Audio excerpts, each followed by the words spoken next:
My sister attempted to sexually assault my boyfriend then tried to play the victim, so I brutally beat her. My sister has been a very demented individual since day one, especially regarding intimacy and the boundaries that surround it. I remember her telling me she learned how to play with herself at age 9 and asking me if I wanted to see her do it. Of course I said no and she got sad over it. At age 12, she lost her V card and told me proudly about how the guy was 16 and how mature she was for this. Keep in mind I was 10 at the time. Her body count is sky high right now, 62 by age 24 precisely, and the only reason I know it is because she tells me every time she F's someone new, which happens almost every week. Her body count or intimate preferences were never an issue to me. What was an issue was her disregard for boundaries regarding intimacy. She has always told me that men cannot get roped by women, nor can they get sexually assaulted. She states that this is because all men are all hyper-focused on intimacy and it's all they want, and therefore they always want it. Regardless of whether a man says he wants to or not, it is irrelevant to her. She will do whatever she can to get her way. She has assaulted a few men in the past, and threatened them that if they ever come forward about this nonsense as she puts it, she will gladly play the victim and accuse them of rope herself. Once again, the only reason I know all of this is because she tells me this herself with pride. Needless to say, I don't like my sister very much. We do still stay in contact with each other however, as she is my sister and I have been raised in a way where family takes priority. The contact is minimal and I try to keep it that way. Considering the last time I had invited her over she proceeded to have a three-way in the bathroom with two of my friends that were also over. I cut contact with the two friends. Up until last night she was my sister, we may have not always got along but I did consider her family, well not anymore. To understand the issue there is context needed about my boyfriend. He was roped by a family member when he was little, and this has left a huge mark on him. He carries a lot of trauma inside him due to this. He has worked so hard to overcome it and I'm extremely proud of him. One thing to also note about him, is that in the face of trauma, his body seizes up and he can't do anything. My sister fully knows all of this, as he has shared it with her himself in the past. He's an open book which is something I love about him. So, last night I invited my sister over to celebrate a work promotion of hers as this is something she has been striving for a while now. When she came over things were fine, and at some point during the night, we ran out of alcohol. We all wanted a little bit more and there is a 24/7 liquor store near me. I told my sister and my boyfriend that I will be 10 minutes and then I'm going to get a little bit more booze. In hindsight, it was not a smart idea to leave my sister tipsy and alone with my boyfriend. She has stated many times how she finds him attractive, but would never go for him as he's my boyfriend. But she has also said that if I was not his boyfriend, she would have intimacy with him irregardless of the fact he was gay. I do not know how I made the mistake of leaving them alone, but I did. I came back to find my sister crying on the couch and my boyfriend sitting still and in shock on the couch opposite to her. I asked what happened and my sister spoke up, claiming that my boyfriend tried to rope her. My world stopped for a second and my heart broke. But I thought about it for a second and knowing my sister, there was no way I could blindly take her word for it. I turned to my boyfriend who was blank and pale and asked him what happened, and he responded by saying that it was actually my sister who tried to sexually assault him. This was the answer I feared, and my intuition was telling me that my boyfriend was the one telling the truth. My sister yelled when he said this, calling him a liar, and I asked her to explain what happened. She said that as soon as I left, my boyfriend climbed on top and tried to initiate, and when she refused, he tried to get violent but she socked him hard in the face. This made no sense to me as my boyfriend's face did not seem like it just got socked. I then asked him what happened, and he could not respond. This was his body freezing up, and by this point I was sure my sister was lying. I then told my sister that there were cameras in my house and that I'm going to check right now. Once I said this she confessed immediately. She tried explaining herself, but before she even got a sentence out I socked her hard. I then started to wail on her, which is really not something I'm proud of at all. My boyfriend just watched the whole time. When I was done I was crying, and my sister was pouring red. I stayed awake all night with my boyfriend, and I called the hospital for my sister. An ambulance came and picked her up and I had to inform the police what happened the next day. I was told I could possibly be facing charges for assault myself if my sister decided to press charges, but I was okay with this. My boyfriend and I had a talk about it soon after, and we have decided to press charges. I also spoke to my parents about it, and although they are both mad that I resorted to such measures, they're saying that what I did was despicable and that I brought great shame on the family. From what I heard from them, my sister has suffered a broken nose as well as a few cracked ribs. My sister attempted to sexually assault my boyfriend then tried to play the victim, so I brutally beat her. The court cases are all settled now. Like the police officer told me, my sister tried to press charges against me for assault, but thankfully these charges got her absolutely nowhere. As far as the charges that my boyfriend and I pressed on her, these were a totally different story. The evidence we presented, which was camera footage of my sister trying to sexually assault my boyfriend, was sufficient. The recording left no doubt as to what was happening. My sister stood up and sat beside my boyfriend. She then reached her hand for his no square and started unbuckling his belt. My boyfriend pushed her off but she kept being persistent, eventually managing to play with his member with her hand while he literally cried. She stopped after a minute and tried to give him brain, and he ended up pushing her off again. This resulted in her spitting at him, then showing him her honkers. My boyfriend went to stand up, but as he was doing so she pushed him back onto the couch then climbed onto him and was saying something to him, but we couldn't make out what she was saying. My boyfriend by this point laid flat as his body went into shock I'm guessing, and she proceeded to make out with him. She only stopped mere moments before I got back in, pulling my boyfriend up into a sitting position and rushing over to the couch to start crying just before I walked in. She was awarded jail for 90 days, which seems too little to me, but she also got a $6,000 fine, 150 hours of community service as well as having her name placed on the offenders registry list for 10 years. She is in jail right now and I have cut all contact with her and even my parents, and they were super vicious to me throughout this entire trial, even calling me a monster for taking my sister to court. As far as my boyfriend goes, he's doing okay. What my sister did has impacted him greatly, and our intimacy. Life is not as active as it used to be, but I'm giving him all the time and space he needs. We have also started attending therapy, individual and couples, and things seem to be getting better. My 9-year-old son wants to transition and his mother is calling me abusive for not blindly going along with it. So my son is 9 years old and he has been rather feminine since he was very young. He always preferred pink, he played with dolls and not toy trucks or action figures, things like that. My wife and I were okay with it, of course, we had no problem with it. He has continued being more feminine as he has gotten older, but I didn't mind. My wife and I always showed him nothing but love and supported his desire not to be as traditionally boyish as other boys. Well, 2 nights ago my son told me that he wants to be a girl. I asked him what he meant, and he did his best to explain that he likes things girls like, he likes their dresses and wants to wear them, and that he wants to look like a girl and that he feels like a girl. I was baffled for sure. Call me old-fashioned, but 9 years old don't get to decide whether they feel like a boy or a girl, and anyone who thinks so needs a place in a mental institute. I have no problem with my 9-year-old son preferring feminine things, but being a transgender at 9 years old is not something I can tolerate. I do not know if I went about it the right way, but I had a conversation with my son where I told him that what he feels is confusion about his identity. That I love him deeply and really do want what's best for him, but I refuse to accept this because he is too young. He protested, saying he wants to be a girl, and said that when he is bigger he will get his pee-pee cut off. I asked him what he meant and it turns out that one of his teachers had told him what bottom surgery was, and my son seemed to be all for this idea. My son and I had a long talk, and I told him I was not going to let him grow his hair out, wear a dress and go by she. Apparently his teacher told him about pronouns too. He cried and went to his room.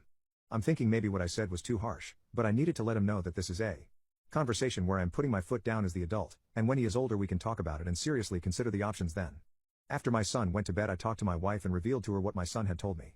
I was expecting her to be on my side, but she was not. All I got out of the conversation with her was getting called transphobic, and even abusive, for not letting our son express himself the way he wants to. I told her he can express himself to be more feminine if he likes, but there's no way in hell my son will be a transgender at 9 years old. She said that me doing this is going to cause him lifelong trauma and that I should just accept him and love him the way he is. I told her I do love him, but just because I do doesn't mean I should let a 9-year-old make a decision about something as major as this. She responded saying she isn't sure I love him because if I did I would let him do whatever he wants. My nightmare stepson put lavender into my shampoo despite me being allergic to it, so I've been secretly making his life hell. My stepson is 16 years old and is possibly the most entitled and spoiled teenager I have ever come across in my life. When I first moved into my husband's house 3 years ago, I tried to get to know him, but to no luck. He called me a homewrecker the first day I moved in, as if it was my fault his mother cheated and that led to divorce. Anyways, I tried taking an interest in his hobbies such as basketball, but when I showed up to his games he would ignore me the whole time and then not even acknowledge me after the game. Taking an interest in his hobbies did not work, so I tried bonding with him through adventures together, and the one time he agreed to go on a hike with me he backed out last second to go smoke some grass with his friends. We're not very close, and although I would like to know my stepson, I would be okay with not being super close if he at least treated me nicely. But instead he's verbally abusive to me and can even sometimes be physically abusive. I have been called names by him, even racial names. He orders me around the house whenever he wants something, calling out whether he wants to eat or drink something and expects me to get it. I never even get a please and thank you. Just last week he called my name, said he wanted me to drive to McDonald's and buy him a Big Mac meal, then clapped his hands like I was his butler. His father then laughed as this was apparently a hilarious joke. That's another huge problem in this house for me. His father enables his son's actions no matter how outrageous they are.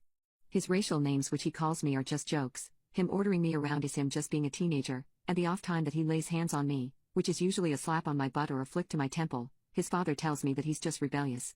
The abuse has become a lot to handle and I'm most likely going to file for divorce. There was one major incident which led us here. At the start of last week we were having dinner and during it my stepson said that he had gotten in trouble in school for BS reasons. His father asked him what BS reasons meant and he said that the school states he is bullying a poorer kid. Once that was said my jaw dropped. I asked him if he actually bullies this kid and my stepson said, well I don't punch him or anything, I just make jokes about his clothes or whatever. It's not my fault he's broke and too sensitive.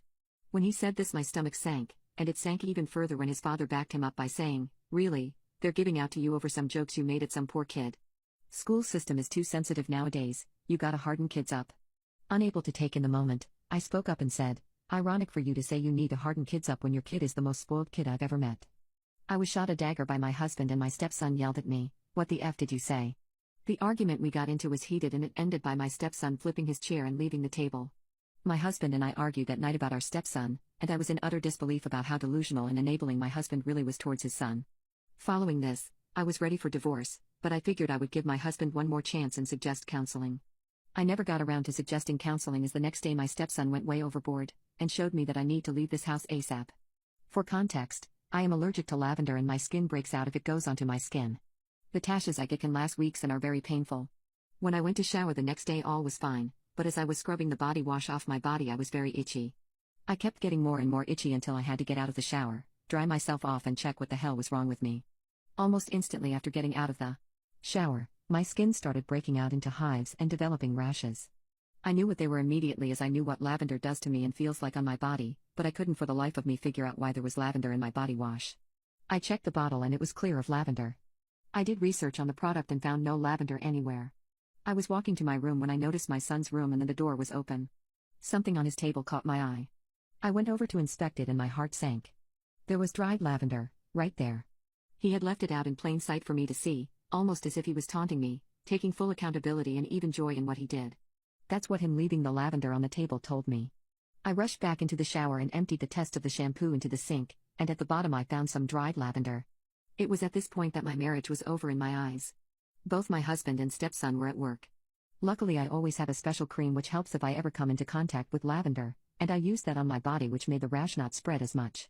When my husband and stepson came home I never mentioned the lavender, but my stepson did ask me why I was wearing long-sleeve clothing, which really irritated me, but I bit my tongue.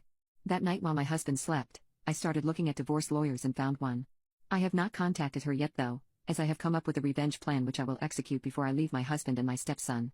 You see, my stepson is lactose intolerant.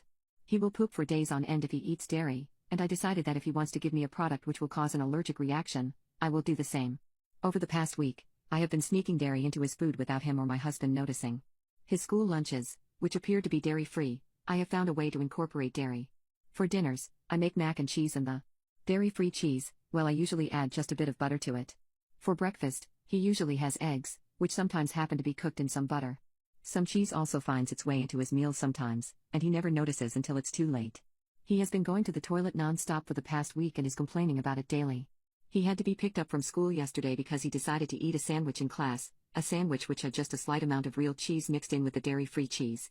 He got the urge to go to the toilet mid-class and had to run out of class and into the bathroom to unload there. His stomach felt so queasy he had to go home after 2.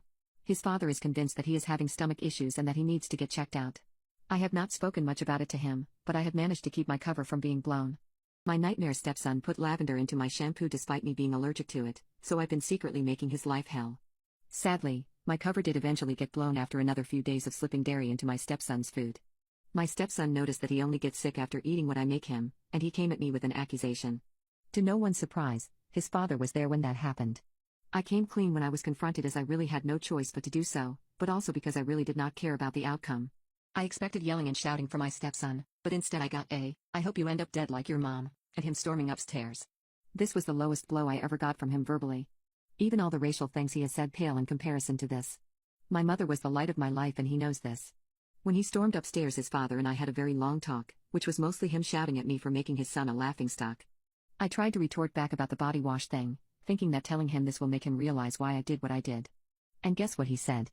Not only did he know about the lavender body wash, it was he who suggested it as a way to teach her not to be rude. He thought that I was exaggerating how bad my hives and rashes get if I contact lavender, but once he saw how bad they were he felt kind of guilty and was too ashamed to confess. I don't think I've ever been this mad with him, and I demanded a trial separation there and then. I told him that this marriage is not working for me, and I need at least a trial separation. I told him I want to spend some time away from him and his stepson and think about the marriage. My husband would be lost without me. I do his taxes, most of the cleaning and even earn more, and my money is the only reason he is able to stay in this house and pay it off. I used this to my advantage and told him that unless we at least try a trial separation, I can't continue the relationship. I told him I needed to move to my sister's for a little bit and reflect on things to see if I'm willing to give it another go. He ended up agreeing and I left for my sister's the same day with my things. Now, there really is going to be no trial separation. I have begun working with a lawyer behind his back and I'm only using the trial separation as a ploy to get away from the house. I don't feel safe there and if I tried to file for divorce immediately I would be worried he would come by my sister's house, which is not something I want. Whereas if I drag this trial separation out and string him along, I can serve him divorce papers as soon as they are drawn up. This is my plan. My mother-in-law is forcing me to sit at the kids' table at my brother-in-law's wedding despite my husband being a groomsman. My husband and I were invited to my husband's brother's wedding in the new year. We do not live in the same country as his family and we are trying to save for a house, so we really weren't planning on going on a holiday this year. Truth be told, I am rather excited for this trip but my husband is stressed as it's going to cost us a lot of money. Also, for some important context, my husband's family hate each other. There was a nasty divorce that led to parents not speaking to each other for years. Most of the siblings, including the brother-in-law, sided with the mom in the divorce. However, my husband has made it a point to not choose, and is very close to both parents still. Both parents have new families with younger kids.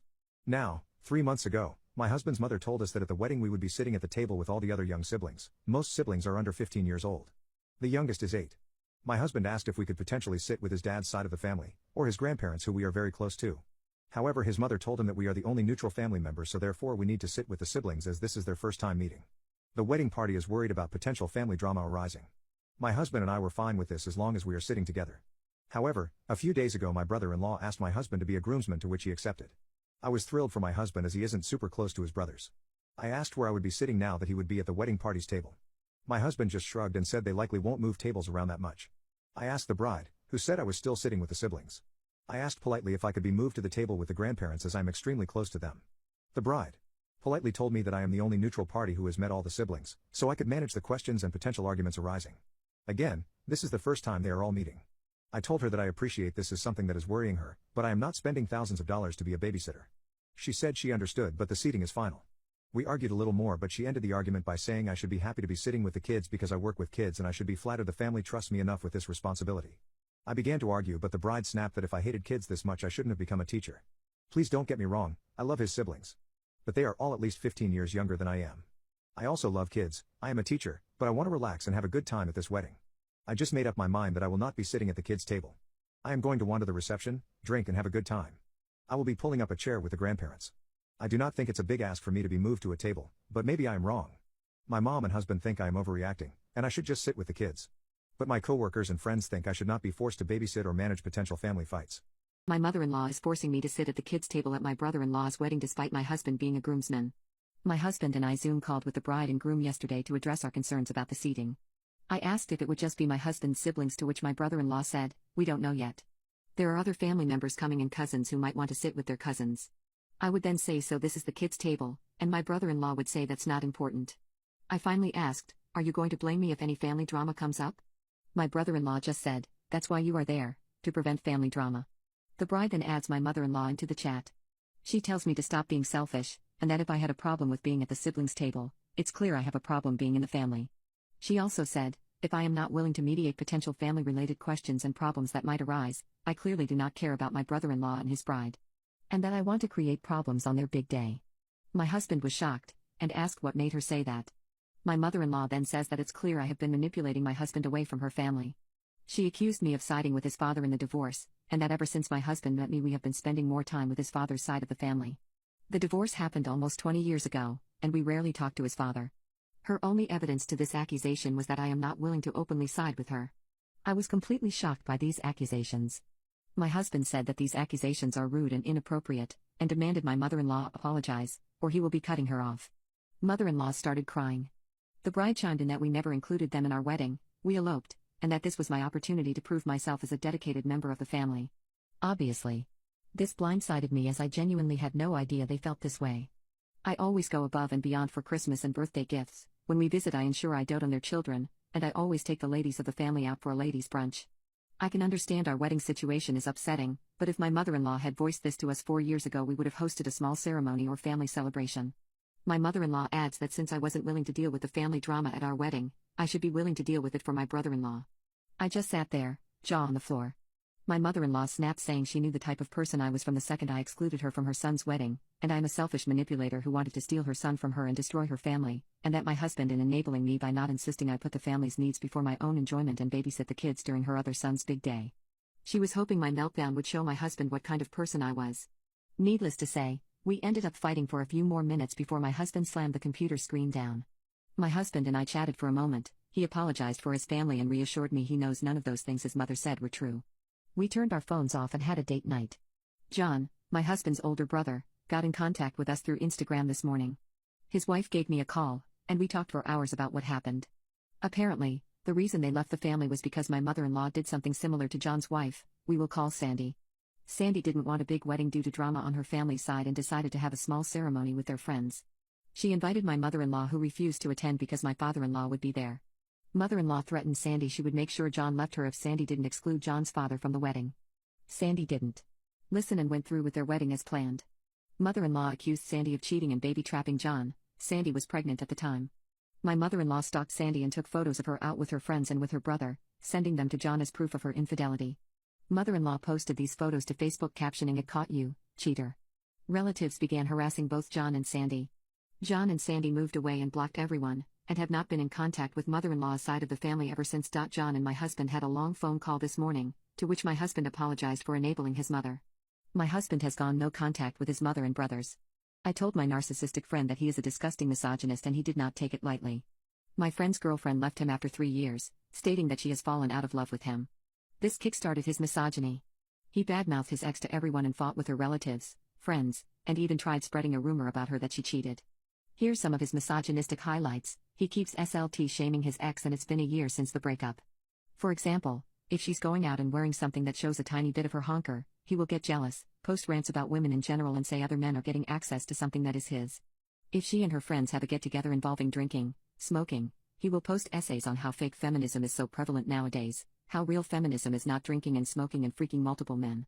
Mind you, the ex and her friend group are not that active on social media and do not advocate about feminism online. He always shares news articles of women wronging men and posts cryptic captions like "this is what's happening to men these days," and never posts about the vice versa. He keeps saying that he has a problem with the girls of this generation and how they take advantage of men because the society is biased in favor of women. Once during a convo, I told him that I will take my boyfriend with me everywhere because I enjoy his company. He basically laughed and said that rather my boyfriend will take me with him and that I will eventually fall out of love with my boyfriends too because that's what happens, girls get tired and leave. He insists that I find him a girlfriend and asks me to introduce him to my friends. One day I told my friend that he liked her and she said she did know who he was and politely declined, saying she just wasn't in the dating scene.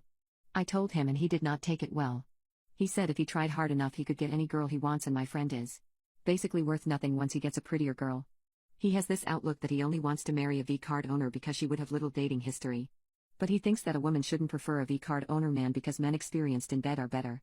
He keeps telling me how much my boyfriend pampers me. He asked me once if I would let my boyfriend have a three-way and I said no. So he said to let the man have some fun and don't be so uptight, men don't like women like this. So safe to say he is a misogynist. During an argument a few days ago, I just had enough and told him that he is a misogynist. He called me a stupid bitch and told me to shut up because how could I assume a person was misogynistic by simply watching their posts. We didn't talk again and I apologized a few days later for lashing out. He accepted it but said how could I call him that when he was practically raised by a single mother. My religious sister told me that my child dying was God's will, so when her husband cheated I told her the exact same thing. I've been openly lesbian since I was 15. I'm married to Kelly, 28, who is simply the most amazing woman I've ever met. Both of us really wanted to have children, and Kelly really wished to experience childbirth. So, we decided to find a donor and Kelly became pregnant. The whole family was incredibly happy with the news and congratulated us on the new baby. Now, my older sister Kim has always been my support. She went with me to LGBT parades, stood up to anyone who judged me or my wife, and was the maid of honor at my wedding. But recently, she started a relationship with a guy named Simon. He's an extremely conservative Christian and clearly got into my sister's head.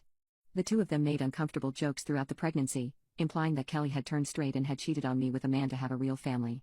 Needless to say, these comments hurt us deeply, even more coming from my sister. They got engaged and got married in the meantime. I was the maid of honor, but Kim didn't want Kelly to attend and only allowed her to go because our parents and siblings threatened not to go if she didn't. Then a huge tragedy struck. When Kelly was 7 months pregnant, she had a car accident that resulted in the loss of the baby. Kelly then nearly took her life right after this event. Saying that we were devastated is an understatement. She and I sank into depression, and Kelly even came close to overdosing on medication. She barely survived. My family was our anchor. My older brother, John, moved to my house to help us, me and my wife, during this difficult time.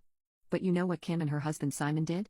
Simon had the audacity to say that losing the baby was a blessing for the child, because then she wouldn't have been born into a dysfunctional family and wouldn't be raised by a couple driven by lust instead of the true love God had planned. And Kim? Well, she defended him and even added that it really was God's will that the child wouldn't be born without a father. I was extremely furious and cut contact with him. A few days ago, I learned that Kim had caught Simon in bed with another woman, apparently her best friend. He admitted to the affair and fled to another city to live with his lover. During this mess, Kim was pregnant, but the stress led her to miscarry. The most astonishing thing is that she didn't even know about the pregnancy until the tragedy happened. When she called me crying and shared the news, I coldly replied that it really was God's will for the child not to be born without a father. My controlling girlfriend gave me an ultimatum. Either I get rid of my deceased wife's belongings, or she's leaving me. I first got married at the age of 18 to my girlfriend I'd had since age 15. We enjoyed 6 years of marriage together before she died in a motorcycle accident, leaving me broken and severely depressed for years. A bit over 1 year ago, 4 years after my wife's passing, I met my current girlfriend at a work event and we really hit it off. I decided that it was time for me to start looking for a serious partner again and that my wife would have wanted me to be happy. My current girlfriend and I became more serious over time and we moved in together 2 weeks ago. I've talked with her extensively about my deceased wife and the mental health issues it brought to me and she has been nothing but supportive and loving. The problems began after we moved in together. I have a small chest that I used to keep under my bed that has a few things that belong to my deceased wife along with some photos of the two of us. I like to spend prolonged time with the chest and its contents usually twice a year, on our anniversary date and her death date. I'm not constantly opening it and having it out and around and stuff. I feel as though I find the most comfort just knowing that it's nearby, strangely enough, which is why I keep it. Anyway, during the moving process my girlfriend noticed the chest and asked about it, so I explained what it was and showed her the contents. I didn't really expect it to be a big deal, but since I showed her things have never been worse for us. She sat me down that night and explained that because I still had the chest and wanted to keep it, it was an indication to her that I hadn't moved on from my deceased wife and that she doesn't think she can continue the relationship unless I get rid of it. By getting rid of it, she means I destroy all the contents of the chest and throw it away. I was pretty shocked at this, and told her that I needed some time to think about it. Update, I am definitely not getting rid of the chest and it's been locked in my car the past couple days while I've been dealing with this. At first, I tried to have an open honest conversation with her today, asking her why the chest was so significant as to give me an ultimatum, and why she felt like I had to get rid of it to continue growing our relationship. She said the entire relationship we've had, she's always felt like she had to match up to the standards of my late wife, or be even better so that I would stay with her, and that me still having the chest was the confirmation that she will always be lesser than. If I got rid of the chest, it would be confirmation that I was ready to give my whole heart to her. This broke my heart honestly, and I couldn't believe she never told me she was feeling this way and that I didn't see it. It also made me feel confused because I've been trying to show her the best I can that I can give her my heart in other ways. Why do I need to dump these precious memories to do that? I told her that the relationship with my late wife and my relationship with her are entirely independent of one another, and that I was focused on building trust and love with her, not trying to replace my late wife or compare her by any means. I told her that I couldn't dispose of the chest because it meant a lot to me sentimentally, but that I wasn't keeping it to hang on or cling to my late wife. I just felt as though it was an important part of my history and I wanted to honor her memory. Some of the trinkets in the chest were from when we were 16 years old, going to high school dances and learning how to drive together. I couldn't simply trash those. I reassured her that I loved her for exactly who she was, not the position she held in my life or how similar she was to my late wife. I told her that I could see us building a life together and that I was focused on our future, not my past. I told her that there is absolutely no competition and that while I was hurt by the ultimatum I was ready to move past this and move the chest to storage somewhere else. But this wasn't enough for her. I don't know what else I needed to say or do to communicate my love and dedication, but she was dead set on me getting rid of the chest or her leaving. I told her one final time that there was not an ounce of a chance I was getting rid of it. Radio silence, then she gets a bag of her stuff, hops in her car and drives off, ignoring me when I asked what was going on. After calling her multiple times for a few hours I learned she's staying with a friend and making arrangements to move out next week. I'm still in shock, but I mostly feel confused and hollow. Maybe I truly wasn't ready for a relationship. Maybe she is just crazy. Maybe a bit of both. Here's why the patriarchy is the biggest lie that has ever been told. It does not exist. So everyone has heard of patriarchy, the evil tyranny which stomps on the heads of women and men hold all the power, and that the system is fundamentally designed for men to be in control. Well, let's say the patriarchy did exist, it doesn't, but let's say it did. Everyone, men and women, would be happy to live in it. I mean, look what this evil patriarchy has brought us today. A life with comfort, a life with more opportunity for prosperity than ever before, fantastic infrastructure, houses which do not buckle under storms and rain. Look at your phone, a little gadget which allows you to FaceTime a friend on the other end of the world. The patriarchy has brought a much higher quality of life than there ever has been before. Now, the reason I say it doesn't exist is because it just doesn't. This notion that the system is designed for men to take power is flawed. I hear many times that men are in more positions of power. Okay, that's statistically true. You know what else is statistically true? Men committing suicide significantly more, dying in war significantly more, being jailed significantly more, being assaulted significantly more, being homeless significantly more. Men statistically work the most dangerous jobs, the most low-level jobs, and are expected to do the dirty work constantly. I don't have a problem with this expectation. I think it's great to expect someone, regardless of their gender, to be able to clamp down and do the hard work necessary in whatever the situation is. Whether that's being a binman on snowy and cold Tuesday morning or a mother sacrificing sleep in order to change her daughter's nappy. Also know before someone comments I don't believe a woman's only goal in life should be to be a mother. Anyways, comparing men in the top 0.0001% of success to all men is already pretty stupid, but then disregarding how much the average man suffers. Just to make your already dumb argument even dumber, that takes a whole different level of mushy brain. Also, the gender pay gap. Okay, it exists. But why? And it's not because of just gender. There are many variables that play a part in salary, not just gender. The difference is made up of these variables. Gender may be a variable, but so is agreeableness, alongside another 15 or 20. Pointing the wage gap due to just gender is idiocy of a high level. You know who was the original feminist? A man. A man invented the tampon for his wife because he saw how much she struggled with her periods. Whether the patriarchy exists historically, I'm more open to that being proven. But currently, to say that it does, is nothing short of a victim complex you need to stop playing. And before you respond with, oh yeah, who built the system which leads to more men committing suicide, being homeless, being jailed more, so on and so on. I'll tell you who. It was a collective society who decided to value the lives and the word of a woman over a man's in the case of a rape allegation or any other sort of allegation. It was the society as a whole that decided to shun lonely men, not just men or women. It was the society as a whole who decided that parental court cases will be ruled in the favor of the woman damn near 90% of the time. What patriarchal monstrosity of a society is this? Where these evil men don't gain even 50-50 access to their children in the case of divorce. I'm not saying that women's issues do not exist or do not matter, but to state that men hold the power and are oppressors is nothing short of a disservice to the amazing men around the world who have helped you thrive today. Whether that's by being in relation to you, or even as simple as the man who alongside many other men did the dirty work needed to build your house. State lawyers are having people stalk and photograph my blind mother without her permission to try to prove she's not disabled. Is this legal? A couple of years ago, my mom underwent urgent surgery to remove a tumor on her hip. The surgery was supposed to be routine, but it went very wrong. There was massive blood loss and her blood pressure went extremely low. It stayed extremely low for days after the surgery, making her very faint and barely able to function. However, her blood pressure was not addressed by the surgeon or the attending ICU physician. It was supposed to be an outpatient procedure, but she ended up staying in the ICU for 12 days. 3 days after the surgery, she woke up blind. Exams and tests showed that essentially, her optic nerves had been starved for oxygen and sustained permanent damage while her blood pressure was so low. She had some vision left in her right eye, but only the very central field and no peripheral, with very little light getting in. Her neuro-ophthalmologist describes it as looking through a straw. Her left eye is completely blind. Because of the loss of peripheral vision, she is now unable to drive and needs assistance with most areas of her life. She can walk unassisted in familiar areas, but any new place requires lots of help for her to be able to get around so she doesn't trip and fall. We have been working with a medical malpractice lawyer, and the surgeon settled for the maximum amount, and the next step is to go to the patient compensation fund. She and my dad had the mediation with the state lawyers today and found out that they have been having people follow her and videotape her to try to prove that she's not as blind as everyone in her life claims she is. This feels extremely violating. Our lawyer has told us that this is legal, but I was wondering if this is standard practice in malpractice cases? This feels like victim intimidation, and I'm worried my mom is losing the few freedoms she still has. At the mediation, they gave us a lowball offer, so we're taking it to court. The trial may not be until next June, and our lawyer said that she should be expecting to be followed until then. My pastor keeps trying to do inappropriate things to me, but my parents don't believe me, so I'm taking matters in my own hands. So I'm a 13-year-old boy being raised by ultra-religious parents who force me to attend the church as well as be an active member in it. The church I am forced to attend seems more like a cult to me than an actual church too. The church is very shady, its pastors are very weird. Just last week I was told by one of the leaders in the church that I must give my mind, spirit and body to this church whenever it is required, as love is the path to salvation. There was also a rumor a year ago that one of the pastors quit because he roped a little girl. The indoctrination that I have experienced in this church has been deeply traumatizing to me, and it is a big reason as to why I don't necessarily believe in God myself. Of course, this is not something I can ever bring up to my parents, as any disagreement with them on the matters of God or the church usually warrants my dad getting angry and even sometimes physically violent. My mother is no better.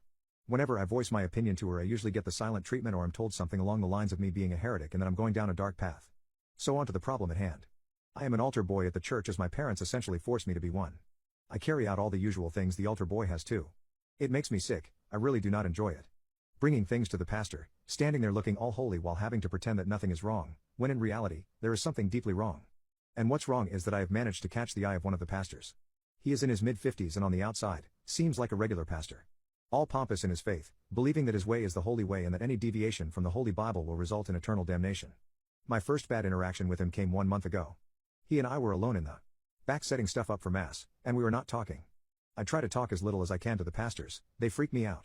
Well, this pastor, let's call him John, initiated a conversation with me. At first it was a small talk about faith and religion, but it turned intimate when he said, "I've been trying to suppress my urges for so long, but being around you makes it so hard." I kind of went blank, and I'm sure he noticed, as he changed the topic very quickly.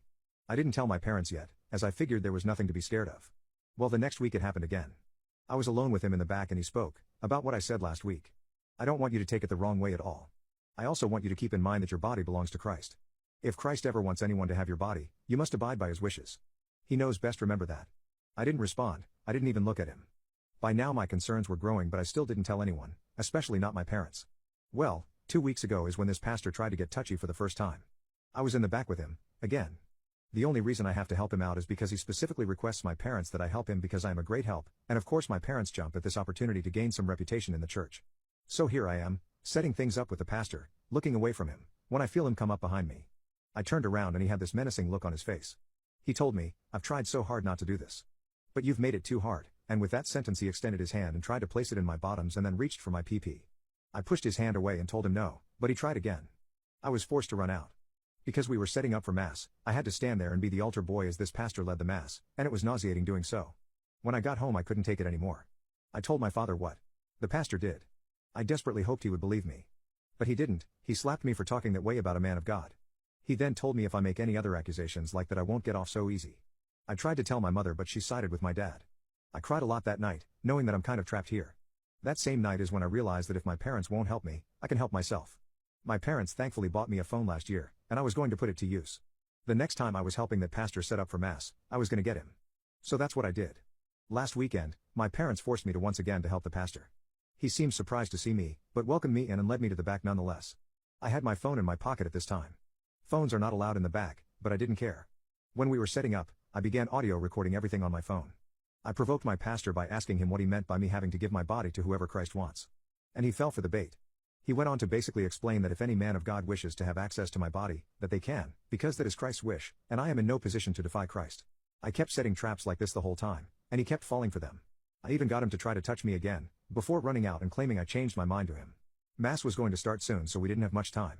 I did the Mass and hid my phone in the back for the duration of it, then picked it up myself when we were leaving. Nor my pastor, nor my parents ever noticed. I have the audio recording of my pastor essentially admitting to wanting to be a child lover, as well as an audio recording of him trying to touch me. I know I can go to the police with this. I just don't know when. My pastor keeps trying to do inappropriate things to me, but my parents don't believe me, so I'm taking matters in my own hands. I decided to attend one more Mass and execute my plan with the phone and audio recording just one more time for safe measure. On Sunday, I went into the back with the pastor to help him set up, and set many traps for him to verbally incriminate himself. This time, I even got him to admit that he sometimes indulges in kiddie adult films to satisfy his urge to go out and actually do it himself. This was a home run for me. Thankfully I was never caught. I went to the police station myself a few days later and filed a report. I filed for the intimate harassment of a minor and provided by 2 almost 1 hour long audio recordings as the proof.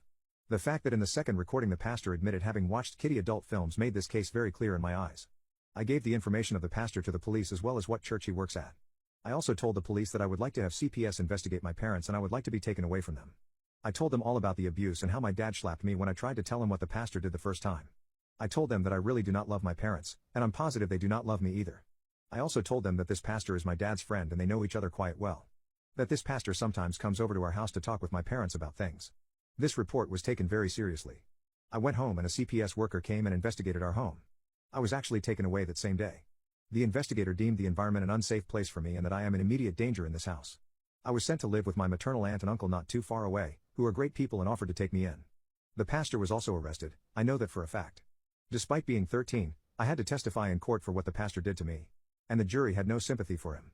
I was told they found kiddie adult films on his computer. That alongside me testifying against him granted him 15 years in prison. In court, I could see the hatred in my parents' faces the whole time. It really does hurt. They hate me because I reported an incident of cruel abuse and smeared their reputation. But they show no remorse at all for everything that they put me through. I've been living with my aunt and uncle now for a while, and they have never reached out to me, not even once. I accidentally SAT on my friend's MacBook and broke it. I offered to pay her back, but she wants me to buy her a newer one because she was going to upgrade it. I refused and she's threatening to sue me. So last week one of my friends was over at my house. She is overall very cheap with money and is known in our friend group for nickel and diming. So much so, that on one occasion she asked me to reverend her 30 cents because I asked for a sip of her coffee. Anyway, her MacBook was placed on my couch. I didn't see it, and sat on it and broke it. Since it was completely my fault, I offered to pay her the money for it and she agreed.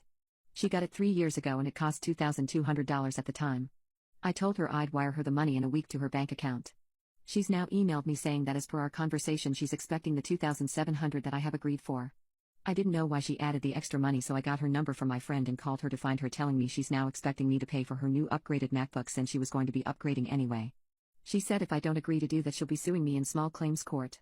Edit. I did some research specifically for repairing the screen for her MacBook, and found that for her particular model, it would cost me $300.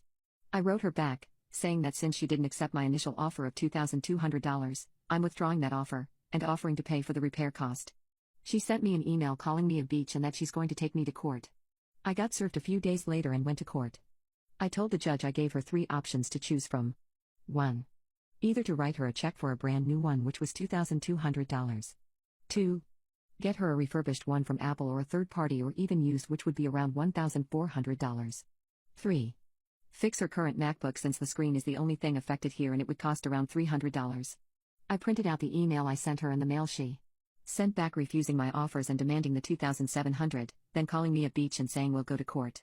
I also printed out screenshots for the price quotes from different websites for a new and refurbished MacBook, as well as the screen fix for her particular model. I gave these to the judge.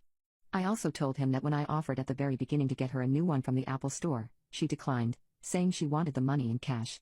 When I told her I'd give her $2,200 for a new one, she agreed, but later came asking for $2,700 because she wants to upgrade. I tried to show him how it's clearly visible that she's trying to take advantage of me. Well, she gave the judge an attitude almost the whole time, which really ticked the judge off and helped my case. After listening to both of us, he ruled that I pay 50% of the repair costs since she negligently left her laptop on the couch. So I'll only be paying not more than $150 for the whole thing. I honestly loved her look at the end as we walked out. My loving wife has turned into a psychotic monster during her pregnancy, and I'm thinking of abandoning her. My wife is currently 32 weeks pregnant, and living with her is a nightmare to say the least. I am abused in every single way you can think of, despite doing everything I can to take care of her and make her life as comfortable as it can be. Before her pregnancy, my wife was unbelievably loving and caring. She would buy me flowers, take me out on spontaneous dates, she was my shoulder to lean on, and I was hers. Our relationship flourished and she really was the love of my life. We went on vacations together constantly, had amazing intimacy very regularly, and we were happy. We also never fought, and when we did argue, there was never any name calling or shouting. No insults being thrown, and when one of us did have a problem or set a boundary, the other person respected and followed it. But the moment she got pregnant, things changed. It was around 8 weeks pregnant that it really hit the fan. Throughout the first 8 weeks, she would have mood swings and yelled at me for the first time ever for bringing her the wrong type of rice, but it was manageable. I understood she was going through something I could never comprehend, and so I did all I could not to take anything to heart. But as soon as the 8-week mark hit, she became a monster to say the least. She developed chronic pain so bad she had to leave work immediately, and spent her days bedridden. It hurt to see my wife like this, especially when her hands and feet swelled up and she had trouble walking. She was honestly crippled at 8 weeks pregnant and could not walk around without a cane or my assistance. She also lost control of her bladder and bowel movement, and she started randomly peeing and pooping herself. She has peed or pooped the bed so many times now that cleaning it up in the middle of the night is something I have basically gotten used to. Despite this, her physical state was not affected nearly as much as her mental state. If her physical state flipped a switch, her mental state yanked the entire socket out of the wall and ate it. She has become an abusive nightmare to deal with. She yells at me constantly. I bring her breakfast in bed, which is usually just oatmeal and a banana as it's all she can seem to eat without pooping herself, and if the oatmeal isn't done just right, she will throw the bowl at me. I've had plates and bowls thrown at me. I've had oatmeal that I made for her just spilt on the floor because I made it disgusting and inedible. I've been called a pig, stupid, a moron, a worthless piece of crap, a vermin, intolerable, useless, even the N-word, I'm white, and much more. I don't even sleep in the same bed as her anymore. The reason for this is because when I did, she would literally kick me out of the bed. One of these times, she kicked me so hard I fell out and heavily sprained my wrist on the fall. I function on less than 3 hours of sleep per night and have been like this since the 8-week mark. I am currently a walking zombie. I absolutely try my best for my wife, I really do. But I have sustained many injuries from her. I literally have a burn mark on my hand from her pouring the piping hot oatmeal onto it. I also feel like her servant, and her verbal abuse is really getting to me. I can't even say good morning to her without her yelling at me. And it's not even yelling, it's full-on screeching, telling me to get the F out of her face. I don't even have time to go to therapy right now even though I know I desperately need to. I also can't go to it. My wife won't let me because according to her, the therapist will just turn me against her. I spend my entire day catering to her needs as much as I can, buying medicine for her, puffing her pillows, making her bed, cleaning out the pee and poop, or vomit stains which she leaves on a weekly basis, cooking every single meal for her.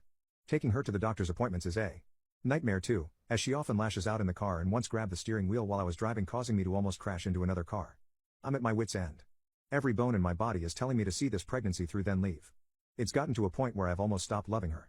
She has made my life true hell, and it genuinely seems that she does not try to do anything to make my life easier. The thing is, I genuinely would not mind taking care of her this much if she was nice to me, but she's not. I tried to talk to her once about it at around the 25-week mark. She cried, yelled that I don't love her, then threw the empty plate that was beside her at my head, which missed and smashed into the wall. I of course cleaned it up while she watched a TV show. I don't know what to do. My loving wife has turned into a psychotic monster during her pregnancy, and I'm thinking of abandoning her. This is not an update I was expecting to be making. I fully expected to log on and say my wife has given birth and I have left. But that is far from the case. The night I posted, I sat and thought for a very long time. I don't think I even slept that night. I came to the conclusion that I can only stay if I get my wife to see my side. I love this woman tremendously, but I can't put up with such horrific abuse, no matter if she is pregnant or not. So the next day I tried to talk to her one last time, and based off how that went I was going to make my decision. I took the day off work and came into her room around noon with breakfast in bed. She took it without a thank you, but she ate it. This was already better than most days. I sat down on the chair on the other end of the room and I looked at her. As she was eating, emotions got the best of me and I broke down. My wife and I have been together for almost 10 years in total, and she has never seen me cry. Seeing me cry was something that got to her, I think. For the first time since the 8-week mark, she asked me if I was okay. I didn't respond. I just cried for a few minutes straight. While crying, I heard her get out of bed and walk over to me. I looked up to see her, and she gave me a hug and kissed my head. This was the first hug or kiss I have gotten in the past half a year, and it meant so much to me. This also calmed me down and stopped crying. After I stopped crying I proceeded to speak. I said something along the lines of, I love you. So much. You're carrying our beautiful daughter and I want to do everything I can to continue this path of life with you. You're the love of my life and I want to sacrifice everything I can to make you happy. But the way you have treated me since the start of your pregnancy makes me feel subhuman. You kick me, spit at me, yell at me and hurt me. You rip apart my soul and sanity one insult at a time, and the way you do it without a hint of remorse hurts just as much. I wouldn't mind taking care of you. I wouldn't mind at all. Only if you treated me nicely. I don't know what you're going through, I never will and I will never understand. But I can't put up with being treated like this. When I tried to talk to you around 2 months ago and you threw the plate at my head. I cried myself to sleep that night. I never told you, and the reason I never did is because I knew I would be yelled at for it. You would tell me I'm manipulating you or something. But I'm telling you this now. Please. Can you try to be better? It's all I ask and all I want. I love you. There was more, but that was the gist of it. My wife started crying when I said this, and in turn I held her too and helped her back to bed. We had a very long talk. A talk where she didn't get angry, yell, or insult me even once. It was the most important and painful conversation I have ever had in my life, and my wife promised to be better. And, well, she stuck to her word. The last 6 weeks of her pregnancy were a lot better. There were still mood swings and she still lashed out a few times, but she managed to catch herself when she did. I stuck to my word and cared for her needs deeply, and even took an impromptu 2 weeks off from work to help her out. Our daughter was born healthy and she is now 2 weeks old. My wife and I have talked a lot since, and she apologizes deeply. I told her I forgive her, which is the truth. She seems to be reverting back to her old self now. It's a slow process. But I made vows to her to stick by her side through the good and the bad, and I have every intention of keeping my word. My troublemaker student told me she desperately wishes I would die and expressed her desire to unalive me, so I'm trying to get her expelled. So I have this one girl in my class who is a real jerk at times. We'll call her Jane. Jane has cussed at me before, made jokes about me in class, and she is an entitled girl who is spoiled by her rich parents. Any attempts to discipline her have been futile. She is also a bully to poorer kids. 2 days ago, I caught her vaping in the hallways during class time, and I told her she will miss recess because of this. She rolled her eyes at me, called me the worst teacher ever, then told me she wishes I would just go off and die and never bother her again with my stupid rules. So yesterday, I contacted our school counselor and admin via email. Unbeknownst to me, the school counselor had already made a home visit due to Jane saying unkind things to another child whose mom died this year. The counselor emailed me this morning, asking if she could talk to Jane sometime today, and I said yes. She pulled Jane out of class and was gone for about 20 minutes. When they returned, the counselor then searched the student's backpack before leaving with her again. I was kind of concerned by the fact that her backpack was being searched at the moment. The counselor then texted me to say she was taking the student to the assistant principal because she'd said some concerning things. I was not informed of what these concerning things were at the time, leaving me in a state of worry. A little while later, she followed up with a text, letting me know they were trying to get her parents up to the school. She also said she would need to do a threat assessment. But yet again, I was not informed as to what this threat was. About 30 minutes after that, the counselor came back and pulled me into the hallway. That's when the counselor dropped a bombshell on me. She told me that during the initial conversation, the student very matter-of-factly stated she wanted to bring a firearm to school and unalive me. When asked why, she said because I took away her recess. The student then said her plan was done and she'd made up her mind as to what she was going to do. Several times over, she restated her desire to unalive me and said she understood that means I would never come back, I would be gone forever, and she would be taking me away from my students, family, and friends. I was asked if I felt comfortable having her in my room while they waited for an officer to arrive to complete the next part of the threat assessment, and I said absolutely not. The counselor took the student back with her and I didn't hear anything for several hours, other than the school was trying to get a hold of parents. After the students got back from specials, I asked them if this student had ever said anything to them that made them feel unsafe. Immediately about half of my class's hands shot up in the air. One student told me she was going to unalive me, another said she wished I would die. A third said She told me my family is going to hell. These were sentiments repeated by many of the other kids who had raised their hands. Towards the end of the day, the counselor texted me to let me know the meeting with parents and student, admin, the counselor, and police had taken place. I'm angry because I should have been there and I wasn't. The counselor said the police asked if there were any firearms in the home and the family said no. The officer also said if this behavior continues, further action will be taken. The parents agreed to the student receiving therapy and the student will be monitored closely. When I asked if the student would be returned to my room, the counselor found me in person since it was dismissed. She relayed the principal's decision that the student will spend Thursday and Friday in another classroom before starting fresh on Monday. Yes, because this is something I and my students can start fresh from. I told the counselor I don't feel comfortable with her returning to the class and will be letting the principal know.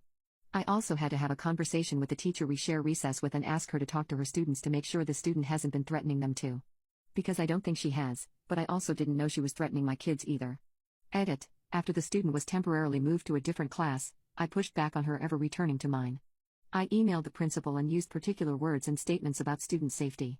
The decision was made to have the student finish out the semester in the different class and then, come January, she will be moved to a different class with fewer students for the rest of the year. She is no longer allowed to bring a backpack to school and will be receiving therapy. My amazing girlfriend was able to fight off 3 creepy grown men and prevented me from being beat up. I've been dating Jen for 2 years and she's amazing. She's kind, smart, funny, pretty. She has a really warm and bubbly personality, smiles and laughs a lot. But she's also 5'5" of caged fury. Between her looks and approachable personality, she gets hit on by guys a lot. She also gets a lot of hate from women. I used to get really jealous when guys talked to her and she would get mad at me for being jealous.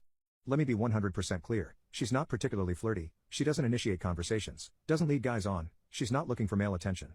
I'm 6'1" and of a somewhat intimidating build, so my go-to move is standing tall with my arms crossed and staring at the guy, then saying something like, "Is there an issue?"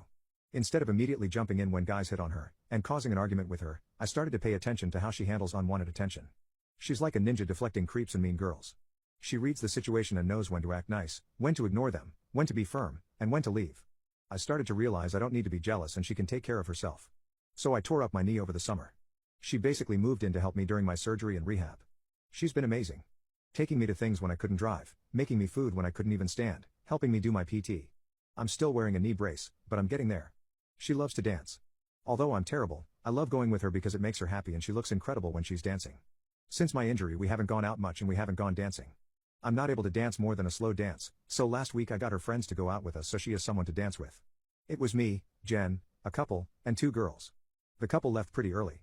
Watching her dance, I had a moment of clarity. All I could think was how lucky I was that I'd be going home with the person I most loved in the world. I realized I wanted to marry her. 3 attractive women dancing are going to draw attention. I'm no hater, but it was funny watching guys try to hit on them and glad that wasn't me anymore. This group of guys in particular weren't getting the hint. They surrounded the girls and tried to dance behind them. Jen said something and pushed them aside. The girls come back to where I was sitting and the guys are glaring at us. The club closes and we're walking out towards my car. Turns out the guys weren't ready to let it go. A couple of the guys were insulting us, especially me for being a beta, that I'm not a real man. The irony that they are the guys I should have been protecting my girlfriend from was totally lost on them. They're getting louder and more aggressive. We try to defuse the situation, but they're not letting up. A fight seemed inevitable.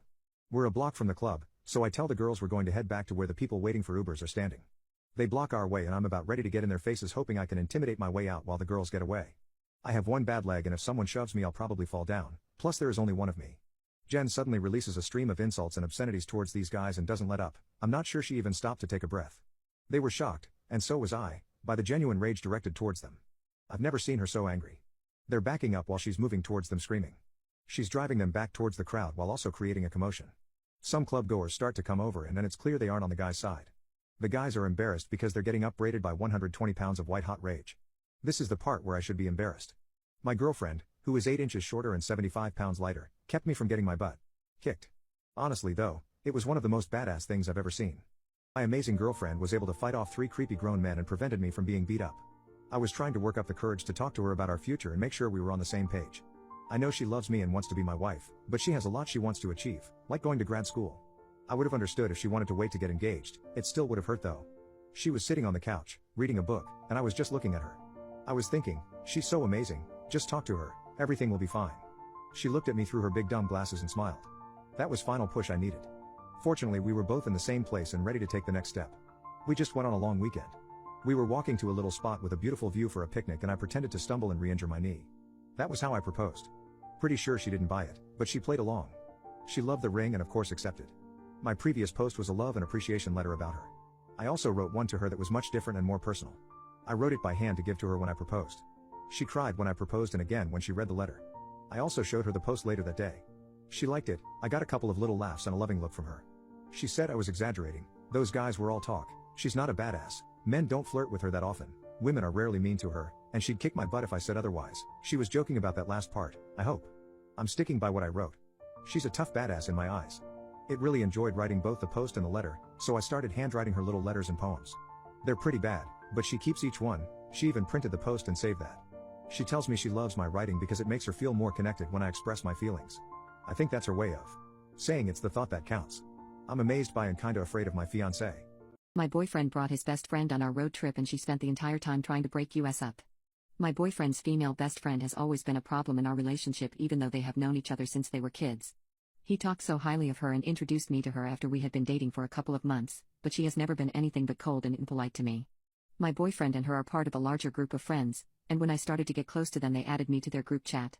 After I sent my very first message in the group chat his girlfriend sent a rolling her eyes emoji, and after that, she would constantly dislike my messages and try to change the subject whenever I messaged. When I see her in person, she is constantly hanging on my boyfriend, and she will have entire conversations with him while I'm standing next to him without even acknowledging me. You might wonder why I have even put up with this for so long, but my boyfriend is really charming and handsome, and I figured that other women treating him this way might just be something I should expect. Of course, I wish that her behavior would straighten out eventually, and I have had multiple conversations with my boyfriend about her rudeness towards me, especially in group settings. But all he does is reassure me that it's just the way she is and that he was sure it wasn't her intention to make me feel uncomfortable or disrespected. My boyfriend is a very smooth talker, and I just kept believing him when he would make excuses for her, but I think I was the only one who saw her for what she really was all along. I really wanted to take a trip with my boyfriend to have some time away from his best friend for just the two of us. I didn't tell him this explicitly, but that was my goal with proposing me and him go on a cross-country road trip together. My boyfriend and I have been talking about this trip for a while, and we both love traveling, so I was so excited when he accepted. We had packed the car for the trip the night before, but right before we went to sleep, he dropped the bomb on me that he had invited his best friend to come along with us for the entire trip. I felt so defeated and utterly annoyed in that moment, yet I really didn't want to start a fight with him right before we were going to be crammed in a car for 2 weeks straight, so I decided to just let it slide. I even tried to convince myself that maybe she would have a change of heart during this trip, and we could finally establish some sort of respect between us or maybe even a friendship. I want to burst out laughing when I think about how stupid I was even to agree to go on the trip after my boyfriend told me he invited her. The next 2 weeks turned out to be a bigger dumpster fire than I could have ever pictured. My boyfriend brought his best friend on our road trip and she spent the entire time trying to break us up. My boyfriend decided to tell me the night before we left for our trip that he had decided to invite his best friend to come along without even asking me if it was okay first. At that point, I was just so annoyed and tired and I did not have the energy to pick a fight about it, so the next morning we picked her up at her house before starting our journey. The moment she got into my car, she had an attitude with me. As usual, she was super touchy-feely with my boyfriend and was barely acknowledging me in the slightest. I started to question why my boyfriend never seemed to register just how disrespectful his best friend behaved towards me, and only a couple hours into the road trip did I regret letting her into the car in the first place. His best friend just kept making excuses to touch him as well as making loads of inside jokes that made absolutely no sense to me but had my boyfriend howling with laughter. I started to feel like a third wheel within my own relationship. My boyfriend seemed to be more happy and entertained with her than he ever was with me. The longer we drove, the more tense I felt and the more I regretted not speaking up about her presence on the trip before we left. I felt my blood pressure rise with every state that we drove through. It just felt like his best friend was doing everything she could to press my buttons. When we stopped to use the bathroom at a gas station in the evening, I saw her holding his hand in the convenience store and I remember thinking that it was so inappropriate and weird, but my boyfriend didn't seem to mind, so I continued to stay quiet. I had finally reached my limit when it had been my turn to drive, and after I had been driving for 4 hours straight I turned around to look into the backseat only to find them spooning each other while they slept. I felt a huge wave of rage and nausea come on as I saw my boyfriend holding her in front of him like he usually does to me. I yelled at them to wake them up and ask them what the hell was going on, but all they said was that they had just fallen asleep and the cuddling was a complete accident since there wasn't much room in the car with all our bags. His best friend did not sound apologetic at all and even had the nerve to let out a little giggle during this confrontation. At that instant, I knew I had made a huge mistake coming out here with them, but there was no way I was going to let his best friend steal my boyfriend from right under my nose. So I decided to drink a bunch of energy drinks so I could stay up and keep an eye on them. I really pushed my body to the limit, and when I crashed hard. I fell asleep in the backseat and slept for almost 6 hours straight. I was sleeping really deeply and I remember having anxiety as I felt myself falling asleep since I was sure they might be messing around with each other while I slept. I already felt like I was living a waking nightmare at this point in the trip, but I had no idea just how much worse things would get after I woke up. Boyfriend brought his best friend on our road trip and she spent the entire time trying to break us up. So far on the trip I had already caught my boyfriend and his best friend cuddling each other in the backseat while it was my turn to drive, so I was freshly suspicious of them. I tried to drive as long as I could so I wouldn't fall asleep and leave them alone with each other. But eventually, I drove for so long and drank so many energy drinks that I just crashed in the backseat and slept for almost half a day while my boyfriend drove. When I woke up I tried not to make it obvious that I wasn't sleeping anymore so I could try and see how they were acting when they thought I wasn't looking. To no surprise at all I opened my eyes to see his best friend playing with my boyfriend's hair as he drove. If I hadn't been watching her hit on my boyfriend for literally the entirety of our relationship, maybe this would have looked innocent to me, but I knew exactly what she was trying to do. Suddenly a new thought tore through my head: why the hell was he letting this happen? I realized that I had just about enough of the both of them, and that both of these people obviously resented me in their own way.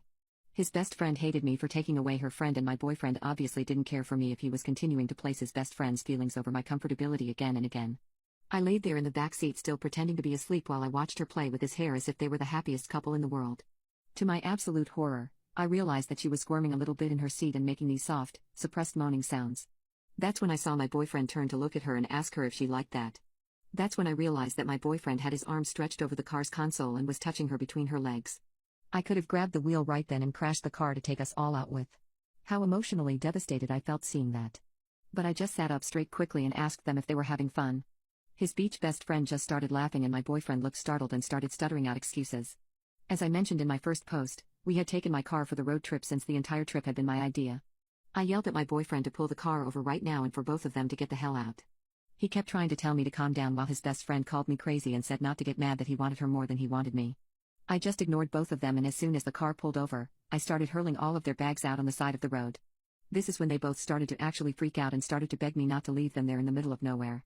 We really were in the middle of nowhere too. We had driven halfway through Montana, and I had woken up when we were in the middle of a long stretch of rural road with no signposts or buildings in sight. I ignored their pleading and I threw out every last thing that they had in my car onto the side of the road, no matter what they said or how hard they cried. When they realized that I was 100% serious, they started screaming at me, saying that their phones were both going to die soon and that I couldn't just abandon them there. I told them that I was sure they could get through anything if they had each other, since their bond was so strong, and I sped off, leaving them on the other side of the country. Honestly, I know that it was an extreme reaction, but I don't give a damn. I should have cut my bum a boyfriend and his best friend out of my life ages ago, but at least I got to watch that smug smile slide off of his best friend's face before I drove away. My wife bought our daughter a horse the day after I had just lost my job, so I threatened to divorce her. Let me just start off by saying that I love my family and I would do anything to support them, but I have always struggled with anger issues and I've always had issues at work with a-hole bosses. I'm not very good at managing my rage when I get pissed off, and I have come close to getting fired previously when I didn't handle conflict well at my place of work. Luckily I have managed to stay at my last job for almost 7 years, but we recently had gotten a new boss in our department, and he was a total dickhead. He was so condescending and didn't really understand anything about the department he was running, and eventually, I just lost my patience with him. He had gotten mad at me for missing a deadline for an important client and started berating me in front of the whole office. That's when I had enough and I got up and started yelling back to him in front of everyone. My boss doubled down, and we started screaming back and forth until I was eventually holding him by his collar and yelling at the top of my lungs. Now I understand that I lost my cool that day, but I had been managing my anger very well up until that point. If that man had never been hired by my company, this would have never happened. Unfortunately, I ended up being let go after that incident. I was extremely stressed out when I had to come home and tell my wife I had lost my job. My wife and I have been together for about 15 years, and it's not the first time she's seen me let go from a job because I flew off the handle on accident. We have a 16-year-old daughter together, and she is an excellent well-behaved kid. She is on the lacrosse team at her school and a brilliant student who I am so proud of. About a year ago, one of her friends invited her to her barn, and she rode a horse for the first time and fell in love with it. She started volunteering at her friend's barn, and she and my wife started saving up to buy my daughter a horse. When I was still employed, I was supportive of their plan, and I always wanted to see my daughter happy. But as my daughter continued to talk about the barn and horse care, I started to realize that this was going to be an expensive endeavor. Before I lost my job, I knew we could handle the expenses of owning a horse since my daughter is our only child, and we have a lot of extra income after all of our bills are paid. My wife and daughter had finished putting the money together for the horse my daughter wanted around the same time I started having problems with my new boss. My wife and daughter had started looking at horses and falling in love with one in particular. They started arranging the sale with the horse's original owner and set up a date to bring her to a local barn where she would live under my daughter's care. I had never seen my daughter so happy and excited about anything, but I assumed that after I lost my job that my family would understand the new financial situation we would be in. I just thought that it would be clear as day that there was no way we could afford the horse after I had just lost my job. I assumed they knew that they would have to cancel the sale as soon as possible after I lost my job. Apparently, the sale was almost final, and the horse's travel arrangements were already in motion the week that I lost my job. But I still found it absolutely infuriating and ridiculous when I asked my wife if she had canceled the sale yet, and she said that they were still going through with it. I'll be honest when I say that I immediately started screaming at my wife, asking her how she could be such an idiot. I told her that my daughter was only a kid, so maybe she wasn't understanding, but my wife should have assumed that we wouldn't be able to take care of the horse after losing my income. My wife reminded me that the sale was already taking place before I had lost my job and that my daughter had a part-time job herself and would be contributing to the majority of the horse's expenses. My wife also insisted she could pick up an extra day at her own job if we really found ourselves struggling and that everything would be fine. I kept insisting to my wife that we didn't need this new burden over our heads and that she needed to find some way to get rid of this animal, because we could not afford it. My wife started to get very upset, and she said that she wouldn't take this away from our daughter just because I was a grown man who couldn't manage my emotions in any professional environment. This only made me more enraged, and I yelled at my wife for disrespecting me while I was already dealing with so much stress. I told her that if she ever spoke to me that way again, then I would leave her, and she would be responsible for destroying our entire family. My wife ended the conversation after this, and took my daughter out for dinner for a couple hours. When they got home, neither spoke to me, and my wife has been ignoring me since that day and sleeping on the couch. I have enough on my mind without her bullshit, and I'm just going to wait until she comes to her senses and speaks to me again. I have already made a post on Craigslist selling the new horse, and I'm not budging when it comes to getting rid of it. I think most people would agree with me when I say that there's no way I should be expected to pay for this thing while I look for a new job. Assume my husband is the one in charge? Lose out on a massive sale. Recently I received an extremely high promotion at my place of work. It came with a 70% raise and has honestly completely changed my life. I was born into a very poor household, and I never thought that I would be able to achieve stability like this. I'm 27 years old and my husband is 33. I've always looked on the younger side, and ever since we've been together I've gotten very used to people addressing him as if he is my caretaker or something. For example, a couple of years ago, we were applying for a home loan, and the male banker literally spent the entire time speaking to my husband without even making eye contact with me once. It really bothers me since I feel like people will often ignore me and treat my husband like he's more important or intelligent than me. It's something that has continued happening over the years, and even though I try to assert myself and stand up for myself, it never stops. This week, after receiving my 4th paycheck with my new salary, I decided I wanted to lease my very first car. I've always been interested in luxury cars, and with all this new extra income, I was finally at a time in my life where I could make this dream of mine come true. Ever since I was 13, I've always wanted a sleek black Porsche for myself, so the other morning me and my husband headed over to the Porsche dealership. I just felt defeated when we started speaking to the salesman, and he immediately started treating me like some kind of second-class citizen.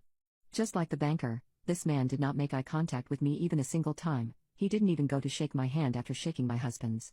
Instead, he spoke exclusively to my husband even though he and I spoke up multiple times to say that I was the one purchasing the car that day. It was like the salesman thought we were joking or something, and at one point, he was patting my husband on the back and saying that a man like him deserved a car like this.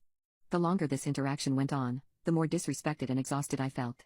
It would have been a 6-figure sale, and I'm sure these dealership guys make a pretty good amount of commission, especially on luxury cars like this. I decided I really wanted this guy to feel hopeful while also wasting his time. So I pretended like we were interested in the car until the very last second, when I told my husband that I changed my mind right in front of the salesman, and we put the pen down on the paperwork and started walking out. The salesman was practically begging us on his knees to reconsider as we left his office. I just looked at him and told him that if he had actually taken the time to address the person who was actually buying the car, he would have made a sale today. He followed us out to the parking lot, still trying to convince us to come back in and buy the car. But I was done, and it felt good to roll my window up in his face as he continued to beg and plead for our time and money. My best friend was stalked and taken advantage of for years, then unalived by a man in his 50s. I think he did it, but I have no way to prove it. When I was 18, I rented my own apartment for the first time. I had recently moved to a new city to study. I quickly made friends with a group of fun but somewhat troubled teenagers that spent their days loitering at a local coffee shop. One girl I met in particular is who this story is about. I instantly felt a strong sense of caring about her. She is sweet, bubbly, and the moment I met her remains one of my favorite and most clear memories of her. This girl told me of a man named Mike who was like a father to her. He wanted to adopt her.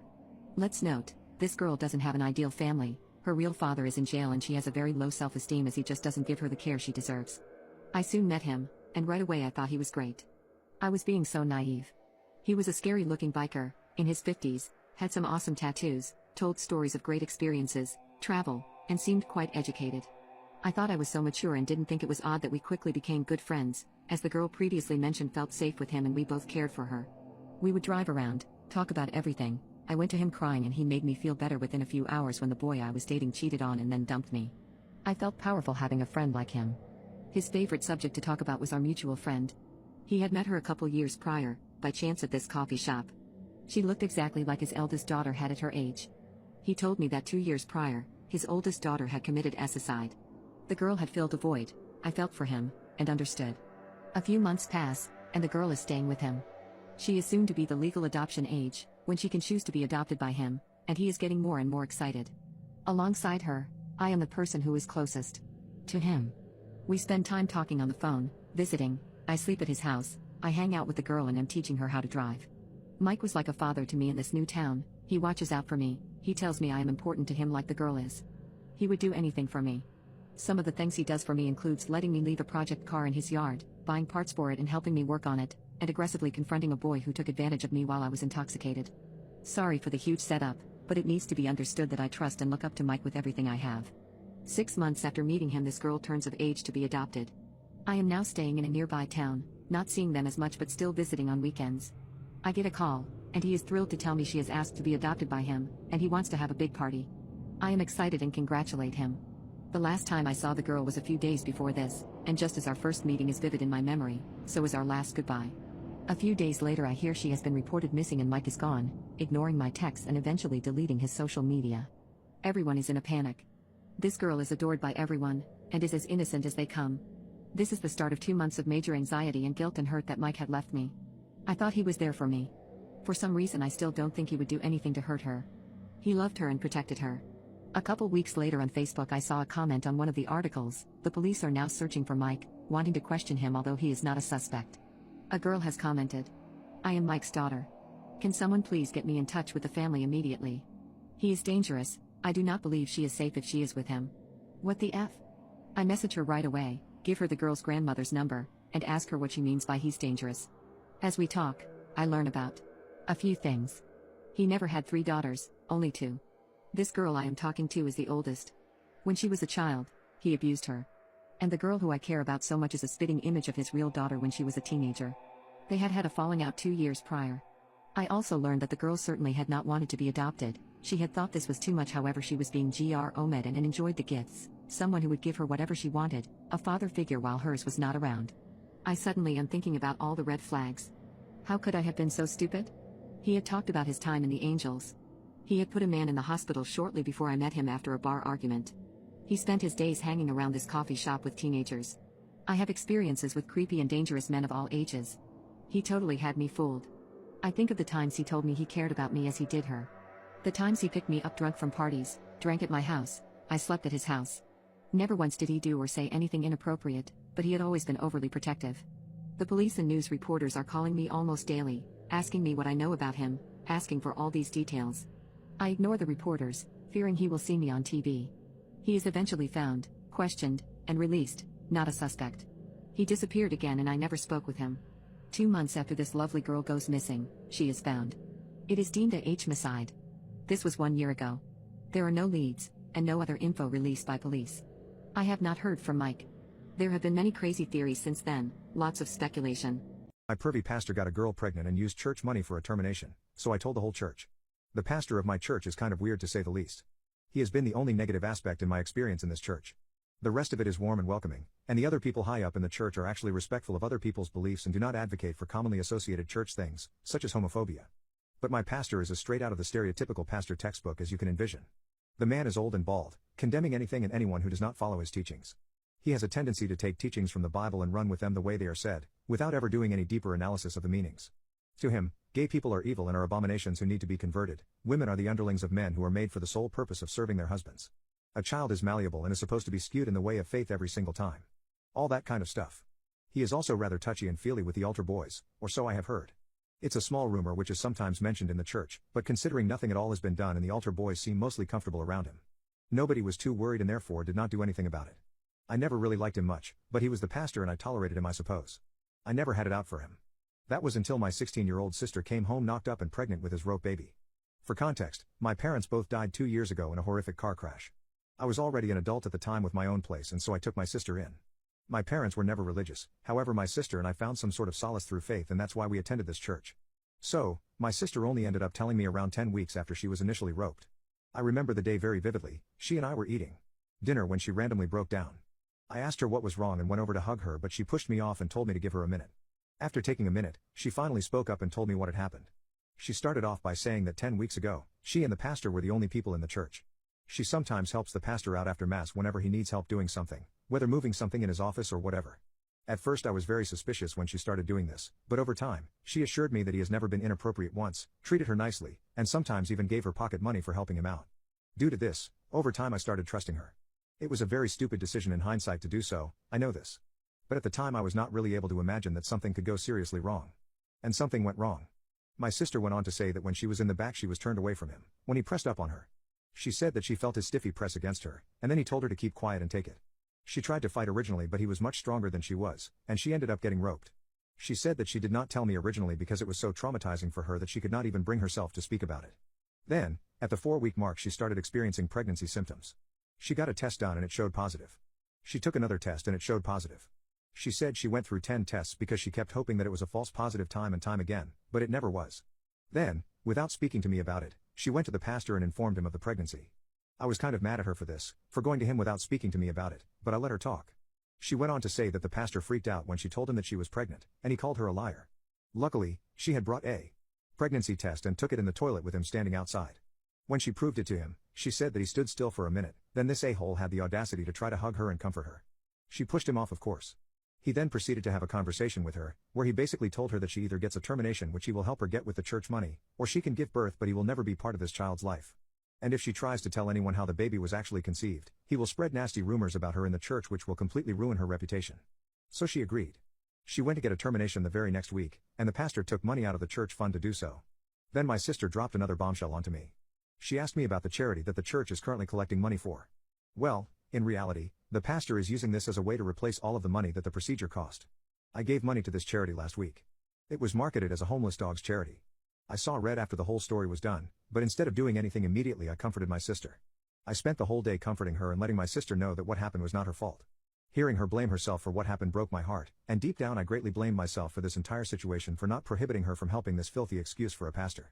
So the next day, while my sister was at school I started hatching a plan. The plan I actually came up with was a kamikaze-esque plan. I'm no genius mastermind, and I wanted the whole church to know what he did.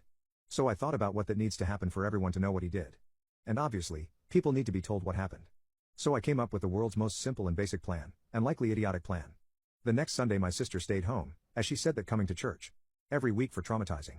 So I went to the church, and of course that the collection bucket for the charity was there. About halfway through the Mass, the bucket started being passed around as the pastor was telling us all to donate generously. When the bucket got to me, I stopped for a second, and proceeded to take a wireless microphone out of my pocket and spoke up. Dear members of the church, those giving your money to this charity, I feel like you deserve to know what you are giving your money to. Our dear pastor, the one standing right there. Well, he roped a young girl and impregnated her. He then forced her to terminate the pregnancy and threatened her if she ever tells anyone what really happened. Well, he didn't threaten me, so I'm here to tell you what happened. And you know what money he used for this termination of the baby? The church's money. And this charity is just an excuse to replace the money that he spent. Tell us what this church is, Mr. Pastor. The pastor tried to interrupt me, but I yelled over him. The whole church kind of gasped, and started questioning the pastor. The pastor didn't even address the rumors. He just left the church and discontinued the entire Mass. This happened yesterday and I have been getting relentless DMs from members of the church, most of them supporting me but a few have told me I had no business airing the church's laundry. I told my sister what I did, and I assured her that I never name-dropped her nor did I mention her name. He told me she appreciated what I did. I don't know what's going to happen to the church now, but I'm sure I won't be seeing that pastor there anymore. My pervy pastor got a girl pregnant and used church money for a termination, so I told the whole church. It's been a few months since I exposed my pastor who impregnated my 16-year-old sister and forced her to get a termination. Since that incident happened, my pastor has not been back in our church, and our church got a new pastor. This pastor seems a lot less touchy with everyone, and kind of aligns his values with the values of the other people in church. The most exciting part of this update, however, and probably the main reason that I'm writing this, is that the pastor has been sent to prison for the rope of my sister. My sister and I reported the incident to the police, and the accusations were taken very seriously. Of course the pastor denied this ever happened, but when my sister brought up the fact that church money was used, the finances of the church were combed through and finances matched up perfectly with what my sister had told me.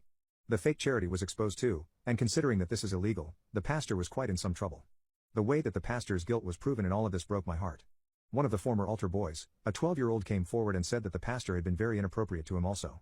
There was too much evidence stacked against the pastor, between the two victims, the missing finances in the church's fund, my sister's name in the hospital records for the termination and the fake charity. The pastor ended up getting 10 years in prison, which was an outcome I am very pleased with. My sister and I are attending the same church, and things seem to be going okay. My sister is in therapy right now and she seems to be on a path to healing. My homophobic son resents his sister for being lesbian. He exposed her to the whole school and is now refusing to speak to me because I reprimanded him. As a mother, I love both of my children equally, but I can't help but resent the fact that my son bullies his sister. I do not resent him for clarification, I resent this aspect about him. He is 17 and she is 15, and ever since she came out as lesbian 6 months ago, he has made her life hell. It started off with just crude comments, him asking her if she had any bi friends that would be interested in a three-way, or him asking when she was going to dye her hair pink. My sister has been trying to be understanding as best as she can, and she never argues or engages with him. She understands that he has picked up many traits from toxic male podcasts he listens to which advocate for homophobia and misogyny, and she is hoping he grows out of those eventually. The problem is, that over the last 6 months, not only has he not improved in his views and acceptance, he has really regressed downhill. He has gone down a dark and deep red pill rabbit hole, and has started disliking women in general, and especially lesbian women. He now states that lesbian women are against God, that they should know that their place is to bear children, and surrogacy or adoption are not the holy way. I have tried to talk to him about this a lot. But any attempts which I usually make are shot down by him. He literally tells me to shut up because I'm a woman. He said this to me about a month ago when I tried to talk to him about the things he says and does to little sister, which I'll get to in a minute. When he told me to shut up, it hurt deeply, and my husband actually yelled at him. My husband is a very calm and peaceful man, but when my son told me to shut up, my husband stopped in. Who the F do you think you are? Telling your mother, the woman who raised you and loved you every day of your life, to shut up. Get the F upstairs and into your room, you ungrateful jerk, come back when you're ready to apologize. And so my son went upstairs. He came back an hour later and apologized to me, but I don't know how sincere the apology was. Our relationship has been very strained since, and last week my son totally crossed the line. Him and our daughter go to the same school, and my daughter, although coming out 6 months ago, has been quite secretive about it. She tells me that her intimate orientation does not define her, it is simply an aspect of her. She does not feel the need to come out to her friends, as she does not see it a huge deal. I'm incredibly proud of how mature she is, and I agree with this sentiment of hers. Anyways, I'm sure you can guess what happened. My daughter came home from school one day and she asked me if she could talk to me privately.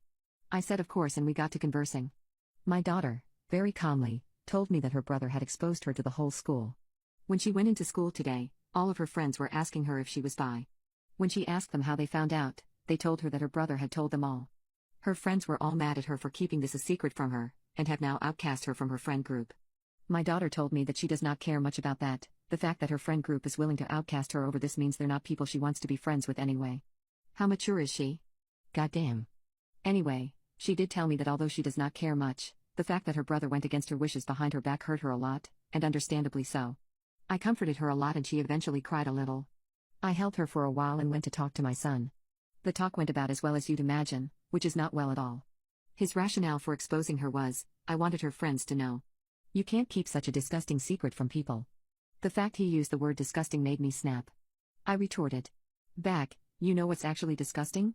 17-year-olds like you who act like they know it all. Who think they're high and mighty and allow themselves to speak to the women in their life the way you do. People who look down on family for things like being lesbian, that's disgusting. You're supposed to be a good role model for your little sister, but you're pushing her away. If anyone here is acting in a disgusting manner, it's you. He then snapped back, and proceeded to yell at me. We had a yelling match for about a minute before my husband came into the room and separated us. My husband ended up taking my side and we heavily reprimanded my son for his attitude. We figured that an appropriate punishment for him would be to take his electronics away. Considering all he does is listen to podcasts, he was outraged about this. Over the past week, our relations have not been great. I still cook for him, but we don't even make small talk. He outright refuses to speak to me until he gets his phone and iPad back. It does tear me apart on the inside, but I refuse to let my son walk over me any longer. My homophobic son resents his sister for being lesbian. He exposed her to the whole school and is now refusing to speak to me because I reprimanded him. Okay, I did not expect this to be an update. My son has moved out and is living with my parents for the indefinite future. The conflict that all led to this came over dinner a week ago. My son by that point had not relented. He was still not speaking to my husband or I, despite our attempts to get him to talk to us and see our POV. My sister on the other hand came to us with a problem.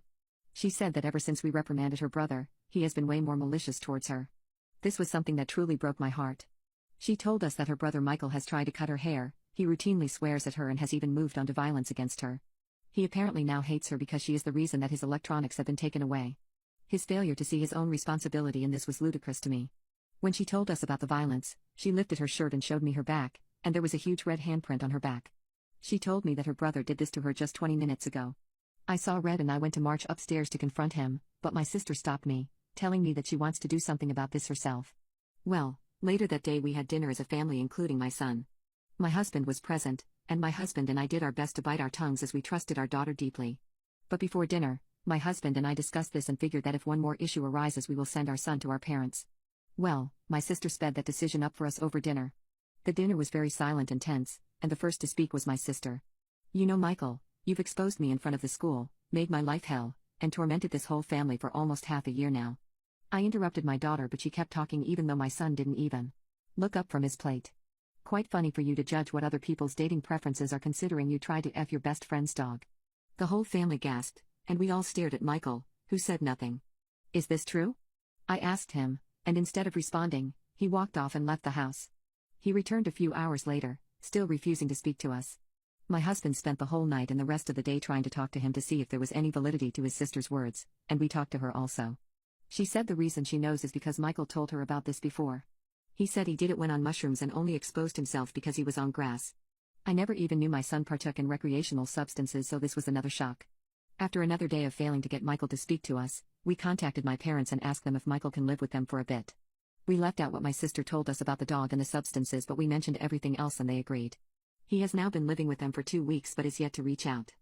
I'm hoping we haven't lost our son, but his behavior over the past 7 months alongside what we have learned from his sister is making us consider a lot about him. My religious wife made me wait 3 years to have intimacy, but now that we're married she insists that I need to keep waiting. I dated my wife Rena for 3 years before we got married, and during that time, she made it known that she would like to remain a V-card owner until our marriage. We both met in a religious event and are both church-going and religious, so this was not a problem. She is an overall wonderful person. She takes care of me and even took some time off to care for my mother when she was in the hospital due to a car accident, and has no problem with babysitting my sister's kids who love her very much. Everyone tells me how lucky I am and I feel the same. We have been married for 4 months now and live together in my apartment. Her grandma had been sick for years and her dying wish was to see Rena get married before she passed. Rena is the only girl among 8 cousins, so she was very special and close to her grandparents. Knowing this, I proposed to her as her whole family and mine have basically become one, and it was a no-brainer at that point. We got married in the courthouse within a week after knowing about the prognosis. We went straight to the hospital and had a small party there with her since she had a private room and the hospital staff allowed it. Sadly, she passed about 17 days later.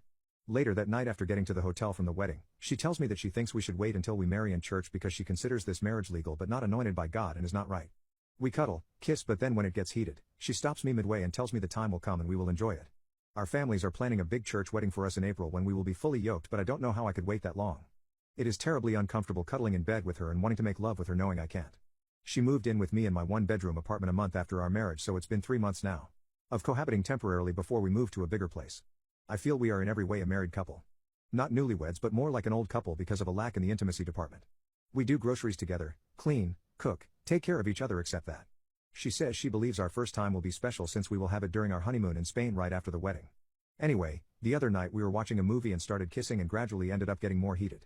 She stopped me after some time and we had an argument because yes, I know I was wrong and didn't control myself well. I guess I should have asked what marriage and intimacy really meant to her before proposing instead of assuming, but I also think I'm being deprived of something so important in a relationship. She didn't speak to me for 2 days and just a while ago we had an honest conversation and have decided that she should move back to her parents until our actual church wedding in April. We originally thought living together since we were legally married would be a good start at knowing each other, but I guess this is for the best. I still have this nagging feeling in my head. My religious wife made me wait 3 years to have intimacy, but now that we're married she insists that I need to keep waiting. I talked to Rena the day after and talked about what exactly is holding her back. I told her if she has any concerns, she could open up to me and talk about it like a married couple. If she even considered us one. She told me she had seen the post I made on Reddit, and had actually read a lot of the comments. The comments made her realize that it stems from her feeling everything was so rushed and it was not how she expected to get married in her head and what comes after that. She wanted to make her Nana happy but at my expense. It dawned on her after our small party in the hospital how she didn't feel ready for it because she didn't feel married, thus letting me know later on that she wanted to wait. She has apologized about how she handled things and thanked me for being patient. I have done the same and we have been talking every day although she still lives with her parents. We changed our plans altogether and have decided to do an elopement and be married in Rome. We contacted a relative we have living there who set everything up from the venue, photographer and the minister. We decided on a little ceremony by the lake with just us, the minister, our relative and the photographer. We are leaving in a week and are very excited about it. And since we will be there, we'll have our honeymoon in Spain right after as planned since it's only a few hours away. The April wedding will still push through for family and friends as more of a vow renewal and reception. We have informed them about it and they understand how our case has been very unique and are very happy and supportive regardless. Our elopement is simply a ceremony for the both of us, not thinking about other people for once. We are already looking at a bigger apartment for us when we return from the trip so Rena could have her own working studio as my apartment is too small. My influencer friend planned to host a veterans memorial dinner and posted on social media. Some veterans did not give consent to be posted online, and my friend is now canceling the whole event. Ellen and I have been friends for a few years, and she has always seemed a little manipulative in the sense that she tends to make things about herself, while trying to pass them off as about others. So for example, Ellen will be graduating with her bachelor's this December, and she's an assistant manager in a fast food joint. She also has a side gig that she's talked about growing post-college, and that is her Instagram and TikTok, where she discusses many political events with her opinions. However, she told me that she didn't want a graduation party because she didn't like to celebrate herself, but that she wanted to do something else with the money her parents wanted to throw a party with. Instead of doing something for herself, she said she felt led to do something for others with the restaurant room her parents wanted to rent, and that was a gathering to honor veteran families from her church with a free dinner banquet. She also hoped to invite everyone that her parents wanted to invite to her graduation party. Her parents liked the idea and brought it to their church, and someone there offered to host the gathering in one of the church's conference rooms to save money. Ellen said the theme of the party was to honor veterans outside of Veterans Day, and the church announced it during a recent Sunday service along with sign-ups following the service.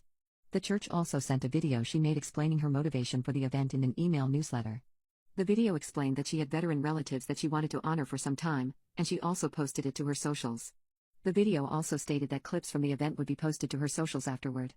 Ellen also explained how she wanted the money her parents planned to spend on her graduation to go to something good instead of nothing because she didn't want a graduation party. She also stated that Facebook's birthday fundraisers gave her the idea to do something for others. Ellen then asked our friend group to help decorate and be servers, and many of us volunteered because we would have gone to her party if she had one. Ellen also said she received compliments at church for the idea she had post-announcement. Ellen also wanted to do a ceremony where she'd acknowledge each veteran and give them a goodie bag. However, when her parents informed her that some people told the church that they didn't want to be on social media, it led to a catastrophic change in Ellen's demeanor. To clarify, some people didn't feel comfortable being online. So when Ellen planned to call each veteran onto the stage to give them a gift, some people wanted to be edited out of walking on stage. Ellen vented to our group about how the church asked for certain people to be edited out of the ceremony recording before posting to social media, and Ellen planned to record with her equipment. The church even offered to have the church's video editors edit her video to make it easier along with offering to record it on church cameras too, but she was upset because she didn't want to split video credit nor heed those requests. She said that the people who requested were being entitled when they were receiving free food. But when her parents told her that she was being unreasonable, she said she should have never created the event and didn't want to be told how to make her videos. She also said she'd rather cancel because the veterans should be thanking her instead of complaining. But when her parents said that video consent was important when posting online, she told them to cancel the banquet, but was told that it wasn't completely in their hands after getting the church involved in using their venue and help with catering costs. When one of our friends asked if the point of the event was to honor veterans as she originally said, she said the event would have been about her if she had a graduation. But when I said that honoring the request seemed proper to do, she questioned if I was on her side. She also said she shouldn't do something nice for others if she wasn't getting anything out of it. She then said we were done volunteering because she was going to have it cancelled. But when we suggested calming down before canceling emotionally, she didn't like that either. However, what made me most disappointed was when she made a video stating that her parents didn't allow her to have a graduation party, thus why she created the Veterans Party as an alternative although she was suppressing how she felt. She also said she planned to sue for emotional distress if they didn't cancel the banquet at the church, and she deleted her previous videos discussing the party when some of us reached out to her afterward. She admitted to one of our friends that she lied in the video to try and stop the banquet, and hearing that changed my opinion of her. The party is scheduled for January, and many of us have already begun helping with preparations. What would be the best way to handle this situation? My influencer friend planned to host a veterans memorial dinner and post it on social media. Some veterans did not give consent to be posted online, and my friend is now canceling the whole event. I decided to call my friend Ellen's mom Joy.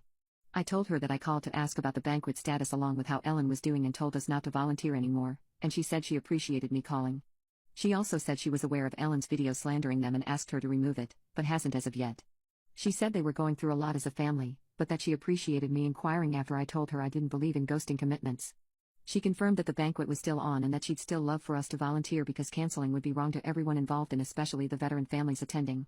She also confirmed the argument Ellen said she had with them about canceling. She also said she and her husband were debating how to handle the video/her recent behavior. They told Ellen she was overreacting to a simple request to edit 2 veterans out of the video when there were dozens of people signed up. When I told her that many of us were upset by Ellen's sudden shift, she told me something I never knew. When Ellen decided not to have a high school graduation when they offered to throw her one, she began complaining after hearing how some friends received a lot of money at their graduations. So when they asked if she still wanted a graduation party albeit much later into the summer than they would have initially, she blamed them for not throwing one for her instead of asking because she hated planning parties for herself. So when she declined, They offered to take her to dinner with a few friends if she wanted something smaller, but she said no and that it was too late. So when it came to her college graduation, they were certain she'd want one this time, but was surprised when she didn't. Joy said. She made a mistake by enabling Ellen when Ellen blamed her indecisiveness on them.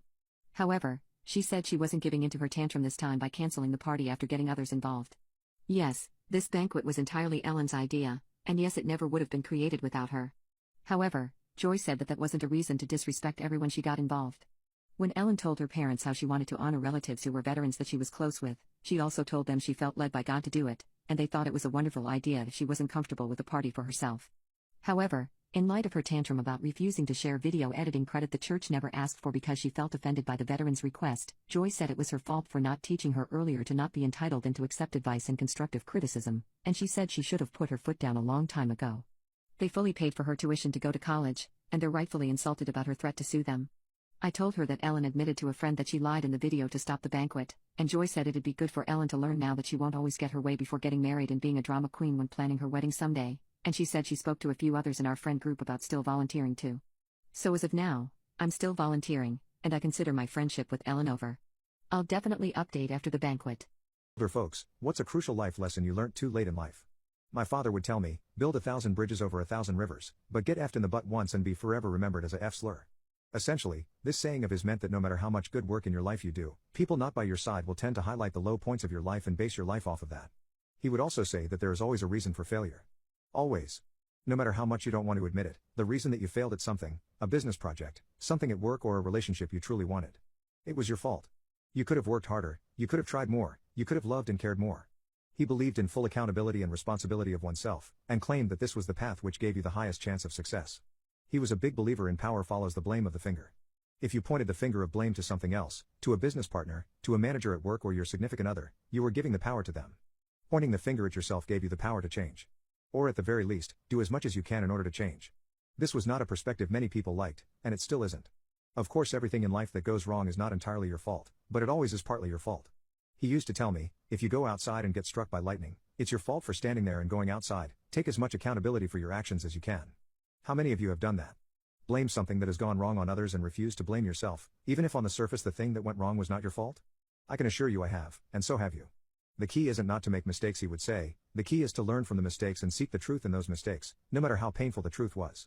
He would say that you must always take a good look inside yourself and confront the stuff that hurts to confront. That's how you change and that's how you grow. Threw an avocado at an old lady at Walmart and connected perfectly. She's now suing me. So I have serious anger issues, which started as early as I can remember. I cut the hair off of girls in kindergarten, bullied kids in school, was a jerk to teachers and even made this sweet old teacher quit once because I made her life a living hell for the better part of a year. I would make jokes about her aloud, call her an old hag, so on and so on. Because I was 13 in the 4th grade, I was popular with my classmates because I was the older cool kid. In Hidnight I was an absolute a-hole and deserved to get held back and expelled from high school in my senior year, which I attended when I was 22. So last week, my anger issues really boiled over and I did something which may really end up costing me. I was at Walmart, and I wanted to buy some organic avocados. I only eat organic avocados, I prefer their taste, and I was in the aisle walking towards them. I noticed that there was only one pack of organic avocados left, so I sped my walk up to get to them. But then some old hag turned the corner, and snatched the avocados when I was about 30 feet away from them.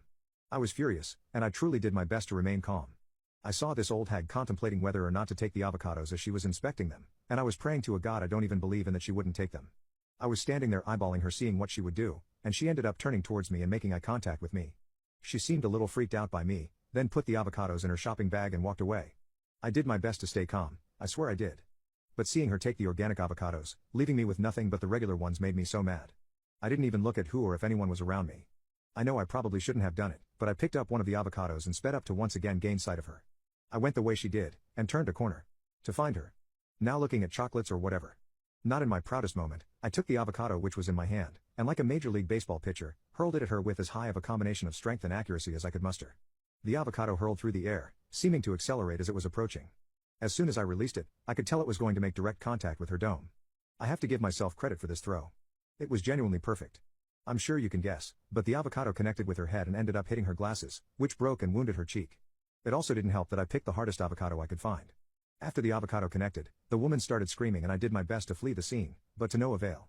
Just my luck that a security guard managed to be standing in the same aisle maybe 50 feet away from me watching it all unfold, and he caught me as I was trying to nonchalantly leave. I tried to fight him, and he called for backup. I was restrained by 3 security guards and had the police called on me. I was taken to the station and all that other stuff. Sometime later, I was informed that the woman has chosen to press charges for aggravated assault. I am looking at a max of a $5,000 fine and 5 years in prison, as this is Florida, but it's unlikely I'll actually receive such a sentence.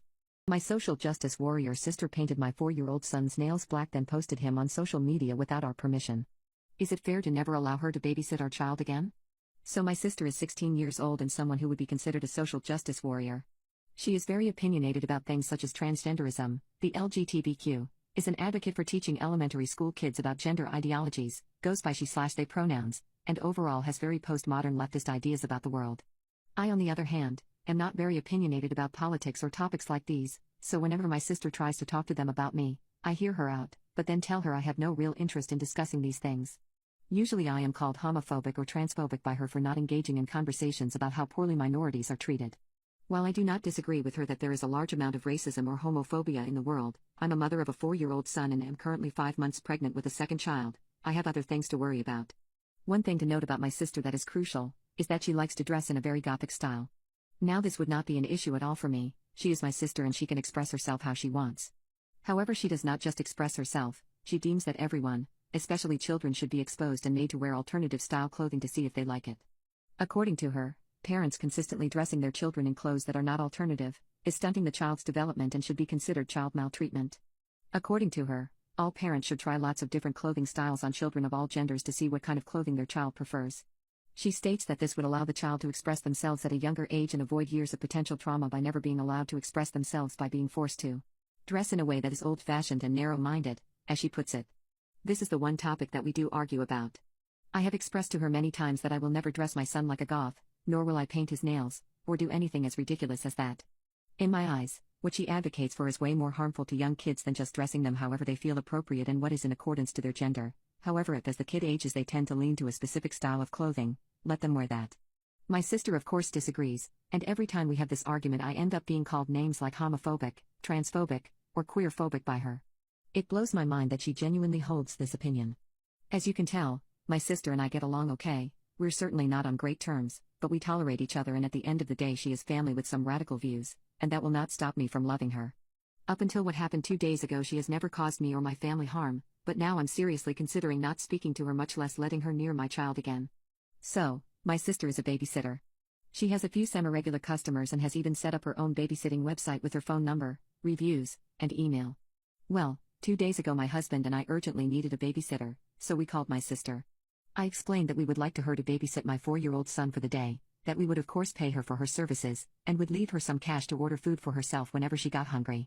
Before leaving her for the day, I made it quite clear to her that as a parent, I have boundaries, and one of my boundaries is that she will not dress up my 4-year-old son in an alternative style.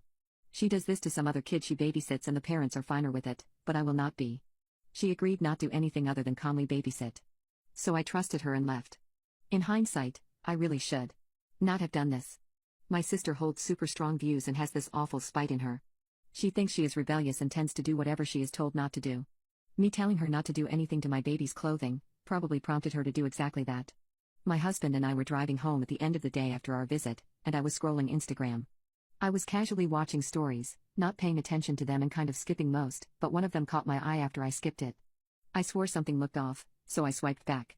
And what I saw made me horrified. I don't think I can express the anger and frustration I experienced when I saw my sister's story. She had posted a picture of my son, with black painted nails, as well as a full alternative outfit. He had on fishnets, was wearing a skirt, his top half was dressed in black, and to top it all off, he had dark purple lipstick. What was equally just as bad, is that she had a caption on her story. Teaching parents that their kids can have their own style, regardless of their age. It sucks that some people are still so narrow-minded nowadays. I didn't slide up, instead I waited to get home to confront her. I told my husband to pull over and showed him the post, and he was just as horrified as I was. To say we were both absolutely furious with my sister would be an understatement. When my husband and I got home, we stormed into the house to find my sister watching TV and my son asleep. I went up to see him and he was dressed normally now and with no lipstick, but she had kept his black nail polish on. I went back downstairs, where my husband was already being very stern with my sister. My husband is the one person my sister doesn't say anything to. He's an ex-Navy SEAL and his aura seems to intimidate her. I then joined in and we scolded her together, both telling her that what she did was absolutely unacceptable. She tried to defend her point, saying she only did what she thought was the right thing to do, and my husband snapped, telling her if she was really that naive and downright dumb to believe that going directly against her parents' wishes, then posting the child online without the permission of the parents, as well as insinuating that we were bad parents in her post, was a good idea and good for the child. She did not have much of a comeback for that. We ended up paying her a quarter of the agreed price and told her she's never allowed to be around our child again. She cried when I said this, as she loves my son and loves to take care of him, but I told her that as of right now, I do not trust her and she is not allowed to be around our kid. My husband proceeded to also leave a terrible review on her website the next day, and she called my husband, cursing him out. She called him vengeful and spiteful, and asked him if I knew about the review. I did. She demanded he take the review down as one of her regular customers has blocked her. My husband did not, and my sister is now really mad at us too. My social justice warrior sister painted my 4-year-old son's nails black then posted him on social media without our permission. Is it fair to never allow her to babysit our child again? So my sister has gone on a tirade which has prompted my husband and I to sever contact with her. After my husband refused to take the poor review on her babysitting website down, she took to her secondary social media account to expose us. She did this by screenshotting and posting the review my husband left. In her post, she explained that all she did was allow the child to choose what clothes he wanted to wear. And when we saw what clothes the child himself chose to wear, we endlessly berated her until she cried, then forcefully shoved her out and refused to pay her at all. This, of course, is a sick and twisted version of events which is she putting out there first in order to gain sympathy. Considering the name drop the email the review was left by in her post, my husband has been getting many hate emails, which do not actually bother him in the slightest. After she did this, however, I called her up and told her that my husband was 100% right in doing this. That her actions to take to social media, and twist the events to gain brownie points from her followers or whoever sees the post is nothing short of pathetic attention-seeking. In retort, she defended herself claiming that she did nothing wrong and that our actions were unreasonable. She then demanded that we pay her the remaining 75% of the money she was promised or else she will take us to court. I laughed and told her that what she did was go against the parents' wishes, then shared a photo of our child online insinuating we are bad parents without our permission, and I have a screenshot of her story. If anything, the court will rule in our favor. She was evidently mad at this, considering she hung up her phone. I am now blocked on every single social media and my family is bombarding me with questions. And are looking for answers. I have cleared the air in a family group chat, and thankfully most of my family are sane people who are on my side. Pranked my autistic girlfriend by playing her heavy metal music on full volume which gave her a panic attack. So my girlfriend is autistic, and she has some severe sensory issues. Most of the time she is fine, but there are certain sounds she cannot stand that give her severe anxiety, and she also has some foods she cannot handle. Just to demonstrate how hard her sensory issues can get, one time I gave her a smoothie with bananas. She hates bananas, she hates their texture, their smell, she hates every banana except mine. Anyway, she took a swig of the smoothie and asked me if I put bananas into it. I told her that I did. I told her that putting a banana into her smoothie served two purposes. One purpose was a prank for my own amusement, and the other purpose was exposure therapy as I believe she can get over her sensory issues. Well, my girlfriend was not amused by the prank, and she threw up because the knowledge that she ate a banana genuinely made her sick. I have since tried to continue this exposure therapy by eating bananas around her, but it's proving futile so I think I'll stop. Considering the banana experiment failed, I tried moving on to her audio sensory issues. As far as these sensory issues go, she hates loud noises. I have dragged her to a concert before and she had to be rushed out by the ambulance. Safe to say we never went to another concert again. So, instead of us going to a concert, I figured I would bring the concert to her. I have these amazing and ultra loud headphones. These headphones are so loud that the first time I listened to metal music on full volume with them, my ears rang for a couple hours straight. Now, my girlfriend likes music and likes exploring new genres, she just doesn't like loud music. Needless to say, heavy metal isn't exactly her go-to. Well, yesterday I figured that what she was missing in her life was heavy metal music. Have converted some of my friends into metalheads. I knew in the back of my mind that trying to force her to get past her sensory issues regarding bananas didn't work, and therefore doing this would not work either, but damn it I had to try. I love concerts, I love loud music, and I absolutely despise that my girlfriend cannot attend these. I figured that maybe if I just expose her to loud and good music, she can focus on how good the music is, instead of how loud it is. I now see this was the wrong approach, but I think my logic was valid. Anyway, last night my girlfriend and I had just smoked some grass, and when we are on grass we both get a compelling urge to listen to music. I feel like I can connect to instruments so much more, and I can make out each individual atom of the song, it's like I'm chewing it. So I told my girlfriend I had found a great underground jazz band, she loves jazz, and I wanted her to listen to it. I put my headphones onto her, and with no warning, started blasting the loudest, gnarliest, and heaviest metal I had on my playlist on full volume. I also was holding the headphones tight to her head, so when she screamed and jumped and tried to take them off, she couldn't. I held them there for a few seconds and she was really struggling to take them off and was screaming for me to take them off. I relented after 20 or so seconds. After I did I began laughing, and she curled up into a ball and cried, then proceeded to cover her ears and started hyperventilating. Being baked, I had no idea about how severe the situation was, so I kept laughing. I only understood it was very serious when she fell to the ground shaking and breathing rapidly and heavily. She has told me if this ever happens I need to get her noise-canceling headphones and manage her temples as that calms her down. So that's what I did. It took about 10 minutes but, thankfully she was okay. Those 10 minutes were very scary, and I kept apologizing to her. This morning when we were no longer baked we talked about it. She did say it was okay and she isn't mad about it right now, but she did say how she felt very disrespected by my actions. I feel bad and I want to make it up to her but I don't know how. A guy I met on Tinder went from charming and kind to a psychotic creep begging me to let him sleep over. I matched with a really cute guy named Pete, and he started the convo off in an explicit way. He was really cute, and so I overlooked the explicit comments he made. He had just moved to my city and just like me, he wasn't looking for anything serious, he just wanted to meet some people and see some local spots. The first night we met up at a well-known tapas bar. I chose this place because I had a few friends that were waitresses and bar staff there, so I felt safe meeting a stranger here. He was on time, we had nice chats, really cool guy on first impression. We spoke about work, to which he responded that he's a software developer but he's just started his freelancing career. We spoke about where he stays now that he's moved up here, and he said that he's sharing a place with some friends. Rent is quite pricey in the city, so it made sense to me. He asked where I live, and I told him that I'm lucky to have my own one-bedroom apartment in quite a nice and popular part of town, mostly thanks to my parents that helped me save and gave me a portion of the deposit money for my 21st birthday which I invested and grew until I had enough to put down a decent deposit. He then offered to drop me off at home, but I said no, I'd prefer to Uber home by myself. He asked if this was because I'm gonna go meet someone else after him, and I laughed because I genuinely thought this was a joke.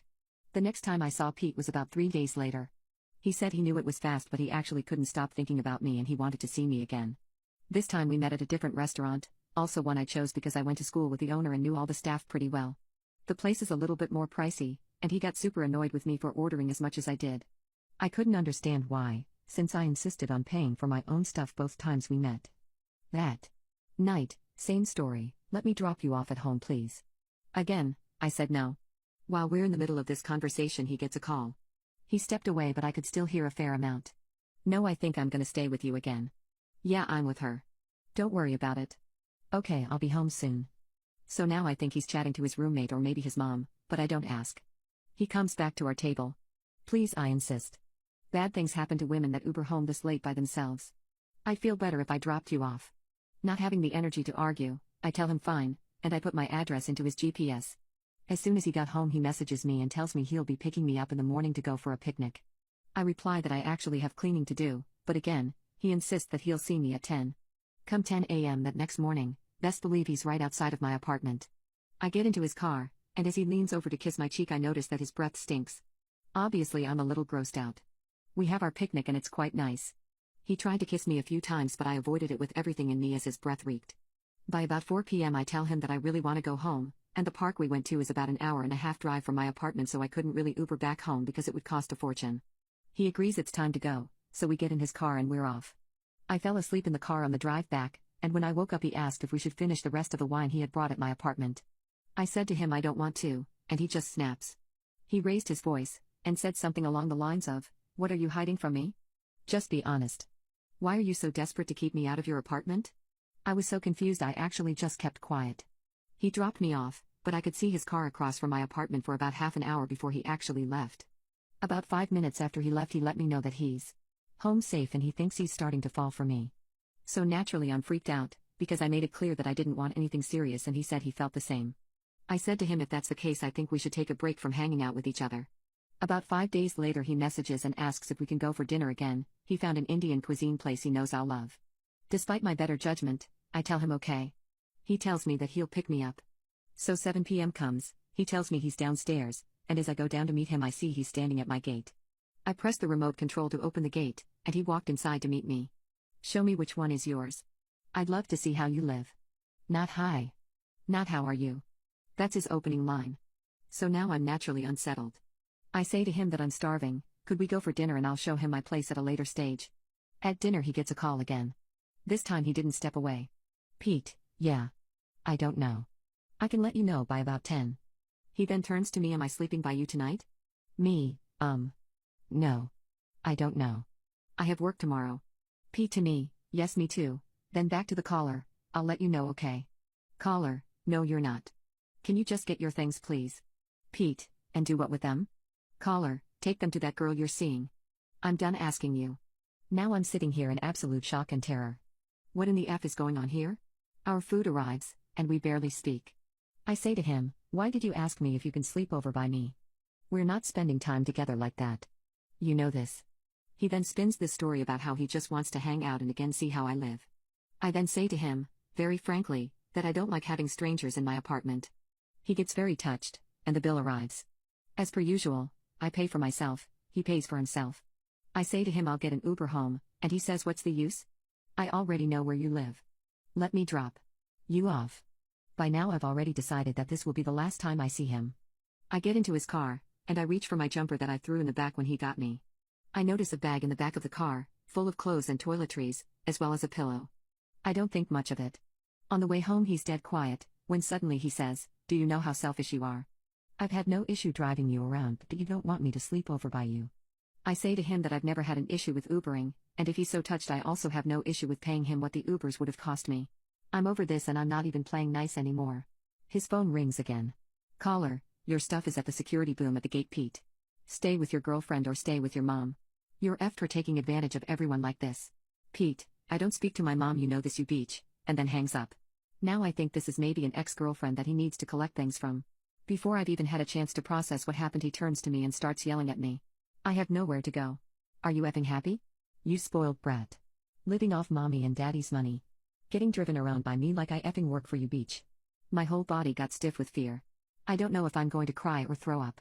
In my head I'm just planning how I'm going to grab my bag the second he stops, and run straight to the cafe under my apartment. If you run through the cafe you can get to a gate that takes you to the back part of my apartment, and it works with fingerprint access.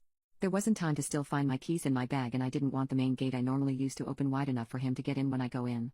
He stops at my apartment and as planned, I jump out, run into the cafe, run out the back, through the little gate, up to the second floor and I hammered on a neighbor's door. I went inside and told her and her husband everything that happened and asked if they would mind calling the cafe to explain why I ran through with no explanation and in such a state. I blocked Pete and I haven't seen him since. I'm still not sure what his case was. From what I gathered, he was basically homeless and I think he wanted to get into my apartment to maybe sleep over there for a while. I'm not sure if the girl that kept calling him was also a Tinder date that let her into his apartment and he just never left. All I know is that he scared the living daylights out of me and I never ever want to see him again. My insane 18-year-old son tried to torture and unalive our family dog, so I beat him to a pulp. My 18-year-old son has been a nightmare to deal with since the day he was born. Even as a baby he screamed and cried more than other kids, as a toddler did not understand and why boundaries that were set upon him, bit and kicked both my wife and I constantly, smashed plates in the house. We tried our best and we really did love him, but it's hard when your kid gets expelled from kindergarten for attempting to light his classmates' hair on fire with matches which he brought into school behind our backs. At age 9 got diagnosed with antisocial personality disorder. Essentially, he's a diagnosed psychopath. He got diagnosed after being expelled from a school for the 4th time. This time he snuck behind a girl and cut her undies open underneath her skirt with a pair of scissors. This was apparently the 3rd instance he has committed something so genius to this particular girl. That's what we were told anyway, we never heard it from the school before or from him. So, our son never attended school and has no education past the 2nd grade. His mother tried to homeschool him but that tenure ended when our son slapped her for giving him homework. As of today, our son is 18 and life with him has been a nightmare. My wife and I are both so exhausted from 18 years of dealing with this, and the only 2 lights in our lives right now are each other and the family dog. We got the dog a couple odd years ago, and our son despises this dog. I've seen him play way too rough with the dog sometimes, pretend to sock the dog only to stop his fist an inch away from his face, all that kind of stuff. I've told him to cut it out more times than I can imagine, and it was over the dog that a year my son and I got into our first ever physical altercation. This was by far not the first time he has hit me, but it was the first time I responded with violence. So our dog was upstairs, he likes to sleep there. I was downstairs, my wife was out of the house, and as far as I was concerned my son was out of the house too. Well, I heard my dog yelping, then growling, then barking, as if he was being hurt or there was somebody in the house. Of course I ran to check it out but I grabbed a knife before I did in case I had to deal with an armed intruder. When I ran upstairs, I see my son standing in the room, his hand wounded and the dog biting him over and over. I told my dog to stop immediately and told him to get out of the room, and like a good boy he did. My son screamed, "You're putting that effing dog down." He bit me, and he held up his hands to show me the wound, which wasn't even that severe. I responded telling him no, and asking him how he was even here in the first place. The window was open but this was the 2nd story, my son can't double jump like Mario. I stole an effing ladder then climbed in here. I hate that stupid dog, I just wanted to play with him.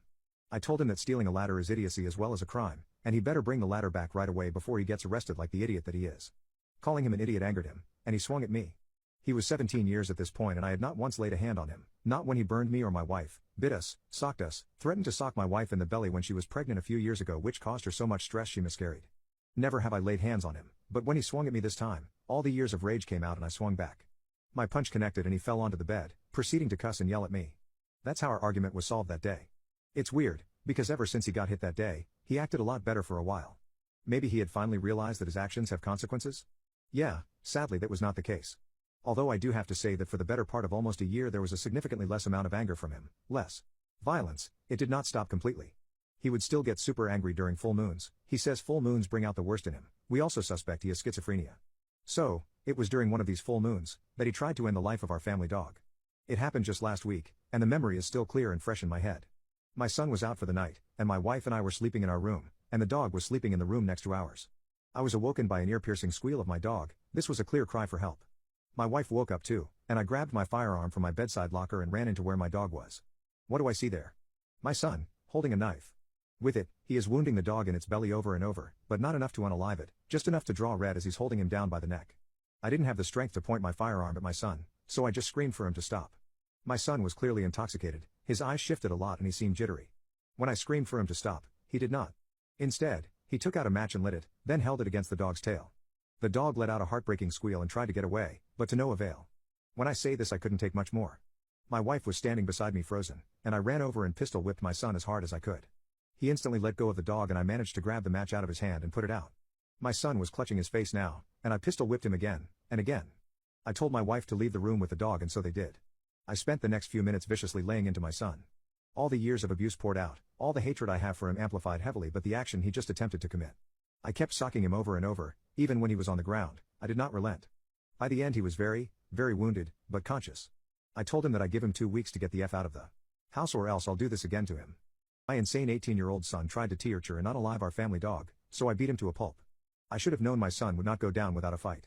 The first trying he threatened was to sue me for the assault, and I informed him that we have cameras in the house and the cameras can show him once again, getting a ladder, climbing in the house, then proceeding to try torture our dog, and as a homeowner I was simply protecting my own home. He seemed to realize he could not get much out of suing. The next thing he told me is he will burn our house down. That's where I got him. You see, this was a conversation I went into with the intent of riling him and making him threaten us, and due to this I was audio recording the whole thing in case he posed a real danger to my wife and I. The recording would allow me to go to the police. I told him this and he tried attacking me again, but I was able to push him off and he left the house threatening to burn it down again. That same day, I discussed it with my wife and we went to the police. My son, despite only being 18, has a huge criminal record. He is known by the local police department. He spent 6 months in juvie at age 14 for robbing an old lady's purse. That's not the only thing he's done to get himself on record, but it's just an example. I gave the police officer the recording to listen to and explain the background of the situation. The whole thing took a few hours, and we left. We didn't hear from my son until the next morning when he called us from jail. And it wasn't because of his threats to us that he got arrested. Well, last night after leaving our house he went to his best friend's place. His best friend is just as much of a degenerate. His best friend told him that he has an idea. Recently, one of the best friend's well-off aunts moved quite close by, maybe an hour and a half walk. The best friend suggested pulling off an armed robbery. Of course my son was super into this idea. So the reason my son was in jail was because he was facing charges of aggravated assault of the aunt as well as armed robbery. He demanded we bail him out and hire a good lawyer. But we of course aren't going to do that.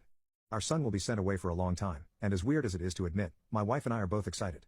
My manipulative fiancée keeps creating fake scenarios in her head and getting mad at me because of them. Recently she crossed the line and I broke off the engagement. My girlfriend Sarah is wonderful in many ways, but she has one terrible habit which drives me crazy. She likes to ask me dumb questions and see my answers. If she doesn't like the answer she receives from me, she gets angry or sad. She asks questions like, "Hey, what if I am unable to have intimacy for the rest of my life and unable to have children? Will you still marry me?" I try to answer emotionally or make her happy, but she always forces me to answer rationally and expects me to be honest. But if I give her a rational answer, she gets mad or sad, saying I only love her because of her body and I only want her for intimacy. She also makes up these fake scenarios, wants me to answer rationally, but gets angry when I do so. Around a month ago she convinced me that one of her co-workers was a stalker, and that he was stalking her. I spent the whole day stressing out, taking the next day off work to collect as much information as I can about this guy and constantly worrying for her, as she insisted she goes to work. At the end of the night she told me I had passed the test, and there was never a stalker to begin with, she just wanted to see what I would do in such a scenario. Most of the time it's not scenarios like these, but rather just questions. These questions do get annoying nonetheless. I tried to talk to her, saying, "Babe please. I hate these questions. I can understand stupid ones like would you love me if I was a worm? But these questions are serious, and I can't handle these extra dramas. I really love you, but I just want to relax and spend some quality time with you after work." She did not take what I said to mind at all. Recently, she crossed a line. One of my coworkers was badly roped and hurt, and she was in the hospital for a week. The boss gave her PTO for 2 months. She and her husband both broke down emotionally. She is scared to even see a man, and her husband can't tolerate the pain she is in. I took him to a bar a few times, every time he cried because of what happened to her and how he failed to protect her. Their marriage is falling apart. Sarah knew everything about these events. So a few days ago, after I came back from work and was relaxing on the sofa, she came to me and out of nowhere brought up my coworker's story and asked me, Babe, will you still love me if I get roped and unable to come close to you for years? Will you still love me? My answer was yes, I will be there for you. But she kept pushing, asking, What if they made me pregnant? What if they injured my private parts? I was getting more and more annoyed and angry because rope is one of the biggest tragedies that can happen to a woman and she was essentially mocking it. She somehow created this scenario in her head, a very realistic depiction of it, then would not take my "I would still love you" as an answer. She kept pushing, going into detail telling me to imagine 3 grown substance addicts roping me as I scream for help and tears roll down my face. And in the aftermath I'm unable to communicate or make love. When she said this, I said I was done. I took off my engagement ring and said I am done with you. I work 12 hours a day, but I still try to find time to do something for you. I try to buy you flowers, take you out on dates, try to buy everything you ask, cook for you often, and do everything I can to make you happy. All I asked for in return is peace and positive energy. I can't take these games anymore, and I can't apologize every time for some fake scenario you created in your head. I can't handle that extra stress. I walked out of my house, she kept screaming at me and crying loudly. I am currently staying at my mom's home. She kept calling me and texting me, I didn't answer. My manipulative fiancé keeps creating fake scenarios in her head and getting mad at me because of them. Recently she crossed the line and I broke off the engagement. So, we all had a family meeting. My girlfriend Sarah's mom, dad, her aunt, uncles, and grandma all came to my home. Sarah came too, but they told her to stay in the car. We had a long discussion. I explained everything that's been happening about the what-if questions and how she got upset with my answers. They were very supportive, they always treated me like their own son, and today was no different. After I expressed my anger and sadness, they asked if Sarah could come in because she wanted to say something. They said she was completely broken down and never expected I would actually walk out like this. She didn't eat, shower, or do anything in the last 48 hours. She came in, and it was true, her eyes were bright red, she had messy hair, and she was in the same dress I left her in. She hadn't even changed. She cried and wanted to come towards me, but her mom stopped her. Her mom made her explain herself and the true reason behind her what-if questions and dumb scenarios. To summarize, she said that she was way too young to get married, and she never really grew out of our childhood friendship. She is the child of my mother's best friend. She used to do pranks, throw cold water at me, or say stupid things to embarrass me when we were kids. The reason for those what-if questions was to irritate me, but she never realized her questions turned from stupid stuff to horrifying questions. She never expected me to be this much traumatized by it because to me, this was a real relationship turning into marriage, but in her mind, she was dating her childhood friend and started to live with him. Both of our parents apologized to me because they were so happy about our relationship that they forgot she might not be ready to be married at all. She is young, and this is her first relationship as well, just like me. After hearing all of this, my anger calmed down a bit, but the damage was already done. And by looking at Sarah, I can say she realized it too. I've never seen her in such a state ever in my life. But I wasn't ready to go back, and her parents didn't beg or force me either. But, she told me she was willing to do absolutely anything to win me back. This was a wake-up call for her, and she realized what she had done. So I said the marriage is off the table now. First, she needs to go to therapy. And after she is done, we will see if we can give this relationship another chance. She agreed to everything and said she will work hard to make this relationship work because she does not want to lose me. I've given this deep thought and I'm happy with my decision. She was always loyal to me, she loved me, cared for me, and did everything an amazing wife does. But the problem was her stupid fake scenarios and what-if question. But if what she says is true, then I want to give this relationship another chance too. Edit, she just asked me a what-if question again. She asked, what if I made you your favorite carbonara tonight? I think this relationship will work out just fine. As a man, there is very little you can do about false rope allegations. I think we can all agree that rope is bad. I mean, holding down a woman against her will then forcefully entering without permission, no bueno at all. However, false rope allegations are just as bad as rope itself, and I refuse to be told otherwise. As far as false rope allegations go, I can think of 2 types. 1. Malicious allegations. These are situations where a woman knows she wasn't roped, but makes the accusation as some type of vendetta against the man, or to protect herself from ridicule or negativity. Maybe she thinks she can get compensation, or the man is an ex who cheated on her, but whatever the reason is, there is a false allegation thrown out. And number 2. Mistaken allegations. These are situations where the woman fully believes she was roped, but the situation that occurred does not meet the legal definition of rope. Legally, she validly agreed to intimacy, even if she regretted granting that permission later. Accusing the man of rope in a case like this should actually be punishable by being hired by a circus, as this is some clown behavior. Anyways, for malicious allegations, there is essentially nothing a man can do to protect himself. Even avoiding intimacy altogether doesn't protect against malicious allegations. Some malicious allegations could be avoided by making specific efforts to not tick women off, but that does little for, say, a situation where a woman falsely claims rope because she doesn't want her parents to know she said yes to intimacy. A malicious allegation actually happened to a friend of mine. Sure, it was proved that the allegation was false and the woman confessed so herself, but she got no jail time and my friend is now unable to get a job and many people have turned their backs on him, all because his ex decided to falsely accuse him. As for mistaken allegations, they do provide for more avenues of protection for men, but at some point you just have to take your partner at their word that they are agreeing to the intimacy and are agreeing for the right reasons. So repeatedly checking in and reading body language is really the best protection for men attempting to avoid mistaken false allegations. But if your partner is telling you that they want to have intimacy, when they really don't want to have intimacy, what is a man to do? It's reasonable to take her at her word, but you never really know if she's agreeing because she wants intimacy, or if it's because she is afraid of what you'll do if she says no, or because she had a couple glasses of wine, or because she thinks it means you'll be her boyfriend. And if it turns out to be some reason other than that she actually wanted to have intimacy, the man is at risk of being falsely accused. My nerdy classmate cheated on all of her exams, so I exposed her to benefit myself. In high school, there was a girl named May at the top of our class, who was known for being very quiet, timid, nerdy, anxious, antisocial and a bit of a recluse. She had long bushy hair that reached pretty much her backside, and she always brought a messy stack of books and papers to each class, despite not needing them for anything. Everyone felt bad for her. She was seemingly incredibly intelligent but crippled by anxiety and some sense of deep trauma. But one day, in a class we shared, I realized she was writing answers for a test on the desk and covering them with her long hair. If you write on a desk in pencil, it can be easily wiped away with your hand, and that's exactly what she did after the exam. She was a cheater. I talked to another kid in our class, James, and he said, "Oh yeah, May always cheats, everyone pretty much knows that." She would apparently even write answers on the strewn papers in her desk pile.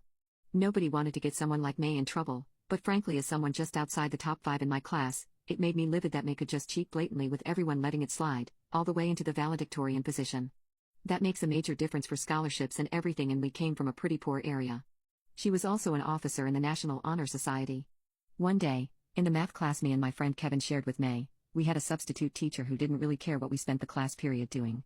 So I wrote, in a careful, bubbly print that was nothing like my typical handwriting, a note to May, saying, "Hey, everyone knows you cheat, and if you don't knock it off, we'll be forced to tell the National Honor Society what you did." I don't think I really would have done anything with the note. Of course the fact that I wrote it in different handwriting says differently.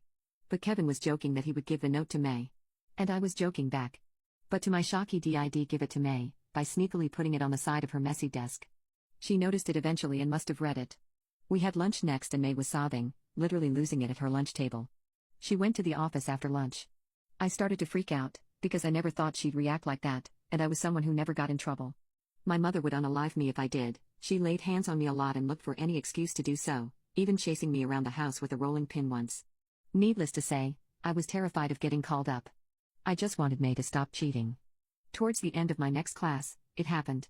My science teacher said I was called to the office and I felt my soul leave my body. I went up and walked into the principal's office. Imagine my shock when he wanted to talk about something completely different. He heard that I was going to beat her up, which was wildly untrue. We both laughed about it and he said he didn't think that was true but had to check. Then he just asked casually, "Before you go, do you have any idea what happened in your math class earlier?" I simply said no idea and tried to be convincing. He said okay and I walked back to class. Later that day, I realized some of May's lunch table group, which was 2 other kids who liked to dress like anime characters, seemed angry with me. May had gone home early but her friends seemed ready to fight me, based on the looks I was being given. I was so anxious that they knew I had written the note. At the very end of the day, I walked into the office and asked the vice principal, my volleyball coach, if I could speak with the principal. He said the principal had already left for the day. I straight up said, "I wrote the note to May, it was me, I lied to the principal earlier." My coach just said okay, I'll tell him tomorrow, and that was the last I ever heard of the situation.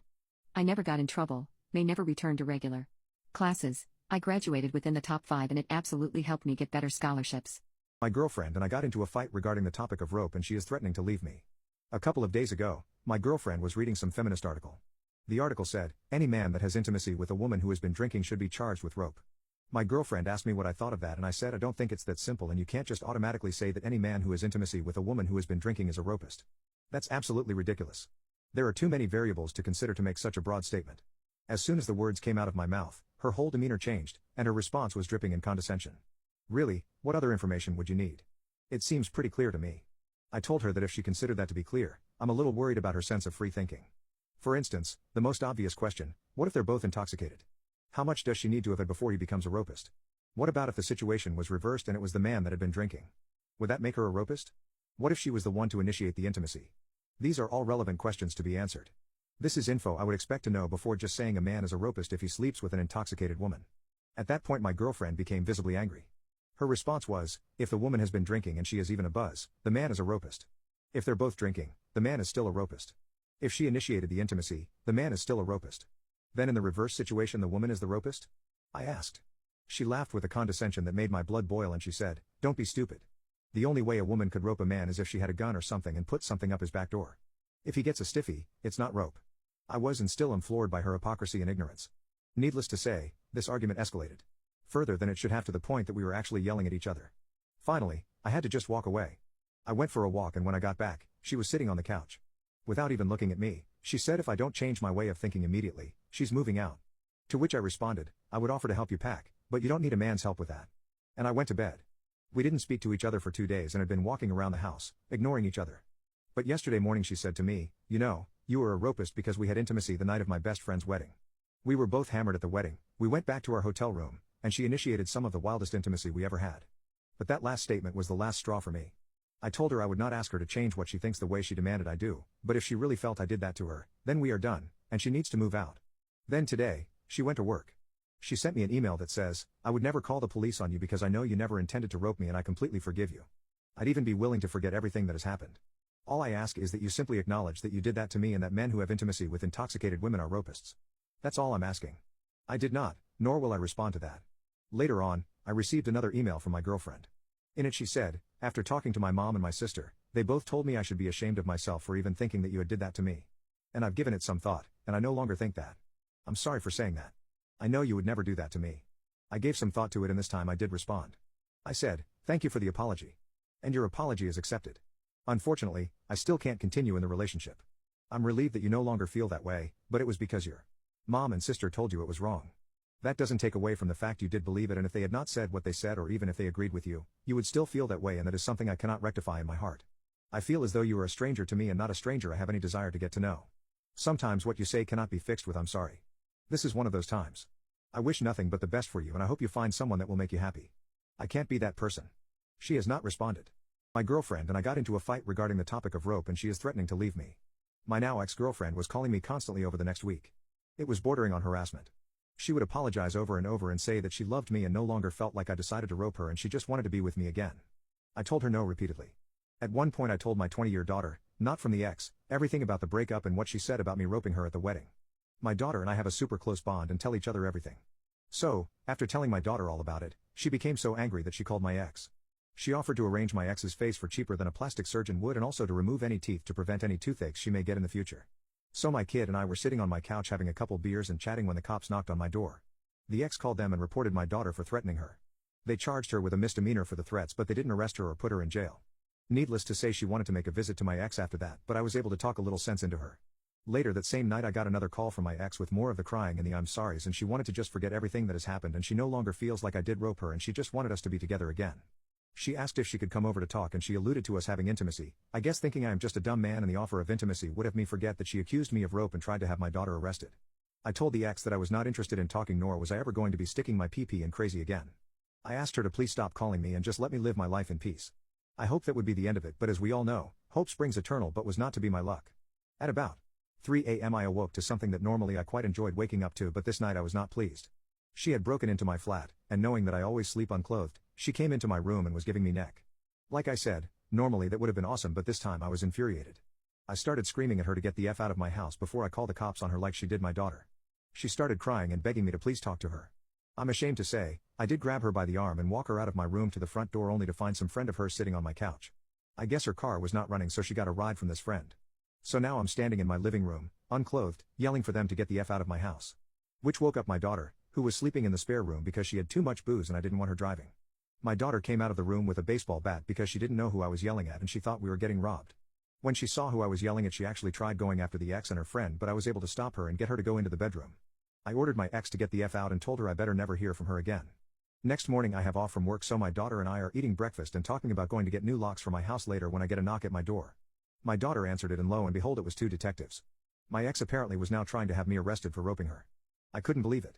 Well, I guess I could believe it, but it was still a shock nonetheless.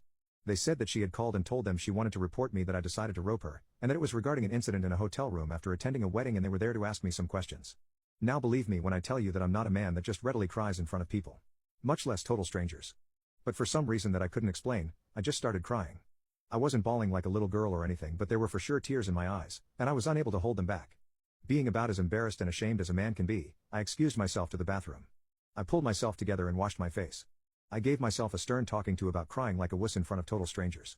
And I started heading back out to the living room. I got as far as the hallway when I heard my daughter, half yelling, obviously crying herself, telling the detectives basically what a beach my ex is and that I didn't rope her, that we were just intoxicated and had intimacy and it was my ex that initiated it in the first place. I walked back into the living room, tears and blubbering behind me, and told my kid that I would handle my business from here and to please excuse herself to the bedroom. Once she had left the room, the female detective asked me if that was really what had happened, and I told her it was. They thanked me for my time and they left. A few hours later my phone rings and it is the same female detective. She told me that they went to my ex's and asked her to go further into detail about what happened. They asked her were we both drinking, and she admitted that we were. They asked her if I used force to get my way, and surprisingly she told them no, that she was in fact the one who initiated the intimacy. The detective then asked her if she was the one that initiated it, then how exactly was it that she was feeling like I was the one to rope her. She said that she was intoxicated and a woman cannot give permission to intimacy while she is intoxicated, so if a man has intimacy with her then that is rope. The detective said she had to keep herself from laughing out loud.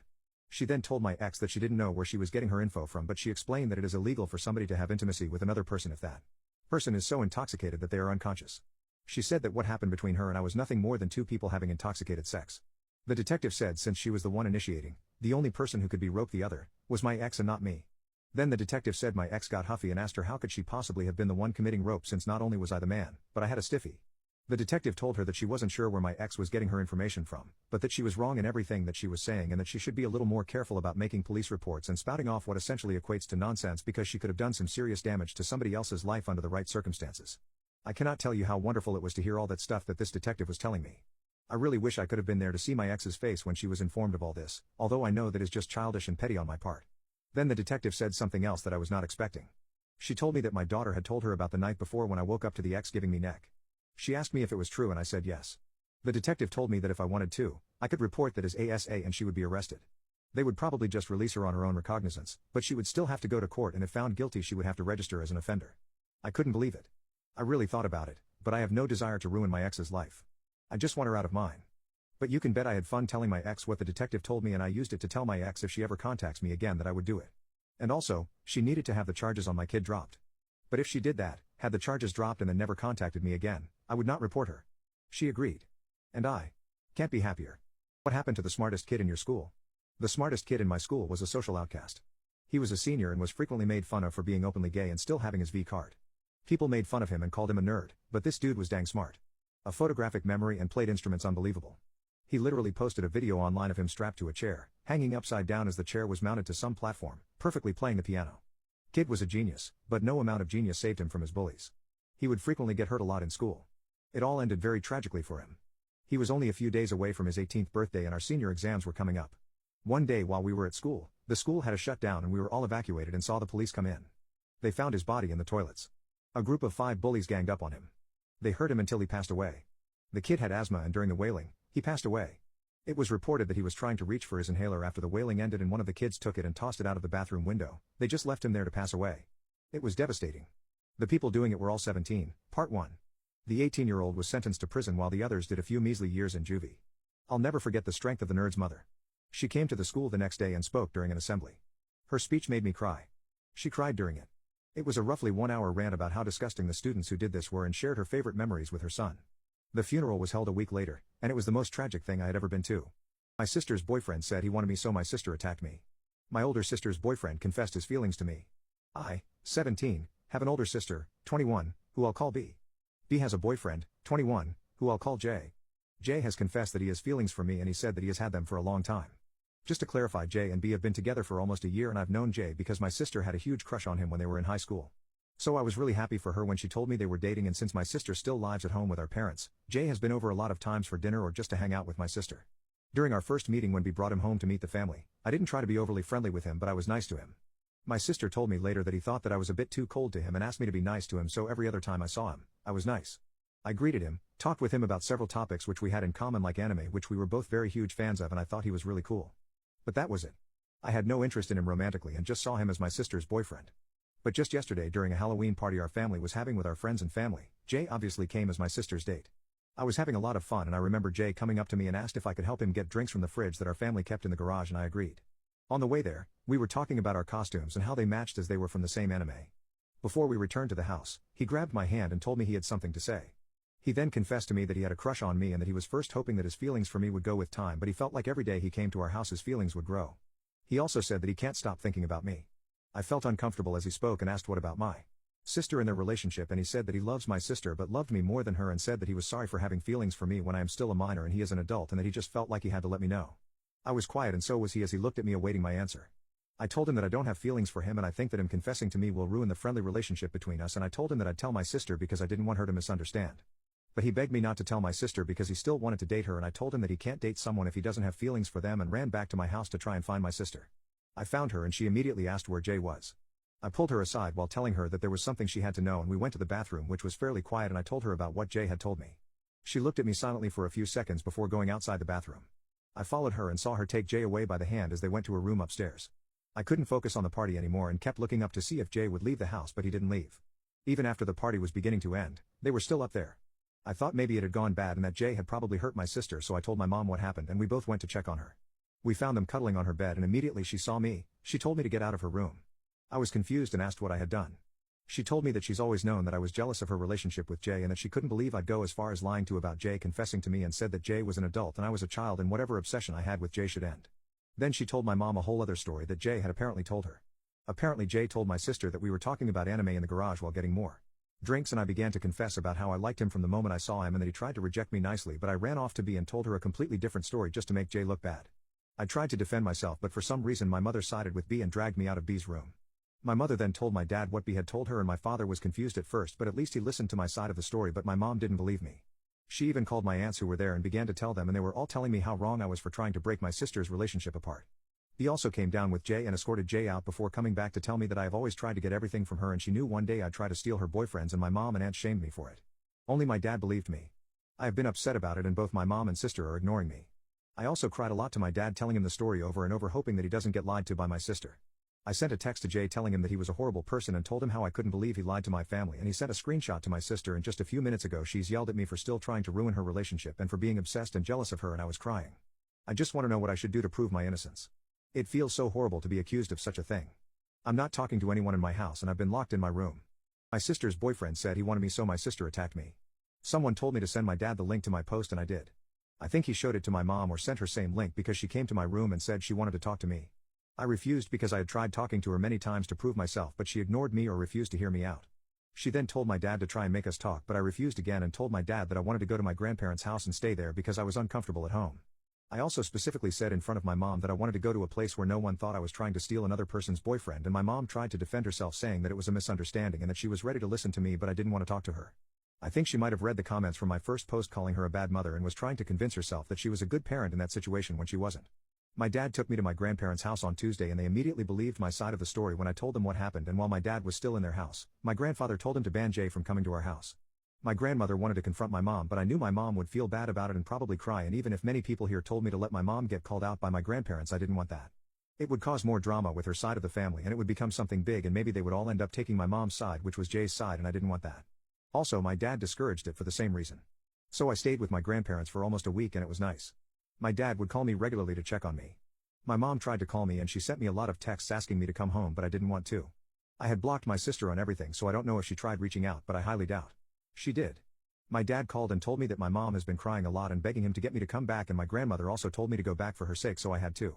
My grandparents took me back home after school and my mom started to act all nice and sweet to me and was trying to do everything for me and asking for a girls' day out with just me and her, but I refused. Before I wouldn't question this because she's usually nice to me, but after what happened and her siding with my sister plus accusing me for trying to ruin my sister's relationship, I wasn't ready to be friendly with her. I also couldn't see her the same after embarrassing and shaming me with her sisters. I think it was around 6 or 7 p.m. and I was in my room and became knocking on my door and asked if they can come in. I went to check who else was there and I saw it was Jay. I refused and tried to close my door, but they blocked it. My sister kept saying that they were trying to fix things, but I didn't want to listen and kept pushing my door to close it, but they were also pushing to open it and actually ended up opening it. I told them to leave my room and I was shouting for my dad to come up to my room, but my sister closed the door with her and Jay inside and leaned against it while telling me to calm down and hear them out. I refused and kept telling them to leave and tried to push my sister out to leave, but Jay tried to pull me back and I shouted at him not to touch me. My sister started crying and told me to stop acting this way and to just hear them out. My dad also came and was knocking for the door to be opened, and I said I would only listen to her if she lets my dad stay with me in the room, but she said that they both wanted to talk to only me and open the door to tell my dad and my mom, who was also there, about it, and of course my mom made my dad leave me with these people just because B was crying, and she never cries unless it's serious and that kind of bull. So I called my dad and remained on the line with him and told him to listen just in case they tried to do something, and my sister was fine with it. I also told them to stay next to the door away from me, and then my sister started saying that Jay was really worried when I wasn't at home, and she also became worried because this wasn't me, and then Jay said that he felt guilty for being the cause of our family having issues, and then said that he decided to forgive me for trying to break him and my sister up and that he hoped everything could go back to the way they were before the party. My sister then started apologizing for saying mean stuff to me and said that no matter what she will always love me and that she wanted us to be close again. She also said that it was fine for me to like Jay, but I shouldn't try to break them up because they were very happy together, and that I would understand if I found someone that I loved like she loved Jay. Isn't that ridiculous? I even find it a bit funny. I asked my dad if he heard what they said and he scoffed, but my sister started saying that she understood that I was upset now, which is why they got me something, but it was in her room. Jay then said that it was very expensive, but he got it for me because he knew I really wanted it and said how excited he had been to give it to me. My sister then asked if she could give me a hug for making up, and then she said that we should go together with my mom for a girls' day out to make up, and I told her and her boyfriend to get out of my room. Jay then said that they were just trying to make up with me and that they both missed hanging out with me, and I told him to shut up and never talk to me again. I then told my sister that as long as she thought I liked Jay and as long as she believed Jay's side of the story over mine, I didn't want her to talk to me and I didn't want her in my room too, and that they should leave. B got mad and shouted at me saying that I was being mean and that despite the fact that I was trying to break them apart, she still wanted to be the bigger person and make up with me. My mom then came to the room, I think she was listening with my dad or standing outside my door, and said that we should all get along and the fight should end because we were all acting childish because of it. Jay was acting all innocent the whole time, nodding and agreeing with everything. I still don't understand why they're trying to make everything seem like it was before after publicly humiliating me in front of the family for telling them the truth about Jay. I told my dad to come and help me out of this situation, and he came and told them not to force me to talk to them when I didn't want to, and my sister insisted that we should make up as a family, and Jay nodded again in agreement and started telling me to listen to my mom and forget about it because they already did, and I swear I wanted to knock him out so bad.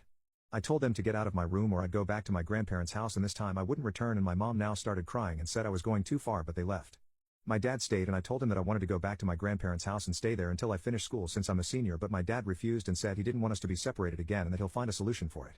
I've been wondering what I should do. Jay is still here and he had been knocking on my door, which was locked, after dinner and telling me to take his gift, which by the way is a figurine of an anime character called Gojo from an anime called Jujutsu Kaisen, the one we both liked, and he said that it costed more than $300 and since he spent all that money I should take it. My dad told me not to take it, but I wasn't planning on doing it either. My dad has also told him to stop trying to talk to me and to stop coming in my space because he's making me uncomfortable, but it made both my sister and dad to argue.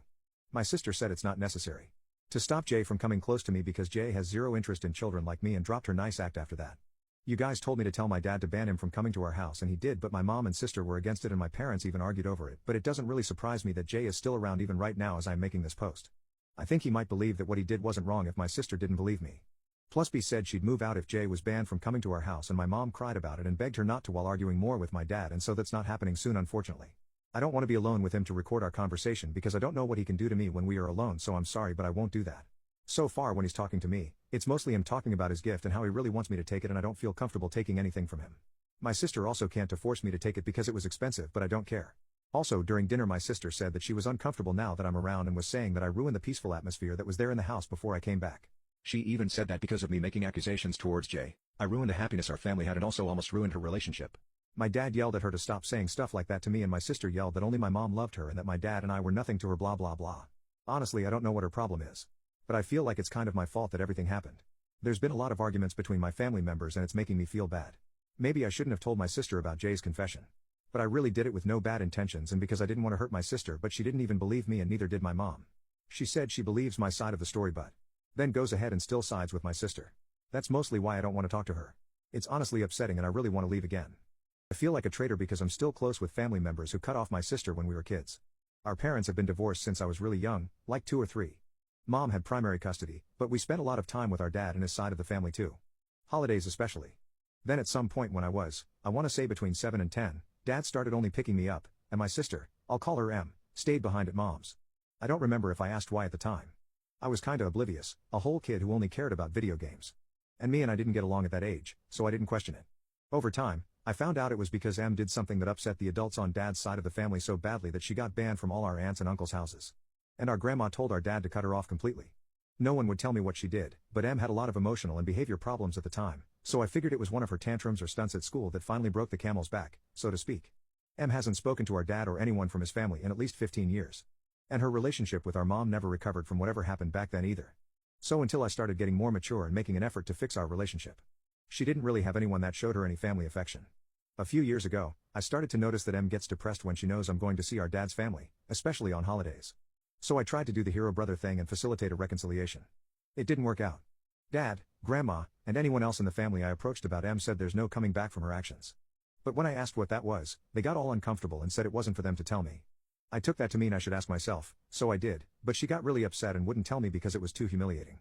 Finally, I gave up and asked Mom. Which ended badly, to say the least. Mom has had a lot of issues when it comes to Em in the past. This past Sunday, of course, was Easter, and I went to Grandma's for the usual big family supper. I try not to mention anything when I go to family functions so as not to make me feel worse. But she's not dumb. She knows what goes on holidays. I decided to dip out early and surprise myself with a drive to Dairy Queen. But when I got home, I heard her crying in the living room. I can't even describe it. But she obviously thought she was alone in the house or she'd never cry like that. The sound straight punched me in the gut. I didn't want to embarrass her so I left again and texted her from my car saying I'd be home in 20 minutes. Went and got some ice creams for us and came back. She wasn't crying when I got back, but it was obvious she was before she mentioned that she came across some old family photos on her laptop and got kinda emotional. I'm feeling like a pretty crappy brother right now, to say the least. My gut reaction is that no matter what Em did, she was only a kid when she did it. Therefore cutting her off from our family was overkill and I should be supporting her 100% instead of playing happy families on both sides. But at the same time I can't bring myself to ditch my dad's family and make myself an outcast too because they've always loved and supported me. Family drama sucks, man. I miss being the little self-centered a-hole who had no clue any of this was going on. This bullcrap must be why I always get urges to un-okay myself when I get too wasted. My pregnant wife is scarred and therefore less valuable because she defended me from a fatal attack. Please validate my need to cheat on her. I tried speaking to a therapist and they made me feel so low I haven't gone back since. My wife and I have been together for 6 years, married for 3. We currently have a bundle of joy on the way. My wife was always on the fence about kids but I was adamant about wanting them, and now that it's becoming so real I'm not sure anymore. I feel like I've just been on autopilot and after spending this whole week buying baby stuff I need to figure it out. Last year my wife and I were at the park and someone yelled at us for speaking in my native language, Korean.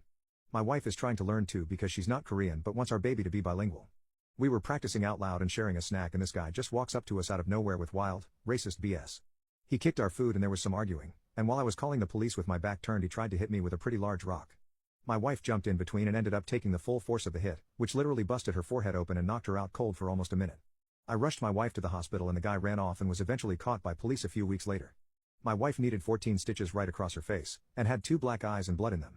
Her face was swollen beyond recognition for a few days too and when she fell, messed up an old knee injury so when she got out of the hospital the next day half her face was covered in bandages and she was limping. But she was still cracking jokes in the ER. After the bandages and stitches came out, she was told she would need to wait at least a year before having her scar surgically fixed. But now that the year is almost past, I've started hinting at her scheduling appointments and such. This entire time I've been struggling with remaining attracted to her despite it. But didn't tell her, since I didn't want to be cruel. She's now saying she doesn't think she wants to get anything done because she wants to save the money for the baby. I've offered to pay for half of it, and she still hasn't really looked into having it done. I've also pushed back her meeting my parents again because of this and bringing her around my friends since it happened. Another part of me is also just sort of mad she even did it. I feel like half of a man now and I've had to delete myself off dating apps before making a mistake and I have been channeling it all at the gym but every time I look at her I'm reminded of all of those feelings. She hasn't changed a bit besides the scar, she's obviously handled it way better than I did, and somehow it's making me love her less. This, plus the pregnancy. I don't even know what to do. I thought about asking for a hall pass, but I know without a doubt she will leave me. I thought about taking care of my needs on the side so I can be the man she needs me to be, but I know she will eventually find out and she will hate me and make my life hell, or leave me a single father and I will never hear from her again. I just wish it had never happened. What is single-handedly the most disturbing Reddit story you have ever heard? This is the story of how a creepy encounter with a scary man at a harbor cafe saved me from something even more terrifying. It was in the autumn of 1994 and I was 19 years old. At the time my dad had been working for almost 6 months abroad, and I was planning a surprise visit.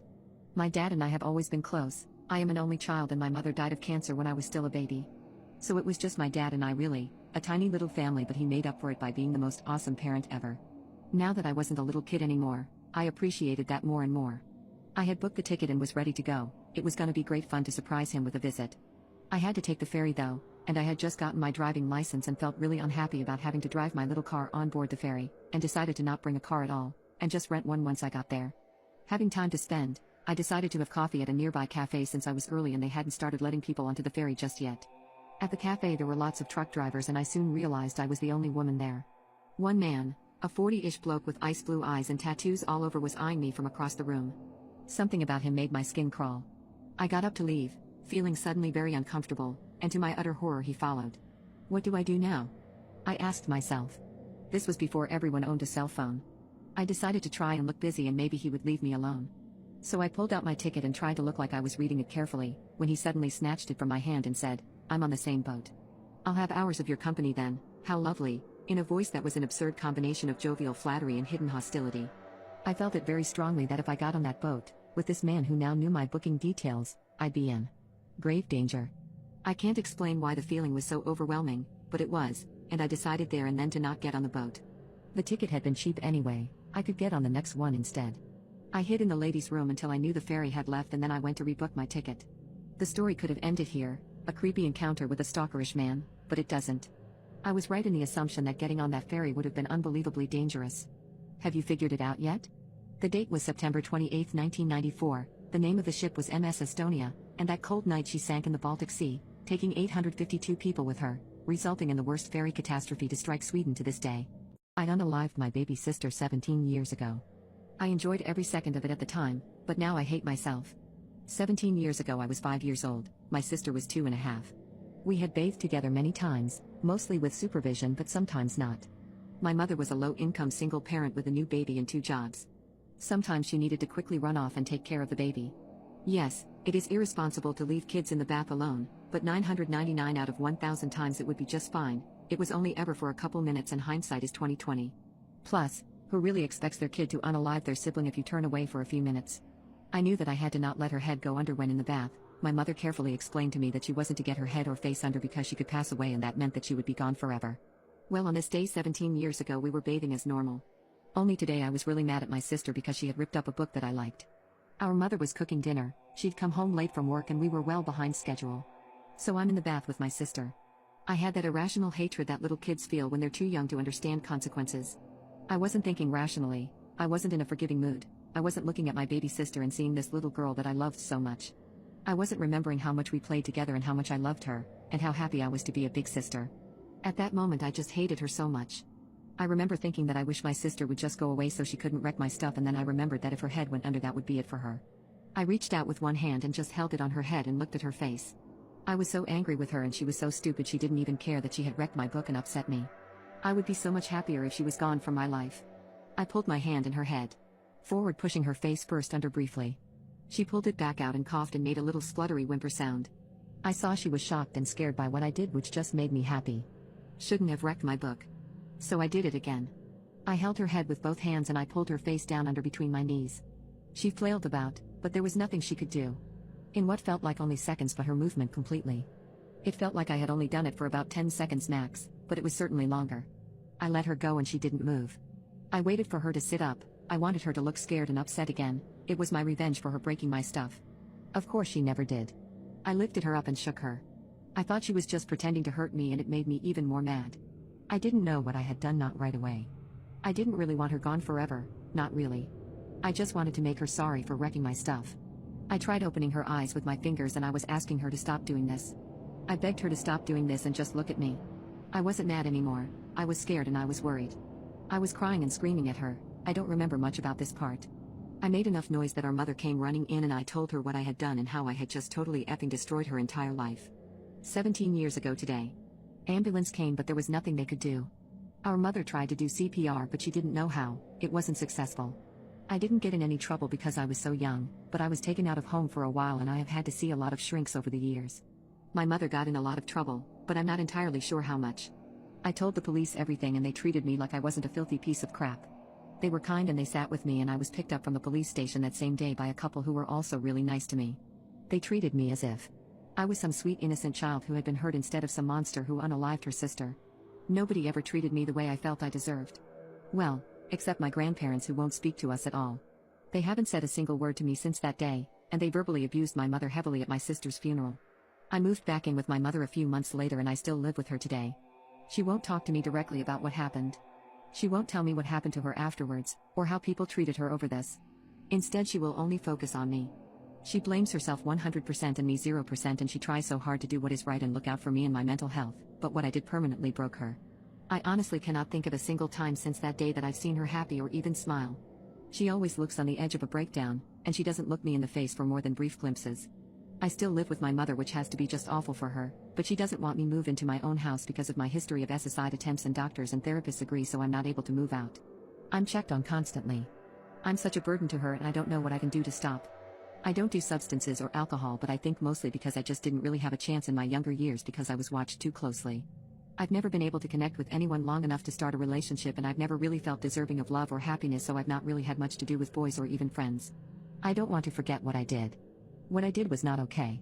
I would trade place with her in a heartbeat if I could.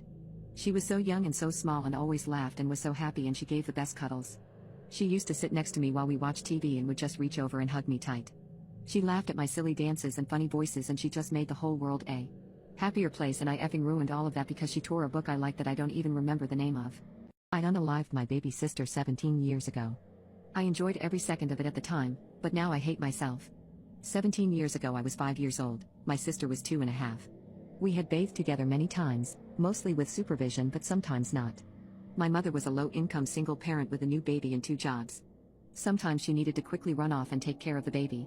Yes, it is irresponsible to leave kids in the bath alone, but 999 out of 1,000 times it would be just fine. It was only ever for a couple minutes, and hindsight is 20/20. Plus, who really expects their kid to unalive their sibling if you turn away for a few minutes? I knew that I had to not let her head go under when in the bath. My mother carefully explained to me that she wasn't to get her head or face under because she could pass away, and that meant that she would be gone forever. Well, on this day 17 years ago we were bathing as normal. Only today I was really mad at my sister because she had ripped up a book that I liked. Our mother was cooking dinner, she'd come home late from work and we were well behind schedule. So I'm in the bath with my sister. I had that irrational hatred that little kids feel when they're too young to understand consequences.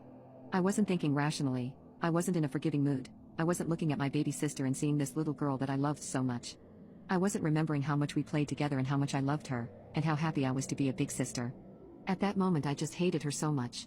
I remember thinking that I wish my sister would just go away so she couldn't wreck my stuff, and then I remembered that if her head went under that would be it for her. I reached out with one hand and just held it on her head and looked at her face.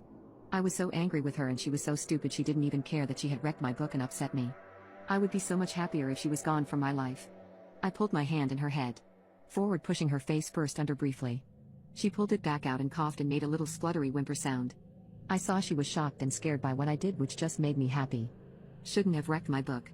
So I did it again. I held her head with both hands and I pulled her face down under between my knees. She flailed about, but there was nothing she could do. In what felt like only seconds, but her movement completely. It felt like I had only done it for about 10 seconds max, but it was certainly longer. I let her go and she didn't move. I waited for her to sit up. I wanted her to look scared and upset again. It was my revenge for her breaking my stuff. Of course she never did. I lifted her up and shook her. I thought she was just pretending to hurt me, and it made me even more mad. I didn't know what I had done, not right away. I didn't really want her gone forever, not really. I just wanted to make her sorry for wrecking my stuff. I tried opening her eyes with my fingers and I was asking her to stop doing this. I begged her to stop doing this and just look at me. I wasn't mad anymore, I was scared and I was worried. I was crying and screaming at her. I don't remember much about this part. I made enough noise that our mother came running in and I told her what I had done and how I had just totally effing destroyed her entire life. 17 years ago today. Ambulance came, but there was nothing they could do. Our mother tried to do CPR, but she didn't know how. It wasn't successful. I didn't get in any trouble because I was so young, but I was taken out of home for a while and I have had to see a lot of shrinks over the years. My mother got in a lot of trouble, but I'm not entirely sure how much. I told the police everything and they treated me like I wasn't a filthy piece of crap. They were kind and they sat with me, and I was picked up from the police station that same day by a couple who were also really nice to me. They treated me as if I was some sweet innocent child who had been hurt instead of some monster who unalived her sister. Nobody ever treated me the way I felt I deserved. Well, except my grandparents, who won't speak to us at all. They haven't said a single word to me since that day, and they verbally abused my mother heavily at my sister's funeral. I moved back in with my mother a few months later and I still live with her today. She won't talk to me directly about what happened. She won't tell me what happened to her afterwards, or how people treated her over this. Instead, she will only focus on me. She blames herself 100% and me 0%, and she tries so hard to do what is right and look out for me and my mental health, but what I did permanently broke her. I honestly cannot think of a single time since that day that I've seen her happy or even smile. She always looks on the edge of a breakdown, and she doesn't look me in the face for more than brief glimpses. I still live with my mother, which has to be just awful for her, but she doesn't want me move into my own house because of my history of suicide attempts, and doctors and therapists agree, so I'm not able to move out. I'm checked on constantly. I'm such a burden to her, and I don't know what I can do to stop. I don't do substances or alcohol, but I think mostly because I just didn't really have a chance in my younger years because I was watched too closely. I've never been able to connect with anyone long enough to start a relationship, and I've never really felt deserving of love or happiness, so I've not really had much to do with boys or even friends. I don't want to forget what I did. What I did was not okay. I would trade place with her in a heartbeat if I could. She was so young and so small and always laughed and was so happy, and she gave the best cuddles. She used to sit next to me while we watched TV and would just reach over and hug me tight. She laughed at my silly dances and funny voices, and she just made the whole world a happier place, and I effing ruined all of that because she tore a book I liked that I don't even remember the name of. My disgusting boyfriend has been putting slugs into my food behind my back. Am I wrong for being mad? For the past month or so, my boyfriend has been acting very strange, and I could never understand why. He is already a bit of a whack job, but his antics used to be something I loved about him. Now they seriously freak me out. It started with him putting fruit on the floor in the garden randomly. I thought it was a bit weird to do, so I asked him about it. He responded, saying he was feeding the family of mice that have nested into our shed for the winter. I thought this was sweet and helped him plant the fruits for the mice to eat. My boyfriend has never been the nicest to me, but out of nowhere, he became really sweet to me around 2 weeks ago. He was making me food, baking me cakes, making me smoothies, all things he has never done before. It was odd, however, as I did notice sometimes I felt sick and dizzy after eating the food he had made for me. But I put it down to lack of sleep and hormones. Well, a friend of my boyfriend came into my work today and said he needed to speak to me. He then proceeded to tell me that my boyfriend has been collecting slugs from the garden using the fruit he has been putting out and then putting them in my food. Blending them up, he even sent this friend his pictures of a bag of slugs he had collected and the picture of blended slugs. As of right now, I feel really sick to my stomach. I don't understand why he would do this. This is so out of character of him. The cherry on top is that I asked him why he was doing it, and instead of apologizing or explaining himself, he accused me of snooping through his messages and got angry at me for not being able to take a joke, because I didn't find it humorous. My disgusting boyfriend has been putting slugs into my food behind my back. Am I wrong for being mad? I broke up with my boyfriend after confiding in a friend, and she called me flat out dumb if I do not break up with him. She made me realize how toxic and manipulative he is. Breaking up with him actually went fine, and I moved out to this friend's the same day I broke up with him. I went to urgent care early this morning and waited and was finally seen around 6 a.m. I had some tests and I have a high level of metaldehyde in my blood. Metaldehyde can be very dangerous, as high levels in your body can lead to things such as seizures. I was told this was because of the slugs I had intaken. I was kept in for monitoring and I have some ulcers in my stomach currently. Originally, I thought the ulcers came from stress, but the doctors now said it could be because of the poisoning. I could also have an infection of some kind as my temperature is high, but they haven't found anything that could be causing that yet. I contacted the police and wrote a statement and was asked some questions about what my boyfriend did. My ex-boyfriend refused to say anything to the police or to me, however he did say he would speak to his friend and only him. He then spoke to me. What he told me here really made me sick to my stomach.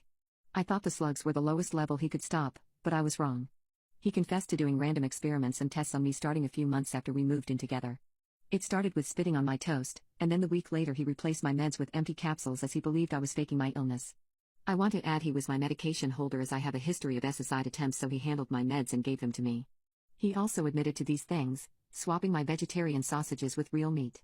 I have IBS and struggle to digest meat, so I became a vegetarian. He also replaced my vegan nuggets with his real ones. One of my pet giant African land snails went missing in summer. Turns out he unalived it, and put the blends of it in my chicken curry. I vaguely remember the day he did this as he laughed whenever I went to eat the curry. Due to this, I got really paranoid, so I put it in the kitchen and stormed off. A minute later, he brought it upstairs and told me to taste it. When I did, I realized he added loads of chili to it. Now I think he must have put the chili in to cover the fact he put my snail in there. He also said he rubbed my toothbrush on the toilet but then washed it as he thought that was too far. He says he didn't know why he did this and that he does love me truly and that he felt compelled to do it. And that he really loves taking care of me and he feels it's his purpose and he didn't mean to cause serious harm. He promises he never did any of this to our animals. I think he could just be stressed as I have mental health issues that could have caused something in him to break from too much stress. I don't think I'll take him back, but he asked me if we could meet up for coffee next week to talk, and I think I'll go. A strange man terrorized my whole family for 2 years and the police refused to do anything about it. I think my dad took matters into his own hands. A week or so before my 10th birthday, I was walking home from a corner store, when a man I'd never seen before came up to me and began talking. "Hi," he said cheerfully. "My name is Dr. Ramsey. I'm a pediatrician. Do you know what a pediatrician is? I walked along silently, not replying and hoping he would take that as a sign he should leave me alone. Subtleties were not his strong suit though, because he kept right on chattering. Are your parents looking for a pediatrician for you? Of course, you're almost a big girl now, you'll be needing another kind of doctor soon, won't you? That's okay though. They can still bring you to me until then. What's your name? You have beautiful hair. I was just on my way to get some suckers for the candy jar in my office. Do you like suckers? Thankfully, we were nearing my house, so I ran forward, up the back steps and into through the kitchen door. I didn't know it then, but that was the beginning of a very long, very scary ordeal. It didn't take long after that for Dr. Ramsey to begin showing up. At first, it seemed benign enough. At least to a kid. He would drive by nearly every day, smiling and waving. I told my mom, who said maybe it was on his way home from work. But then, the phone calls began. My dad called me into the living room, and sat me down. He asked about the day Dr. Ramsey followed me home, and if I talked to him. He said I wasn't in trouble, but that I needed to tell him the truth. I told him no, and he asked if I was sure, could I be forgetting something? I told him no again, and he frowned, then asked then how does he know your name? I didn't know. It turns out, that was not all he knew. He knew my sister's name as well. Pretty soon, neither my sister nor I were allowed to answer the phone. He called several times a day. At first, neither of us knew what he was saying. Then, one night, one of my brothers told us that he was telling my parents that he was going to hurt me, and later, my sister. Things got complicated after that. My dad had called the police, but as this was before there were any stalking laws, there was not a lot they could do. They told my parents to call back if he tried anything. My dad then called a friend of his from back in the day, who happened to be a cop. For the next month, my dad's friend escorted me to and from school. Suddenly, life as I knew it came screeching to a halt. I couldn't walk to school alone, I couldn't play outside, I couldn't walk to a store. When access to me was completely denied, things escalated. It was around this time he began threatening my sister as well.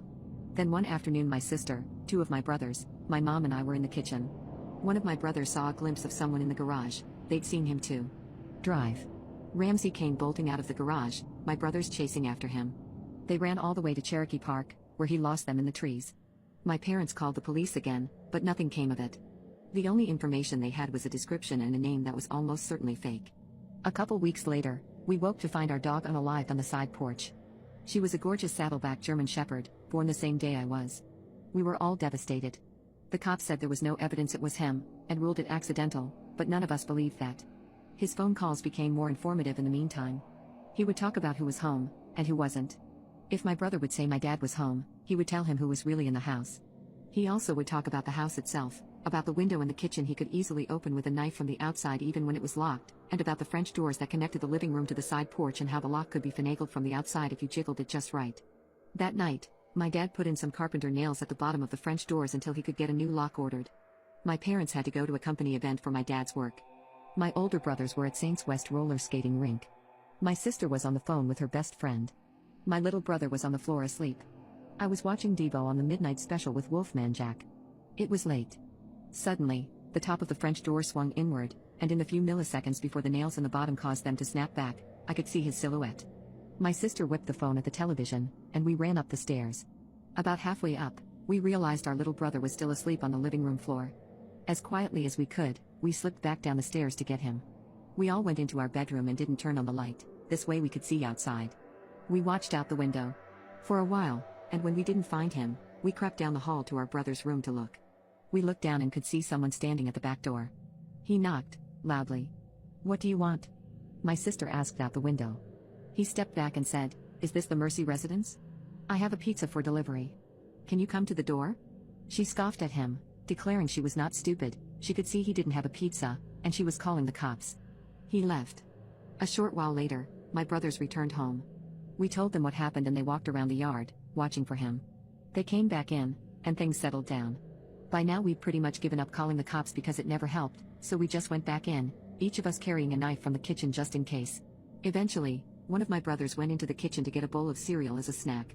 You know that sensation you get when you can just feel someone watching you? Yeah, he had that in spades. He kept looking around the kitchen, through the doorway into the dining room, at the windows. He didn't see anything, but he could still feel eyes on him, so he went closer to the door to try to see better. The kitchen lights were reflecting on the windows of the door, so he still couldn't see.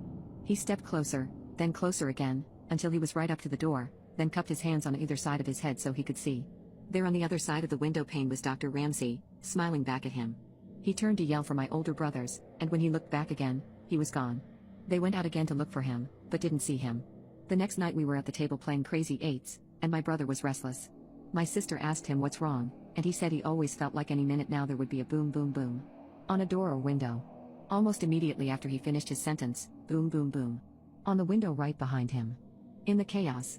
The two eldest ran out, but he was already gone. A couple of weeks later, I was at school and we were outside on the playground during recess. I was swinging upside down when I saw that now familiar blue Ford Galaxy cruising by, moving slowly. There he was, smiling and waving. He called my name, and I ran to the teacher and told her. The school had been told all about him, and she took me inside right away and called my mom. That same day my mom had gotten a call from the school office asking her to verify that my dad was picking me up, as he'd called to say he was on his way. He wasn't. Not long after that, I woke up one night, thirsty. I went down to the kitchen for a drink and there, sitting alone in the dark, was my dad. On the table, a firearm. He was tired of the police waiting until Dr. Ramsey tried something, he was tired of his children being terrorized, he was tired of being afraid every time he left for work that something would happen to us while he was gone. I sat with him for a time, watching, before he sent me back to bed. These events, and many more, took place over a period of around 18 months. Then, as suddenly as it began, it was over. He had vanished from our lives, the phone calls, the drive-by with the creepy waves, everything. For a long time, during and after the Dr. Ramsey days, I would have a recurring nightmare in which I would wake up to find him standing over me as I slept. It took a long time before I felt like a kid again. I found out years later that when he was calling, Dr. Ramsey would tell my parents that he was going to rope and unalive me, and later my sister. And that there was nothing they could do about it. I don't know what happened to him when he disappeared. I don't know if he was in a car wreck, locked in prison, in a coma, but sometimes I wonder if the wait ended for my dad when he was sitting in the darkened kitchen one night. I think my girlfriend is sleeping with her father. I want to confront her. My girlfriend's dad came to stay at our place for a few days recently. Her parents are divorced, so he visits on his own. He's a really cool guy, friendly and very easy to chat to, they seem really close. My girlfriend and I usually have intimacy each night, but when her dad is around she prefers not to. Saying how she doesn't like the idea of doing it when he could hear. I saw that as perfectly acceptable and thought nothing of it. So on the first night, after we had both gotten into bed, she tells me that she's going to head over to the spare room to have a chat with dad for a bit. This seems totally normal, wanting a private chat with her dad, so again I think nothing of it. After 20 minutes pass by, I get up and head to the toilet which is near our second bedroom. I expected to hear some mumbling or talking going on but I couldn't hear a single thing in there, but didn't think much of it. Then I woke up and she was next to me in bed, so I had fallen asleep by the time she came back. Now the second night, which was last night, is where things got a bit strange and right now I'm not sure what I should do. We both got into bed the same as before, but she didn't go off to her father's room right away. I think she waited for me to fall asleep or something. I had my eyes closed and facing away from her when she gave me a little nudge asking if I'm still awake. I was pretty sleepy so I just didn't say anything. Then she got up and left, which woke me up a lot more. This time I assumed she just went to use the bathroom. About 20 minutes passed again and I started needing it again, so I headed out to it. She not in it, so she must be having a chat with dad again. I went up to the door to see if I could hear them talking this time. This time it wasn't silent. This part I don't know what I want to think. But I think I could hear the mattress bouncing, and what sounded like her moaning slightly. I started feeling extremely nauseous. I had no idea what the F was going on. I wanted to barge in to see what was happening, but I was too scared in case they were doing nothing bad and I end up looking like some sick person accusing them of Incorporated Street. The rest of that night I couldn't get to sleep. Too many thoughts rushing through my head. She finally came back, over an hour later. I kept my eyes shut and she just went to sleep without saying a word to me. I ended up saying nothing and just tried to sleep. Her dad is going to be here for another night tonight. I can't stand being around them two together now, it makes me feel sick to the stomach. So I took my laptop out of the house with me, telling her that I'd let her spend some alone time with her dad for his last day here. I have no idea what I should do. Should I try to walk in when she's next talking to him? I don't know what I'm going to do if they are doing what I think they are doing. My mentally ill father cheated on my mother with a man, then spent years abusing me and trying to turn me gay. I was born in a middle-class family, my father was an accountant, and my mother was a housewife. In many respects, we had a picture-perfect family. Unfortunately that was merely an illusion, and in many respects one that was brought forth through the quirks of Western society at the time. My parents were married for 3 years before I was born, and after my birth, the marriage lasted 4 more years. When I was 4 years old, my father revealed to my mother that he was gay and had been having an affair with his boss for the past 7 years. Telling her he could no longer live the double life, he wanted a divorce, so that he could move on with his life. My mother had a mental breakdown, smashed up everything in the house and drove off. Her tearful face, and screaming cries are the last and heartbreakingly the most vivid memory I have of her. Her items were later found on a bridge, where she had taken her life. The entire family was in shock, and no one knew what had happened. Fearing the repercussions, my father never revealed the truth. Instead he stated that had an argument about possibly moving out of the state, and that did not sit well with her, since she was so close to her family. My dad was never the same again. The father I knew died along with my mother. What was left was a guilt-driven man, who would spend was very edgy and quick to snap if you questioned anything he said or decided. After a year, my dad's boss moved in with us, and at the time, I had no idea what to make of it, but I always had an odd feeling about it. Anyhow, my father had become a nut job as I mentioned earlier, but it went beyond the confines of just his head. While I was growing up, he would always try to get me to play only with other boys. I know this to be true, because every time we went to the park, my father would call me over to him, if I started talking to girls, telling me that it was icky and that it was unhealthy for me. As I got older, he would ask me if there were any boys at school I liked. I never understood much of why he would ask me that, but I remember one time responding and saying, no, but pointing out that there was a cute girl at school I kind of liked. I was grounded for 2 weeks, and he told me that if I ever said anything like that again, he would leave me like mommy did.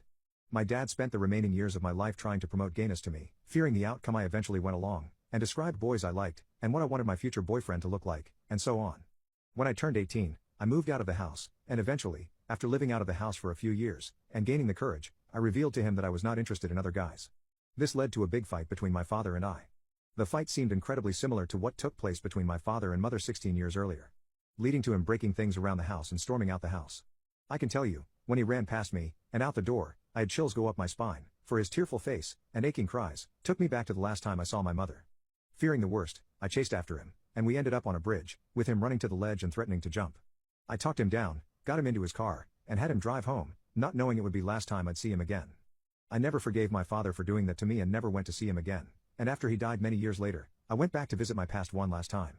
I found out that his boyfriend of 15 years broke up him after my father found out he was having an affair with a woman. While tending to the last legal responsibilities connecting my parents to me, I also discovered that the bridge my dad had threatened to take his life on was the exact same bridge my mother used to take hers. Upon that realization, something snapped in me, and I just lost my desire for much of what life had to offer, and decided to disappear in the corner of nothingness, until my life meets its bitter end.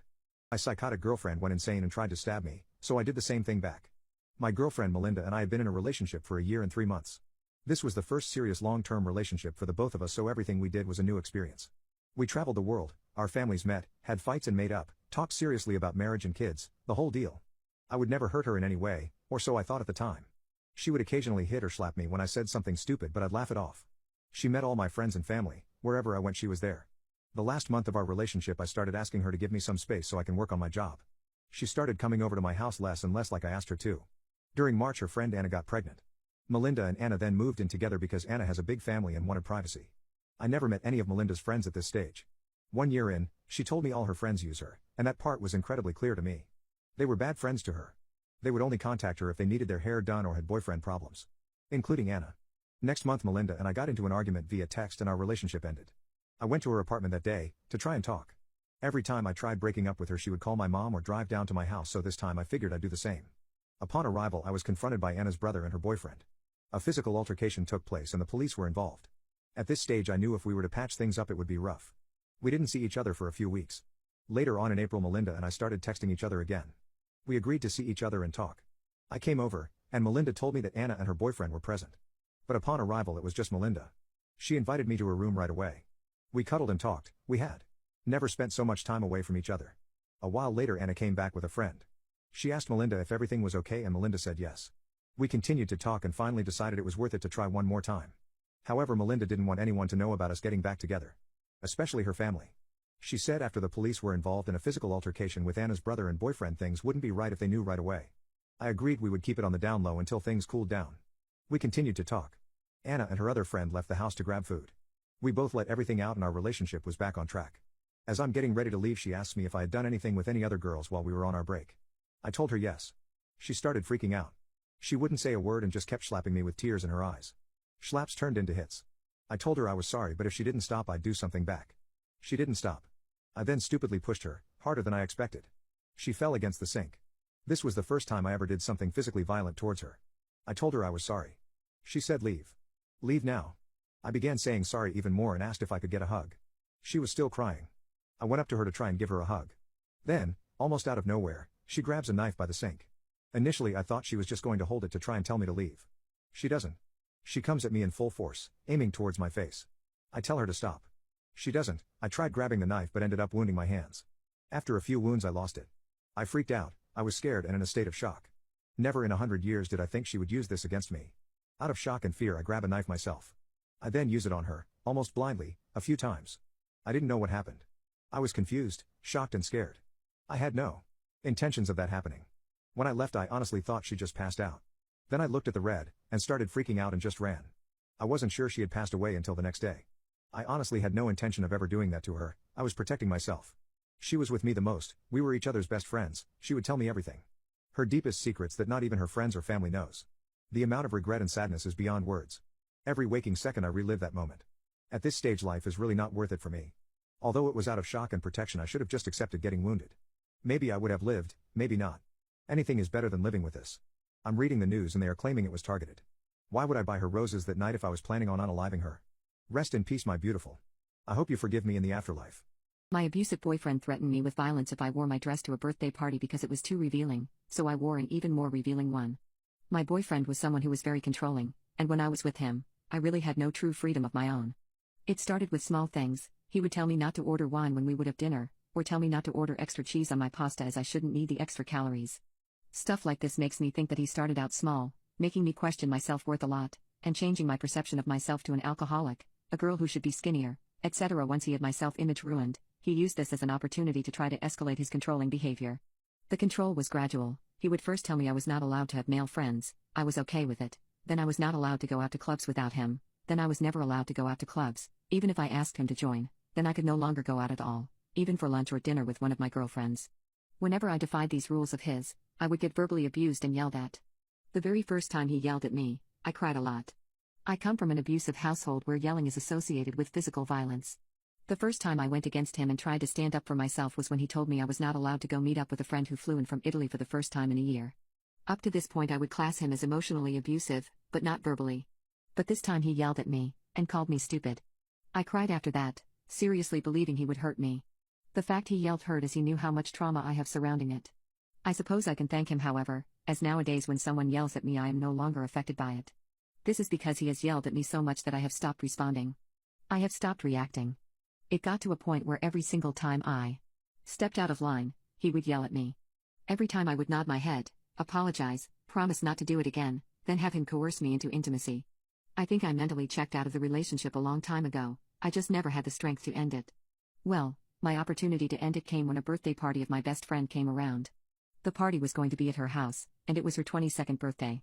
She gave me an invite, but partially expected me not to go. She knew about my situation, and no matter how much she tried to talk me into ending it, she never managed to fully convince me. He was also a scary-looking guy, very tall and intimidating-looking, so she never got in his face. I think she was almost as scared of him as I was. When she gave me the invite, I looked at it for a long time. It was a simple text on my phone, but I couldn't get over it. I desperately wanted to attend. I decided I would risk asking my boyfriend if I could go. He yelled, told me no, and once again I just nodded and apologized for asking. I was going to tell my friend no, but then something clicked. I had a flashback of my mother. She was just like me, trapped in a miserable relationship with a man she hated for 20 years. My father was super controlling of her and of us, and when I was a kid I never understood why she never just left. Now I understood. And in that moment I vowed not to be like her. I told my friend I was going, regardless of what my boyfriend said. She hyped me up. The next day, the day of the party, while he was at work I went dress shopping. I found a perfect dress with an open shoulder and a slit on my side, exposing a bit of my side and nothing else. It was down to just under my knees.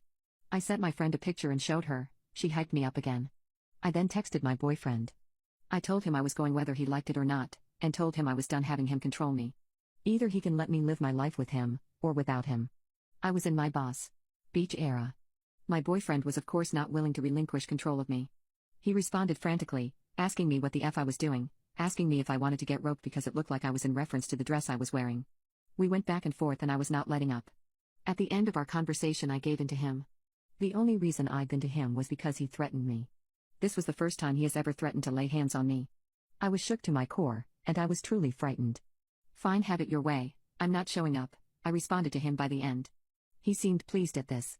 I texted my friend explaining what had happened, but she seemed insistent on me coming. She told me I could crash at hers. She assured me that her older brother would accompany me to get my stuff whenever I wanted back from my boyfriend's. She called me and we had a very serious and long talk where she convinced me to grow a pair and leave my boyfriend. By this point 4 hours had gone by since I last texted my boyfriend and I was at my best friend's party. I got a call from my boyfriend asking where the F I was, and I told him I was at the party. He got flustered and told me, I thought you said you're not showing up, so I responded, yeah, not showing up back to yours. We're over. Then I hung up without letting him speak again. I went on to send him a picture of the dress I was wearing out of spite. This one was way more revealing, showing some honker, midriff, and most of my legs. I knew he would go absolutely berserk if he saw it. Right after sending him this, I blocked him. The party was great and I crashed at my best friend's place. This went down yesterday. He actually showed up at my best friend's place this morning, but she owns a pit bull. My, now ex-boyfriend I suppose, did not want to engage at all once he saw the pit bull through the window. My abusive boyfriend threatened me with violence if I wore my dress to a birthday party because it was too revealing, so I wore an even more revealing one. As my best friend promised, her brother was able to come and help me pick my stuff up from my now ex-boyfriend. The visit over to his was not very pleasant. He did not want to let me in, and only did when I insisted I call the cops because not giving me my things back is theft. I could tell he was raging inside when I was gathering my stuff, but he didn't let out a peep as my best friend's brother was there. He's about 5 years older than me and ex-military. As intimidating as my now ex-boyfriend looks, he kind of shrinks in the presence of other men, so I did not have much to worry about in terms of my safety. I'm glad to report I was able to get my things and leave successfully. I've started looking for my own apartment now, and things seem to be going okay. I have blocked him on every social media, and besides the odd fake account every now and again that is clearly him, there is nothing too exciting to report, which I suppose is for the best. Edit. Last night he sent me a suicide threat when drunk saying he can't live without me. I want to meet up with him to make sure he's okay, but my best friend is claiming I'm an idiot if I agree to this. My deceased grandfather saved my life and I still have no explanation as to how he did it. Back when my grandfather died, his children and some of the grandchildren took turns in staying over at Grandma's house. We'd spend the night and help her out around the house, while also having some time alone in the house we all love and spending some final moments with Grandpa, his body in the living room where his big old desk used to be. The house was on a pretty big plot of land with a nice big barn, and while Grandma loved gardening, Grandpa used to take care of the lawn. One day he had felt a bit wheezy while mowing the lawn, so he went inside and eventually ended up calling the doctor and going to the hospital. He unceremoniously died 3 weeks later, unwilling to fight the cancer that had formed in his gut over the past few years. As one of the older grandkids, I stayed over one night as well.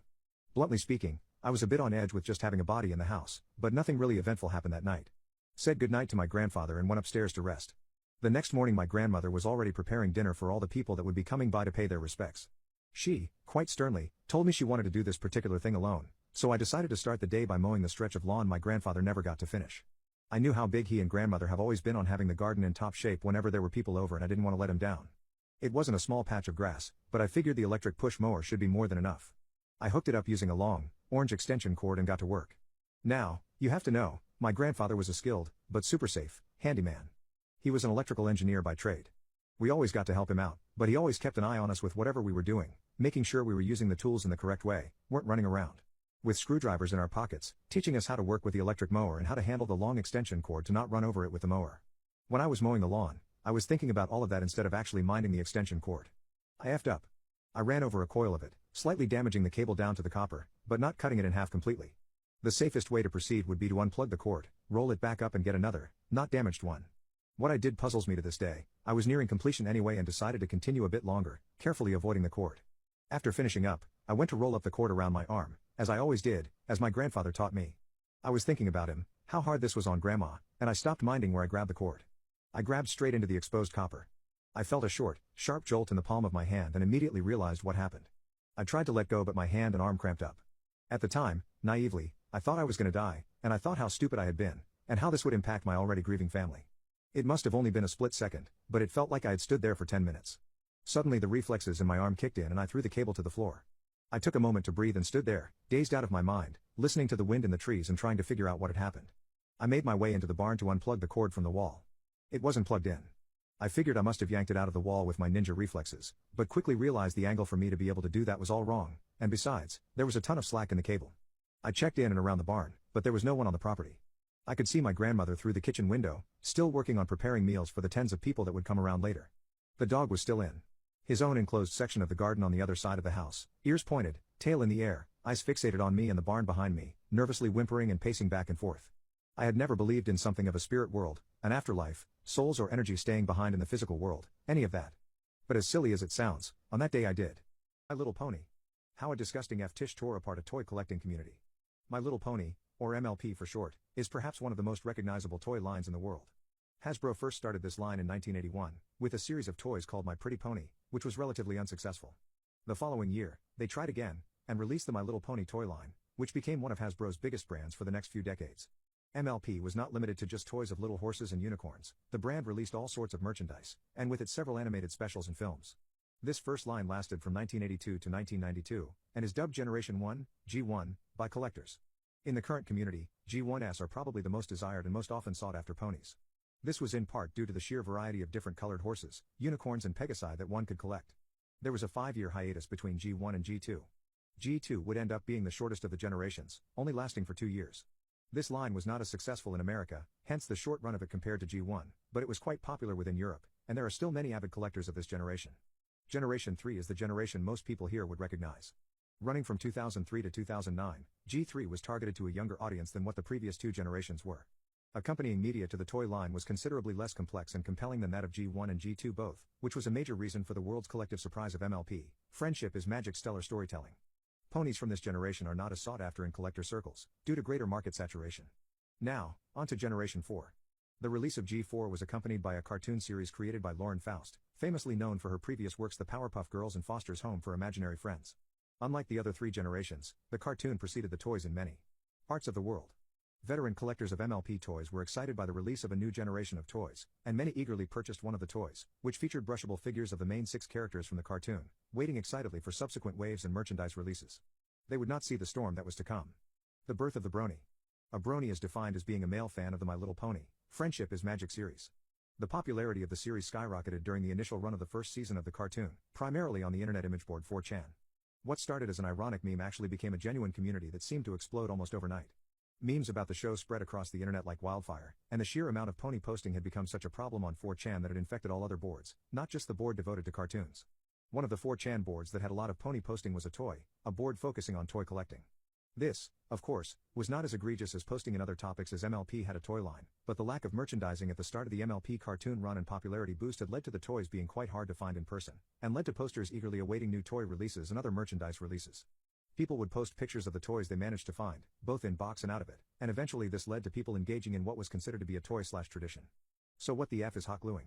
Hot gluing is a practice that had started back in 2005, and has become an unfortunately common occurrence in toy collecting communities, particularly anime collecting communities, since then. It is when a man rubs one out on a piece of merchandise and subsequently photographs it to share online. For many, it is an obscure fetish, for some a joke, and for others, a way to provoke people. For the MLP toy collecting community, it soon became a rite of passage for any piece of new merchandise to go through. By the time Wave 2 of the toys released, the popularity of the show and of the toys were at its peak. As new merchandise began to be found, and these new toys began to be released, many scrambled to be the first ones to take pictures of these toys being hot glued. By this point of time, a containment board for MLP posting had been made on 4chan. Threads would be made of new merchandise, and if they were not hot glued, then posters would immediately ask the original poster of the thread to do it. More often than not, the poster would comply. At this point, bronies far outnumbered the members of the MLP collectors communities. At first, the collector community held quite a positive outlook on the brony community, glad that more people were engaging with a series that these people had held in their heart for many years. After all, many of these collectors grew up with G1, and were older women. Who wouldn't be thrilled at the concept of new, younger fans, to take the place of the old guard? They had no idea of the depravity that had been going on until they were confronted with it. You see, in these collecting communities, collectors would seek out personal photos of the toys they wanted to purchase to see how they differed to the photo listings available on department store websites and the like. Oftentimes, there would be no photo listings for merchandise, and so it was up to the consumer to provide them. What this led to was women innocently looking for a picture of a pony, or perhaps a blanket or some other type of merchandise they wanted to buy, finding a picture of said merchandise having been hot glued. This led to many collectors swearing off G4 collecting at the very start of the toy line's run, as they did not want to subject themselves to seeing such pictures, and the risk of buying a toy secondhand that may have been used was deemed not worth it. Many collectors left the hobby completely, not just for collecting G4s, because of how this had tainted their experience. This fascination with hot gluing would later become the catalyst for the very infamous Rainbow-CM jar experiment, which was done by a man, who stuffed the Rainbow-pony into a jar, and spent years rubbing one out and filling the jar with the nut. This remains to be possibly the most well-known example of brony depravity on the internet, whereas the history of MLP hot gluing remains relatively unknown outside of the community. My manipulative husband is having an affair with our babysitter and I'm trying to gather proof, but he's very good at hiding it. About 8 months ago my husband and I hired his friend named Ella to babysit our kids, and that is when the seed for our relationship breaking down was planted. I did not notice anything at the start, but last month my suspicions started. One of the days, I came home early to find my husband home. Ella was also at the house babysitting. I asked my husband why he didn't send her home if he was home. His response was, "She's just trying to make a little money, and that the kids were having fun." I brushed it off. 2 weeks ago I drove by my husband's office on the way to a meeting, and her car was parked there. I asked my husband later about what Ella was doing at the office. He said that she probably stopped by to see her dad. Once again I brushed it off. However, nowadays, when I come home, Ella is always dressed up with makeup done, and heels on. 2 days ago I found strands of blonde hair in the back seat of my husband's truck. I have dark hair, Ella is blonde. Well, last night I found the opportunity to check my husband's phone while he was with the kids. I didn't find any romantic text between them, but I could definitely tell that text messages had been deleted. If you read the conversation, it didn't make sense, because it was obviously missing the middle part. I talked to my friend this morning, and she pointed out that my husband has a type. Ella falls perfectly in that category. Should I confront him right now, or should I wait to find something more concrete? Edit: Ella is currently at the house right now. I tracked my husband using Find My iPhone, and he's also headed home. They both think I'll be working until 7 p.m. today. I'm going to walk into the house 15 minutes after my husband gets home unannounced. Not sure what the plan is if I catch them. Edit 2: I wasn't able to get the concrete evidence I was looking for, but I did get some more circumstantial evidence. So as stated, I track husband through Find My iPhone. He stopped on his way home at the grocery store for 10 minutes. I decided to park and wait on a side street. That way I could see when my husband would get home. Husband got home at 5:30 p.m. Ella was scheduled to work until 6. We have a long gravel driveway that leads to our house. I decided to park near the barn so I wouldn't be heard pulling up to the house. Walked in the front door, and found Ella feeding my 4-year-old. She was also preparing dinner in the kitchen. Today she had on a tight top, skirt, and platform heels. I asked if she knew where my husband was. She replied he was upstairs taking a shower. She then immediately went over to the living room to pick up her phone and send a text message to someone. Also in the living room were a fresh bouquet of flowers. I asked her about the flowers, and she said a guy she's been seeing gave them to her today. She said she didn't want to leave them in the car, so she brought them inside. I asked her about the guy that she was seeing. She said he was from school, and wasn't sure if it was going anywhere. I went upstairs to see if my husband left his phone in the bedroom. He left his phone on the dresser. Sure enough, the newest text message was from Ella that read, "Your wife is home." I tried looking up the deleted messages on his phone, but they had been permanently deleted. I decided to wait in our bedroom for my husband to come out of the shower. He comes out and is surprised to see me in the bedroom. I tried to initiate intimacy to see how he would react. He said he didn't feel comfortable doing it while Ella was in the house. At this point Ella was upstairs in my younger son's room, which shares a wall with our room. Ella leaves the house at 6 with the flowers. After dinner my husband mentioned to me about buying Ella a new car for Christmas, and his reasoning was that her car was old and not safe for our kids to ride in. I told him that I would think about it. I'm thinking about firing her on Monday without telling my husband, and see how they both react. I'm still trying to process everything going on. Still hoping all of this is just me overthinking. I really love my husband, and I can't stand the thought of our beautiful family splitting up. Edit 3: Yesterday morning I met up with Ella and told her that we wouldn't be needing her services anymore due to my little sister being available to watch the kids. She quietly said that she understood, and said to let her know if I would change my mind. Husband called me 5 minutes later, sounding very upset about Ella being fired. I think Ella told him, but he claimed her dad told him that we fired her. I told him that was my final decision, and there was no changing it. He came home 20 minutes later and asked me why I didn't talk to him first about firing her. I told him about everything I've noticed between them, from the text to the clothing attire she wears. He denied everything, and said it was all in my head. I told him if you want this marriage not to end in a divorce, he had to cut all contact with Ella. After 1 hour of arguing, he finally agreed to not contact her anymore. I honestly don't have the mental energy to deal with a divorce, split my kids, date again. I don't want to be the single mom who is always busy and unhappy. I told him to never bring her up again. I don't know 100% if they had an affair, but I think it's better for my health not to find out. I think I'm going to quit my job, and raise my kids, as well as work on my marriage. My racist mother-in-law threw a temper tantrum because I refused to name my child after her. My mother-in-law has never been nice to me. Matter of fact, she has hated me since the moment I met her. The fact I am Mexican by heritage really drives her bonkers, and for the first while of me knowing her, all I would ever get out of her was racial abuse and microaggressions regarding my heritage. Currently, I am 36 weeks pregnant with my first child, a boy. My mother-in-law, Magda, has fixated on us naming our child Patrick because I'm due in March. More than anything in the world, she wants us to name baby Patrick to honor her family's Irish heritage. She was always on my tail about naming the baby, and things went even further. There was a point in time where I strictly told her I was not going to name the baby Patrick, and in retort she tried to punch my belly. Anyways, I blocked her number around at the beginning of the 3rd trimester. I told my husband all contact with her has to go through him.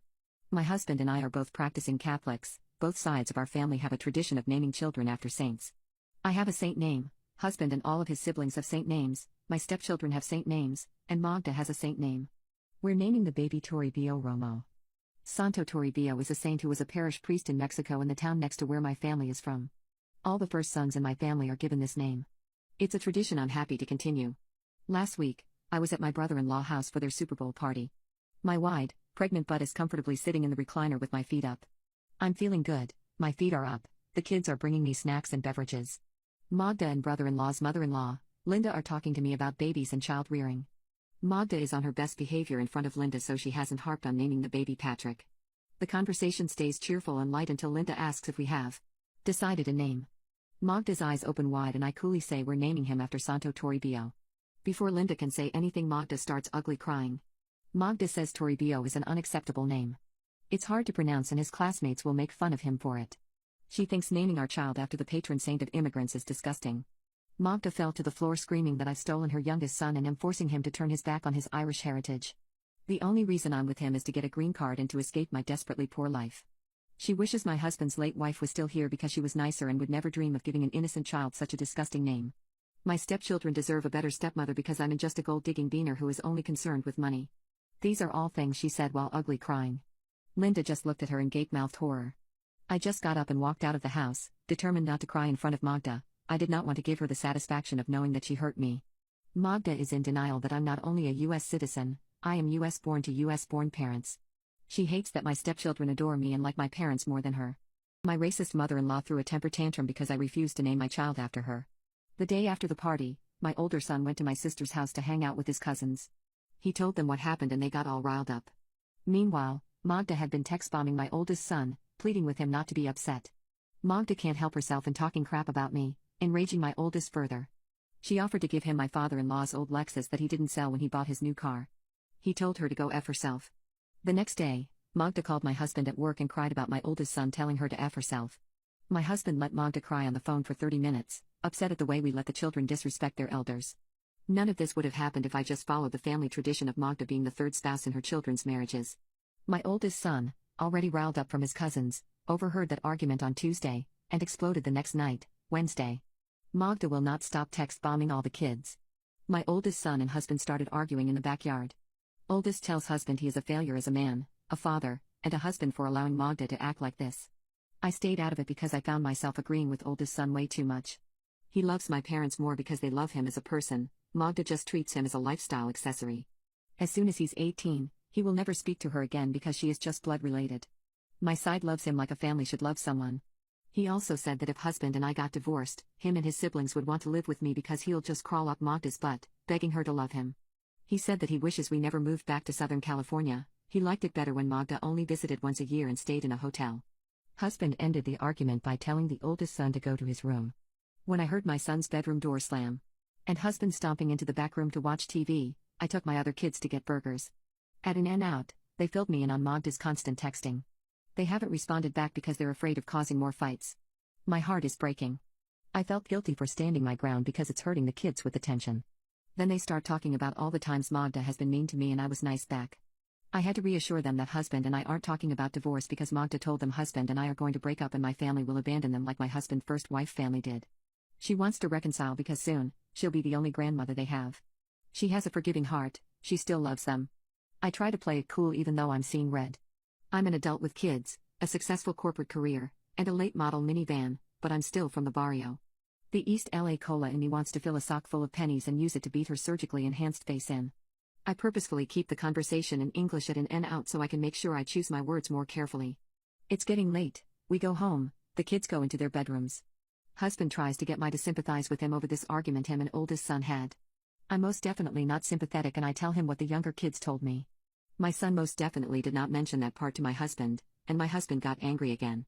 I told him I'm not interested in anything he has to say because he hasn't handled his mother. I told him he needs to sleep in the TV room. I would go but being pregnant with his son requires me to have a bed with better lumbar support. Husband stomps out of the room and slams the door. Oldest son texts me to tell me he's sorry for causing the fight between me and husband. My husband and I didn't spoken since Thursday yesterday morning. Even though he's angry with his mom, he's also mad at me for not backing him up. During the fight with oldest son, my middle daughter went through her clothes and gave everything that Magda gave her to the Goodwill. Youngest son is spending extra time practicing the piano. I know he's upset because he is only playing songs in minor key. Last week, we go to Sunday Mass and Magda isn't there. I don't take my cell phone and I don't allow the kids to take their phones to church after I caught middle daughter scrolling through Instagram during Mass a few months ago. When I get home, I have a voice note from father-in-law. I listened to it and father-in-law went on for 3 minutes about how I need to resolve this conflict with Magda because it's my fault and Magda feels uncomfortable at church because I made her out to be a monster to the other parishioners. Traditions are important in their family and I was inconsiderate for not even discussing choice of names with her. He also said that they still love me even though there are many huge cultural differences between us. Also, is the oldest son sure he doesn't want his old Lexus? I had my husband listen to the voice note. Afterwards, he apologized for me and asked to go to couples counseling.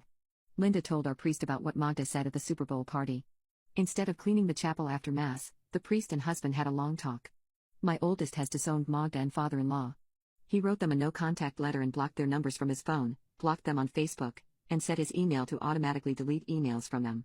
I'm sad it had to come to this, but impressed that my oldest has the fortitude at 16 to cut these types of toxic people out of his life.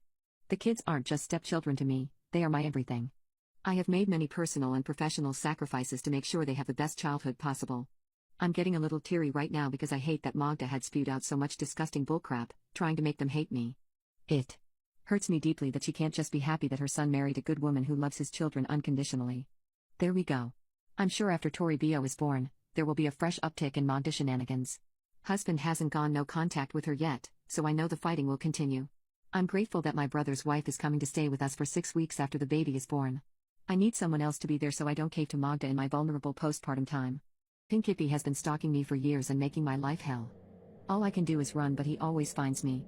My story starts in 2014, when I was 10 years old. I had just made a Gmail account and it made me feel really grown up and mature.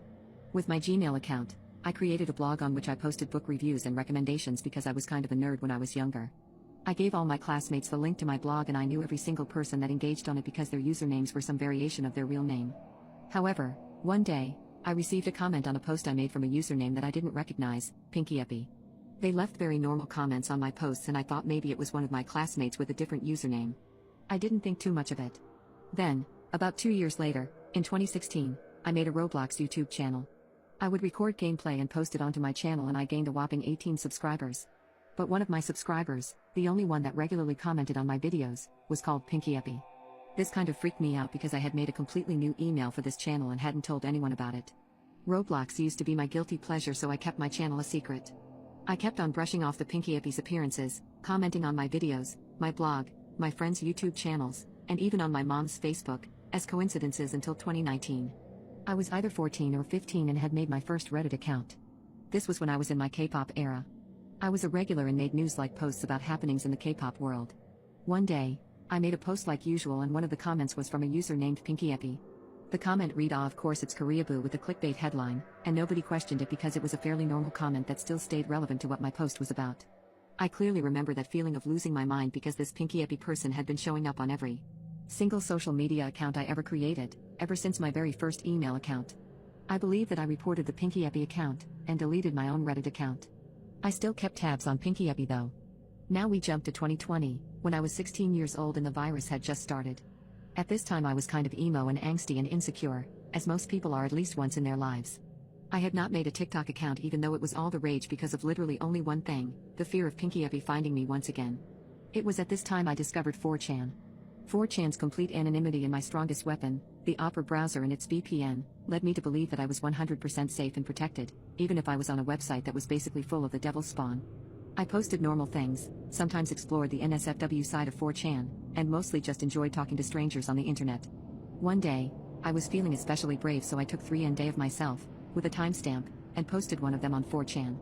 My post rose to the top because I had mentioned that I was Asian in the title and obviously, 4chan went crazy over that. I had lied about my real age and said that I was 18, when I was not. I shouldn't have done that, I don't even know what I was thinking. I remember receiving between 500 replies on my thread and not all of them were nice. Still, I got a lot of compliments which really satisfied my ego and made me feel a little better about myself. Then, as I was looking over my thread, refreshing every 2 seconds, I saw a comment from somebody named Pinky Epi. It was another generic, humorous compliment, but this one did not make me feel admired or appreciated.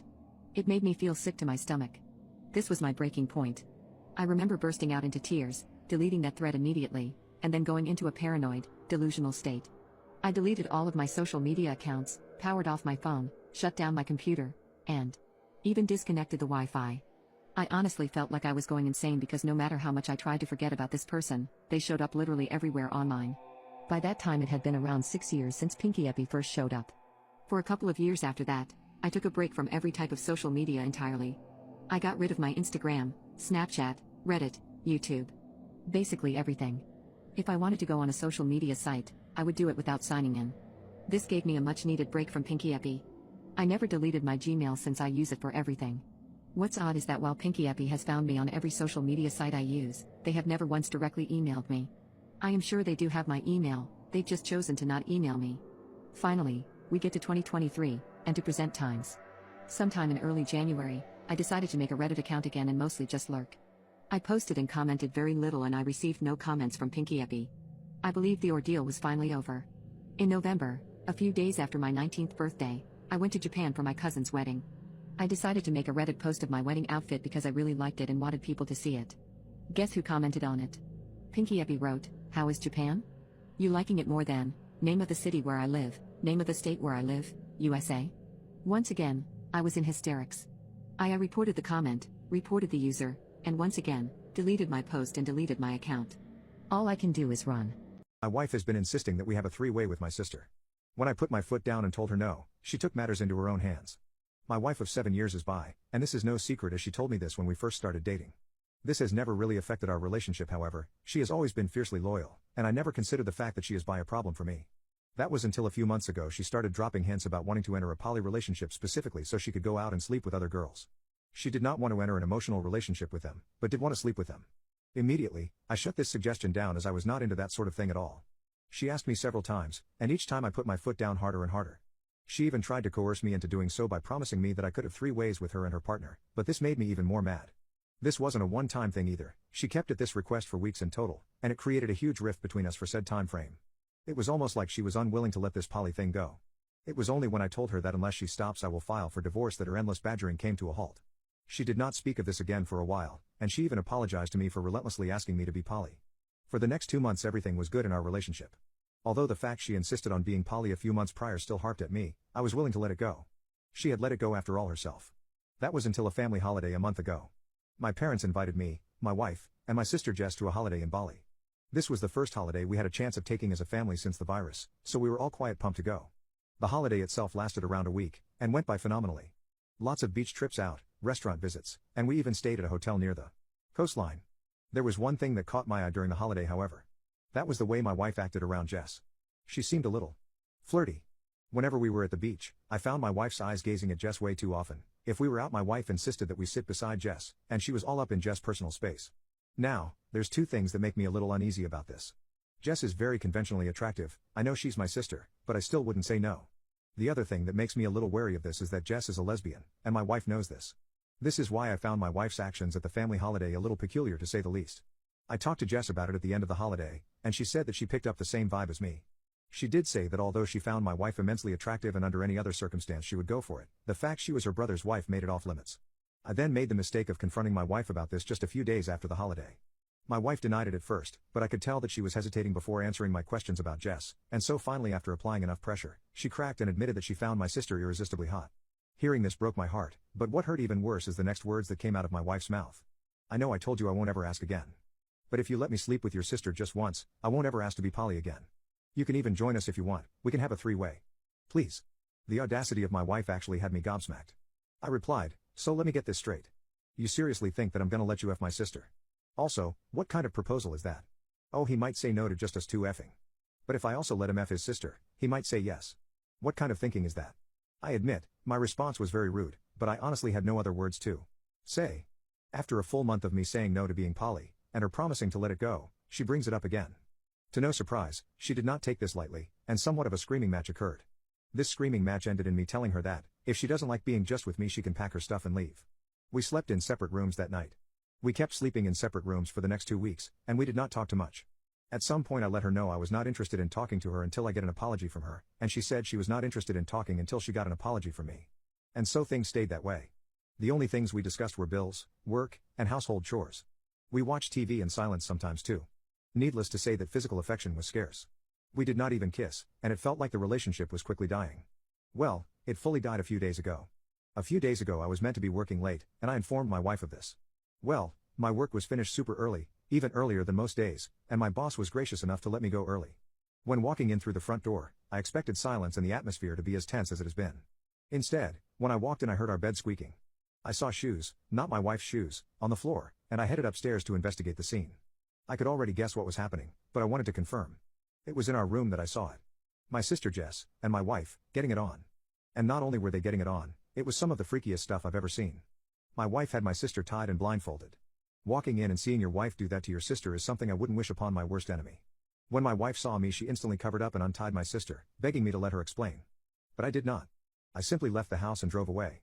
I've been staying with my best friend for the past few days and he's aware of what's going on. I've blocked both my wife and my sister, as well as my parents as their calls are never ending. I truly don't know what to do. My wife has been insisting that we have a three-way with my sister. When I put my foot down and told her no, she took matters into her own hands. So it's been a few months since I caught my wife and my sister in the bedroom and things have been a poop show to say the least. The first thing I did was contact a divorce lawyer as per the advice of my best friend. I know this was an obvious move and one I should have probably done a long time ago, but my wife is the love of my life. This decision was extremely hard regardless of the circumstances surrounding it. During this time period as well, I unblocked my sister and asked her to explain to me why she did it. She told me that my wife had drunk texted one day, coincidentally on a day where my sister was drunk too. She said that in that moment all of her inhibitions were gone. She said that the alcohol made her let go of her morals and she partook in flirtatious texting with my wife. Then once she was into it, she could not stop herself, and that's how the affair started. Apparently, this was not the first time they had slept together, it was just the time that I caught them. My sister begged me to forgive her over and over and apologized so many times I lost count, but ultimately I told her that there's no way I could forgive her. I proceeded to let her know that even though she is family, I would like to go no contact with her for the near future at the very least and asked her to give me space, as well as not to reach out first. That is the only way I see us continuing our relationship in the future. I then proceeded to block her. I also got back in touch with my wife, but not to hear her try make amends. I simply let her know that I have contacted a divorce lawyer and suggested she does the same thing. Before she even tried to make me reconsider, I told her that my decision was final and any attempt to make me reconsider will be ignored. Despite this, she reached out begging me to change my mind a lot, and my answer each time was no. Currently we are finalizing the divorce and my decision is final. I can tell this has been hard on my soon-to-be ex-wife. She looks like she has been drinking more, eating and sleeping less, and she tells me she misses my company a lot. As for myself, I have moved out and have found a small apartment to start fresh in. I'm still young, only 27, I have time. Wife's perspective. My wife has been insisting that we have a three-way with my sister. When I put my foot down and told her no, she took matters into her own hands. First things first, I know I effed up badly. I made a huge mistake and I deeply regret it, but I had my reasons. So for the first 7 years of my marriage with my husband I deeply suppressed my desire for sleeping with women. You see, my husband was right, I am bi, but I'm mostly lesbian. I would say I lean 90/10 towards women, and the fact that I could never sleep with women was killing me on the inside. Sure, I had done things behind my husband's back, but they were only minor, a kiss here or there or subtly flirting with female co-workers, nothing major. I was not a person who wanted to cheat on her husband, but it got to a point where I could no longer hold in my desire and I approached my husband with them. I asked him if he would be open to a poly relationship. I knew that the thought of him with another woman would kill me, but I wanted other women so badly that I was willing to make this trade-off. Well, my husband did not see it this way. No amount of begging and pleading, or even rational reasoning got my husband, and he put his foot down. I ended up letting it go, as I understood that no amount of asking him would make him say yes. I thought long and hard and I thought I was willing to put my desires to rest. That was until I saw his sister at the family holiday in Bali. Jess has always caught my eye as a very attractive woman, but it was only when I saw her in a two-piece bikini on the beach that my fantasies about her started running wild. I have always been into athletic girls, and her body was that of a pure athlete. I wanted her so badly, and I knew that she was lesbian, and also knew she found me attractive as she had said so before. During this holiday we made out when drunk, but agreed to never do it again. My husband never suspected this. However, after the holiday he did ask me about it. I didn't want to admit it, but I eventually did.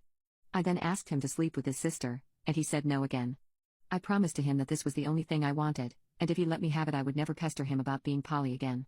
He kept saying no, and I kind of gave up in my mind.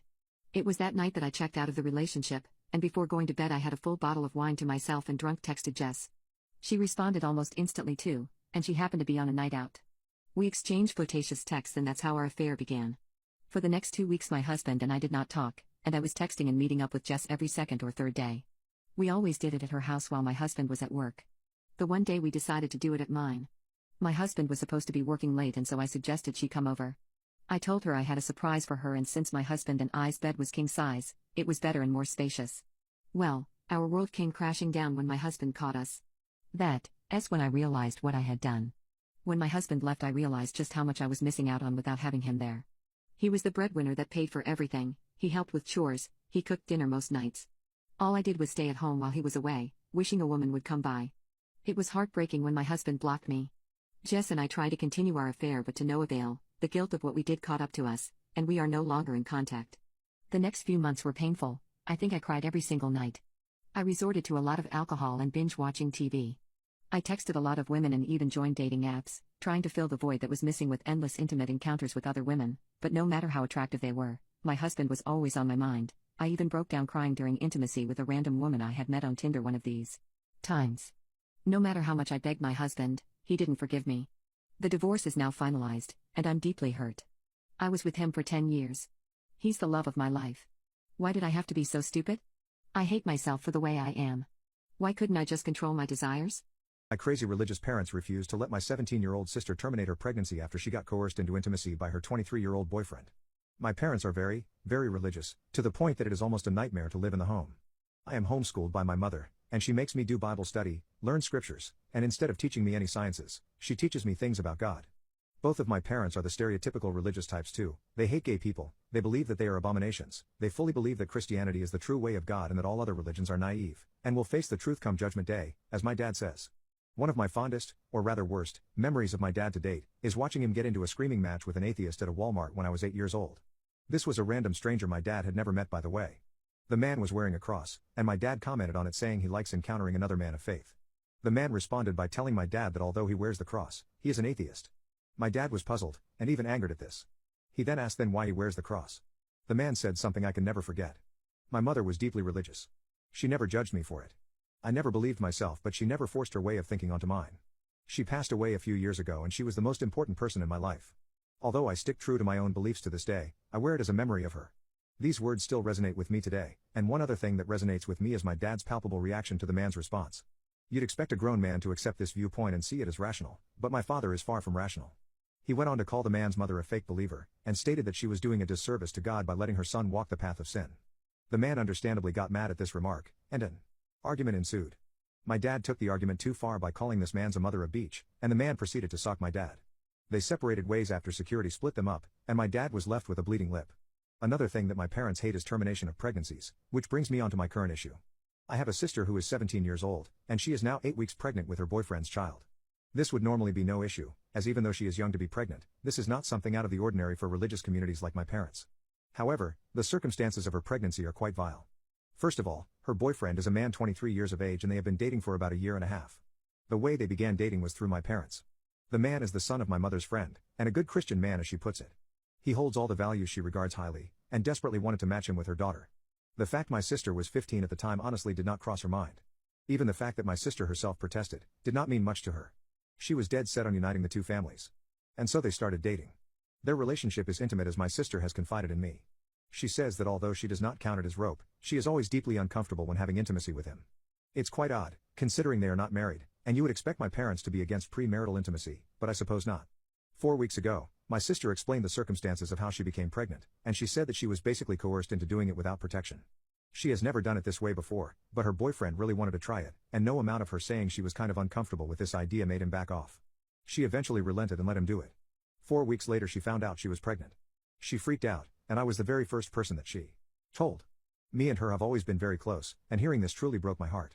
Then a few days ago my sister came to me again looking very upset. She told me that she told our parents about it, and they were overjoyed, but then gave out to her for not telling them sooner. She argued that she told them just a few days after finding out, but my mother argued that this was not soon enough. Regardless, my parents are both ecstatic to have grandchildren and are over the moon.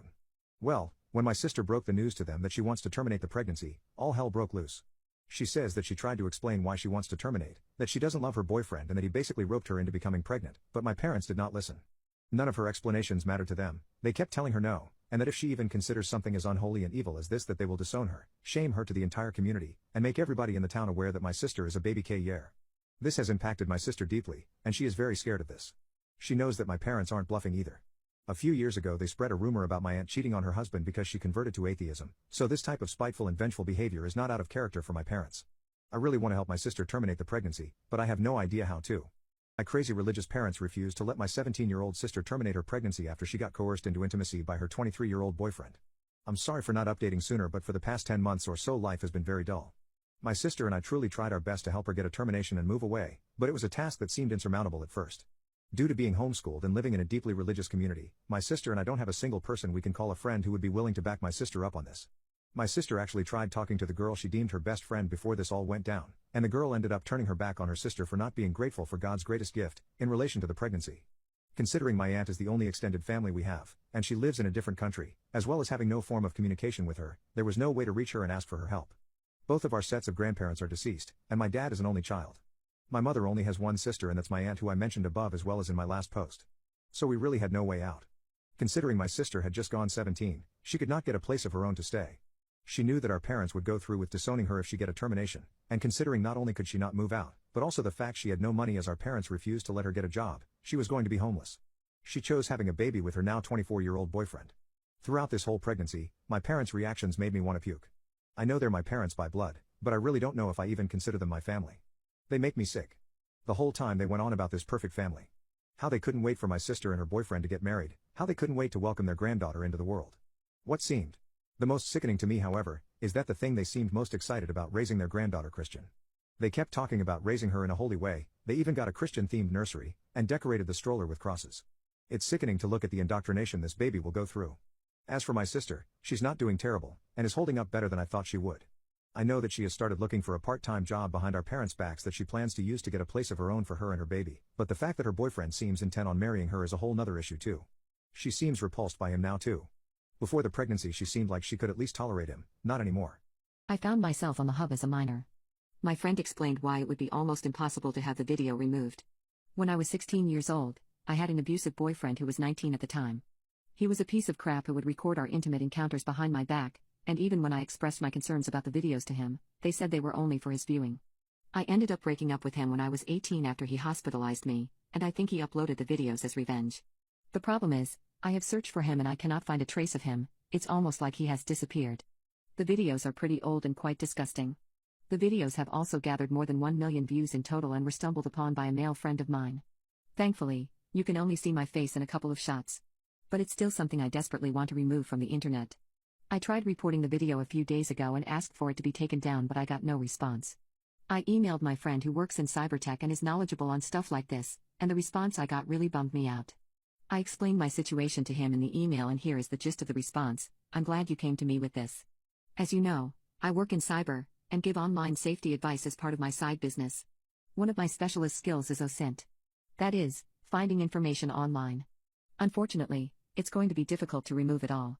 There are however things you can do. One way you might tackle this is in the same way as a lady named Shannon Morse, who learned SEO after a similar event. She literally trained the search engines to redirect users to a letter that explains why searching further for the content is not cool. Typically we'd need to find the video, minimize the amount it's published, redirect users who might still be looking, and learn how to move on and deal with this if it ever arises again in the future. One good thing is, you were a minor at the time. Of course that's not generally good, but it adds weight when we send takedown requests, and it may be possible to involve law enforcement. Because of this, we should even be able to get it removed from archives that store old versions of sites. As you know, the internet is a effed up place, and unless you truly find someone who is higher up the ladder than me, I can't guarantee you with any amount of certainty that the video will be removed. I can of course help minimize the views it garners, but not much more. He proceeded to then ask me out for coffee, which I thought was a very not classy move. What is the dumbest mistake you have ever seen an incompetent coworker make? I worked for a non-profit organization that hired a guy in fundraising purely for his Rolodex, and they couldn't care less about any of his job functions as long as he kept bringing more rich people to fundraiser parties. Well, when the virus hit and we were forced to go remote, it became clear how incompetent he was with technology, and how he'd been coasting for years in the office by sticking to phone calls instead of email, etc. We had our first major online fundraiser coming up, and I warned my boss that this dude had no idea how Zoom worked, never muted himself, camera up the nose, treated it like watching a YouTube video. But again, he was the guy inviting all the rich people to the event, so they didn't want to lecture him about a computer program and hurt his ego. Then in our massive 200-person Zoom event, he set his laptop on the bathroom counter and proceeded to take a shirtless, nasty old man dump complete with grunting, splashing, and squelching. It was so loud it drowned out the speaker. They had to end the event early because they had no way to mute him, and it kept going for a full 2 minutes with no sign of stopping. I threw up on my laptop after. My entitled stepbrother scammed my neglectful dad out of his disability checks for years. I resorted to extreme measures to ruin them both. In 1990, when I was just out of middle school and my sister was still in elementary school, my dad met his third wife at a gas station known for illegally dealing over-the-counter substances in our town. They soon moved in together, and my dad abandoned us in our basement apartment to live on a shanty houseboat that didn't run, to live with her. He would show up every other week and give me $40 for groceries. Eventually, someone figured out the situation and called my mom. We went to live with her, which was, believe it or not, worse. My dad and his shanty wife got married in 1991. Not long after, she called me and told me my dad's brain tumor had returned, it hadn't, and that he couldn't handle the stress of being around us. That the only people he could bear to be around was her, and her son, Shorty, who was my age. When I called my dad to ask if this was true, he said it wasn't, and he just couldn't believe that she would say that to begin with. That was one of our last conversations until 2 years ago. Leading up to this though, the 3 decades we didn't speak were uneventful. I worked my way through college, living in my car from time to time. My dad and I were no contact, but I heard from family that he bought a house and put his son Shorty through some vocational classes. When my grandmother died, Shorty and shanty wife showed up in a truck and took all the furniture and anything else that wasn't tied down or already gone. Eventually, I went no contact with my dad's side of the family. I struggled for years, decades really, but I made it. And I have a great job and a good family now. The best revenge is living well, right? Wrong. 2 years ago I got a call from my dad's brother Alan. He told me my dad was in a nursing home in another state and I needed to go see him because he needed my help. Shorty had ghosted him. The nursing home, coincidentally, was about 20 minutes from my house. And I saw an opportunity and I went. The reunion was underwhelming. I didn't want to make amends, but I did want to hear how he wound up dumped and all alone in another state. And it was a really, really good story. Shanty wife got lung cancer and put my dad in a nursing home before she died in 2017. She suffered, and I was happy to hear it, but sad it wasn't butt cancer. Shorty became his power of attorney, POA, when she died, and had been visiting my dad, living in my dad's house with his 2 children, and taking care of my dad's affairs since his mom died. But now he was MIA, and my dad was worried about him. He asked me to drive the hour and a half to his house to check on everything. That's all he wanted. He never even asked me how I had been. I agreed to go, I think out of morbid curiosity. I'd never even been to my dad's house. I did want to see where he lived with his real family for 30 years.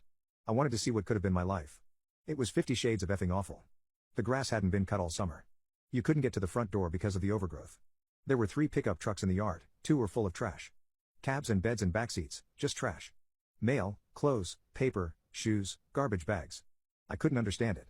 My dad's handicapped modified SUV was on 4 flats and full of garbage, too. I didn't have a key, so I just walked around. From what windows I could look through, the inside was in shambles and hoarded to hell. On the front and carport doors were dozens of notices from the city that they were going to condemn the place. The carport was also hoarded. Boxes and boxes stacked on each other, most rotting from the rain. The yard was full of garbage. Broken Christmas ornaments, more shoes, rusted tools, old toys. There was a letter in the mailbox notifying him that since the house was abandoned, mail would not be delivered anymore. That night, I Googled powers of attorney and how to use them. I went back the next day and showed my bedbound dad the pictures on my phone. He vowed to beat Shorty's butt, then asked me to help more. I told him I would, but he'd have to sign power of attorney over to me. All of it, durable and medical. If he didn't, he could figure this out by himself. He agreed, so I set about finding a lawyer who would drive to another state and do the paperwork in the nursing home. Bless that lawyer for being so good at his job, because all I did was tell him what I knew, and he put together a beautifully bulletproof POA. It was full of stuff I didn't even know I would need. He also filed the paperwork to revoke Shorty's POA. And now I'm unstoppable.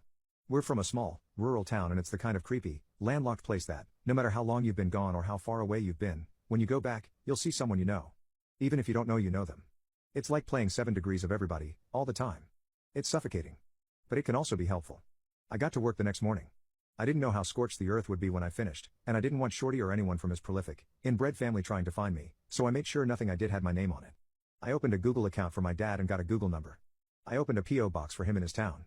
I put in a mail forwarding notice. I pulled his credit report. I took the POA to my dad's small town bank, changed the address on his accounts and got new account numbers. I requested copies of every transaction back to the day Shanty wife had died, about 13 months worth. I had to go to the main branch, 2 hours from my house, the next day to pick the records up. I sat in the lobby all afternoon, going through the account. I cornered a service rep and got a crash course in his debits and deposits. This is when I figured out the extent of Shorty's staggering stupidity. My dad got about $5,000 a month in disability and social security every month. Twice a week, Shorty was going into a branch and withdrawing cash. All of the cash. For 13 months. And every time he did it, as the POA, he had to sign a form stating that he was acting on behalf of my dad, and that form was notarized by the bank. I went through every withdrawal and got the bank to confirm that every one of them was made by Shorty. Then I went to the house and called a locksmith. I knew it was bad, but I had no idea what was waiting for me there. He got the first door open, and the stench rolled out like a fog bank. We both gagged. 2 locks later, I was so embarrassed by what he had to see and smell, I gave him a $60 tip. And, with shiny new keys in hand, I called the cops. I told them I was POA for my dad, was checking on his house, and there were 3 vehicles there that didn't belong to him. He asked me if I knew who they belonged to. I said no, and I wanted them towed. He told me to call a tow company and he would meet them there. They showed up with 2 wreckers. The tow truck guy got out and asked me for a signature. I only signed my first name. As I was signing, he asked, "Do you know Shorty?" Running on pure hatred at this point, I surprised myself. "Do you?" I asked. He said he did, and that he's an a-hole. I responded, "He might be. Hey, can you do me a favor? If you see him, will you tell him I am coming for him?" His bravado evaporated. He knows a crazy dude when he sees one. They towed the trucks. When everyone was gone, I opened the door in the carport to peek in. The sun was going down and it was dark in the house. I heard something faint, and after some seconds realized it was the roaches and the rats doing their roach and rat stuff. I could smell it all in my hair. I sat on the carport steps and watched the sun go down. I was mad. Just so cosmically livid that 72 hours was all it took to dissolve 3 decades, and here I was, stinking and listening to the rats and cleaning everyone else's crap up. Taking time away from my family, and for what? I had a coming to Jesus with myself. I could either bow out now, or double down. And the thing is, I'm tenacious. To a goddamn fault. I had to be to survive, and this was a bone I couldn't put down. The thought of Shorty's life being upended, his only source of income disappearing literally overnight, and my dad having to hear, secondhand from me, that he's broken alone, made me absolutely giddy. I desperately wanted them both to lose what they had left. So, I decided I was going to triple dog down. My entitled stepbrother scammed my neglectful dad out of his disability checks for years. I resorted to extreme measures to ruin them both. That night, I googled restraining orders. And it was surprisingly easy to get one. I went to the courthouse in my hometown, went to the clerk's office, and told her I needed a restraining order. I filled the form in at a rickety little table while I was there. I wasn't prepared to see a judge that day, but she took the form and said, "Okay, I'll see if the judge is still here." That kind of scared me. She took me to his chambers, and as I was waiting, I looked around and saw he had certificates of appreciation hanging up from various veterans groups. Then I wiped my palms and thought, fish in a barrel. He asked about my dad's stint in the Marines, and about the DoD office logo on my sweater. I'm a contractor. He read my form and granted the temporary order against Shorty. I would have to go back for the permanent one, where Shorty would be able to argue against it. Then I went home and googled biohazard companies and elder abuse statutes in my state. I hired a biohazard company to shovel all crap out of the house for $7,000. I would have paid double. They found my dad's mummified dog under some pizza boxes in the master bedroom. They sent me pictures and salvaged some papers. Shorty was served during this time, and a hearing was set. I got to work collecting and documenting stuff. I made pictures and spreadsheets and timelines with cross-references because F it, now they had my full attention. In my spare time, I went to the nursing home and gave my dad 8x10 copies of the pictures of his dead dog. From every angle. Before court, I went to the police station nearby and told them I wanted to report an elder abuse crime. A white-collar detective came out and told me it was a domestic matter and that since Shorty had been POA, everything he had done was legal. And this was the day I got to teach a small-town detective about the fiduciary responsibilities of a POA. Thanks Google. I handed him a copy of the statute with the applicable sections highlighted. Then I handed him a thick folder with bank statements, pictures of the hoarded house and dead dog, a copy of my dad's credit report that showed he was tens and tens of thousands of dollars in debt, and a spreadsheet listing every cash withdrawal with a running total of the stolen amounts. The grand total was just over $130,000 in cash. That's not including the lost value of the house or the credit cards he opened and used. I told him he could keep that folder since it wasn't the only one I had. Then I told him I would wait for a case number, and I sat down. He came back about 30 minutes later and apologized, said I had a case, and gave me a case number. Then I headed over to the courthouse. There were other people there and I had to wait my turn. And while I was waiting, that stupid mother effer Shorty schlepped his sloppy butt into the courtroom, by himself and obviously, literally, non-metaphorically, dirty. His shoes were untied and that turned my giggle box over. Then it was our turn and we stood up. The judge asked me some questions, asked him some questions, and asked me if I had any proof. I had a very thick folder of it. The judge asked me if I had gone to the police. Well, yes, sir, I have. Do you have a case number? As a matter of fact. The order was granted, permanently and for life, but not before the judge halted proceedings and told Shorty he needed a lawyer. Someone told me that the courthouse would have a copy of my dad's discharge papers, so while I was there, I got a copy of those, because why not? I also used my POA to take Shanty wife off the deed to the house. That way, if my dad died and it went into probate, Shorty had no immediate claim. I also went and got copies of my dad's birth certificate and Shanty wife's death certificate. Technically, stepchildren can't request that info, but the clerk who waited on me recognized my dad's name and told me she lost her V card to my Uncle Alan in the 60s, and went to my grandparents' funeral. So I got all the forms I wanted. Shanty wife left my dad $50,000 in life insurance. About $35,000 of that was left since Shorty was spending my dad's money and not his mom's. So I opened an Ally account and transferred every penny over. Then I set up recurring transfers for the monthly deposits. At any given time, there was no more than $100 in his account. I also found a house flipper that paid me enough for the house to pay off his mortgage. That's the thing about probate, there's nothing to fight over if there's nothing there. And I made sure there was nothing there. My dad died thinking he still owned a house. Speaking of which, this is about the time I found my dad's life insurance policies. They were up to date, and Shanty wife was the beneficiary.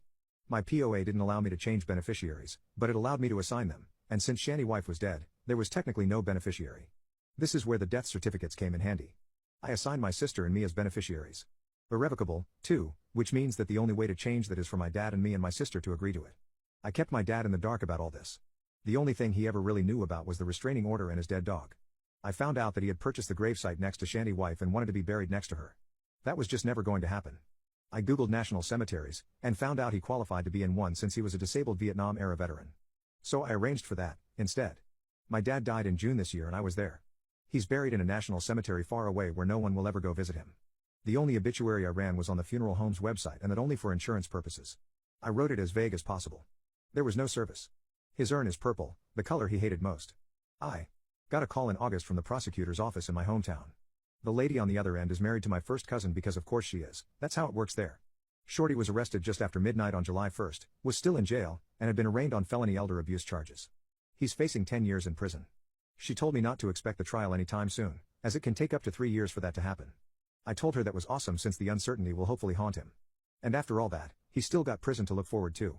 He lost his kids. He lost his dad. I'm spending his mom's cancer money. He lost his free house and trucks. He has no credit and will never be able to get any sort of decent job and will, hopefully for a long time, not be able to find a decent place to live. And I sleep like a baby. Update 2, my entitled stepbrother scammed my neglectful dad out of his disability checks for years. I resorted to extreme measures to ruin them both. I was warned by the court's victim's advocate that bringing my stepbrother Shorty to trial for what he did would take a very long time. She was correct. In the meantime, I monitored Shorty's online activities. When he moved out of state, I called the court and let them know just in case it violated his bail. When he got a job as a truck driver, I called the court to let them know he was repeatedly leaving his home state just in case it violated his bail. Then, 6 months ago, I got a call from the same victim's advocate. The trial was going to be set soon, and the court wanted input from the family regarding possible plea deals and sentencing. He was indicted on felony elder abuse and was facing 15 years in prison. The advocate let me know that the family could request prison time, or plea him down to work release with restitution. The upside to prison was obvious, but the downside would be that we would not likely receive restitution since he'd be perpetually poor and in prison. With work release, we would receive restitution, but he would have his freedom. Somewhat. She wanted to know which we preferred. I asked for the night to think it over. Shorty's future rested in my hands and I wanted to savor it. What kind of God did I want to be? To decide, I needed to do some math. If he went to prison for 15 years, he would be out in half or less. 7 years is a long time. But restitution would surely take as long if not longer, and I would get the pleasure of taking his money every month, for years and years and years.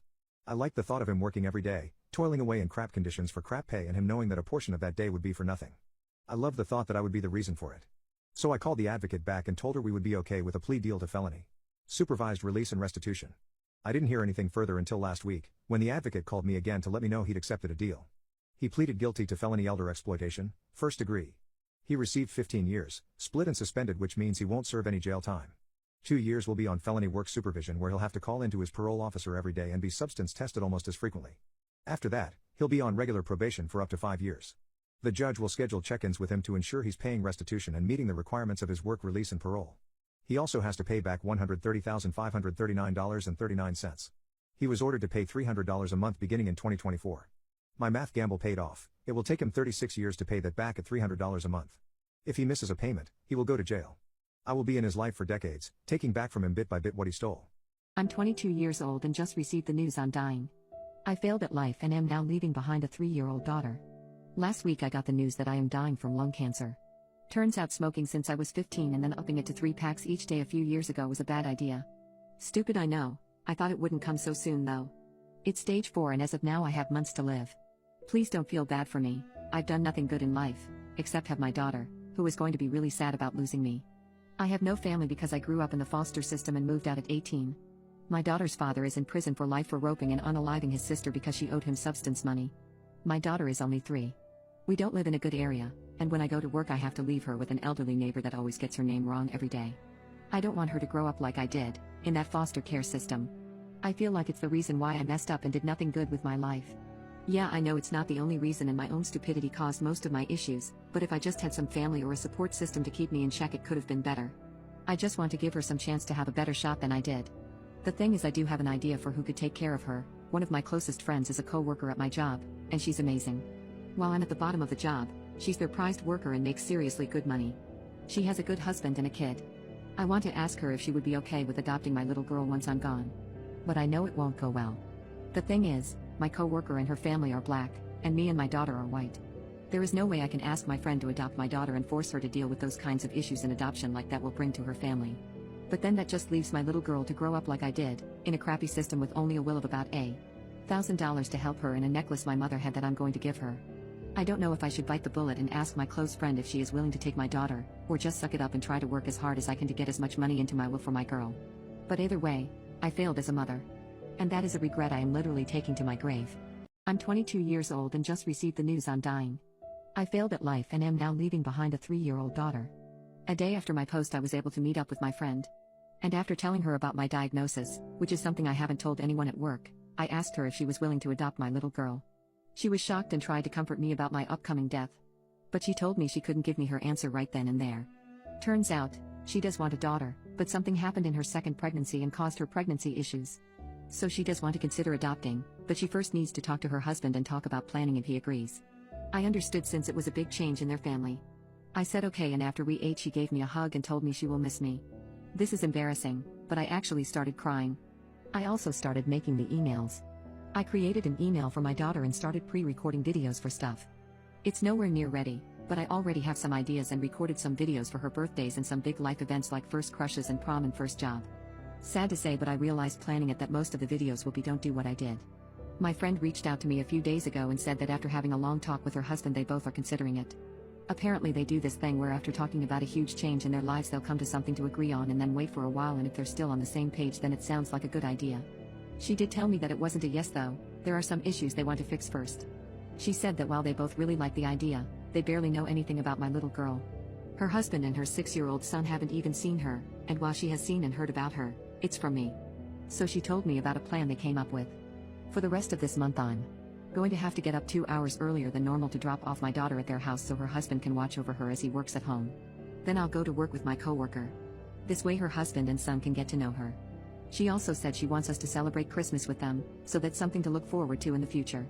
I've already done it yesterday, and when I went to go pick up my little girl she was the happiest I've ever seen her in a long time.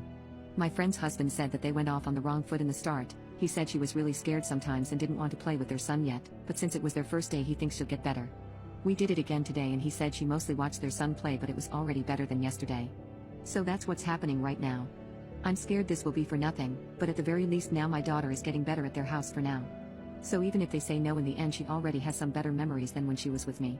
Sleeping with a former student of mine and we are truly in love. It's been 10 years since I taught her, but my friends tell me it's still weird. So 10 years ago I was teaching a 6th grade English class, and like most teachers, I had a favorite. Her name was Kaylee and she was an adorable and incredibly mature girl. She was a very bright student, and I remember thinking to myself that when she grows older whoever she ends up with is going to be a lucky man. I think it was clear to everyone that she was my favorite, as I would pick her to answer questions the most, spent the most time helping her with assignments and so on. However, she was probably the only non-delinquent in that class, and I truly have no idea how she ended up in this class, or even at school in general. My fondest memory of teaching her is when she stayed in for lunch because she needed help with a math assignment I specifically gave to her. She was so ahead of the rest of the class I would give her middle school math to keep her occupied. At the end of the lunch when I helped her out, I blew an air kiss at her as she was leaving and she did the same thing back. I know it sounds creepy on paper, but it was honestly nothing more than appreciation for her as a student. I also want to add that there was nothing I ever did that would be considered creepy or inappropriate. I'm not weird. I remember being quite sad at the beginning of next year as Kaylee had transferred schools and was now in middle school. I didn't hear from her until about a year ago, when we reconnected through Reddit. I told an innocent story from my classroom on an askreddit post, and it involved an incident with a fellow student from a class. She clearly saw it and sent me a DM, asking if I was Mr. S. After I replied, asking how she knew, she told me that she was Kaylee. It was surreal.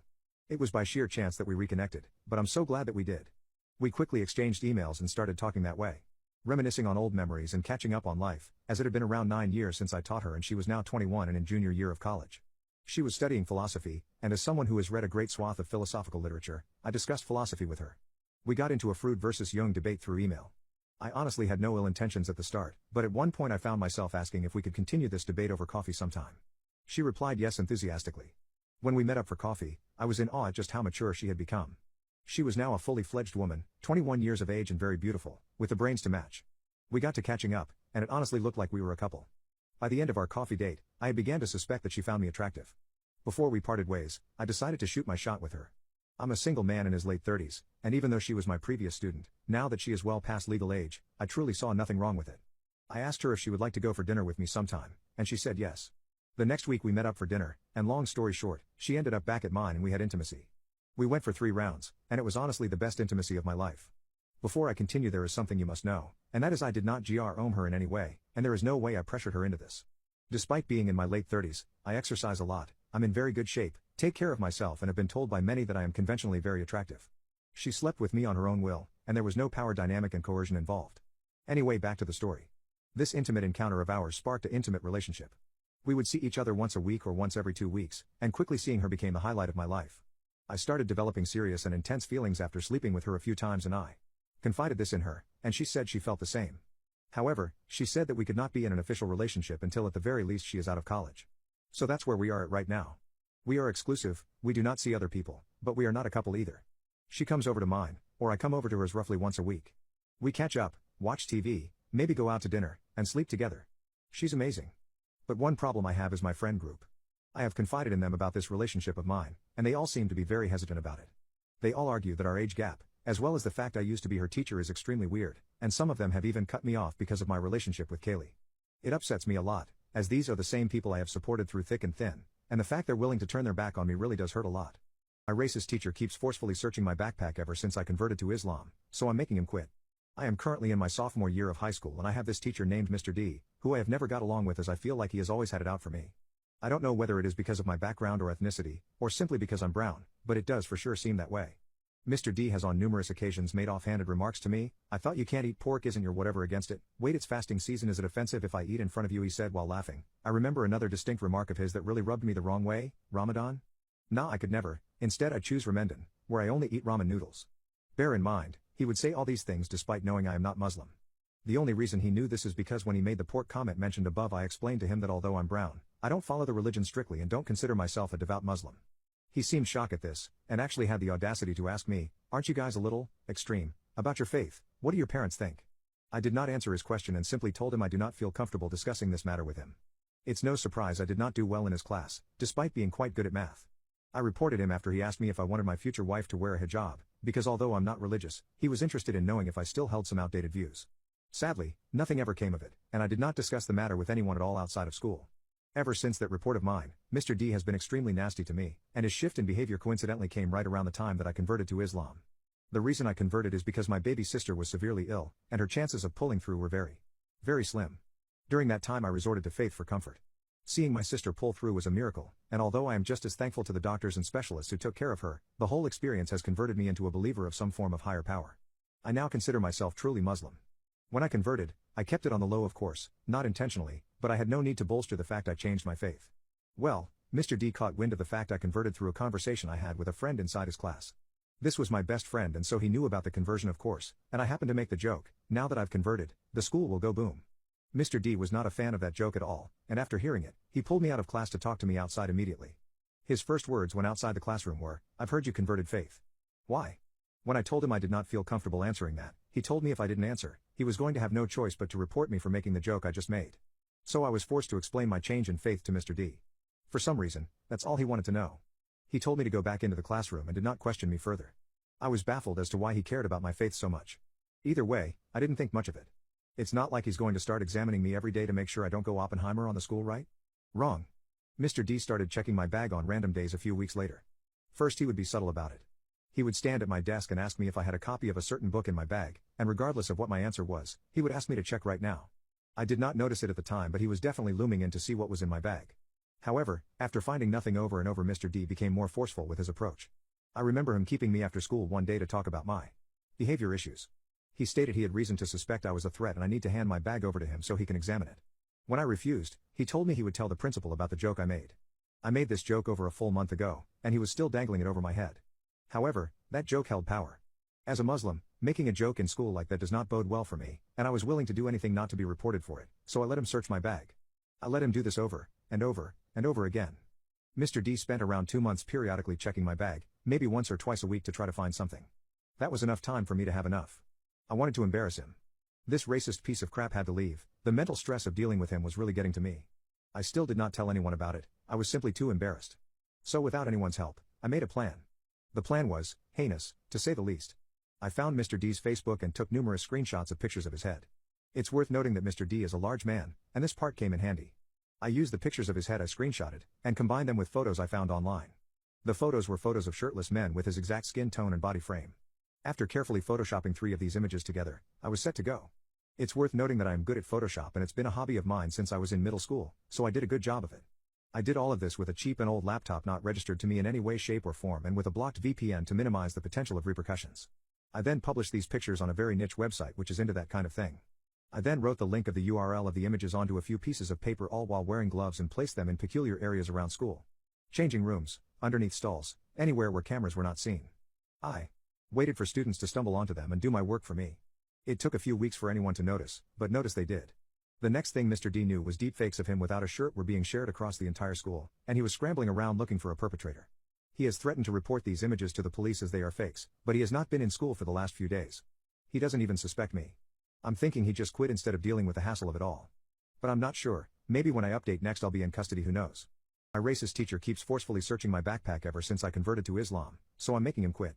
It's a few months later and I'm glad to report I'm not in custody and never in fact got caught. Some people pointed out that posting that while Mr. D was looking for the person who did it was a stupid idea, and in hindsight it really was, but karma was on my side. After I put the deepfakes out and they became the entire talk of the school, it was really hard not to tell anyone, but I knew that I could not trust a single soul, except the kind strangers of the internet of course. So Mr. D did end up quitting. And it was glorious. He became the laughing stock of the entire school and he could not walk through the hallways without getting verbally abused by some students. One student even went as far as printing out the pictures and sticking them to a whiteboard before a class of his, which resulted in him breaking down and crying in front of the class and leaving, or so I was told.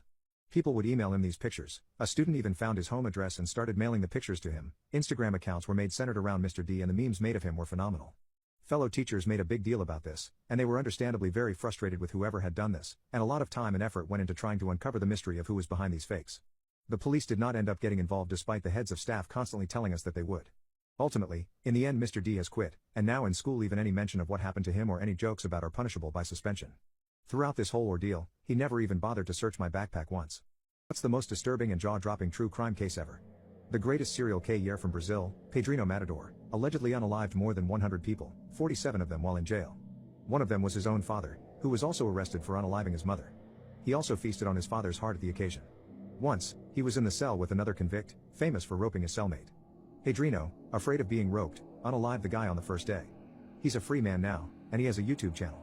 It's called Pedrinho x Matador com Jesus if you want to look it up. All of it's in Portuguese of course. Mary Vincent. Total badass but horrifying survival story. Mary was 15 years old, hitchhiking in California hoping to get back home. Picked up by a man who then roped her. He then took off both of her arms and shoved her down a cliff. Mary proceeded to shove her non-existing arms into the mud to stop them from redding out and hike for hours and miles to the freeway. Viola Liuzzo. She was a Michigan housewife who believed strongly in the civil rights movement. She left her family to march on Selma, and shuttle African Americans to protests and the polls. She was unalived by a carload of Klan members for betraying them, one of which turned out to be an FBI informant. In order to shield the informant from guilt, the FBI spent the next 20 years putting out misinformation about her case and her passing, going as far as to call her a PR prostitute, substance addict, and even a communist in the middle of the Red Scare. In reality, she was a devout Catholic and mother of 5 who had the audacity to think that equality was something worth fighting for. The Toy Box K years transcript is brutal. Here's an excerpt from it. Now I have 3 dogs. All of them are male, cause I don't need any effing pups.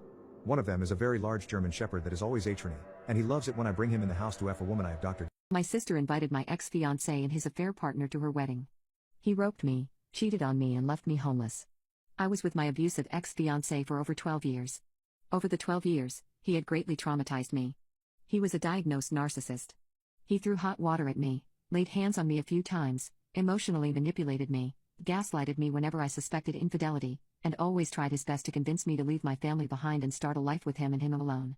I honestly should have left myself, but I was in so deep I could not imagine anything other than a life with him, no matter how bleak or dull this life would be. 3 years ago, he managed to convince me to leave my family behind, and we moved house for his work. This was 200 miles away from my family. We couldn't sell our old house, so to afford the new rental near his work, we rented out the house we owned in my hometown for income. Moving day came, my family helped us move the whole of the house, all my possessions, my pets and everything to the new place. I unloaded the van and went straight back to my hometown to get my house ready for the tenant. I cleaned it all, made sure the repairs were done, and then the day the tenant moved in, my ex-fiancé broke up with me via text and told me to never come back to him again. Due to this, I had no home.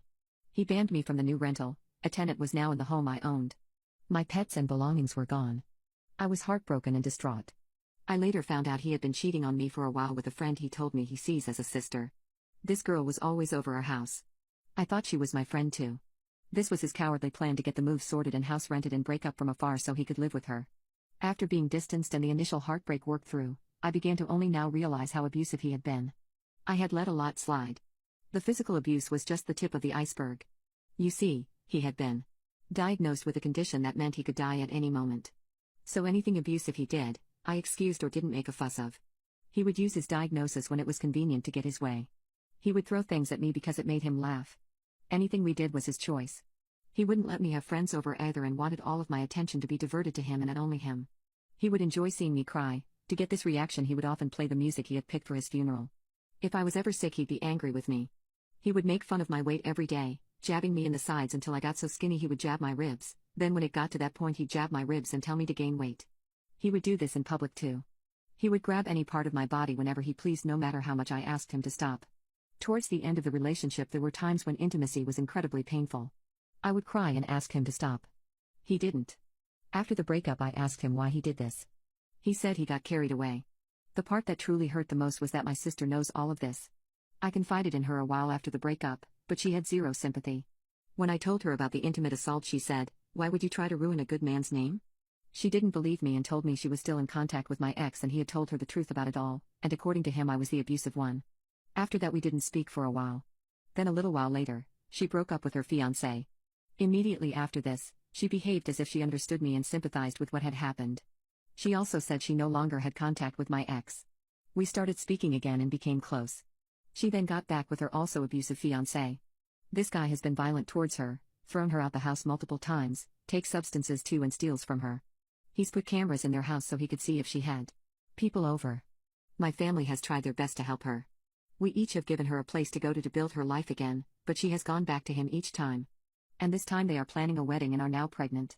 I believed her when she said she no longer was in contact with my ex. Turns out that was a lie. She's carried on having contact with him the whole time. She has even invited him to her wedding. By inviting my ex and his affair partner, she knows this means I will not attend. The rest of our immediate family are also not attending because of this. My aunt insulted my weight during Thanksgiving dinner and made me cry, so I outed her adulterous husband in front of the whole family. My aunt is someone who genuinely doesn't like me. I know it sounds weird to say that a family member does not like you, but it's true. My aunt places the majority of her self-worth on her appearance, her physique and beauty. She has spent over $50,000 in cosmetic surgery in order to look exactly the way she wants to. She exercises every single day, taking no days off and is the queen of eating disorders, refusing to eat anything deemed junk food, even on holidays. She is rail thin, and really believes that everyone should live the way she does. Her obsession with her looks and appearance is so extreme, that I have seen her explode at her husband for getting her cupcakes to celebrate their anniversary. Maybe this is why he cheats on her. The only reason I know is because their 4-year-old, my cousin, is someone who I'm very close with, and she has told me before that she saw her daddy with not mommy.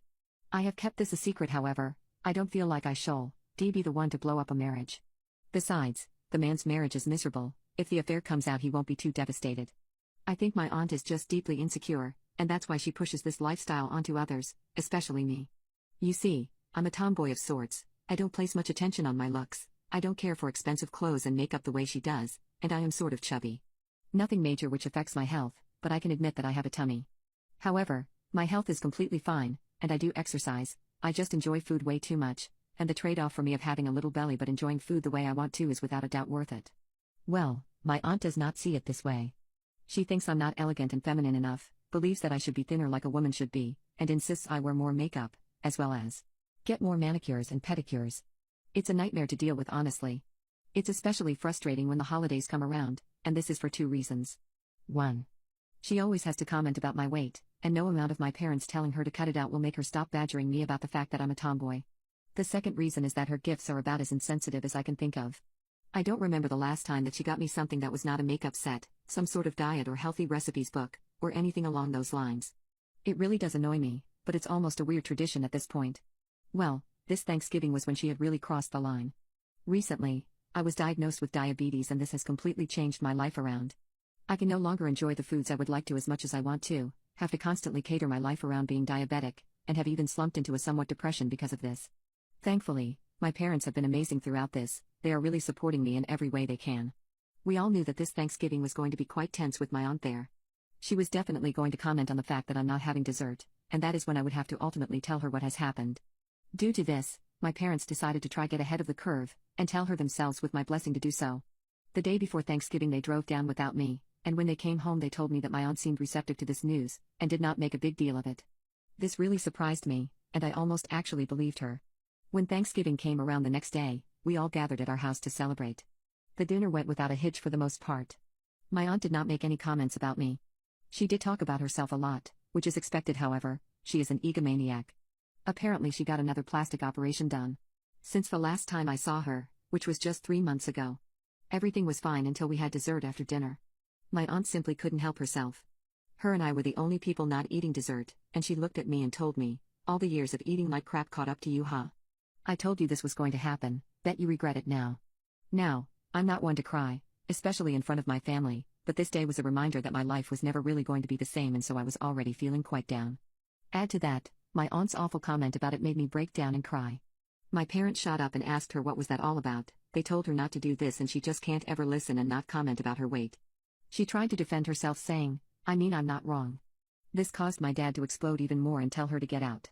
Her husband just laughed the whole time and backed up my aunt with sly comments like, "Come on, she's just speaking her truth." I had managed to stop crying fairly quickly, and I yelled out to my aunt and uncle as they were leaving, "All the years of being superficial and caring so much about how you look didn't stop your husband from cheating on you, did it?" She turned around with a confused look, and I saw my uncle freeze in his tracks. My father, not wanting to deal with the upcoming mess, just ushered them out and told them not to contact us until they are ready to apologize.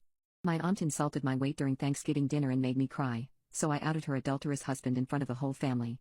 The fallout that occurred within my family after I exposed my aunt's husband's affair was of a massive scale, to say the least anyway. The first thing that happened was that my uncle ended up divorcing my aunt, and not the other way around. It turned out that my uncle was having 3 affairs at the same time, one being with a girl in her early 20s, which definitely makes me feel a little weird, considering he is in his late 40s. However, my aunt still begged him to continue the relationship. Apparently she could get over the cheating. Some context is required to understand why she was so desperate to keep this marriage. They signed a prenup before getting married, and my uncle is quite rich. He came from a rich family, and makes a lot of money per year. She does not work at all, she is essentially a trophy wife. His job, as well as his money, was the only reason she was able to sit at home all day long every day, buying designer bags, paying $5,000 a year for a membership in the most bougie gym in the city, as well as spending as much money as her heart desired on cosmetic surgery. Finances was never something she had to worry about. Well, now she does. She actually did reach out to my parents and apologized for the way she acted. She only did this after the divorce was finalized, and it only took her a few hours of contact with my parents to try to ask them for a loan. She was blocked and we don't speak anymore. As for my uncle, we speak to him rarely, and his affairs are not something my parents approve of, but he's still part of the family and as far as I know will come over for the holidays. As for me, I still have diabetes. It sucks. My unhygienic daughter is accusing me of abuse because I'm trying to get her to shower, so I've nicknamed her Stinky. About a month ago, my daughter decided to stop showering, or taking care of her hygiene in any way, shape, or form. When she came to me about this on day 1, explaining that the need to shower is a social construct. She stated that she plans to not brush her teeth or shower to try to prove to everyone around her that you can maintain hygiene without doing these things. At first I thought it was weird, or a joke of some sorts. I tried ignoring it, but by the 3rd day the fact she had not showered after going to the gym or even brushed her teeth, I let her know in the nicest way possible that she should probably shower and brush her teeth. I mean, she had honestly started smelling pretty bad, especially her breath. I had to stand away from her in order to avoid smelling it. When I told her this, she retorted saying that what I'm saying is extremely harmful and triggering to her, and that it's her body, her choice. We had a conversation about it, where I did my best to point out that basic hygiene is important, and I think I messed up when I told her that not showering is complete nonsense and idiocy. She exploded at me, saying that I am being insensitive to her issues. I asked her what effing issues, the fact you smell bad? She proceeded to storm upstairs and not to shower. Our next argument about it ensued a week later, when she got up in the morning and proceeded to wear the same clothes she had for the last 3 days, once again, having not showered or brushed her teeth. I don't think I can describe how bad the smell was. She is my daughter and I love her, so I tried again to be as gentle as possible. I told her that she seriously needs to shower, and that what she is doing is seriously not okay. Once again, my body, my choice was her response. I mean, I guess she's right in a weird sense. She has the right not to shower or brush her teeth as some sort of rebellion, even if it does affect our quality of life. We can't go out because she smells way too bad and would be made fun of in public, and even being around her is quite unbearable as she really does smell awful. So, I figured that if she has the right to do this, I have the right to retort and do something back, regardless of how it impacts her. I figured that I would call her Stinky. That would be my new name for her. I would no longer call her by her name, but rather Stinky. And so I started doing just that. The first time I called her Stinky, she exploded at me, calling me abusive and manipulative, that I'm a terrible father because I'm bullying my daughter, but I never stopped. She still continued to refuse to shower, however, no matter how much I called her, so I took it one step further. I changed her name in my phone to Stinky, urged her to call herself Stinky, and did everything I could to let her know that she needs to shower. She had a breakdown over it a few days ago. It had been almost 3 weeks that I had been strictly calling her Stinky. She came to me and begged me to stop. I first told her she needed to take a step back when talking to me because her breath smelled awful, and she seemed disheartened when I said that. Our conversation can be best described as unproductive, as once again I got called abusive for trying to make her shower, and I called her Stinky when she stormed up into her room wearing the same set of clothes she has been wearing for the past 4 days. We have not spoken since. We stay clear of each other, and I'm really worried that our relationship will soon be irreparable if she doesn't start showering. My unhygienic daughter is accusing me of abuse because I'm trying to get her to shower, so I've nicknamed her Stinky. It took a lot of time and effort to get through to my daughter.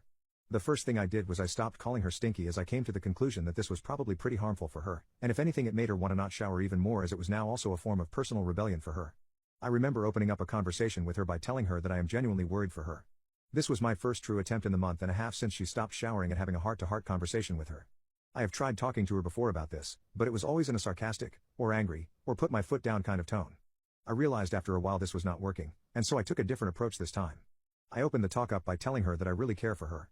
That I apologize deeply for nicknaming her Stinky, and that this form of revenge of mine was completely uncalled for as well as totally immature. I asked her if she could please just start showering, because the fact she is not doing so is making life really difficult. I told her I loved her deeply, that she is my pride and joy and will always be that I desperately want us to be terribly close, but this is really ruining our relationship. She ended up crying, and I held her in my arms for a while. She agreed to go take a bath, and she followed through on her word. I'm really happy to have my daughter back. My golden child sister broke my new phone that I bought for myself because I didn't buy her one too, so I sold her MacBook and kept the money. My sister is the golden child of our family, and it has been this way since she was born. My parents always wanted a girl, and rejoiced after finding out that my youngest sibling was going to be one. I, on the other hand, was a boy who came first, and was a failed termination. My parents both have always preferred my little sister. Although they have never said this outright, their actions make it very, very clear.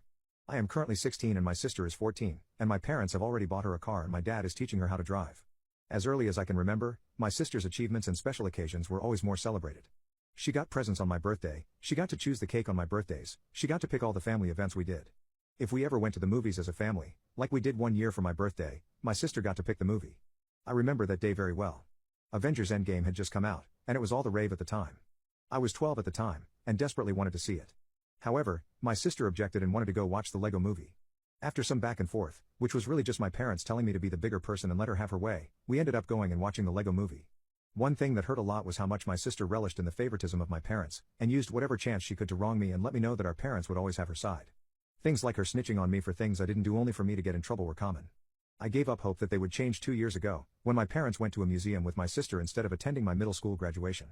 That night really did break my heart, but I suppose in a sense it was necessary too. It was the day I stopped expecting anything from my parents and started working for everything myself. Stuff like this has been happening all my life, and it is a big reason as to why I'm not close with my family at all. Nowadays, I would describe my sister and my parents as my roommates.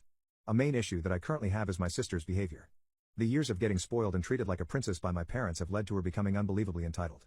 She expects her birthdays to be very lavish, she expects to always have the newest technologies and clothing. She owns a Gucci bags. Well, the one thing which she doesn't have is the newest iPhone.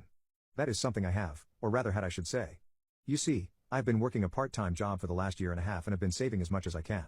Up until 2 weeks ago, I still had an iPhone 6, which was my first ever phone my parents bought me at 14. I had saved up way more than enough money to buy the latest iPhone, and that's exactly what I did.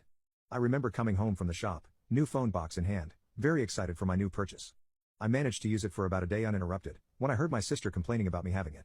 Why do you get to have a new phone when I'm stuck with this old piece of crap? She asked me. The old piece of crap she was referring to was her iPhone 13. I told her because I worked for it, and I saved up for it, and I decided to buy it for myself. My sister proceeded to ask me why I didn't get her one. I was sort of expecting this from her, so I responded by telling her that her current phone is still new, she did not work for a new one, and shouldn't expect me to get her one. She was of course not satisfied, and in a classic move from my sister, went upstairs to tell our mother about it.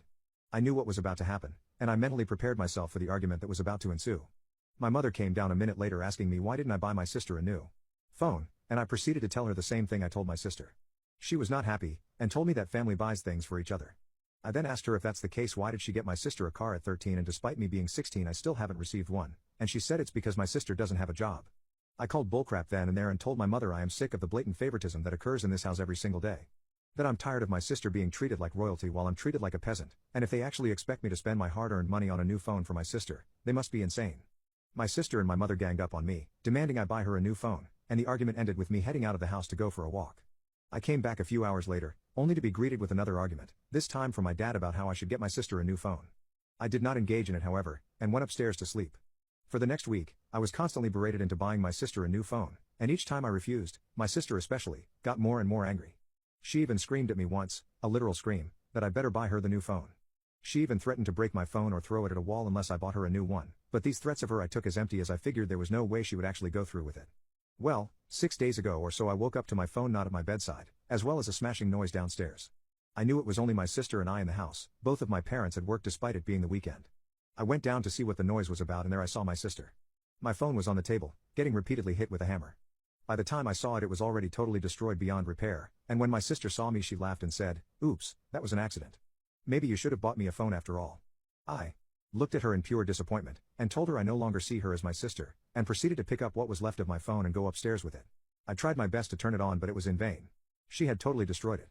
Later that day I told my parents what happened but they didn't believe me, as my sister told them that I just dropped my phone. As if dropping my phone results in it completely shattering. Either way, my parents refused to do anything about it, and because there was no cameras in the house and no proof my sister destroyed it, I could not go to the police about it. It was around that time that I had enough. The same night while she slept, I took her brand new MacBook and listed it for sale, undercutting store prices by a decent amount. The MacBook was barely touched, she doesn't use it often and therefore it was in great condition. The next day I managed to get someone interested in the MacBook and I sold it. I did it all without any of my family members noticing. I managed to sell the MacBook for very close to the amount I paid for my phone. I also researched phone repairs, and it was somehow possible to repair my phone. It would cost a lot, but less than a new phone, and less than the amount of money that I got for my sister's MacBook. I'm going to go down to the repair shop in a few days. What's glorious about this whole situation is that my sister has yet to notice that her MacBook is missing. That's how entitled she is, she doesn't even notice that her latest MacBook has gone missing because she doesn't even use it. My family and I are not speaking currently, and I'm more than happy about that. My golden child sister broke my new phone that I bought for myself because I didn't buy her one too, so I sold her MacBook and kept the money. So my sister and my parents ended up finding out what happened and a crap storm ensued. A crap storm so large that I ended up getting disowned and having to be taken in by my best friend's family, where I am residing now. It took my sister over a month to notice that her MacBook was gone. She wanted to watch Netflix on it one day, and threw a fit when she was not able to find it. I was laughing to myself the whole time, watching my parents and her run around the house, flipping absolutely everything up and down in order to try to find it was hilarious. My sister ended up asking me why I was laughing and I told her seeing her flip out about her MacBook was funny, and she got even more mad. She spent a total of 3 hours destroying the whole house to find it, and she had a mental breakdown by the end. My parents ended up accusing me of stealing the MacBook. I mean, they were right in a sense, but I was not going to admit it. Unfortunately, they ended up finding out. That night while I slept, my mother took my phone and looked through it. I had made the mistake of leaving eBay as well as my account on my phone, and there they were able to see that I had listed the MacBook a month ago. I was awoken by my mother and sister screaming at me in the middle of night. Being dazed and still sleepy, I told them, "Yeah, so what, now let me go back to sleep." My sister exploded, and got on top of me and started kicking me. This prompted me to throw her off and get up out of bed as the adrenaline took over. Both of them continued screaming at me, and it left me with no choice but to yell over them.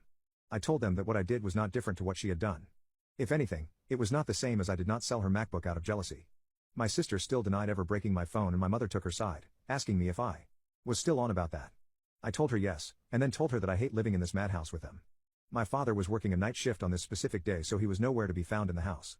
The night culminated in my mother demanding I buy my sister a new MacBook or else they would press charges, and I told her to go ahead. Pressing charges for cases like these never go anywhere. There is no way to prove that my sister did not give me permission to sell the laptop, as their word is not enough evidence alone. My mother, realizing I was right, told me that either I pay the money back or I can get out. So that's what I did. The very next day, I packed my things and left. My best friend knows about the situation at home and what I did, and he finds it hilarious. His parents are also great and took me in no problem.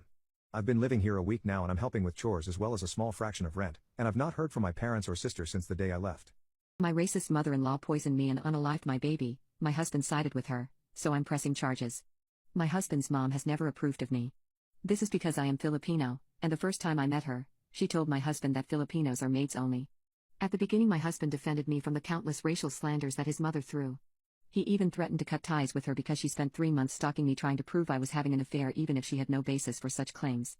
When confronted about it, she told him she knows my type and had a gut feeling. After this instance, she backed off for a while and I was extremely happy with my relationship. He proposed and that's where trouble slowly started again. She was not happy.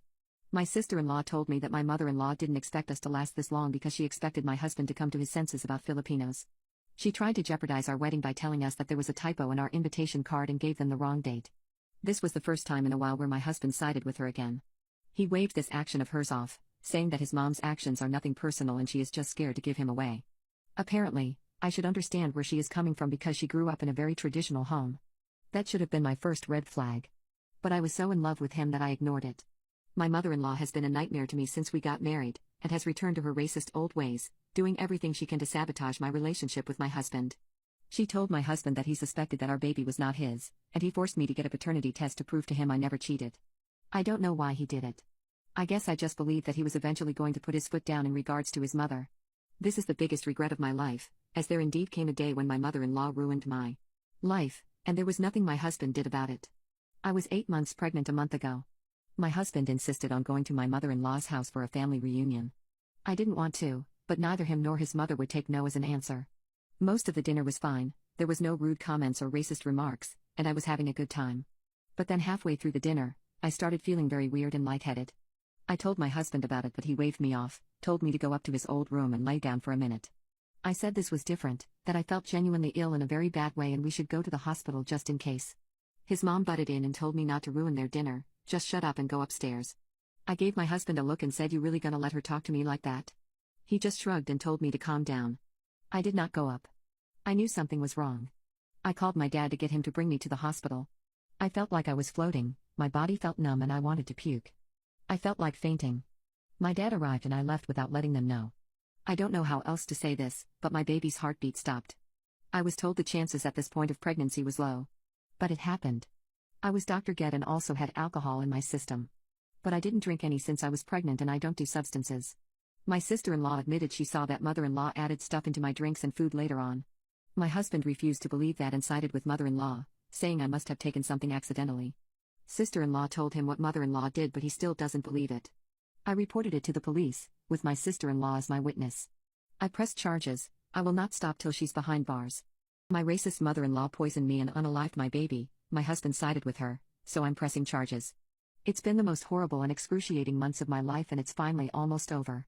My ex-mother-in-law couldn't get away thanks to my sister-in-law and the evidence was found in my mother-in-law's house. They found the exact substances that all corresponded with what was found in my system. There was fentanyl, opioids, and even cocaine. My mother-in-law was arrested and was denied bail, which was music to my ears. She finally confessed to what she had done after a month of interrogation and lawyers giving her plea deals and so on. Well, the plea deals turned out to be bullcrap, as she received the death sentence another 3 months later, because what she did is not taken lightly in our country. Her son is claiming he has nothing to do with the doctoring that happened, and he will receive no punishment since there was no proof that he was an accomplice. I truly don't know if he was involved or not, but I cannot be around him ever again. I have not spoken privately with him since that night, and now I only communicate with him through lawyers. My sister-in-law is currently living with a close relative. She is safe. I am living with my parents again. I honestly couldn't have gotten through this without them. They are truly my rock. We're finalizing our divorce by this week. My family has advised me to sue him for everything he and his family has put me through. This was a hate crime. I don't understand how can a grandmother do this just because my baby was half Filipino. Why did my baby have to pay the price for this? I don't know how people continue life after the loss of a child. Her funeral is next week. R.I.P. my love. Mama loves you and will see you soon. Florida state is attempting to make child rape punishable by death. Do you think child rape warrants a death penalty? The problem with the death penalty isn't what crime is or isn't deserving of it. It's that you can get the wrong people. The government having this unilateral control to unalive people is not good. A lawyer once told me if rope and unalive both have the death penalty, then our PIS will be more inclined to unalive the victim after they are done. I do not believe in the death penalty for anyone. I also wouldn't be particularly upset if a child or PIS died. Most importantly, in today's world, I do not trust the politicians of Florida to accurately determine who is and isn't a child or PIS. As someone who has survived child rape, no. You immediately make it harder for victims to come forward, especially when you consider that most perpetrators of child rape are close family members, followed by close family friends and people in positions of authority and leadership over the child. These are people that children have very strong feelings for. And those feelings are very easily manipulated to force a child into silence already. Imagine throwing being responsible for that adult's death if they say something onto the table as well. It would ruin a child. I lived through I love you and you love me. If you tell anyone, they won't let you see me anymore, and it will be your fault. Now ramp that up to if you tell anyone, they'll unalive me and it will be your fault. I'd never have come forward. Personally, no. That would result in me facing the death penalty, and as much as I joke about wanting to take my life, I wouldn't actually want to do it. My fiancé surprised me with a house he built himself, and it means more to me than he will ever comprehend. As a child, I grew up in a very toxic and unstable environment, with a recovering addict mother and a violent alcoholic father who was only ever present in our lives when he asked for money from my mother. We bounced around from shelter to shelter, and I feel as if my childhood was ripped from me, as I never had any sense of security or comfort. My dream has always been to find that feeling of home and have a space that's stable, safe and secure. I somehow had this conversation of my childhood life the first night I ever met my now fiancé, when we were randomly talking about our childhood. I told him the concept of home is so important to me, and I'm very particular about the environment I want to live in. I can only hope that one day I can achieve that. My fiancé owns a construction company, and we've been browsing houses to purchase over the last year, but none ever felt quite right. We viewed a piece of land out in the deep country last spring that is absolutely divine, and we talked about how we wish we could purchase it and build a dream home on it. I had never thought we could actually do it. Little did I know, not long after my fiancé made the decision to purchase the land and start building. Our anniversary was this past weekend, and he told me he had a surprise for me. He blindfolded me, put me in the passenger seat and giggled like a 5-year-old the whole way there. When I removed that blindfold and took in what I was looking at, I couldn't even believe it. After asking, "Are you serious?" about 10 times, I started bawling. It has everything I've always talked about. A quaint, classic farmhouse design, a wraparound porch, a mud room at the front with a double entry like I've always said I wanted, and while it's not quite finished like it was supposed to be yet, it's absolutely perfect. I truly can't believe I have this much good luck with this perfect man after spending a lifetime not knowing where home was, or how that felt. Now I know. My youngest son opened up all the presents on the night before Christmas, so I left the house and stayed in a hotel for days. I'm a mother of 3 children, and after giving birth to my first child, I immediately regretted my decision. I realized I was not fit to be a mother and did not love my child as a mother should. A couple of years after the first child, my husband baby-trapped me after I repeatedly told him I don't want to have another child. I was at first extremely angry with him at first and wanted to terminate, but I decided that maybe this was a way to fix things and give my other child a chance to have a sibling. That of course didn't work. And I once again did not feel connected to my second child and deeply regretted having it. However, my husband loves kids, and because we come from a culture that think the more children the better, I gave in once again and had my third child a few years after the birth of the second. I realized too late that more children didn't really change anything for me. I was already a mother after my first and my life was already ruined back then. Now, I don't want anyone to think that I am a bad mother. I am a great mother and fight to hide my depression every day. That is one of the reasons I went all out this Christmas. I had suddenly got a flash of energy and I hoped that perhaps this was going to be the start of something beautiful. My husband, loving my change in attitude and spending time with family, was set on having a huge Christmas family party, which included our parents, our siblings, and all our children. There were a lot of people and most slept in our house on Christmas Eve. There were a lot of presents under the tree because of that. On Christmas morning I woke up earlier than the others to prepare breakfast for everyone. I went downstairs where I heard someone, and when I took a look inside the living room, I just screamed. I completely broke down crying. All of the presents had been opened, the boxes were opened and the presents were scattered everywhere. I completely lost it and that woke up the others. When the children saw the presents they started crying too, as they had all been so excited for the many presents this year. The adults were in shock. As for who the culprit was, we quickly figured out that it was my youngest son. He has recently entered a super defiant and curious age and I know I can't blame him, but God, I hate him for what he did. I'm sorry, but I do. Immediately after, my husband's parents started lecturing me on how I should have been raising my child to not even think about doing things like that. My parents started arguing with my husband's parents. My children were screaming and crying asking me, "Mommy, will we not have presents?" My youngest was just smiling while looking on and it made me extremely mad. At that point I just lost it. I walked out of the house with my purse and my pajamas and just drove away. I went to a hotel and just stayed there for a couple of days in shock trying to process my feelings toward my children and just bawling my eyes out. I probably traumatized them. The whole time my husband and family had been blowing up my phone scolding me for just leaving, but if I hadn't left to cool down I don't know what I would have done. I eventually went back home. The children seemed fine. Apparently, my husband had just handed them their open presents and that took their minds off things. The rest of the family helped create a somewhat Christmas for all the children. I do feel bad for leaving. I feel like my kids are gonna hate me for it when they grow up. My husband still resents me too. He said I failed as a mother and that he never thought I would do something like that to the kids or him. My cheapskate wife brought her own meal to a restaurant on our kid's birthday and threw a temper tantrum about it when we got home. Despite me being a lawyer and my wife being a nurse, she has recently started wanting to save money in order to loan her parents $75,000. The loan is one for a very expensive car and my wife and I have argued a lot about it, but eventually I gave in telling her that she can loan the money that comes from her salary. I didn't expect her to commit to it, but she has, and it's starting to annoy everyone. She is skimping out on pennies. For example, we were giving our kids $10 each week for allowance, But my wife decided that $10 was too much and lowered it to $3. I have told her that I think the allowance amount is too low, but she disagrees and yelled at me, telling me that she will save money wherever she can. It's funny, she says that because she had no problem buying herself a $3,000 handbag just a few weeks ago. The main issue at hand is that she will cook meals at home to bring to restaurants to be microwaved. This request is always turned down. However, my wife can sometimes be a bit of a Karen, and the staff refusing to microwave her meal always results in her making a fuss, and in turn she will be asked to leave, ruining the whole day out. I have told her that she needs to stop and that when we go out, I am fine with her ordering whatever she wants. I will pay for the entire meal without complaints, but for some reason she is not okay with this. So, my son turned 12 a few days ago and he wanted to eat out at his favorite steakhouse. I asked my wife not to bring any of her meals to the restaurant and I told her that I will pay. She agreed at the time and told me she would not bring a meal to the restaurant, and I believed her. We arrived at the restaurant and sat down at the table. My wife got up to use the bathroom and we ordered our drinks. So far, my wife had not asked the waiter to heat up a meal, and I genuinely believed she wouldn't. Well, when the drinks arrived, we gave the waiter what we wanted to eat and my wife ordered a small salad. The waiter came back over a few minutes later with a meal wrapped in cling film and told my wife, "Ma'am, we can't warm this up for you. It's against our policy, sorry about that." My wife and the waiter got into an argument where my wife called the manager, and the manager proceeded to tell her that if she keeps being so hostile to the staff they will have to ask her to leave. I managed to calm her down and my wife proceeded to spend the rest of the dinner staying silent, not speaking, and not touching the salad she ordered. When the evening was over and we got home, my wife and I began to argue about the evening. I told her that she was in the wrong for bringing a meal when I asked her not to. She started to argue back that eating out is a waste. I then said, "Well, you embarrassed everyone, including our kids." She asked me to leave the bedroom as she is such an embarrassment, and when I was leaving the bedroom, she threw a pillow at me and told me to hurry the F up. I am now staying in the guest bedroom. My lying wife left me for another man, and after he got her pregnant, he left her. 3 years later, she showed up at my door. So my wife and I were married for 6 years and together for 9 when she left me. We were high school sweethearts, and I thought we had an amazing relationship. We were one of those couples that everyone was jealous of. I was head over heels for her, and I thought she was for me too. We had always talked about having a family, and for the first 3 years of our marriage, we were actively trying. However, we found out that I was infertile, and we were devastated. It sent my wife into a depression, and for a while, I thought our marriage was going to fail. It was a really rough time for us. However, we eventually came to the decision that we would try to save up for in vitro fertilization, and that if that didn't work, we would look into other options. So we spent the next 2 years saving up every penny we could. It was hard, but we both really wanted children.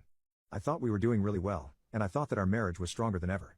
We finally had enough money to undergo the procedure, and we were just about to make an appointment when my wife told me that she was having second thoughts. She said that she was worried that she would not be able to love a non-biological child as much as a biological one. I told her that I understood her concerns, but that I thought we should try anyway. She said she needed time to think about it. A few weeks later, she told me that she had made up her mind, and that she did not want to go through with IVF. I was very disappointed, but I told her that I loved her and that I would support her in whatever she wanted to do. I told her that we could look into other options. However, she said that she had actually made up her mind about something else. She said that she had been seeing someone else for a few months and that she was in love with him. She said that she was moving in with him. I was completely blindsided. There had been no signs of this at all. I was completely devastated. I begged her to reconsider, but she said that her mind was made up. She left, and that was the last time I ever saw her. I was a complete wreck for a long time. I had no idea that anything was wrong in our marriage, and I had no idea that she was seeing someone else. I was in a very dark place for a long time, and I thought about ending things. However, I eventually sought therapy, and with the help of a therapist, I was able to work through my feelings and get to a better place. I was able to move on, and I eventually started dating again. However, I still thought about my ex-wife from time to time, and I always wondered what had happened to her. I had no way of contacting her, as she had changed her phone number and all of her social media accounts. So I was completely shocked when, 3 years after she left me, she showed up at my door. At first, I thought she was there to apologize for what she had done to me, but then I saw that she was holding a baby. She said that she needed to talk to me. She had a baby from him and he dumped her after she gave birth. She is begging me to take her back and I don't know what to do. My wife's guy best friend is dying and his final wish is to sleep with her, and she's thinking of going through with it. While my current wife and I were dating, she had this guy friend we'll call Neil. She introduced him to me right away and I got weird vibes from him from the start. He says he used to have a crush on my wife when they were in middle school, but over time he said he got over it. His actions showed otherwise though, as he used to go out on lunch dates alone with her twice a month or so. I did ask my wife about this, but she always assured me that Neil was her best friend, and he never tried being inappropriate with her in any way. I trusted my wife's words. There was one occasion that Neil tried to hold her hand when we were all out together, but I shot it down and confronted him about it. This alone made me seriously suspect that Neil was into her, at least slightly, regardless of what my now wife had to say. As my wife and I's relationship progressed and we started talking about marriage, Neil's own relationship he'd fallen apart, and he was leaning pretty heavily on my wife for support. Here's where things started to really make me uncomfortable. For context, my wife is a nice person to a fault and a people pleaser. Unfortunately, this got her into some abusive relationships in the past where guys took advantage of her in many ways. Neil was always the one to have her back and a couple times even helped her get away from those dudes. He was a great friend, but he always had a bit of an ulterior motive. Neil is a borderline nice guy. My worries about Neil persisted all the way throughout my wife and I's engagement. So a week before our wedding, we had gone out with some friends, and Neil was in the group. After some drinking, Neil overheard another couple talking about how they liked the idea of an open relationship and sleeping with other people, and Neil decided a week before our wedding would be a great time to try and convince my wife to hop on the open relationship train and have some fun with him before getting married to me. To her credit, my wife came to me right away with this because she found it not just weird on the surface but also the fact he made sure to only talk about it when it was just the two of them. I confronted him right away and immediately kicked him out of the wedding. He was really upset by this and started telling my wife I was just as controlling and abusive as her previous boyfriends. However, she's nice to a fault, so she leaves the heavy lifting to me when it comes to dealing with these kinds of conflicts. He had to go. I explained to her I wasn't going to start off our marriage with this guy who tried to sleep with her in our lives. She fought me on this a bit, obviously, since she knew him for 15 years at this point, but after what was probably our biggest fight ever, she finally understood that his presence wasn't good for us as a couple, and blocked him on everything. To my surprise, he actually went away for a long time. Wife would hear about him from mutual friends once in a while, and we learned he got married at one point, had a baby, lost it, then got divorced in the span of a couple years. Then we found out the real reason his wife left him. Even after losing the baby, I guess they were gonna stay together until he found out he had terminal brain cancer. I guess he called his wife from the doctor with the news, and when he got home she was already packing her things. My wife wanted to reach out to him. I felt for the guy, I really did, so we unblocked him and reached out. He was happy to hear from us and we started hanging out a bit again. And this is where it gets really bad. He had a seizure a couple weeks ago and his doctors informed him he doesn't have a lot of time left. Couple months at best. Upon hearing this news, he decides to declare his undying love for my wife. Been in love with her since the day he met her, but she never felt that way back. However, he's begged her to sleep with him just once so he can die knowing what it's like to make love to someone he was truly in love with. My wife tells me all of this and I chuckle a bit until I see the look on her face. She's considering doing it. She feels terrible about not returning those feelings for all those years and feeling like she led him on and used him. She keeps telling me it'll only be one time, with a rubber. She feels like she's denying him his dying wish and claims she couldn't live with herself knowing this. Not gonna lie, I started yelling a little. I tell her he's being just as manipulative and abusive as those guys she used to get mixed up with, and this is the same thing he tried to pull before we got married. She's crying and doesn't know what to do. I tell her in no uncertain terms that if she goes through with this, we're done. We had recently been trying for a baby and that's now on hold because of this. My head is spinning. She knows this is something I won't allow to happen and stays with her after the fact. My life is falling apart and I'm so angry at this guy. Using his terminal illness of all things to try to get my wife in bed with him before he goes to hell, because trust me, if there is one, he deserves to go there for doing this. She's been crying all day. She's avoiding me and probably thinks I'm a monster. I told her if she ever cared about our marriage she wouldn't have even considered this, and how she's acting now has me doubting her entirely. I have no idea how to handle this from here. My wife's guy best friend is dying and his final wish is to sleep with her, and she's thinking of going through with it. I cannot believe I'm making this update. So for the next little while, my wife and I did not speak very much. Our communication and relationship got so bad that I actually started sleeping in the guest bedroom, and eventually I moved out of our bedroom, and my wife and I became sort of housemates. We didn't discuss anything, not even work or household chores. This ate me up inside, I have to say, and I did try to talk to my wife about it, but she could not understand my point of view. But he's dying, she would say over and over again. As if him dying gives him free access to my wife whenever she pleases. One of the times she tried to use this argument I retorted back saying, "What so if I get diagnosed with terminal brain cancer, should I have the right to go out and rob a bank?" "Oh, but I'm dying. I've never robbed a bank before and I really want to do it. Please Mr. Police Officer, look the other way, I'm dying." I understand that this remark of mine was extremely sarcastic, but I felt as if it was a valid point. She did not see it that way, however, as she refused to continue talking about it. Well, a few weeks ago I came home from work expecting silence, but instead I was greeted with a lovely homemade dinner, romantic candles set up everywhere and a warm atmosphere. This was a complete 180 from what I have been living for the past month, so I asked my wife what was up. When she told me she felt compelled to do this, I knew something was up. My intuition was fearing the worst, that she had slept with Neil after all, but I did not want to let these thoughts consume me, so I approached this dinner with an open mind. Maybe she had realized she's been wrong all this time and this was her attempt to make up for it. Well, halfway through dinner, she said there is something she needed to tell me. When she said that, my heart dropped, and I almost like I knew what she was about to say. So, I'm just going to be blunt as possible here. You asked me why I set up this dinner for us. And it's because I want you to see that I really love you. Yes, I slept with Neil. But that's all I did. I left his apartment right after because I felt disgusted with myself right after.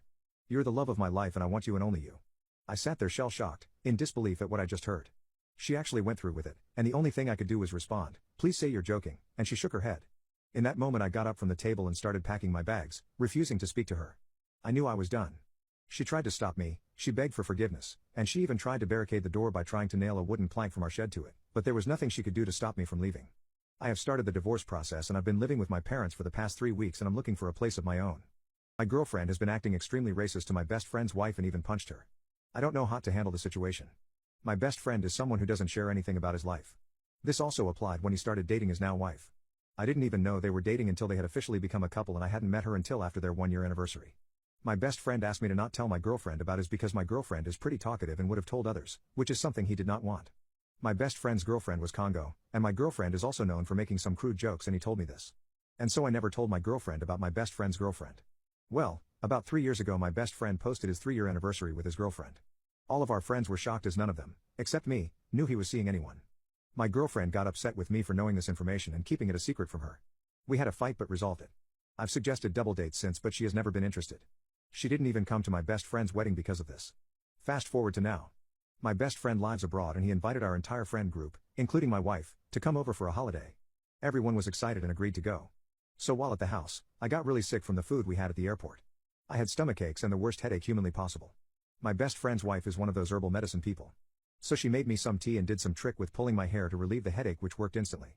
She had made dinner, but my girlfriend refused to eat and insisted she wasn't hungry. I had a feeling that my girlfriend was not enjoying her time very much, but when I asked her about it she denied it, and stated she was enjoying herself. However, my girlfriend has refused to talk to best friend's wife and has been upset. This entire trip. She has been mocking best friend's wife's Congolese accent the whole time in private to me, but when I talked to her about it she finally stopped. So, the last pair of people we had been waiting for arrived super late last night. So today we hung out at the house and had dinner together. There has been a lot of attention on my best friend's wife as no one really knows her as they have never met her. Due to my girlfriend not being the center of attention like she likes to be, she got angry and started mocking her accent in front of everyone. Best friend glared at me and it got really awkward. I spoke with my girlfriend outside and she started crying really loud and started calling me abusive loud enough so that everyone could hear. While yelling, she knocked into some plant stand and accidentally knocked it over. My best friend's wife came to check up on us and before I knew it, my girlfriend socked her face and she started crying. My best friend came outside too and now wants my girlfriend gone in the morning. With the holidays, no nice hotels near us are available. My girlfriend doesn't care and is sleeping on the couch. She is also refusing to leave without me and is demanding that if she has to go, I go with her. I've apologized to my friend and his wife several times. But I'm completely mad at my girlfriend. She doesn't normally act like this. She hasn't been clear on her feelings or thoughts leading up to now. My autistic brother poured maple syrup on his crush as a way to tell her she's really sweet and now she's pressing charges. My brother is currently 15 years old and he has high-functioning autism. He is an intelligent person, he reads, writes poems, is interested in history and is overall a smart person. However, a problem with him is that like most autistic people, he struggles with socializing, and sadly a lot more than most people on the spectrum. Even within the family, he pulls pranks on us, pranks that are not funny at all and pranks which cross boundaries. I have been the victim of a S-aside prank despite him knowing that my best friend committed S-aside. I scolded him after, and even though he apologized for upsetting me, he was still seemingly unable to understand why this was wrong. He pranked my mother too many times, one of his pranks being slapping her behind with a spatula over and over and going order up Squidward, which I don't even understand how that can be a prank. We do forgive him for these things however, and we love him, as he is a really sweet boy but just doesn't understand social cues. One thing that he greatly struggles with is interacting with women. I try give my best advice to him, telling him to be confident, be himself and try to make her laugh. That kind of backfired when the first time he ever went on a date, he spent the entire time trying to make her laugh by telling her SpongeBob-themed jokes. They are actually quite funny though. Why is Patrick so dumb? Because he lives under a rock. Anyway, my brother has recently developed a crush on a girl in his class. I know the girl, her name is Kim and she is really sweet. I am friends with her older sister. Well, my brother and I are very close, and he told me about Kim for the first time a month and a half ago. He told me that he thought she was really pretty and he couldn't stop staring at her whenever they shared class. I told him that it's really cute that he has a crush, but advised him to stop staring at her as it can make women uncomfortable. He responded by saying, "Yeah, I know she has already told me to stop being weird and looking at her once, so I've stopped." I don't get the big problem though. I went on to explain to him why the staring would make her uncomfortable, as people generally don't like being watched as it feels like their personal space is being invaded.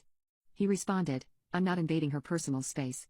It's not like I'm running over to her giving her a massive hug before each class." I told him that's how it is, and you can also invade people's personal space mentally, not just physically. We had a talk about it where I told him that he will have to eventually just approach the girls he likes, he can't forever resort to loving them from a distance. This seemed to strike a chord in him. I have told him this before, but it seemed to connect this time, and I was truly pleased about that. He asked me what the best way to do so was and I told him not to approach her when she's in a group, approach her in a suitable environment, like if you guys are ever close enough to be near each other during lunch and she's alone, and to do his best not to force the interaction. He then asked me what the best way to approach her was, and I told him that the best way is to just seem genuine and with good intentions. I told him that whenever I have been asked out before, I appreciated it when instead of trying to be Mr. Smooth, the guy said something along the lines of, "Hey, so here's the thing. I just think you're really cute and seem fun to be around. I'd like to get to know you better. I'd love to take you out for lunch sometime." My brother nodded his head in astonishment and told me he was going to try that the next day. Well, the next day he came to me telling me that he got rejected. I consoled him, and he cried about it, which really hurt me. I told him that it's okay, there's plenty of fish in the pond, and not to stress about it. Well, he did not take this for an answer, and he told me that perhaps what Kim needs is not to be asked out in such a basic way. I told him that was likely not the case, but he insisted on doing a more grandiose gesture for her when the snowball came around. I laughed and told him to go ahead, thinking he was not actually going to do it. Fast forward to a month, it was now a week until the snowball. One night my brother came to me excitedly, telling me that Kim has not been asked out by anyone, and the guy she asked out rejected her and she looked down about it. He told me this was his chance and told me he had something amazing prepared for her. I asked him if he was actually going to go through with whatever he planned to, and he said yes. I asked him what it was and he told me not to worry. And like an idiot, I didn't worry. It's not like he would lather himself in peanut butter and walk up to her asking her to be the crunchy to his smooth. Well, the next day my brother enacted the plan. I was not there to see it, but the recount I got from my brother made me go through the entire scope of human emotions all within the space of 5 minutes, as well as experience the 5 stages of grief. Turns out my brother found out weeks prior that Kim really likes pancakes with maple syrup by eavesdropping one of her conversations with her friends, and he decided to use this to his advantage. So he came into school with a glass bottle of maple syrup. He waited until lunch when Kim was sitting at a table and eating food, and he walked up behind her and planted a piece of paper on the desk that said, "You're sweeter than maple syrup, will you go to the snowball with me?" Then proceeded to rain maple syrup down onto her head. She got up and screamed, then started crying while yelling at my brother, calling him a selection of names, even referring to him as a and R-worded douchebag. Someone on the table next to him was recording the video. Her friends got in my brother's face and one of them proceeded to slap him. Embarrassed, my brother didn't even try to defend himself and left. He didn't even do anything, he just came home and waited for me or our parents to come home. My parents came home and had already found out from the school what happened, and they were extremely disappointed with my brother, and he threw me under the bus, pointing to me and saying, "She said it was okay to do." My parents sent him up to his room and then had a talk with me, where they scolded me about encouraging him. I explained my point of view and my parents calmed down after I told them I did not encourage him, I just never shut his idea down, as he never told me what it would be specifically and I didn't think he'd actually do anything this stupid. I feel really bad for her and have expressed to my brother that what he did was horrendous. This action of his has put a huge rift in between him and the rest of the family. It's been 2 weeks since the incident and my brother has been expelled from school. This has not been enough for Kim and her parents, however. Apparently, Kim's hair was very damaged after my brother did what he did, and by the time Kim got home to shower, the maple syrup had dried in her hair and wouldn't come out after showering, meaning she had to cut it and now wears a low cut. The mental damage and emotional distress that my brother has caused her must be enormous. They're now suing us and I don't know what to do. My autistic brother poured maple syrup on his crush as a way to tell her she's really sweet and now she's pressing charges. So Kim did actually press charges, and the last few months of the whole ordeal have drained our family emotionally as well as financially. I had to take time off school, my brother did a lot of reflecting, and my parents, between the emotional stress of having to deal with the cost of hiring lawyers by working extra hours and stress of the court process, started fighting a lot and are having issues. Seeing this hurts, as I have always seen my parents as an amazing couple who never had fights. I have also picked up a job as my family has never been rich and this whole process has been excruciating on us to the point where we are struggling to each eat 3 meals a day. My brother does seem very apologetic for what he did though. The court never went to trial though. We settled on a deal of $5,000 as our lawyer advised us that if we go to court the chances of something more than this, and even my brother going to juvie, is quite high. So we paid the $5,000, which we did not have. My family was already struggling to pay the mortgage before this incident, and now we are seriously financially crippled. Edit. My father was caught having an affair with an employee and tried to justify it because he was too stressed. My brother and I have both slumped into a severe depression and he is now hurting himself occasionally. Life is bleak. With the economy being in its current state, what's a life hack that saved you a ton of money? Quit smoking, and figure out how to make the coffee you like at home. I have friends who decided to go to county college to start and then transferred to a university once they actually know what degree they want to pursue. Saved them a lot on student loan debt. Convincing myself I'm broke at pretty much all times. When you think you have close to $0, you reconsider every single purchase you make in more of a survival mentality than a logical one. I like to steal from people in stores, I get a lot of items for free. I have probably committed over $20,000 worth of petty theft in chocolate bars and sodas in my life, it's an addiction. When I stumble upon something I like and want to buy, clothes, appliances, tools, that I didn't already need beforehand, I sit on it for at least a week before going back and buying. I can tell if it's really something I need or if it was just a heat of the moment thing. Open a savings account at a credit union as close to now as possible. Even if you're a kid. Especially if you're a kid. Like, parents, do this the instant the kid is eligible. It's like $25 minimum deposit. You can forget about the money in there if you want. Then years later, when applying for a car or home loan, the nice person at the desk pulls up your account information, says something along the lines of, "And I see you've been a member with us for." Whoa. And you get a much better rate than someone who just came in for the first time, potentially saving thousands of dollars in the long run. Every time I want something frivolous, I question how long would I have to work to have it. Is it worth an hour of my time? 10 hours of my time? Would I be happy if I worked at my job and they told me this is what I'm getting instead of a paycheck for that amount of time? Most times the answer is no. I've stopped buying medicines for little things like headaches or flus. Saves me money, and over time this has actually built my immune system up to the point where it's very rare if I ever get a cold or headache. My uncle's entitled manager kept stealing money from him regularly, so my uncle exposed and humiliated him to the whole company. So my Uncle Dale was a senior engineer at a small firm in the Midwestern USA and engineering instructor at the local community college. He was also, unofficially, in charge of the office parties. To help offset the costs of these parties, he had a small tin box on a table outside of his office with a slot in it so anyone could donate money to the party fund. Everyone knew about it and were happy to donate. A month or so before the company's big Christmas party, Uncle Dale decided to check the box. Lo and behold, it was empty. Uncle Dale knew something was wrong because he had seen several colleagues putting money in the box. This could only mean one thing: someone was stealing from the party fund. At this moment, Brad, the owner's nephew and a fellow engineer, came around the corner, and something about the way Brad was looking at him made Uncle Dale suspicious. Brad didn't have a good reputation around the office, to say the least. He had a reputation of being pushy, obnoxious, rude and just plain entitled. He treated his coworkers like crap, insulting them for not working free overtime routinely, and telling people that if they work harder they can be like him one day. Unfortunately, he was not only the owner's beloved nephew but knew how to skirt the rules so he wouldn't get fired. Uncle Dale decided to set a trap to catch the thief. Using his engineering skills, he set up a hidden rig using a hidden doorbell camera right by the box. He then had a colleague loudly brag about how he contributed $100 to the party fund. Then he waited. He got a notification that the camera was recording, and watched Brad open the empty box, scowl in disgust and throw the box against the wall. Now you'd think this would end with Uncle Dale presenting the video evidence to his boss to get Brad fired, but oh no. There's a quote: "If there's one thing engineers love, it's solving problems. And if it's engineering students, they'll make it an experience to remember." Well, Uncle Dale then went to his engineering students. He offered them extra credit to come up with a rigged box that would make noise when opened. The more obnoxious the sound, the higher the bonus. 1 week later, they delivered their project and demonstrated how it worked. Pleased with the results, Uncle Dale awarded them the extra credit as promised. The next day, he set up the rigged box and proclaimed, "Well, isn't this nice? Someone donated $50 to the party fund." Then he went to his office and waited. The engineering students had rigged the box with one of those inserts from cards that play music when you open them. By popular vote, they had picked "Let It Go" from the Disney movie Frozen right around the time the song was beginning to become unpopular. They also managed to ensure that once opened, the box couldn't close unless you pressed a hidden side button releasing the hinge, so the song would continue to play.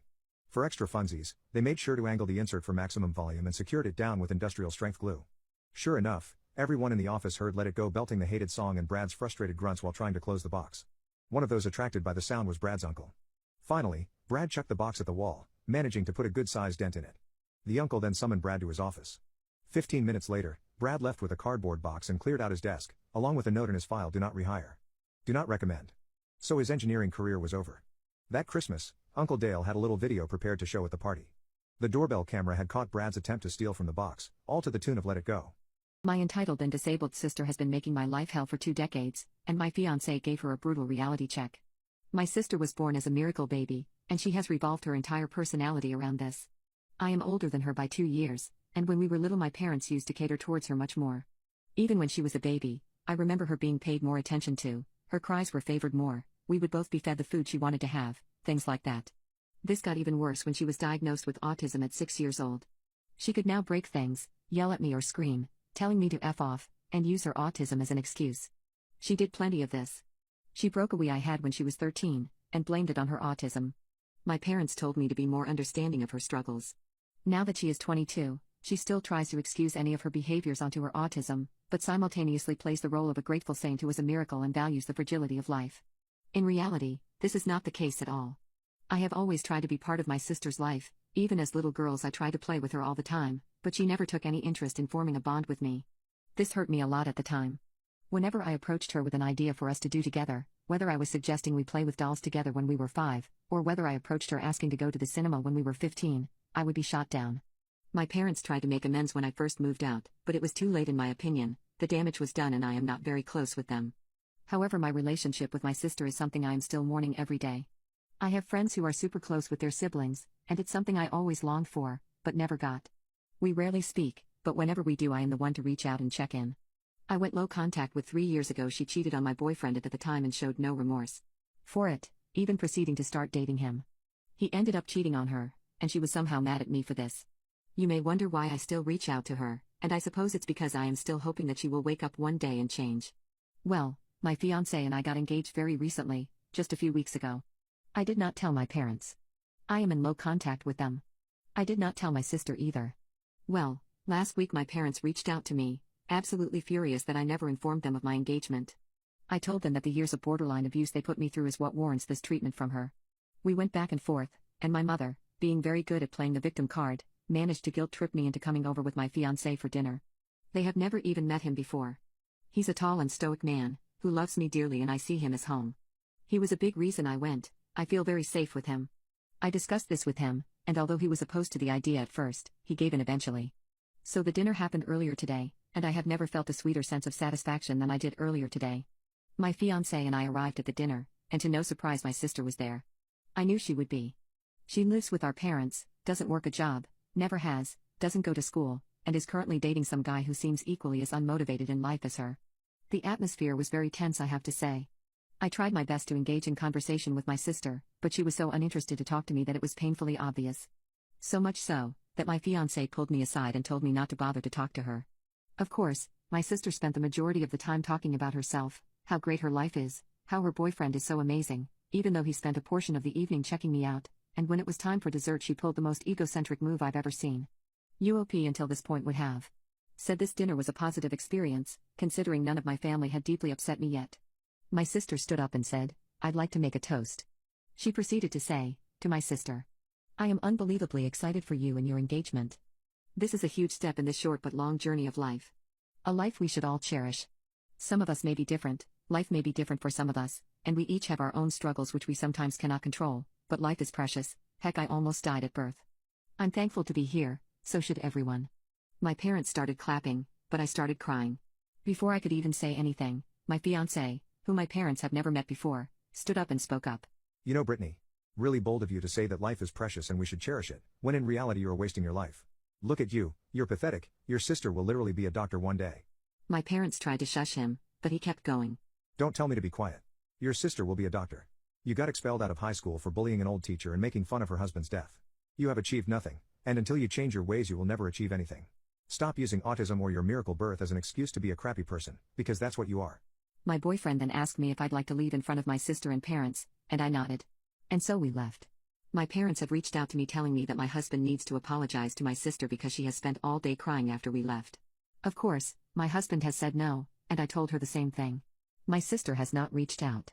My entitled and disabled sister has been making my life hell for 2 decades, and my fiancé gave her a brutal reality check. So my parents kept the constant assault of demanding my husband apologizes, and even went as far as threatening to sue us for extreme emotional distress. My husband and I just kind of laughed. My husband came up with a brilliant idea one day, and he asked me if he could message my sister. She had still not blocked me, and so he had the ability to do so. I knew my husband had something up his sleeve, and so I trusted him and told him he is free to message her whatever he wants. Despite his stoicism, my fiancé has an amazing sense of humor, and I just knew there was no way he would just message her. My husband started a voice note. Hey Brittany, I want to say I'm sorry about the dinner. I truly and genuinely apologize. I should not have done that. Or rather, I should not have done only that.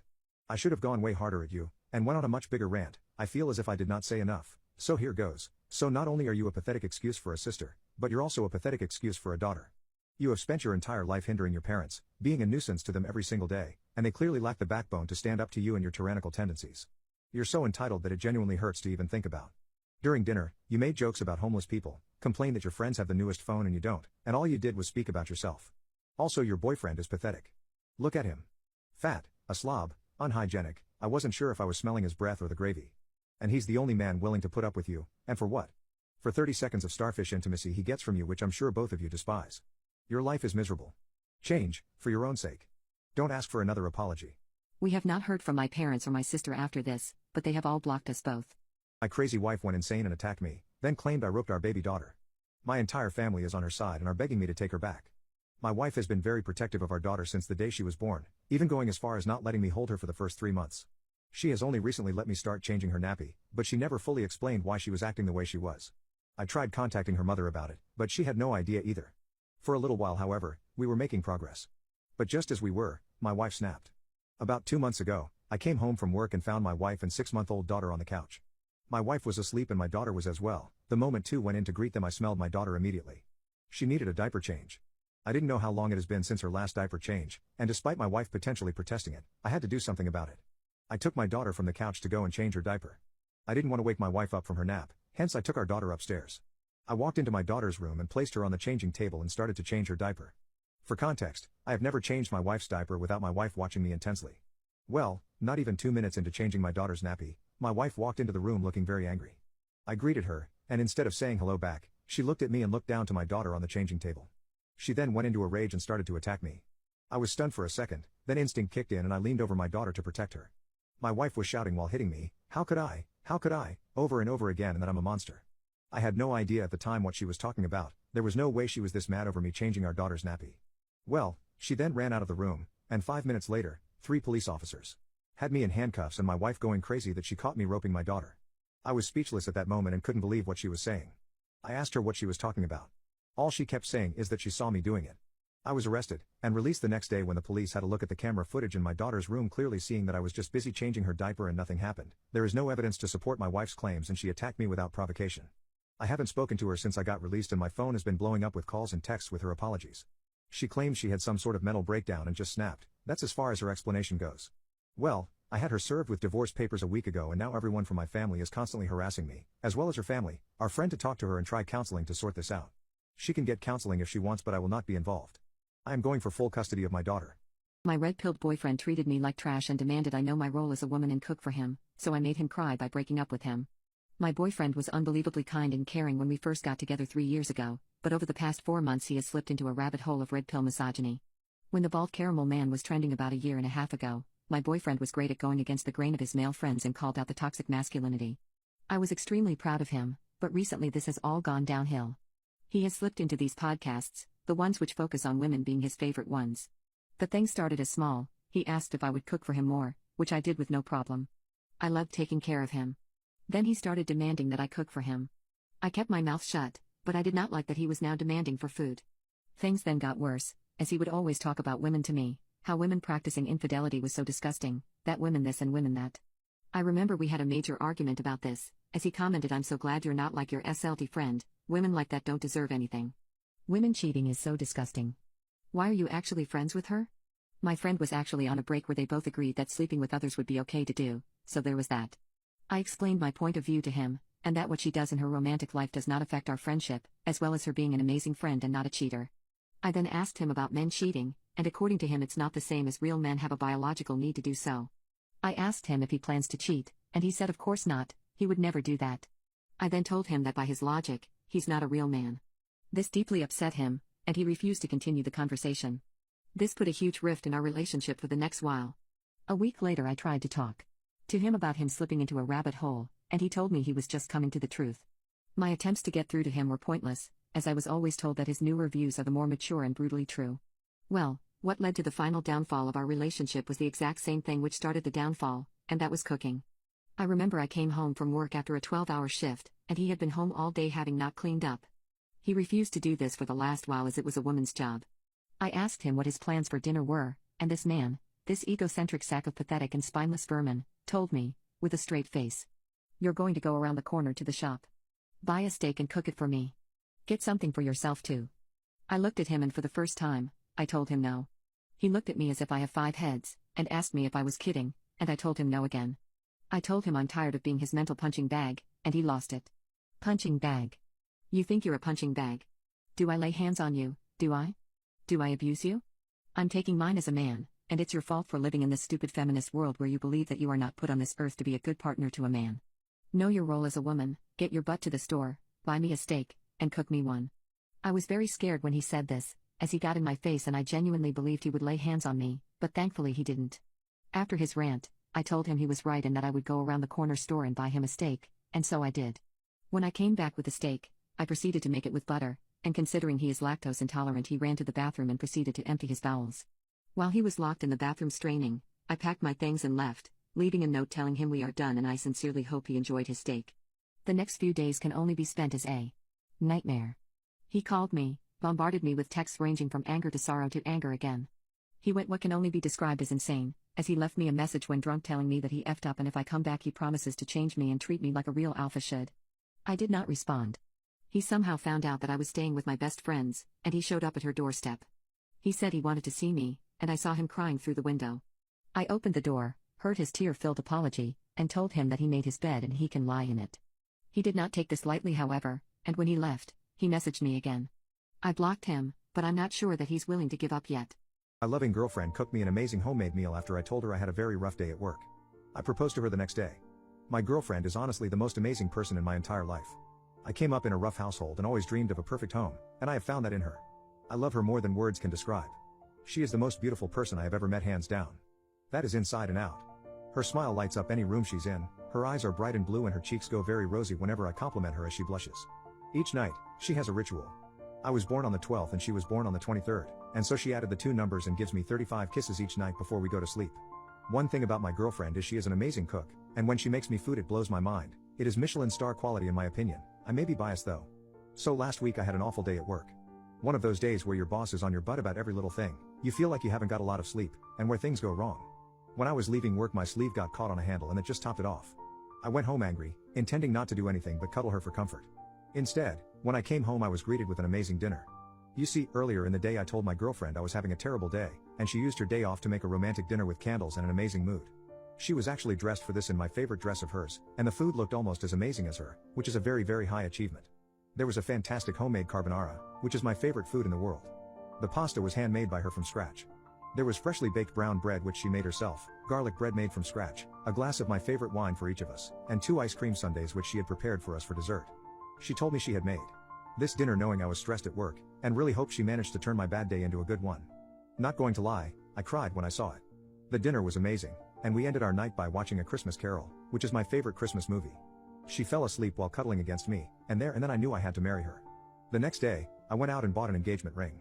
I knew the one she wanted. We had talked about marriage previously, and my girlfriend cried when I proposed the next day. I'm so happy. My dad's best friend was beat to a pulp and turned disabled. His army veteran dad took revenge upon himself. My dad and his best friend George grew up in a booming city in what's now known as the Rust Belt. You were pretty much guaranteed a job at the major car plant in town as soon as you got out of high school. George was one of those people, but Dad wasn't. Dad accepted a scholarship to his dream school to study engineering. During the weekends and holidays, he'd come home and hang out with his buddies, including George. One afternoon, Dad gets a phone call from Grandma. George had been jumped after work by degenerates and they ended up robbing his wallet, which had $25.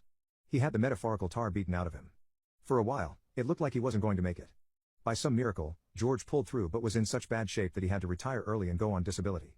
While on one of his visits home, George's dad, Walter, pulls Dad aside and asks him if he knows a guy named Flynn. Dad had heard the name was one of the local troublemakers. He asked Walter why and Walter revealed that Flynn's wallet had been found by George's body and given to him. Unfortunately, the city was going through financial difficulties to the point that they didn't have enough money to pay their police officers during the weekends. No, I am not kidding, from 8 p.m. Friday night to 6 a.m. Monday morning, there wasn't a single police officer on duty. Since the assault took place on Friday night, there wasn't much anyone could do. Dad asked Walter what he was going to do about it. Walter looked at him with a stern face and said, "I take care of my own." Walter was an army vet who had served during World War II in Korea. He never spoke about his time, claiming he was a radio technician and never left the base. He never breathed a word to anyone, even George's mother. The full story never came out until after George's death when a letter Walter had written before his death was found in George's possessions. After realizing that Flynn was one of the people who had destroyed George's life, Walter got in touch with his friends. He was a personable guy, you know the type, the kind who makes friends in 5 minutes. They all agreed that something had to be done. And thus Operation George's Revenge was born. Walter and his friends began observation of Flynn and would keep tabs on him. It took several weeks but eventually, Flynn and his buddies, Mac and Zeno, were overheard bragging about the attack. Knowing who to attack, they moved to the next steps. Walter's friends, who were high up in the plant food chain, decided to make some phone calls to their friends in the plant where all three worked. See, these friends were union and, disgusted about what happened to George, they decided to make things difficult for them, as the three troublemakers worked at the plant. They'd remove vital tools for emergency maintenance at the last minute, put them in positions they weren't good in and rearrange the schedule so they got the worst shifts. To name a few. They also began a whispering campaign so everyone at the plant knew what had happened. In this city back then, who you knew and what everyone thought you've done was enough to make or break you. The goal was to get them to quit, and after a year or so, all three had quit, frustrated with how they were being treated. But Walter and his friends aren't done. Not by a long shot. A few phone calls and anonymous letters later, Flynn, Mac and Zeno were unemployable in the district. Because they hadn't been fired, they weren't entitled to severance or anything. Soon their money ran out, but they couldn't get out of town because everyone knew from the whispering campaign what they had done to George. For the rest of their lives, Walter and his friends kept an eye on Flynn, Mac, and Zeno. Just when it appeared that they had an out, the whisper and letter campaign would start again and they'd be denied an out. The three men ended up homeless and destitute alcoholics who couldn't even get state aid. And this is in a state that is known for its generous aid for those in bad straits. Walter and his friends made a contingency plan to continue this until the three men were dead using the next generation. So those men would never forget what they did to George. Nobody was able to find out anything about Flynn, Mac, and Zeno, but I wouldn't be surprised that they're still stuck and miserable. My vegan stepdaughter blasted me on Instagram for being abusive and unaliving animals, so I gave her an ultimatum which made her cry. My stepdaughter became vegan about 3 months ago and my wife and I supported her decision thoroughly as I saw no problem with it. However, it quickly became clear that being vegan gave my stepdaughter a nasty superiority complex. She went from a person who indulged in steak and chicken, to someone who condemns all meat eaters and calls them murderers. Nowadays, she likes to parade around announcing that she's vegan. It's gotten to the point where I genuinely believe that she does not care for the cause, but rather lives vegan in order to have the moral high ground. She also believes that because she is vegan, she is unable to act in a rude and harmful manner. If she ever does anything bad, she will pull the vegan card and claim it's impossible for her to be an evil person capable of doing such things because she doesn't unalive animals. Just a month ago, she verbally abused a poorer boy in school who could only afford to bring in canned meat for lunch. She called him a filthy animal k-yer, and told him he needs to work harder in life to afford cruelty-free food. I was furious of course, and when I scolded her for this, she genuinely argued that what she did was the right thing to do because he was harming animals. I very much appreciate that her mother fully backs me up on this and is also quite sick of my stepdaughter's righteous veganism. My stepdaughter and I have had conflicts in the past 3 months regarding veganism and her attempts to turn me and my wife vegan. These ranged from her not taking no for an answer to throwing all of the meat in the house out. But none were as extreme as what happened just a few hours ago. My wife had recently got a huge promotion at work which she had been working super hard for, and I was extremely proud of her. My wife loves my cooking as I used to be a chef, and the thing she likes the most is a specific chicken dish I make, which takes a long time but man is it worth it. So instead of going out to celebrate her promotion, I figured I would use the day my stepdaughter was over at her friend's to make this dish for my wife and we could celebrate inside the house. I planned to go all out, with the chicken made to perfection, as well as countless homemade sides as well as dessert. This plan of mine went into action 2 days before I planned to celebrate with my wife, and I started marinating my chicken as well as going shopping to buy all the ingredients for the sides and dessert. The day went without a hitch, and my chicken was fully marinated this morning, which was the morning of the celebration. My stepdaughter was already out of the house as she was planning on leaving before I woke up. Can you imagine the shock on my face, when I looked inside the fridge to see the chicken missing? I kind of panicked, and I retraced my steps, and came to the conclusion that I did indeed put it in the fridge. Nonetheless, I scoured the kitchen hoping for the chicken to turn up, but it never did. In a last-ditch effort, I called my stepdaughter asking if maybe she had seen it. Well, not only had she seen it, she had found it unbearable to be around the smell of it and decided to take it outside and throw it in the garbage. I asked her if she knew that this was for her mother's celebration, and she said yes, and stated we should look at getting vegan chicken and using that to celebrate instead. I snapped at her and told her I am done with her entitlement, that she is a spoiled and manipulative girl who has no idea how the world works, and when she comes home her mother and I are going to have a serious talk with her as she has gone way too far. I then went outside and was very disappointed to find the chicken in the garbage, just like she said I would. Not 30 minutes later my wife came downstairs, giving me her phone and telling me to look. It was a post on my daughter's Instagram story, claiming that her stepfather, also known as me, is verbally abusive and an animal k-yer who does not care about anything but his own desires. I flipped out. I really flipped out. My stepdaughter was calling me an abuser, when she ruined my wife and I's celebration. My wife asked me what this was about, and I explained to her what her daughter had done. My wife cried in response. I had a long talk with my wife about what to do, and we boiled it down to giving my stepdaughter an ultimatum. I proceeded to call my stepdaughter a few minutes later to tell her that what she did with the post was disgusting, dehumanizing, jeopardizing my entire life, and so many more things. I told her that she has 2 options. And these were options her mother agrees on. She can either take the post down, severely apologize directly to me in the post, and explain in full length why she made the post about me while leaving no detail out, or she will be sent to her father's who owns a ranch, and there she can learn all about how much people really care about veganism. She cried in response and told us we can't do this, but I told her that our word was final. We gave her 3 hours to make up her mind. It's been 2 and she has not informed us yet. My vegan stepdaughter blasted me on Instagram for being abusive and unaliving animals, so I gave her an ultimatum which made her cry.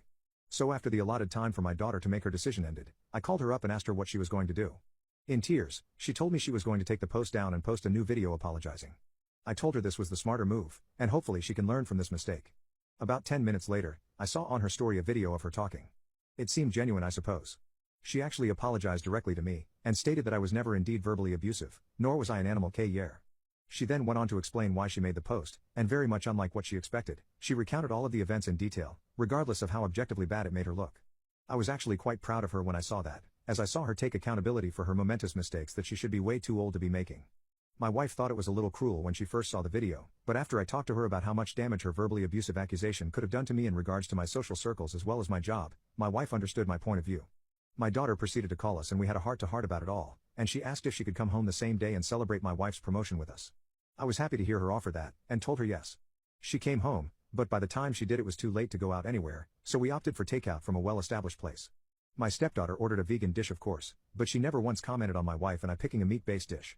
I would like to say that progress has been made. The truth behind true masculinity, and the simple things needed to achieve its ultimate form. It's neither the red nor the blue pill. Masculinity is a hot topic nowadays. It ranges in extremes, with people telling you that masculinity can present itself in the form of wearing a dress, crying daily, being weak and unreliable, to masculinity being solely an emotionless man who sleeps with 1,000 girls, who has a main girlfriend and a side chick, driving 20 supercars, who is only driven by the desire to obtain wealth and intimacy with women, and who believes that the women are there in his life to serve him, to cook for him, to clean for him, and to mate with him. Both views are toxic, and extremely harmful to both genders as they can lead to terrible things. Weak and soy boy men unwilling to do the hard work necessary in life, or empty vessel self-proclaimed alphas who treat women like they are underneath them. To avoid this, we must look at the core values of a man, and these boil down to a thing I have deemed the 3 pillars of masculinity. The first pillar is made of steel. This pillar signifies physical strength, and the physical ability to withstand the physical storms of life when things need to be done. You need to work 12 hours a day to make sure you don't go homeless? You need to have that ability. It is a pillar to take pride in. It is a pillar which stands tall and strong, unfazed by what life throws at you, because as a man, you have the ability to do whatever it takes to overcome the storm that has come your way. Take pride in your ability to crack down and do amounts of work unfathomable to most. This does not mean that you must always be doing this, but it certainly means that when the situation calls for it, you need to have the ability. The second pillar is one of fire. Fire is warm, fire provides comfort, but fire can spread and cause mass destruction too. This pillar is one that represents your emotional capabilities as a man, and one that represents your ability to get in touch with the warmer aspects of life, such as love. This fire represents your ability to go out and nourish your steel pillar and work all day, but when you come home, you kiss your wife, tell her you love her, give her a massage, then have a daddy-daughter playdate with your 4-year-old. It is a pillar you must let others near, so they can cuddle up next to and feel comforted. If anyone in your life is near the cold, your pillar of fire should allow you to approach them and warm them up. This pillar is not one that is always in a gigantic flame. Reaching the pinnacle of this pillar means learning how to control the size and the heat of the fire. If you have an entire family relying on you for emotional support, an entire family that is cold, you better have the ability to turn that flame big. But not so big that it hurts them, as that can happen. You see, when you coddle someone over and over and over and over, and that's all you ever do, it can turn them weak, it can turn them very dependent on you, and that is dangerous. There are periods where you will need to comfort someone more, and that is okay. The secret behind this pillar is learning how much to turn that flame up, and having the ability to control its heat the moment you desire. It always stays there, it always stays warm, and it always stays welcoming. The third pillar is water, and this pillar represents spirituality as well as your mental health. The reason I have chosen water is because no matter how disturbed water is, water will always return to level. Water will eventually be calm, but for how long? You see, just like your mental health, when water is hit by a huge storm it can wreak havoc on everything around you. This water pillar must be able to withstand the mental health storms that come its way to avoid a destructive tsunami from emerging. No matter what way life tilts you, you must have the ability to be level-headed, to think clearly. Just like your water, your mental health can be put in a storm. Water is always level, that's true, but water can be contaminated and dirty if sewage and garbage has been put in it. On a deeper level, the water which is your mind should ideally also be clear of any of that sewage. And that sewage comes in the form of hatred, resentment, crippling self-doubt, pure laziness, lack of purpose or intention with which you walk the earth. The sewage in the water will contaminate it and render it not usable for drinking or even bathing in if it gets so extreme, just like the sewage in your mind will render you unable to walk through life in an upstanding manner, a manner in which you nourish all 3 of those pillars. This is the pillar you go to for comfort. This pillar is one where you have reassurance that no matter how brutal the mental storm is, the pillar is strong enough to withstand it, take the blows necessary, but withstand it. This pillar can be nourished by others too. Having a loyal woman by your side will give you peace, it will give you purpose. She is now part of that pillar, and she is someone you go to comfort for too. But don't make her the only reason that this pillar stays intact, as if she leaves, that pillar will break, and the storm will crush you. Welcome her in, don't ever avoid love, it's absolutely beautiful to experience, don't let the fear of her getting close to you prevent you from the most precious thing on earth. Take care of yourself men, be upstanding, walk through life with purpose, strive to carve a beautiful path of life with an amazing woman by your side, don't chase degeneracy or empty intimacy. You'll find life is a lot more beautiful when you can withstand any storm. My nightmare mother-in-law ambushed me and demanded I get a paternity test or else she will sue me, and my husband did nothing to protect me. The main problem in my relationship with my husband is his mother-in-law. She has never seemed fond of the fact I was black, and as much as I love my husband, I can't help but hate the fact that he has never stood up to her for me. She has commented a lot about me at family dinners, specifically targeting my culture and ethnicity. I have made the entire family a dish from my culture once, and she refused to eat it, claiming that she won't eat jungle food. It's gotten to the point where I don't even expect my husband to stand up for me. Whenever she makes a comment, I do my very best to ignore it and move on with my life. So, I learned that I am pregnant this morning. I told my husband the moment I knew, and he was happy. He seemed very happy when he left to meet his parents. I opened my door an hour later to my mother-in-law and him. He did not tell me she would come, and he knows I don't do well with announced visitors, especially her. It was her second time in our apartment, but she acted like it was hers. She literally ordered me to sit down, and I felt so anxious. My heart was beating so fast, it all felt so unsafe. I kept looking at my husband, but he never looked me in the eyes. He was looking at the floor or at his hands. His mother then began speaking, and instantly, she demanded a paternity test.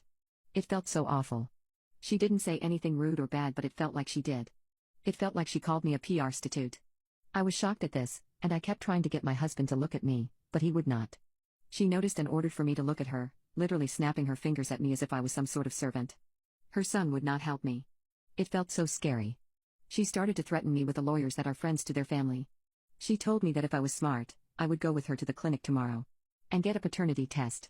It felt so awful. It felt like I was completely at the mercy of this woman. It felt like she could just grab me, and my husband would not protect me. Whatever I felt for my husband died at that moment. After the shock and the fear, I felt disgust for him. I felt sick sitting there. He looked so disgusting and pathetic sitting there silent, not protecting me. It felt disgusting that I ever let him touch me, let him do this to me. Like all the love I had for him was tainted too. All I managed to say to my mother-in-law was that I need time to decide about the test. She told me there is nothing to decide. I told her that I am shocked and I need time. She told me that this was what she was afraid to hear, and it's all very clear to her. I felt like I would throw up. I wanted to cry so badly and my voice was shaking, but I didn't cry. She said that she is sorry that it had to be this way, but she gave me 3 days. My husband stood to see her out, not saying a word to me. He went to see her to her car, and I was left alone. I immediately cried. I felt so scared. I felt like they could barge in and just take it out of me if they wanted, like they thought so little of me. Did my husband always think that I was cheating, or did she? Did they always look at me and think that I am unfaithful? Several times I tried to throw up because I was crying so hard. Why didn't my husband protect me? This is not who I married. When I heard him come back, I locked the door to the bathroom and I have been there ever since, crying. He didn't say a word to me. I am waiting for him to fall asleep, so I can fall asleep on a couch we have in the kitchen. I don't ever want to be in the same bed with him again. I may not think clearly, but I want a divorce. The thing that makes me scared is that I want to terminate my pregnancy. My nightmare mother-in-law ambushed me and demanded I get a paternity test or else she will sue me, and my husband did nothing to protect me. I am still living with my husband, but I sleep on the couch nowadays and we don't talk much. I am still pregnant. I have talked with my husband about his mother and how he has never done anything to protect me from her, but nothing useful came out of that. If anything, he defended her actions, saying any good mother wants to make sure that her son's wife isn't making him raise another child. When I talked to him about the racism displayed over the years, he said that was just her sense of humor. Following this conversation, I have decided to divorce him. We will go to the clinic on Friday to give samples for a paternity test. I am not sure about a termination yet. Now, another thing I have to say is that I feel strange. I don't really feel anything. From the moment I woke up on Monday to this moment with my mother-in-law, I have felt very numb. Nothing feels real. There was a small moment of feelings when I talked to my husband, but it was very fast. It doesn't feel right, but I feel okay. It's like I am a robot and I work and do household chores on autopilot. I think that's a good thing. Maybe it's because I cried so much. My husband didn't leave the bedroom on Monday morning. He can work from home whenever he wants, so I think he decided to do that. I found myself quickly coming back to an old routine I used to do when I was a teenager. I would wake up and try to be as quiet as possible so I don't disturb anyone.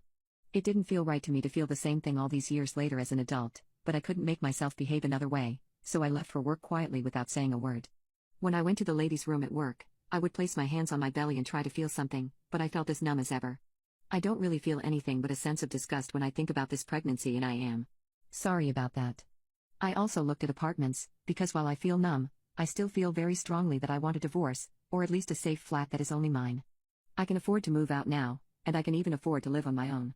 I think the reason I felt so panicked about leaving was because when I left my parents, I had nothing. No money, no job, no diploma. I had to live with 3 other people in a small apartment and I still didn't have enough money for food. Realizing that I can live somewhat comfortably on my own money has helped me to calm down, and now I feel numb even about a divorce. For now, my plan is to move out after we give the samples for the paternity test. I will probably have to wait until Monday or next Tuesday for my husband to go to the office so I can pack my things. I also tried to talk to my husband again yesterday. I felt that maybe I could reignite some sort of spark by opening up and showing more vulnerability, but this was not the case. Firstly, I asked him if he thought I cheated. He said not initially, but my reaction to his mother made him think I cheated. I told him I reacted that way because I was scared. He told me there was nothing to be scared about. We argued and that went nowhere. I asked him why he didn't protect me and why did he just let her in. I explained to him how this made me feel, and the response baffled me. In short, I learned that she gives him money for this apartment, she basically pays for it. I didn't know that. So she had all the rights to just come in here. I won't lie, that made me feel very unsafe and I still feel unsafe. I told him my thoughts about our situation, how I see our responsibilities to one another and my history of abuse. I actually wrote it down beforehand, because I wanted to have this conversation later, but it was that only moment when I didn't feel numb, but felt angry, so I told him then. He didn't really respond except for the times when I mentioned his mother, and whatever I said about his mother, he piped up saying that she is not abusive. I moved on to telling him my terms. I agreed to the test, but I don't want to see his mother. I don't want to stay alone with her. I don't want her in this apartment. He actually agreed, which was very surprising. I didn't tell him about the divorce or my thoughts about termination. I received many comments urging me to play along, and that is what I decided to do. I have a lot of experience doing that. We went to bed, he asked me to come back to the bedroom or to stay there, and he would take the couch, but it would feel disgusting sleeping in our bed, so I declined. I heard him speak on the phone to his mother, but could not make out the words. This morning, I wanted to use this day to understand how I feel about being pregnant. Sadly, I feel nothing. I felt nothing even at an appointment. Nothing felt real at the clinic and at home, like it was happening to another person. Doctor gave me recommendations, list of medications, list of diet restrictions and a list of other doctors I have to go to, and all those things look very alien to me, like it's all a pretend game. I don't think what I am feeling is okay, but it helps me to have a clear mind, so I am not worried about it. I decided to give my husband until next Monday to do something. To apologize, or to talk to me. Anything really. If not, I will definitely divorce him. As for the baby, I will not do anything about it until I move out. I miss the window when a termination is done by a shot anyway, anything after that is invasive. I don't really feel anything towards being pregnant, and I will wait to see if that changes. That's the plan. Update 2, my nightmare mother-in-law ambushed me and demanded I get a paternity test or else she will sue me, and my husband did nothing to protect me. I decided to stay with my husband and play along until I find a new flat. Previously, my husband promised me that I would never see his mother again, but he lied to me. We had a visit to the doctor, just me and my husband. When I arrived at the clinic to get the test done, my husband was not there, but his mother was. I feel ashamed remembering that. I could not control my emotions at all. I called him crying and he said he didn't break his promise because it was not a doctor's visit, they would just take our blood. He was late to his appointment. I was alone with his mother in the room and I was crying the whole time. Nurses treated me badly, not talking to me and only talking to her and making faces when I made noises. Looking back, I see why they did that, because it did look like I was a young and stupid girl who cheated and is now paying for her choices, the way I acted. But I could not do anything about it. I had another episode where I had no thoughts, only panic, and could not control my emotions. Later I found out that his mother paid for the test as well. I still don't know why. He has enough money. After taking me home, he told me that I acted very inappropriately, and he feels ashamed because he can't invite his mother home. He also told me that my behavior makes him feel like he doesn't want to stay married to me. Now, I feel even thankful for this comment. It snapped me out of my panicked state. I felt a lot of shame for wanting a divorce, but this helped me understand that it is the right thing to do. I thought that when my husband and his mother would get the results, they would leave me alone, but I was wrong. When they learned that I was faithful, it got so much worse. His mother basically moved in with us to help with my pregnancy. It was hell. She was texting and calling me all the time, demanding to know when I would be home. In a way I am glad my job is so demanding, because I had an excuse to not be in contact with her when I was working and to do some things after work without her being suspicious. However, I still had to sleep and spend evenings and weekends at home, and it was hell. She was with me all the time. She even waited outside the bathroom door for me and was knocking when I took too long. My husband said that she feels sorry and wants to show me that she cares, because I looked troubled. To me, it didn't feel this way. I could not do anything, because she made me feel so anxious. She started cleaning, cooking and everything else, and she was not nice about it. She also forced me to sleep in the same bed as my husband, and these nights were so horrible, I don't want to remember them at all. Thankfully, I moved out after 2 weeks, but the apartments are very expensive. I can't stay in the apartment I am renting right now long term. If I manage to make it until the end of the spring I can rent something more affordable, but I can rent something cheaper after 3 months as well. I will wait and see. Because of the situation with his mother I only took the most important things. Most of my clothes, books, little things I like stayed there and I probably would not get them back, but I am okay with it. When I moved, I just texted my husband telling him that I don't feel comfortable with him, I don't like how our life turned out to be, I don't want to live with his mother being with us constantly, and that is why I want to separate. He sent me a lot of texts, his mother did too, but I have not opened any text from his mother since moving. It feels really good knowing I can just delete them. My husband was very mad. He called me a lot of bad things, said a lot of unpleasant stuff, as well as racial stuff. Reading that made me cry. When he asked me if I wanted a divorce, I told him that having to sleep in the same bed with him again, and to endure his touch made me understand that not only do I not love him anymore, I feel disgusted. He told me that either I am cheating and got pregnant by him by chance, or I am completely wrong as a human being, really messed up. To be honest, I agree. I don't think it is normal to fall out of love this quickly, but I don't know why this happened. I guess I truly am a person who is very unwell. My husband demanded that I give him and his mother daily updates on my pregnancy, but by that time I was really sure that I wanted to terminate the pregnancy, so I had to move quickly. I ended up getting the termination done, and it felt very strange, like a sort of relief I suppose. Honestly, despite the pain and the general feeling of being ill, which is still with me today, I felt so much better after the procedure mentally. I placed a lot of my attention on the divorce itself, thinking that it would put an end to my state of panic, but it turned out that ending the pregnancy was what I needed. I know it sounds bad, but I want to be truthful. My reasoning is, if it is a trauma response, this child does not deserve a mother like that. And I am, apparently, a deeply unwell person who can't control when they would become motionless and full of fear, and who can fall out of love in a day, so I won't be a good mother to anyone.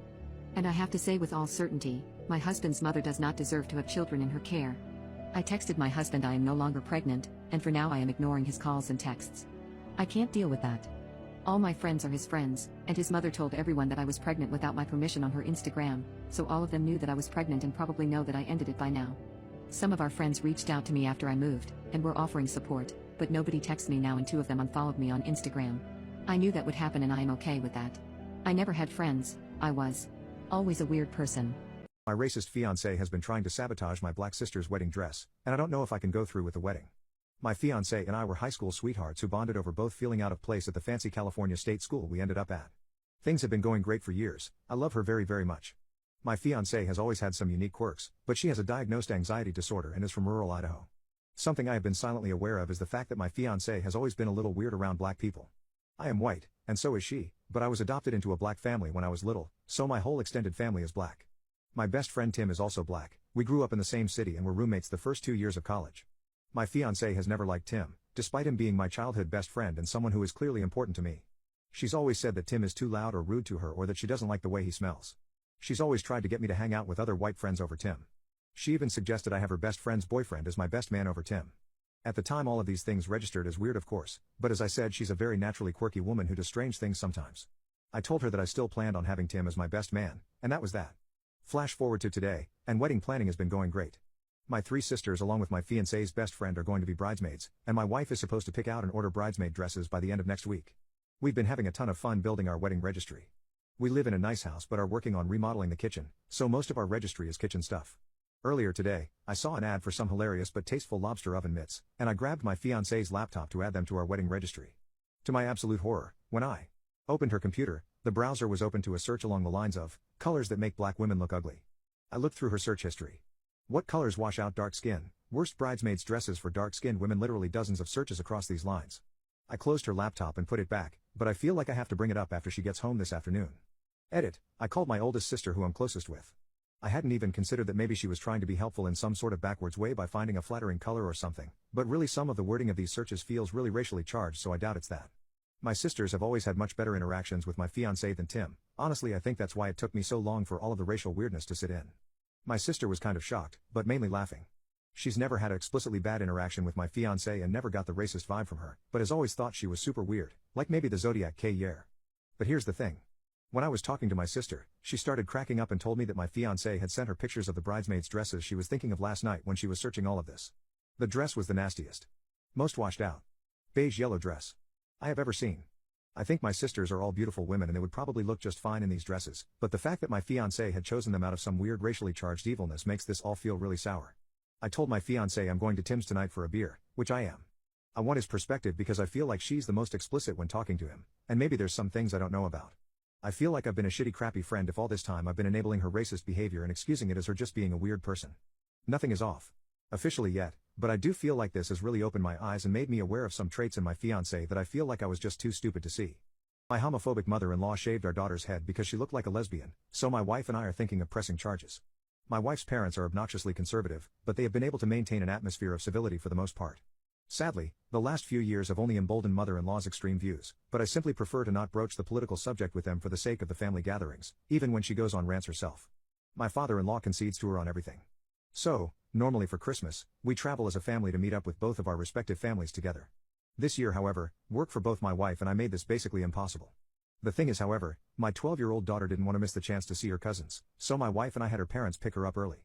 I only needed an extra day or so to wrap things up, but I didn't really mind showing up a little late. Well, this morning I received a phone call from my daughter who could barely articulate a sentence and was practically choking on her own tears. For reasons I cannot begin to fathom, my mother-in-law decided that my daughter's short hair cut made her look like a lesbian and that no granddaughter of mine is going to look like a DK. She had shaved her head completely bald. Mind you, this was done after they picked her up and made no comment about her appearance. She waited until she had her alone. We drove across the state to her parents' house to retrieve my traumatized daughter. My wife begged me not to go in because I don't think I would have been able to keep from losing it at my mother-in-law. The car ride home was 3 hours of silence punctuated by my daughter's occasional sobs. I inspected her arms, legs and neck and there doesn't seem to be any sign she was forced.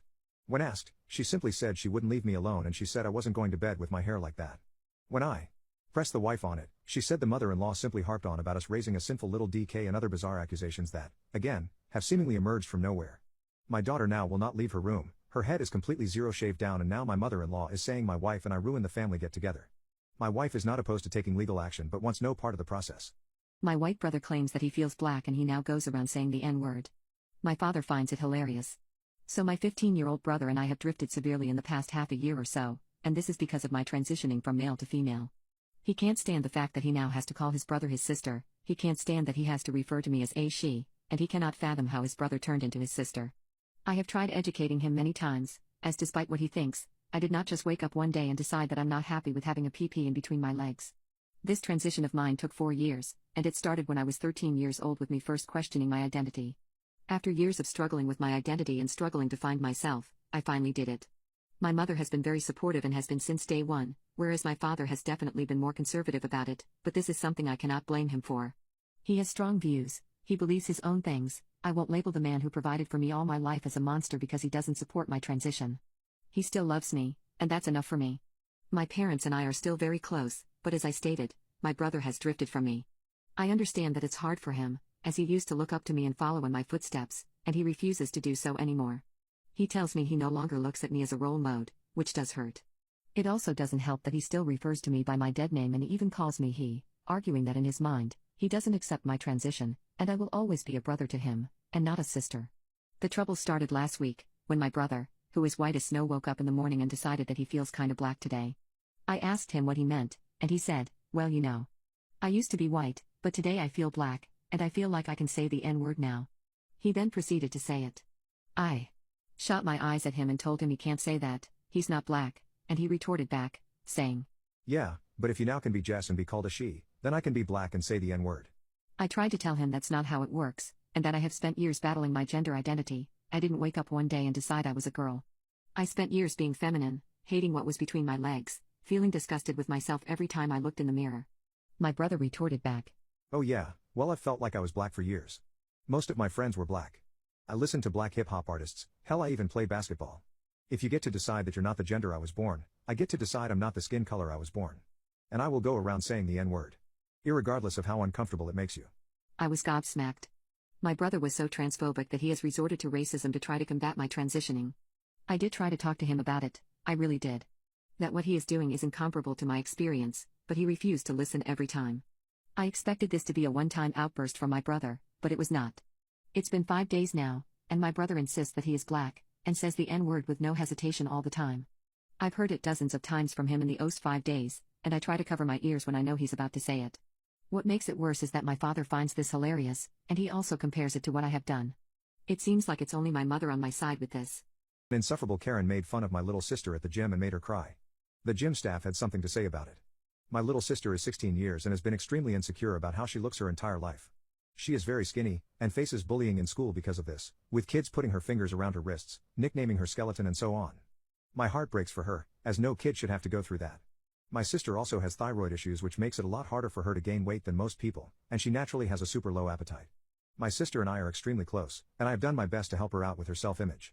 I have recently managed to convince her to eat more, and she is doing great. She is still very skinny, but she has gained 2 kilograms in a month and I am very proud of her. I have also fought long and hard in order to try to get her in the gym, something she really wanted to do. But due to her insecurity and the negative aura surrounding gym culture, she was always afraid to do so and thought she would get judged. I tried to persuade her many times, telling her I would come with her, and finally, I managed to get her to join me for her very first gym session. When we got to the gym, my sister seemed very shy, but she also seemed kind of excited. As expected, she wanted to hit legs, and I obliged.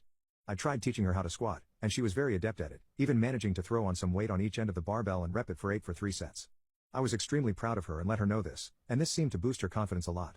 We then moved on to the leg press, a machine she looked quite scared of, but I reassured her, telling her that she is not nearly as fragile as she thinks, and she can boss this machine if she puts her mind to it. She seemed up for it. I began teaching her how to perform the movement safely, and then I got her to try it for herself. Once again, she took to it quickly and I let her know that she is absolutely crushing her first day at the gym, and she seemed very pleased with herself. She even asked to grab some food after. Well, as she was on her second set of leg press, a woman who looked in her 40s walked over. She had a stereotypical Karen haircut, and definitely wore her face. She just looked angry. She asked me how many sets we had left, and I told her that we have 1 set left each. The Karen then told us to hurry up, which kind of left me astounded. But I brushed it off. She stood close by and stared at us the entire time, but my sister didn't seem to notice her. It was only during my sister's last set that the Karen made herself known to my sister. If only I would have known how cruel and heartless this woman could be, I would have either moved to a different machine as soon as she approached or reported her to the gym staff, but I had no way of knowing. Well, Karen literally tapped my sister's shoulder mid-freaking set, causing my sister to get startled and re-rack the weight. I looked at Karen and asked her what the F she was doing, and asked her if she had any manners. Karen then told me to watch my tone and proceeded to tell my sister. I couldn't help but notice how skinny your arms and legs are, dear. You're doing the exercise all wrong too. You'll never become non-skeleton like with little tiny weights like this. Here, let me show you. And she proceeded to try yank my sister out of the machine and started changing the weight. I interrupted her and dragged her arm back, telling her not to touch my sister, who was very pale by this point. I told Karen to leave right now before I report her, and she told me. What, I'm just trying to help. Look how skinny this girl is, she could use some advice. My sister started crying at this point, and I told her to leave us the F alone. A gym staff member happened to be walking by and Karen, seemingly offended by the fact I swore at her, proceeded to go over and complain about me to the staff member. The staff member walked over to see my sister crying and me calming her down, and I explained my point of view. Karen tried to interrupt, and she argued her version, claiming I verbally ridiculed her, made her feel extremely uncomfortable and called her a fat whale. Although had I said this it would not have been wrong, I did not say that. Not once did I comment about her weight. The 2 different stories led to the staff member having to check the cameras, and her harassment was clearly put on display. Even without the ability to make out what she said, it was very clear that she had invaded my sister's personal space and made her feel very insecure and uncomfortable. After enough pressing by the staff member, Karen also admitted to making fun of my sister's weight. Karen's membership was revoked that same day in front of me. My sister also came back to the gym just a few days later. She didn't let a negative experience affect her efforts, and I'm very proud of her. My substance addict uncle blew smoke in my baby brother's face on his first day back from the hospital, and my dad went feral. So my uncle is a substance addict, but he stays away from the hardcore stuff. Grass and shrooms are his go-tos, and the decades of daily use have rotted his brain away to the point where it's hard to have a normal conversation with him.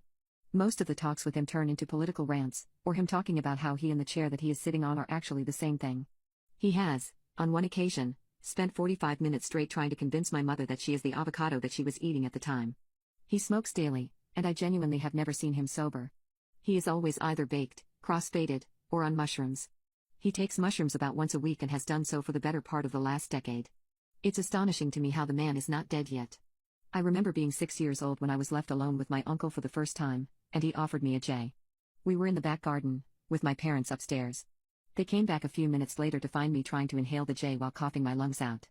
That was the first time I ever got baked, and I have not touched it in the 10 years since then. My parents have also never left my uncle alone with me ever again. My uncle is a relatively calm person, with truly no ill will in his body. He is always baked, and so he is always mellow. I have never really seen him get angry, and when people get angry with him, he usually laughs and tells them to chill out. I remember only seeing him genuinely being infuriated once, and that was when my dad barred my uncle from smoking grass in our back garden. My uncle protested heavily, but my dad put his foot down. My uncle still smoked a J in our back garden the next time he came over, he just did it in secret. He still comes by sometimes, as he is actually a great uncle. Despite being under the influence every second of the day, he has never forgotten a birthday, a special occasion or anything. His wife left him a while ago, so I suppose we are the only family he has left. I do feel bad for him when I think about his life in full. As you can assume, my parents are not the biggest fans of my uncle. He is my mother's brother, and although she can tolerate him, my father cannot stand him. He has hated him since the day he let me smoke a J. Although he has never been violent with my uncle, he is very cautious of letting younger family members around him, such as infant toddlers. He has a very good reason to do so, and I cannot blame him. The first time he got violent with my uncle resulted in my uncle getting sent to the hospital, and this incident occurred just 2 days ago. My mother gave birth to my baby brother. The very first day my baby brother came home from the hospital, we were overjoyed. I was holding him and looking into his blue and beautiful eyes, thinking how lucky I am to have a baby brother. My uncle was over as per his request as well as my mother's. My dad protested originally, but my mother assured my dad that it would be okay. They would not let my uncle hold him, just look at him and spend time with the family at such a big moment. My father, kind of realizing that we are the only family my uncle has, agreed. After all, my uncle had never done anything idiotic in a while.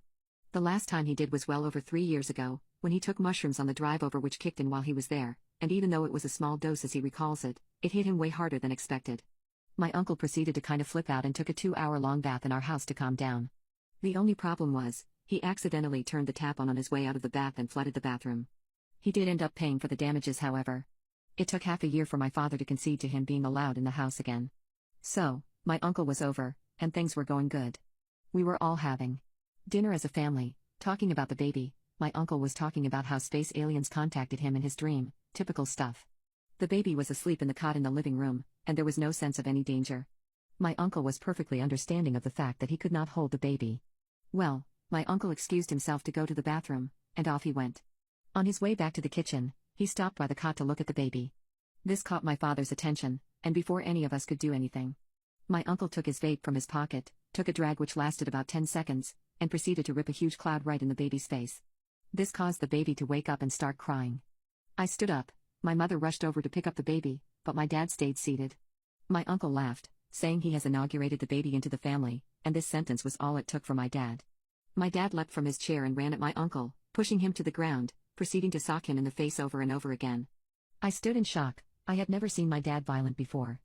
It felt like my dad wailed on him for hours, when in reality it was like 15 seconds before he stopped due to my mother screaming and begging him to stop while trying to drag him away. Although my dad only spent 15 or so seconds wailing on my uncle, he broke his nose and fractured some ribs, as well as cracked his jaw. The baby was crying, the ambulance was called by my mother, my uncle reported my father from the hospital, which led to my dad being arrested but then bailed out by my mother. My uncle is now pressing charges for assault. My substance addict uncle blew smoke in my baby brother's face on his first day back from the hospital, and my dad went feral. So my uncle did indeed end up pressing charges against my father for assault. The only problem, however, is that my uncle is very broke. He had absolutely no money to go through with the court case and pay for all of the proceedings. My uncle dropped the case very quickly once he realized all of this. The thing that was most affected by all of this, however, was the relationship between my parents. My mother was outraged. She understood that what my uncle did was completely unacceptable, but the way my dad reacted to it was even worse. Her point of view was that while my uncle should have been reprimanded for his actions, he did not deserve to be beaten to pulp by my father. My father thought differently though. He argued that what my uncle did is another example of him being stupid, and thinking that he can get away with anything in this house as my mother was always there to back him up. He said that my uncle had gone way too far this time, and that the substances have clearly deteriorated his brain so much that he now thinks it's acceptable to hit a vape in the face of a newborn baby. This argument went on for weeks, with neither my father nor my mother wanting to concede. It all culminated last Friday, when my dad came home to find my uncle at the house with my mother. I was upstairs in my room. I knew my uncle was at the house. I tried to tell my mom that bringing him over was a bad idea and that dad would flip out, but she did not care. I heard my dad walk in, and get very angry with them both. However, there was one that I remember caught his eye. I had not seen my uncle's face when my mom brought him over, and therefore I assumed he was baked once again. However, I heard my father ask him, "Are you sober?" I don't remember hearing anything else, and I went downstairs to find my dad and uncle talking out back with my mother holding the baby. I asked my mother what dad said, and she told me that uncle was sober. My dad, seeing this, wanted to talk with him. They talked for a while, almost 2 hours, before they finally came back into the house. My uncle told us that he vows to go clean, and he vows to never touch substances again. He said he knows it will be a hard road, but a few days after he had to drop the charges he realized what he had done. He says that ironically it was a mushroom-induced dream he had, where he envisioned his life if he never got to see us again, and it made him bawl his eyes out when he woke up. He says he realized he needed to try his best to make amends, and although he doesn't expect forgiveness, he would be forever grateful if we gave it. I remember he and I hugged, And when he left the house, even my father seemed hopeful about my uncle's words. It's been a month since, and I've seen Uncle twice, and he's been sober on both occasions. Who is the most dominant athlete of all time? Alexander Karelin was a heavyweight Greco-Roman wrestler who went undefeated for 13 years straight, having a total record of 887 wins and 2 losses. He is by far the most intimidating wrestler of all time, standing at 6'3" and weighing 130 kilograms, while being shredded to the bone. He had superhuman strength, genuine superhuman strength. You thought suplexes were a WWE thing? Karelin literally suplexed fellow 300-pound professional heavyweights despite how much they resisted. Imagine getting beaten with the earth. That was your reality if you faced him. And if you think that this isn't impressive enough, during one of his world championships in his latter years, he broke 2 ribs in the first match. So what does he do with 2 broken ribs? Continues the match, dominates the whole thing, wins gold, all while refusing painkillers. What does he do next year? Tears his pec, comes to the Olympics with a torn pec, and wins gold. With 3 Olympic gold medals, a silver medal, 9 world championships, he is the most accomplished wrestler ever. He went 6 years without conceding a single point. For 6 years, not a single man on the planet could as much as grapple him to the ground, much less win the whole match. Imagine being a professional boxer who everybody is after because you're so dominant, you're facing the best boxers on the planet, you're having 50 matches a year, and you go 6 years without conceding a single jab. That was Karelin. What was extra funny about him, is before every match started he shook hands and wished his opponents well, knowing he was about to dismantle them. My son has got many plastic surgeries in order to look like his idol Kanye West, and it resulted in him being beaten. Ever since my son Jake was 12, he's been extremely obsessed with this rapper known as Kanye West. He had every song on his entire album discography memorized and would walk around the house singing the songs, even dropping the N-word in front of us.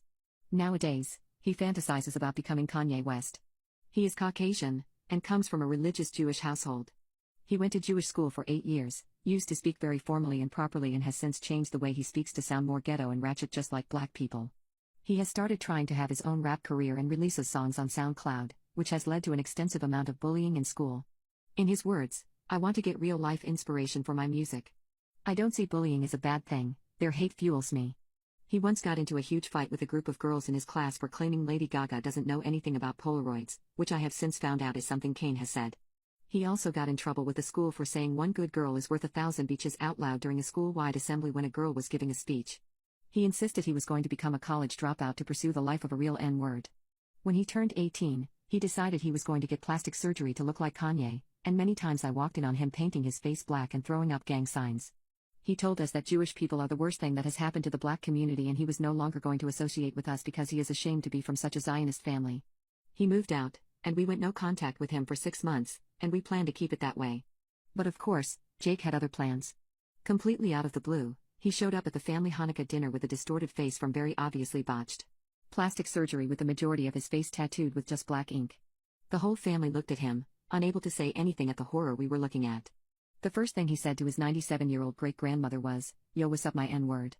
Streets is cold but the love is warm, you heard?" While throwing up gang signs at her.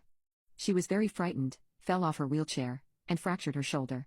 She yelled, "This stranger is no longer part of our family, throw him out. I never want to see his deformed face again." He acted like nothing happened and said that great-grandma is buggin'. As we escorted him out the front door, he yelled, "Man, y'all N-words is straight trippin'." A black man happened to be walking past our house and heard him say this. This angered the man, as per usual for his kind. The man ran up and proceeded to lay solid blows onto my son, and I would have intervened, only I felt that he deserved it this time. He lay there crying for a couple of hours before disappearing. I have not heard from my son since, but I have heard rumors that he had got more surgeries and got his skin all black. What was the worst intimate experience of your entire life? What was the least enjoyable intimate experience you've ever had? So there was this girl I met on OkCupid. Hipster punk chick. Liberal, friendly, type that worked on an organic farm during the week. My type. Plus she wasn't looking for a relationship, only to do the deed. Sweet. Anyway, she comes over, we smoke a bit, she's exactly as she represented on the internet. So we finally go to my bed, she showed up without a bra or pants on and a skirt, and she asks me to do a bit of eating to start off. I'm always the type to oblige this, so I do. With this type of girl you might guess that she was the kind that doesn't use a razor anywhere for the purposes of making a statement. You'd be right. But whatever, I'm not prejudiced. My only issue was that she smelled strong. Not like bad, just the way they are supposed to smell, but a lot more of it. So I indulged in tangy carpet till she finished the first time. Whoopay. Then we had intimacy. You'd think, a girl this intimacy positive and otherwise a member of this social archetype would be good at it. Nope. Starfish. Wouldn't even angle her body properly so I could get better angles. She was enjoying herself but I wasn't. Asked her to flip over so I could get her from behind. She responded that she didn't feel like it. She did however get on top, and did that crappy grinding that does nothing for the dude. She finished again, I just felt numb. I asked her if she could finish me off with her mouth, and she said yeah. I'm wondering if she could possibly mess up some gawk gawk. Well, she did. She literally just put the head in and did nothing. No head bobbing motion or anything, just kept it as you would a lollipop with less tongue. I convinced her to use her hand in conjunction with her mouth. That helped bring me marginally closer to finish. Then I told her to talk to me. She pulled her gob off and responded that she doesn't know how to talk like THT very well but that she can rap. Before I can say anything in response, she launches into a rap about giving gawk gawk and sitting on me. By the time she was done I was turned off. I told her I'd finished despite the evidence to the contrary. We shared a few more cigarettes and she left with my first 2 volumes of Y, The Last Man, because I figured she'd be into its feminist themes. Called me at work a few weeks later several times because she'd left a necklace at my house. I let her come by to get it, she gave me my comics back and said she enjoyed them, and showed me a new stick and poke tattoo that she had just gotten. She had left the car running, so we didn't have intimacy again. Never heard from her again after that. My racist aunt has belittled my mother her entire life, and today I finally stood up to her. I'm half Korean and half white. My mom is Korean. My dad's side is white, and we only have my dad's side here in the US. For years, I watched some of my dad's side speak down to my mom because she is Korean. No outright racism, but jokes and indirect aggression. They never invite her to things, they gossip about her too. Me and my brother have always been treated like outsiders by some family members due to being half Korean. To be frank, I don't care how I'm treated. Every year, we always bite our tongues and survive the holidays because it's only 2 to 3 times a year this happens. We repeat the process and don't expect much from these family members. My mom even buys gifts every year for these family members, she gets nothing in return and never complains. My white grandma is 80 and she's the only thing anchoring us to some of these family members. 3 times today I watched my aunt raise her voice to my mom, speak to her as if she doesn't speak English and shut her down over simple questions like where should I sit? I watched my mom quietly recoil and I couldn't stand to see it again. This aunt does it the most and I finally blew up. I yelled so loud everyone stopped what they were doing. I told them enough is enough, to start treating my mom with respect and as an equal in this house. To stop speaking to my mom, who's lived in the US for 35 years, like she doesn't speak English and stop shutting her down over simple questions. I watched it happen year after year and will not allow it to happen anymore. I had a choice of words for everyone there, and I was just as nasty to them all in that one rant as they were to my mom all this time combined.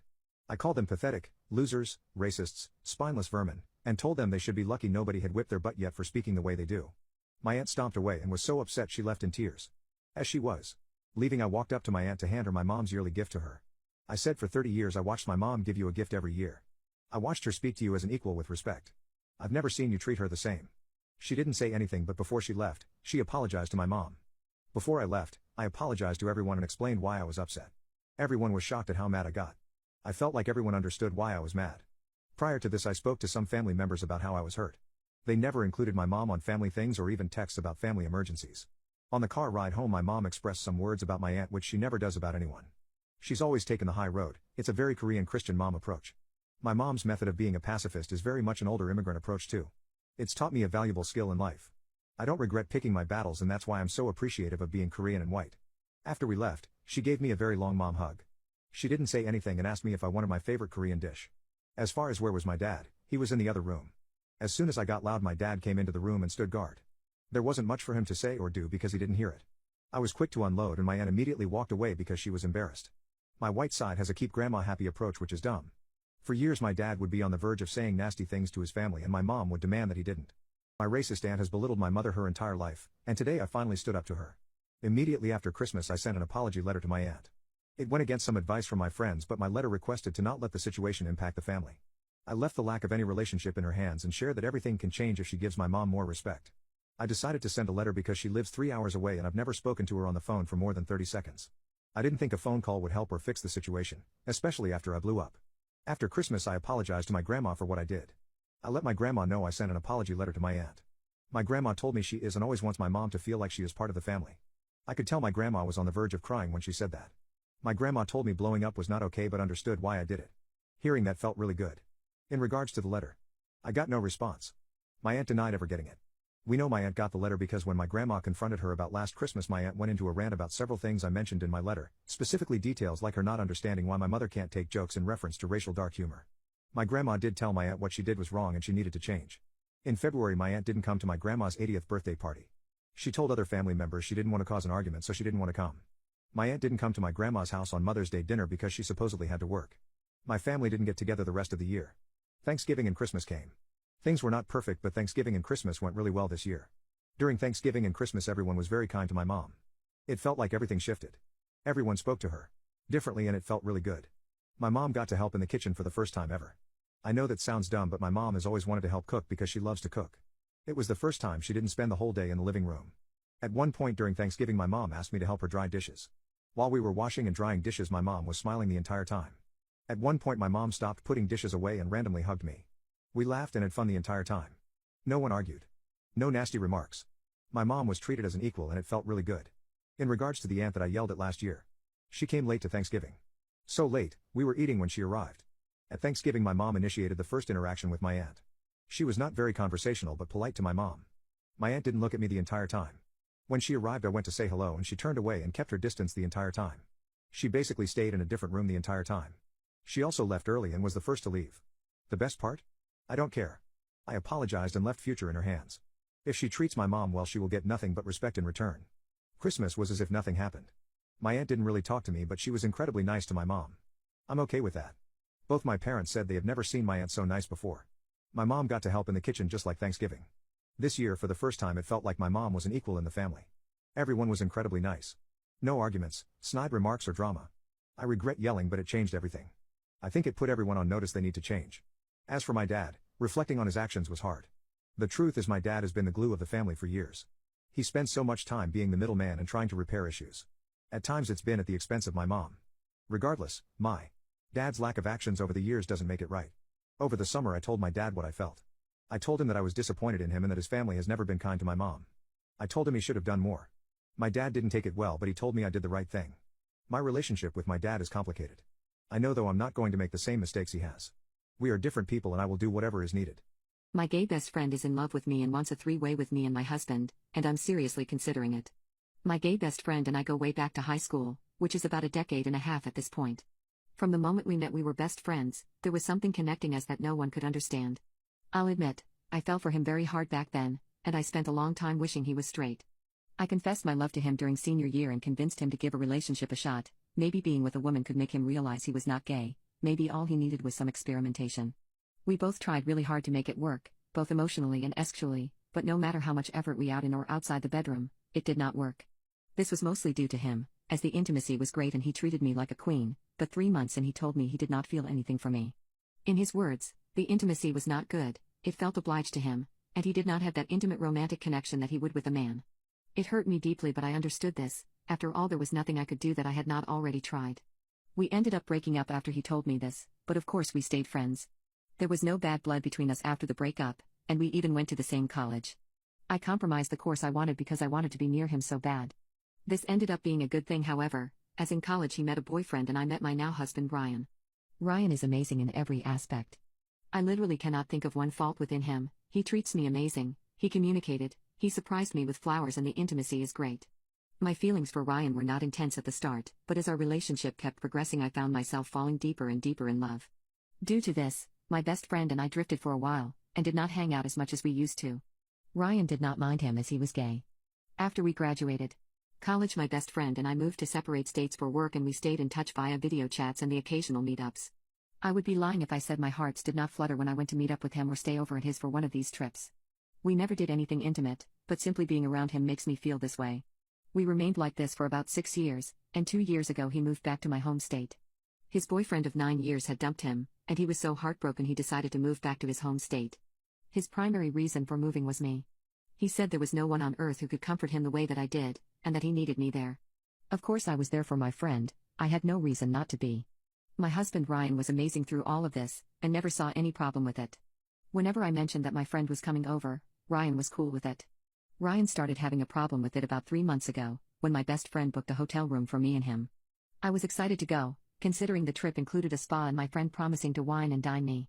He said that he had completely gotten over his ex, and that was largely thanks to me, and so he wanted to pay me back. I told Ryan about this, and for the first time in our relationship, he told me no. He said it was obvious that my best friend liked me. It's important to note that Ryan does not know about my best friend and I back in high school. I never told him, as I know for a fact he would flip out about it, but in my mind, this was proof that my best friend never had any sort of ill intentions. Despite Ryan telling me he wasn't comfortable with me going to the hotel, I went anyway and had a blast. I must admit I regret it, as my best friend tried to kiss me at the end of the night after we both had some wine, but I chalked it up to him being drunk and thought nothing of it. I figured it would be best not to tell Ryan. He was already frustrated with the fact I went. Thankfully, our relationship didn't take a major hit. Well, 2 weeks ago, my best friend contacted me again telling me he needs to meet up with me as he has some news. Me and him have seen each other a few times since we met up, and although Ryan has not been totally okay with it, my best friend had not made any moves, and so I thought Ryan was just being overprotective. I wanted to call him controlling at times, but I bit my tongue. So, I met up with my best friend, and he spilled the news to me. He had apparently fallen in love with me ever since he came back to our town, and feels like the biggest idiot in the world for not taking the chance to wife me up like he could have back in high school. I tried to tell him I'm flattered but my heart belongs to my husband, and then he interrupted. He said he was not asking for a relationship. He said he was asking for my husband and I to open our intimate relationship for him. He wants a three-way, with no strings or emotional involvement. He says he understands he has missed the window of opportunity for emotional attachment, but he hopes he can still have intimacy with me. He says he also knows my husband is bi, which caught me off guard because it's true, but it's something my husband is secretive about and nobody really knows this. At first I wanted to tell my best friend no, that my heart belongs to my husband and that he can F off, but then I thought about it. I became increasingly interested in the offer, and told my best friend to give me some time to try to bring it up to my husband.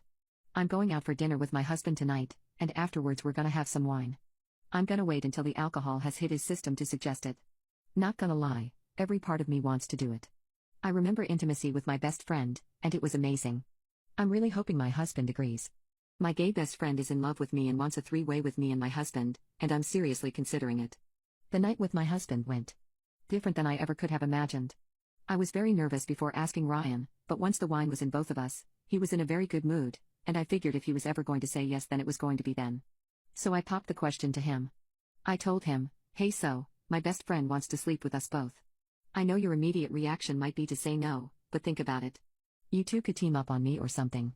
I would be down for it. I think it would be a healthy way to experiment in our relationship. I saw my husband's face drop, and I thought I effed up.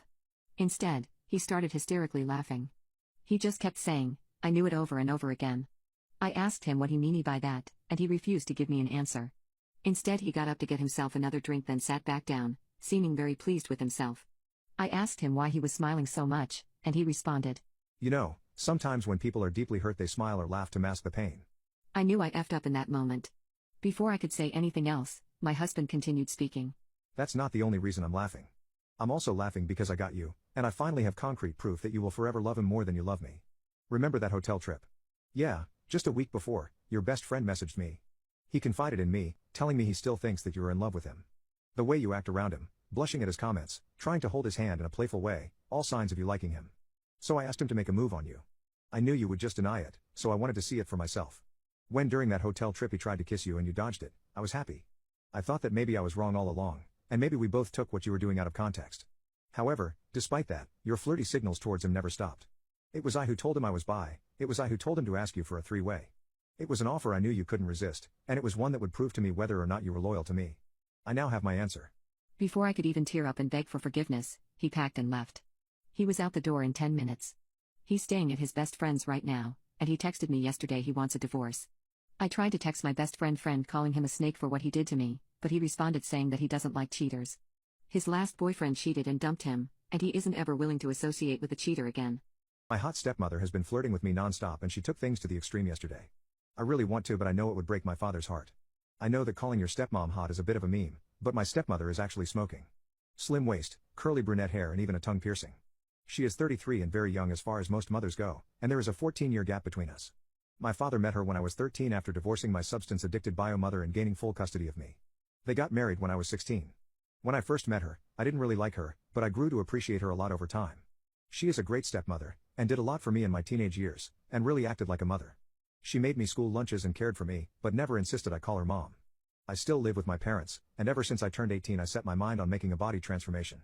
I went from very skinny to quite lean and toned with a fair bit of muscle mass, and that is my current physique. My mother seemed very supportive of my decision to transform my body when I first started going to the gym, but I just took it as her wanting to see her stepson improve his health. Now I'm questioning if she had ulterior motives. The first instance I can truly remember of her flirting with me happened about 2 months ago. My father was working a night shift, and my stepmom and I were alone in the house. We had some wine and watched a TV show we both liked, and during it a guy was topless. I commented that he has a well-developed physique, and she responded, "Yours is much nicer." We laughed and I truly thought nothing of it. At some point throughout the show there was another scene with a bulkier guy who was topless, and I made a joke about him taking the bulk too far. Her response made me question everything. Yeah, I agree. I like it when guys are lean with muscle, like your body is perfect, and she really emphasized the perfect. I laughed at it at the time, and the next day when I told my best friend about it he made a joke about how I'm gonna smash my stepmom. I brushed it off. Well, over the next while I noticed my stepmom might actually be flirting with me. She always seems to want help in the kitchen, and takes every opportunity she can to touch my hands while I help and get close to me. Whenever it's just me and her in the house, she wears short shorts and crop tops with no socks. This is especially suspicious because she's caught me looking at feet adult films before. I've walked in on her changing accidentally, and she didn't cover herself, instead saying oops and laughing about it while continuing to change. I did not stay in the room. She's walked in on me changing once, and I was only in my undies. She proceeded to make the comment, whoever the girl is, she's a very lucky woman, and then winked at me before leaving. I'd be lying if I said the thought of smashing has not crossed my mind, and I'd also be lying if I said I had not rubbed one out to her on numerous occasions. Matter of fact, I hooked up with a girl off Tinder a few weeks ago, and the whole time my brain imagined I was doing it with my stepmother. It was a very weird feeling. Nonetheless, I don't think I would ever go through with it. My dad deeply loves her and it would shatter his heart if I did such a thing to him. I managed to get my mind off it for the last week, but what my stepmother did yesterday is making me want to go into her room right now and F her brains out. So once again, it was just me and her in the house and my dad was on a night shift. I was in the living room watching TV, and she came out of the shower, wearing just a towel and nothing else. She sat down on the opposite couch next to me. She told me she wanted me to help her make a new gym plan. She already goes to the gym but feels like her plan isn't good enough. Of course I agreed to help. While working on the gym plan, I saw her very much deliberately pulling the robe higher and higher on her leg, as well as exposing some of her hunker. She told me she really wants to build her quads more, and took my hand and used it to probe her quad, saying it just needs to be worked more. At some point she changed the topic onto her piercings and started telling me about them. She specifically said she loves her tongue piercing, because it can make a man go crazy. The thing that capped it off was her asking me not to make the program too hard for her because going as hard as I do would break her. I was hard as a rock through this, but I kept my composure. We did not engage in any activity, but I know she wanted to. I want to so badly too, but I know my dad would be devastated. My manipulative husband called me vain and materialistic just because I like gifts. When I confronted him, he cried. I'm very interested in skincare, fashion, makeup, and other feminine things. I work hard to afford the things that I want. I'm not very pretty, but I am well put together, and many of my friends compliment me on my outfit or other things I'm proud of. It's a hobby I enjoy. My husband Sean has always been my biggest supporter. He would listen to me and he's always surprising me with gifts of things that I've been talking about or what I've expressed interest in. I'm always appreciative of his incredibly thoughtful gifts and I love them. But things have taken a turn for the worse lately. Recently, a friend of Sean contacted me and told me that I should stop being materialistic and making my husband buy things for me. She said he complained about it a lot. I didn't want to accuse Sean without proof, so I looked through his phone. We know each other's passwords, but I was never given a reason to look through his before. I found countless messages of him calling me vain, materialistic, obsessed with my looks, picky, etc. He also said that I'm not even pretty enough to be that obsessed with myself several times. He was complaining to friends, acquaintances, and people who barely know me. It was so hurtful that I cried for hours. I love my husband and I don't want him of all people to think I'm vain or materialistic. The next day, I decided to give away my stuff, resolved to stop purchasing things, and stop talking to him about them. But then Sean went and gave me a perfume discovery set because I had recently gained an interest in perfume. I thanked him but said I didn't need it. He was confused and asked what was wrong with it. I told him that it was a lovely gift but I didn't need more perfume.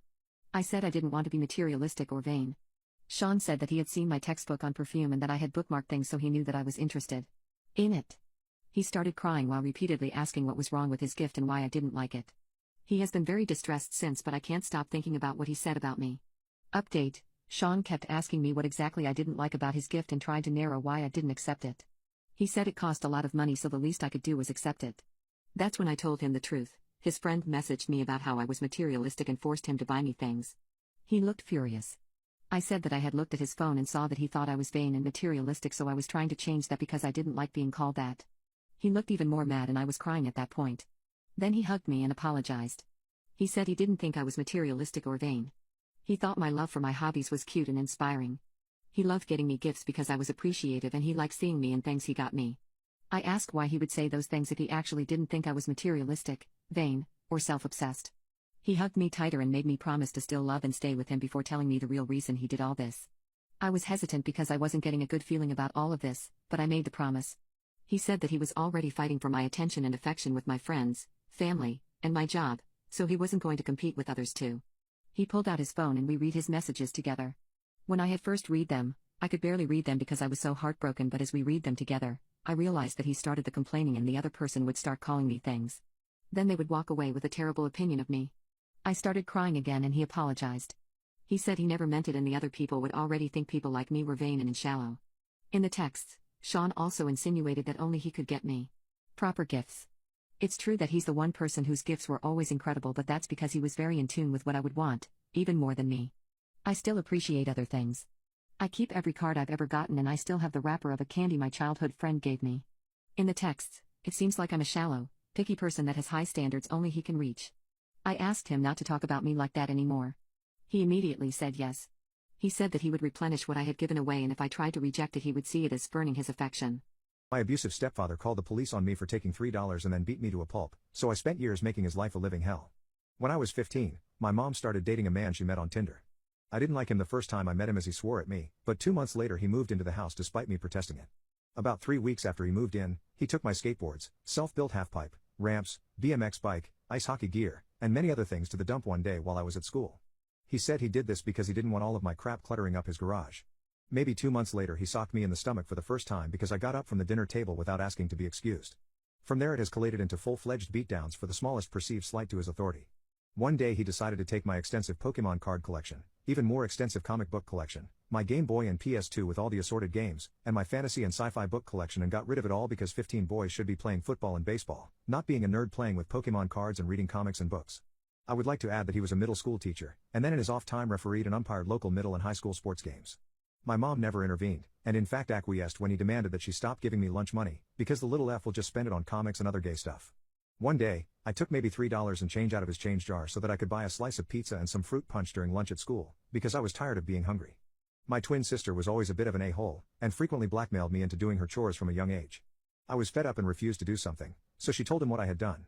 This man actually called the police and pressed a larceny charge against me, and once the police had left, he laid hands on me until he broke my ribs. At that point I ran away. When the cops found me and returned me to my home, I found out that he had been trying to talk my mom into sending me away to military school or something of that nature. I ran away again, and between having run away several times and the larceny charge ended up turning 16 in juvenile detention. I spent the next couple years miserable and afraid, frequently contemplating suicide. Once I left home, I didn't speak to my mom for several years. We eventually reconciled, and by that point they had married. I was a lot bigger than I had been as a young teenager, and had gotten into weightlifting, so he no longer acted like he was going to sock me to make me flinch, much less actually hit me, and we basically avoided each other for the most part. My mother found out that she had stage 4 cancer, and no longer wanted to waste any of the time she had left with him, so she had a lawyer draft up a separation agreement whereby he would receive a set amount of money upon separation, and would have 45 days to retrieve his belongings from the house. He had spent his entire inheritance in 6 months and then had to sell his mother's house that he grew up in order to settle his debts shortly before they started dating. Oh, and my mother bought the house back from the bank before they married. She allowed him to keep the house and he moved back into his mother's house. My mother passed away about 9 months after their separation, and the agreement would have allowed him to come and get his stuff, but I put an immediate end to that. I got there first. I sold his baseball card collection, around $14,000, and his autographed sports memorabilia, roughly $11,000, and also sold all of his woodworking equipment, along with several finished pieces of furniture that he had made, $6,500. I kept his mother's engagement ring, platinum band 3 diamonds roughly 2 carats, wedding band, his coin collection, and some tools and other odds and ends. Around a month ago I ran into him at the grocery store. I told him what I had done as he was pushing his cart out towards his car, and he took a swing at me multiple times. I called 911, and he was actively ramming his grocery cart into my new Toyota as the police officers pulled into the parking lot. He was arrested for assault, communicating threats, and destruction of property. As a result he lost his job, and pension, at the local middle school, and because he had never learned how to save money while married to my somewhat wealthy mother, he ended up having to sell his mother's house because he hired an expensive lawyer thinking he could somehow beat the charges I pressed him with. My nephew, who was on the football team, made it well known to his friends that he not only had just been arrested and convicted of assault as well as other charges, but that he had also hurt me as a child. This caused several parents to call for him to resign from refereeing and umpiring for local sports games. My niece, and my girlfriend's much younger sister are enrolled at the middle school where he worked, and say that he was not only universally disliked, but when he came up to the school to get his belongings, he made a big scene and ended up hysterically crying as he was leaving. His son, who he was equally abusive towards as a child, refused to take him in or help him out, so he ended up having to take a job as a cashier at Walmart so that he could afford the rent on his crappy little trailer in an absolutely awful neighborhood. Even though that Walmart is not the closest Walmart to my house, that is now the only place where I go grocery shopping or to purchase anything that I need. I purposely stand in line longer than I need to just so that he can be the one who has the pleasure of ringing up my purchases. The first time I went through his line he attempted to ring up multiple items more than one time to overcharge me, and when I called him on it said that I was mistaken. I asked for a manager, and the manager believed him that it was an accident, but he learned that he can't get away with that. The second time, I made sure to be as nice as possible and asked for a manager because he was overwhelmingly rude. The people in line behind me backed me up and he got in some trouble for that. Every time I go there and step into line, I see him die a little bit inside, and it may be petty but it gives me such satisfaction. Sometimes I'll say that I'm paying with exact change, and as I'm about to hand him the money I'll say, oh. I didn't realize I had rare coin from his collection in my pocket. I guess I'll pay cash. I just sold his expensive ratcheting wrench set, and so on Monday when he works again I'm going to go buy my daughter one of their better above ground pools, and as he's ringing it out tell him I know that my daughter is just going to love this pool. It's not like I would have ever used those expensive ratcheting wrenches anyway. My cheating boyfriend slept with my sister and ruined my life, so I fell in love with his best friend. My boyfriend and I dated for 3 years and everything seemed right about him to a young and naive teen like me at the time. I was 18, falling for a man in his late 20s who love-bombed me and said I love you on the second date. Considering this was my first relationship, and I was not used to receiving attention from guys, I did not know what was or wasn't a healthy boundary, and failed to put a stop to it early. I felt myself fall very hard for him, and I was convinced he was the man I was going to marry. We started dating after 3 dates. We had known each other for just 2 weeks. I said I love you within the first week of the relationship. I moved out of my parents' house into his just a month after I started seeing him.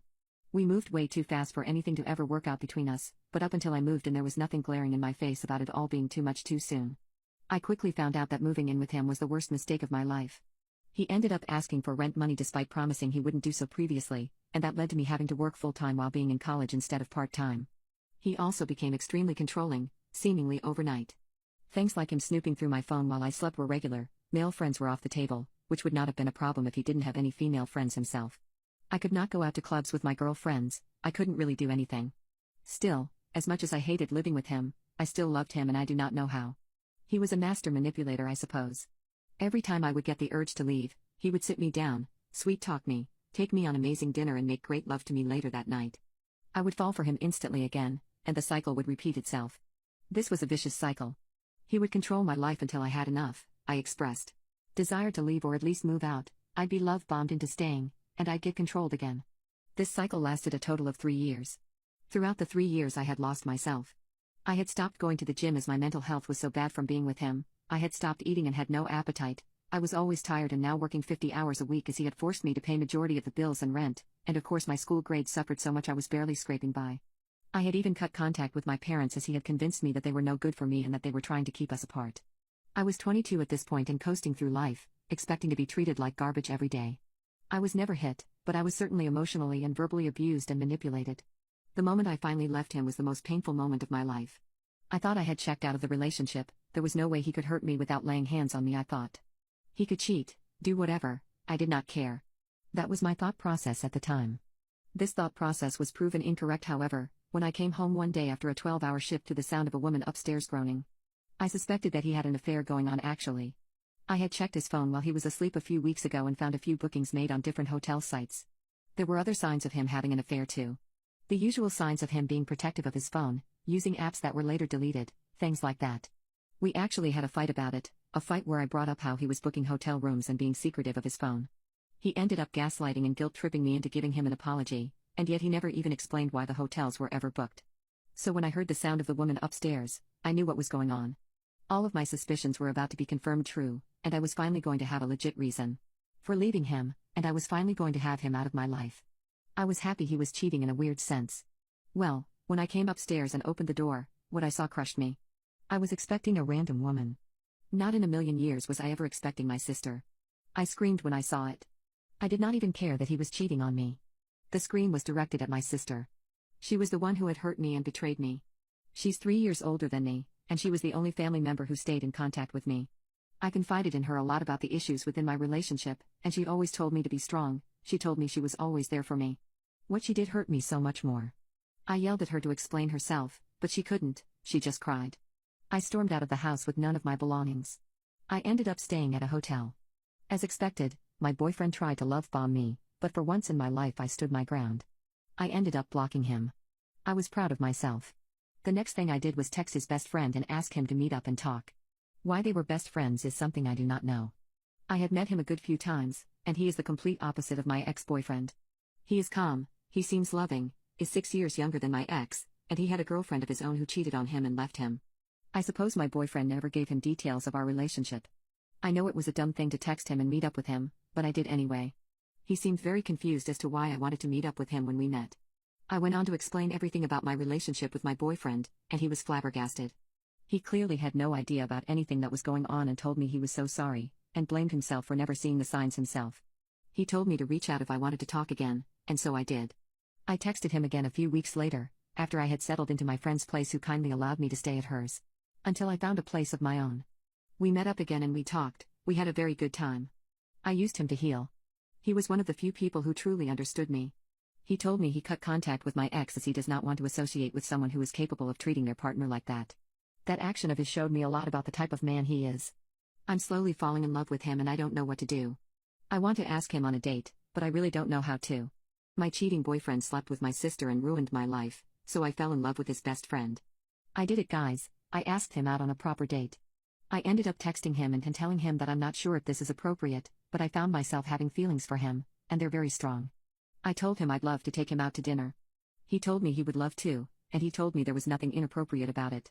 As far as he's concerned, I did not date his ex-best friend, I dated an abusive a-hole, and a girl like me deserves better. When he sent that text to me I blushed really hard, and we settled on a dinner date at a lovely Oriental cuisine place near us both. He ended up picking me up at the designated time, he was punctual to the minute. The dinner went amazing. I got to know him a lot more. The whole time my heart was fluttering so much, and I'm pretty sure he could tell how nervous he was. He held my hand and told me to breathe and calm down. My heart skipped a beat. The dinner was amazing. I learned a lot more about him. Our previous encounters were mostly me venting to him about the trauma I received at the hands of my ex-boyfriend and him comforting me. Not this time. I made a big effort to ask him a lot of questions, and I learned that he has also gone through an abusive relationship, and he knows how hard it is to leave. That's why he never judged me for staying with my ex for as long as he did, he said he understood. I also learned that he has a pet Jack Russell, who I really want to meet. The dinner ended amazing, and although I really wanted to ask to come over and spend the night at his place, I resisted the urge to do so. I really want to see where this goes. Edit, he asked me to be his girlfriend after 2 months of dating. I'm so happy, guys. My manipulative boyfriend and I have been together for 30 years. He proposed to me last night with a second-hand ring. Yesterday after dinner my boyfriend of 30 years proposed to me. He just walked towards me holding a plain brown box and told me to open it. It was a ring, which looked rather cheap, and possibly even second-hand. I had pictured this moment a million different times but never thought I'd be so apathetic towards the proposal. My boyfriend then said that he was retired now and wants to kick back and enjoy life with me, and would love to do it all with me as his wife. This was a nice speech and but from the 5-year mark of our relationship onwards, I had been making clear my deep desire to marry him, and was consistently dismissed, given empty promises, and even gaslit. We had been through the gamut with therapy, and one counselor implied that me telling him we needed to go to therapy and getting his butt on the couch still means nothing if his mind has been made up. I was in denial about the fact he was just giving me the false illusion of progress to stall. My boyfriend and I have 4 kids. The oldest 3 are adults, while the youngest is 15. All of our kids went to a private school filled with typical Southern soccer parents. I had to endure PTA moms' jabs about me not sharing a last name with my kids. Preteen years were hell because the other kids would taunt my kids by saying your dad would rather sin and go to hell than marry your mom. My boyfriend's mom would tell him marriage would be selfish on my part, it is just a piece of paper. My boyfriend ended up rising up the ranks until he became an executive. I was a stay-at-home mother, so I felt like there was always a power imbalance, exasperated by the fact I could be tossed anytime. I stayed, partly because I wanted my kids to have the best life, and because I felt lucky and proud to be partnered with such an intelligent, successful man, but also because I loved him. These past few years my boyfriend's career has taken a downturn. He will never be poor, but the company he was part of took a nosedive during 2020 and he had made enemies out of associates and board members. He decided to step back from his role and take the generous severance agreed upon. Now he is living off his investments and wants to relax. I did not like how his career ended and how he treated people and had been deciding whether I wanted to leave and find somebody else after our youngest turns 18. So the proposal was a shock because I should hope that he noticed I have avoided conversations about the future as of late. He rattles on about downsizing our house so we can travel and also cutting back on our other expenses, but we're not married so it's all his money and his house anyway. After his proposal, I rolled. He noticed my eye roll and was offended. He asked what's wrong and I said that suddenly now that he's downsizing I'm good enough to marry. He got mad and said that now that he's downsizing and no longer an executive, I suddenly think our relationship is disrespectful. And started implying I was a gold digger. I was so angry I walked out and said I might just go out looking for a respectful relationship because I don't know what respect is anymore. Update, my boyfriend and I did not speak the night of the engagement. I've been with him long enough to know that when he goes and closes the bedroom door before I get in, that's a signal that I should sleep in one of the guest rooms so I did that.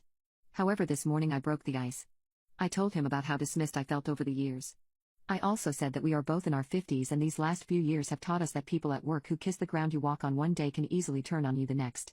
And true partners in life are valuable and hard to find, so I wished he'd treat me like I'm valued. Instead he treats me like he thinks prettier, better, and just as loving is always around the corner. I apologized for the eye roll but told him that if he wants marriage, I want a quick committed timeline and genuine happiness from him to be marrying me. I don't need a big party. He listened to me and finally asked if this was about the money and security. He told me that being an executive's girlfriend required things from me, but if I wanted to work I could have. He said he doesn't think I'm grateful enough for the position in society I was in due to his career. But that he's not mad about the eye roll. He said he didn't succeed by being that sensitive.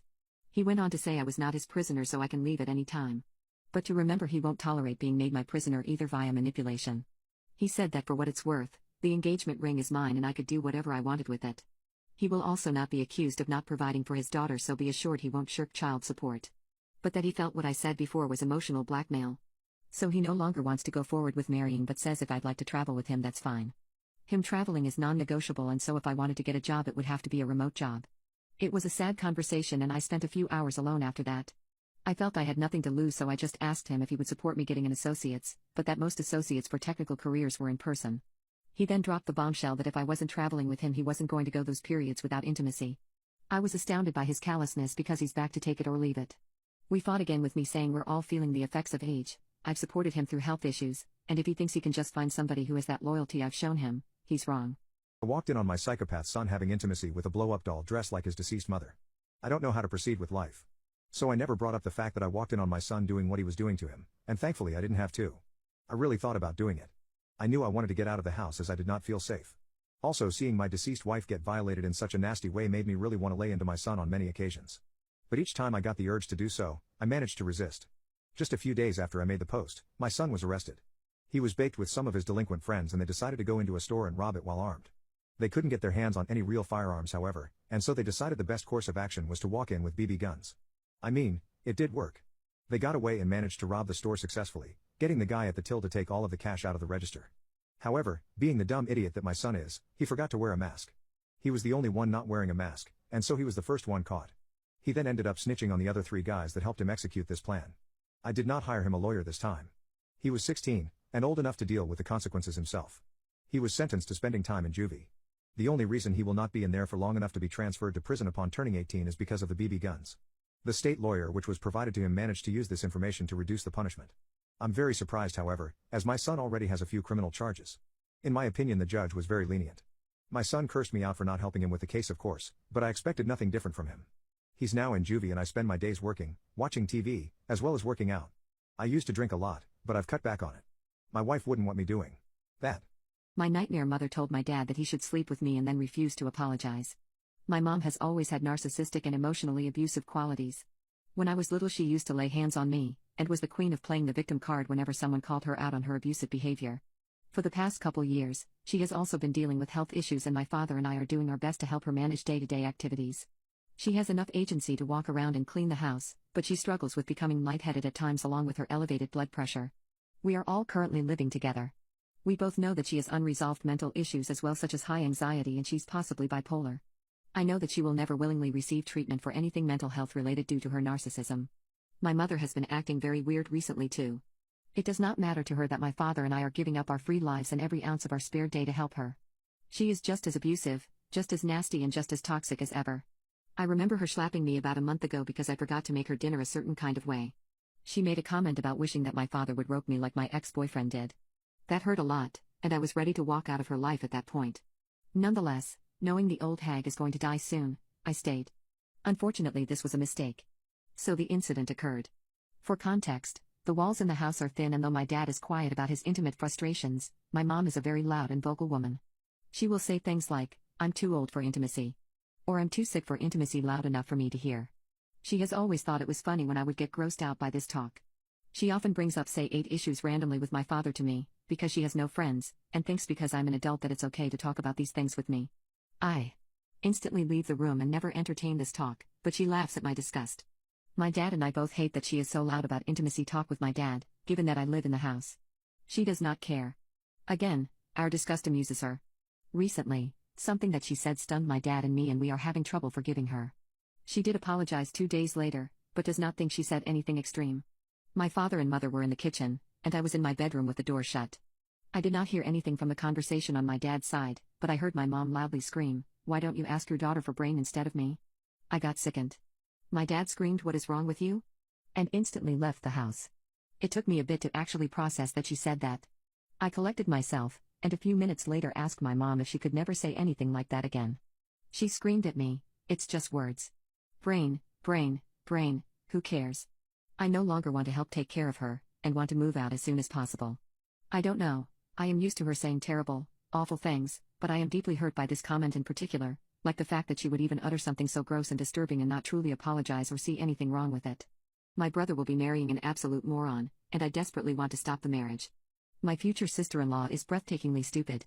I cannot stand her and I do not want her to be the mother of my future nieces and nephews. The first example of this came the day I met her. Our father lost his left leg below the knee in an accident before my brother and I were born.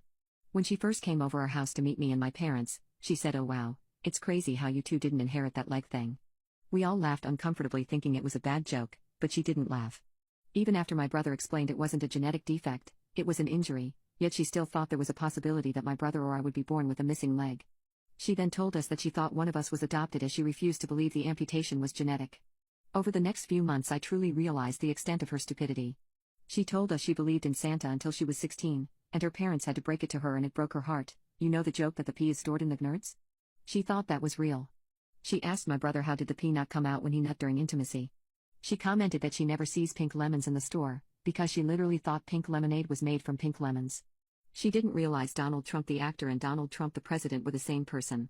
She tried to look at the solar eclipse without sunglasses despite my brother pleading with her to keep them on and her eyes got damaged. She thought in order to play for a city sports team you had to be from that city. She didn't think platypuses were real. She once tried to correct me when I mentioned something being $100 million. She goes, don't you mean $1 billion? Because she didn't think $100 million was a real number. She thought it was 99 million and then 1 billion. She thinks the moon gives off light. I tried to tell her it's the reflection from the sun and she argued with me saying that couldn't be true because the sun was down behind the earth and if it was lighting the moon it would light up the entire world. She thought Obama did the I have a dream speech. She's been with my brother since he was in college. She literally said she didn't want to go to college because it seemed super hard. I have such a hard time being around her. I do not understand what the F my brother sees in her. I do not get it. He's a software engineer making 6 figures, and she works as a hairdresser, so I see why she's with him. I want to ask him why he would want to marry such a moron. Like it's embarrassing when she talks and he brings her around people he works with. I would be mortified if I was him. My abusive father showed up at my doorstep demanding to see my child after 2 years of no contact, then threatened me when I said no, so I exposed him on social media. From the moment I was born, my father was nasty and violent with me. He was a narcissist who had my mother wrapped around his finger in a way where she dared not to protest him. He was abusive to her too, laying hands on her daily and treating her like a second-class citizen, making her work extra long hours so he could spend more time at home smoking grass and playing video games. Whenever I was alone with him, life was hell. I remember being 2 years old when he first hurt me. I think I peed the diaper when he was playing video games, and being angry and baked, he grabbed my wrist really hard when changing me, and it left a mark. Of course I was way too young to fully understand what was going on, but I did not like him. My mother could do very little to protect me from him as she was working so much, and she never even realized he was laying hands on me until I was 5 years old. It had been going on for 3 years at this point, and the first ever time she noticed it was when he accidentally did it too hard and there was evidence of it on my back. He was careful to never do it around her, and he would always tell me not to tell her, so I never did. I remember her having the argument about it with him. The argument ended up with him in custody after he laid hands on my mother very badly. She ended up in hospital. As luck would have it, my father had friends in law enforcement, and he got off scot-free. Seeing this demoralized my mother even further. She stayed with him. I never understood why at the time, but now it makes sense. His friends in law enforcement would have somehow managed to get him custody of me. Maybe that would not have been the case, but it was a risk my mother did not want to take. Life continued being bleak for me until I was 12. I was hurt a lot, basically weekly by him, and he sometimes even did it in front of my mother. She would try to protect me as best as she could, but she couldn't stop him all the time. She would end up getting hurt sometimes trying to physically shield me. She was a protective mother. At 12 years old life changed, and things went even further south. I thought I was already in hell, but it turns out I was wrong. I experienced rope for the first time on a night where he was both drunk and baked. I was asleep when he approached me. The feeling of him doing it while I silently cried into my pillow is still as fresh as ever. And that is how the rope started, which lasted for 4 years until I was 16. 12 to 16 was perhaps the darkest stage of my life. I got to see my peers in school growing up, having a fun time, at least being able to smile. I could never do this. I was always down, always miserable, always depressed. I would have told somebody if my father had not approached me during one of the RPS and threatened me. He told me after that if I ever told anyone, both my mother and I would regret it. These words alone were enough for me to never tell anyone. Not a single school counselor, not a single peer in school, teacher, or even my own mother. She suspected it and did ask me about it a few times, and each time I told her nothing was going on. I think she knew deep down. I still wake up in the middle of the night crying to the feeling of being roped sometimes. The only reason the rope stopped is because when I turned 16, my father saw me as too old. This was perhaps as disgusting as anything he ever did. I trudged it out for another 2 years. My mother and I started secretly developing a plan around this time. She would leave him and I would move out at 18 and cut contact. We spent many nights concocting this plan. She contacted divorce lawyers she knew she could trust, and helped me look for places of my own as well as find a job. She was heaven sent. This plan worked, and thankfully he never caught us. Just a few weeks after my 18th birthday, which my father spent getting baked with his friends, I moved out and let my mother stay with me as she served him divorce papers. The divorce process went well, and he never found out where we resided. It took almost a full year for her to divorce him and he tried to be as shady as he could, but it worked out okay in the end for her. He got to keep the house, but she had enough money in her personal savings, which she kept as a secret from him, to rent her own place. It was pretty far from me but she really liked it, and even got to reconnect with her old best friend. The day we moved out was also the day I cut my father out of my life completely. I never wanted to see him again. He had caused me so much trauma that would never go away, but I was finally free. Well, my freedom was short-lived as 10 months ago, about a year and a half after moving out, I got pregnant from a one-night stand. It was stupid, I know, but we wore protection so I don't know how it happened. The baby's father wants no part of my baby daughter's life. I could have went to court over child support, but I did not bother. I vowed to raise her myself. She was born 1 month ago and she is the most precious thing in my life. I was not sure about being a mother at first, but when I looked into her hazel eyes for the first time, I cried of happiness. I was going to give her the life I never had. She would never have to face what my father put me through, or so I thought. Turns out, that disgusting vermin found me. I don't know how, but he did. I've moved apartments since the time I moved out originally, and now live over 2 hours away from him. I never share anything about my location on social media, and have never shared anything about my pregnancy. I have no idea how he found me, and much less how he knew about my daughter. Yesterday the doorbell rang, and I opened it without checking who it was. Of course, just as fate would have it, standing there was my father. I instantly shut the door, yelling at him to get away, and we proceeded to have a screaming match through the door. I called him a stalker, a creep, a disgusting arpist. He told me he just wanted to talk, and then slipped a letter underneath the door. I decided to open it and read it aloud. The letter boiled down to him admitting that what he did was wrong, telling me that he was sober now, and that he found me through friends of friends, and that he desperately wants to meet his granddaughter. I laughed through the door and told him no way in hell, then told him if he ever tried anything I would have him served with a restraining order. This was not enough to get him to back off though, and he told me that either I let him in nicely, or he was going to barge the door down and enter either way. I called the police and he started to shoulder the door. This woke my daughter up and I ran over to hold her while on the phone to the police. They came over, but he was gone before they got here. I told them that he was dangerous, but they told me that I had no valid reason to deny a grandparent the right to see their grandchild, especially considering he has no criminal record. That was a moment I regretted keeping quiet all the years. I hung my head low first, and thanked the officers for their time. I then went inside and went on social media. I decided that the world needs to know what my father did. I made a post on Facebook, exposing my father's full name and telling my story in full. I left no detail out, and explained what had happened just minutes ago with my father finding me and trying to break in. I went on to explain the police officer's reaction too. My post gained some traction and the comments were very supportive. My father has not been back yet, but I have gotten a few calls from random numbers. Of course I have declined every call, but I'm very worried for my safety. I'm looking at new apartments as I know I can't stay here. I won multiple lawsuits against a corrupt businessman who tried to force me out of business because I broke his local monopoly. I am 26 years old, and I decided to open my own business this year. On a random day quite some time ago, I went to one of the liquor stores in the closest city 30 minutes away. When we were grabbing some alcohol for a party, I was looking at the prices and saw how insane the prices were. For a 6-pack of a local beer, we were charged $15. Considering I was from a very small town and we did not have our own liquor store, I figured if I set up my own liquor store and undercut the prices of this one I would make a lot of money.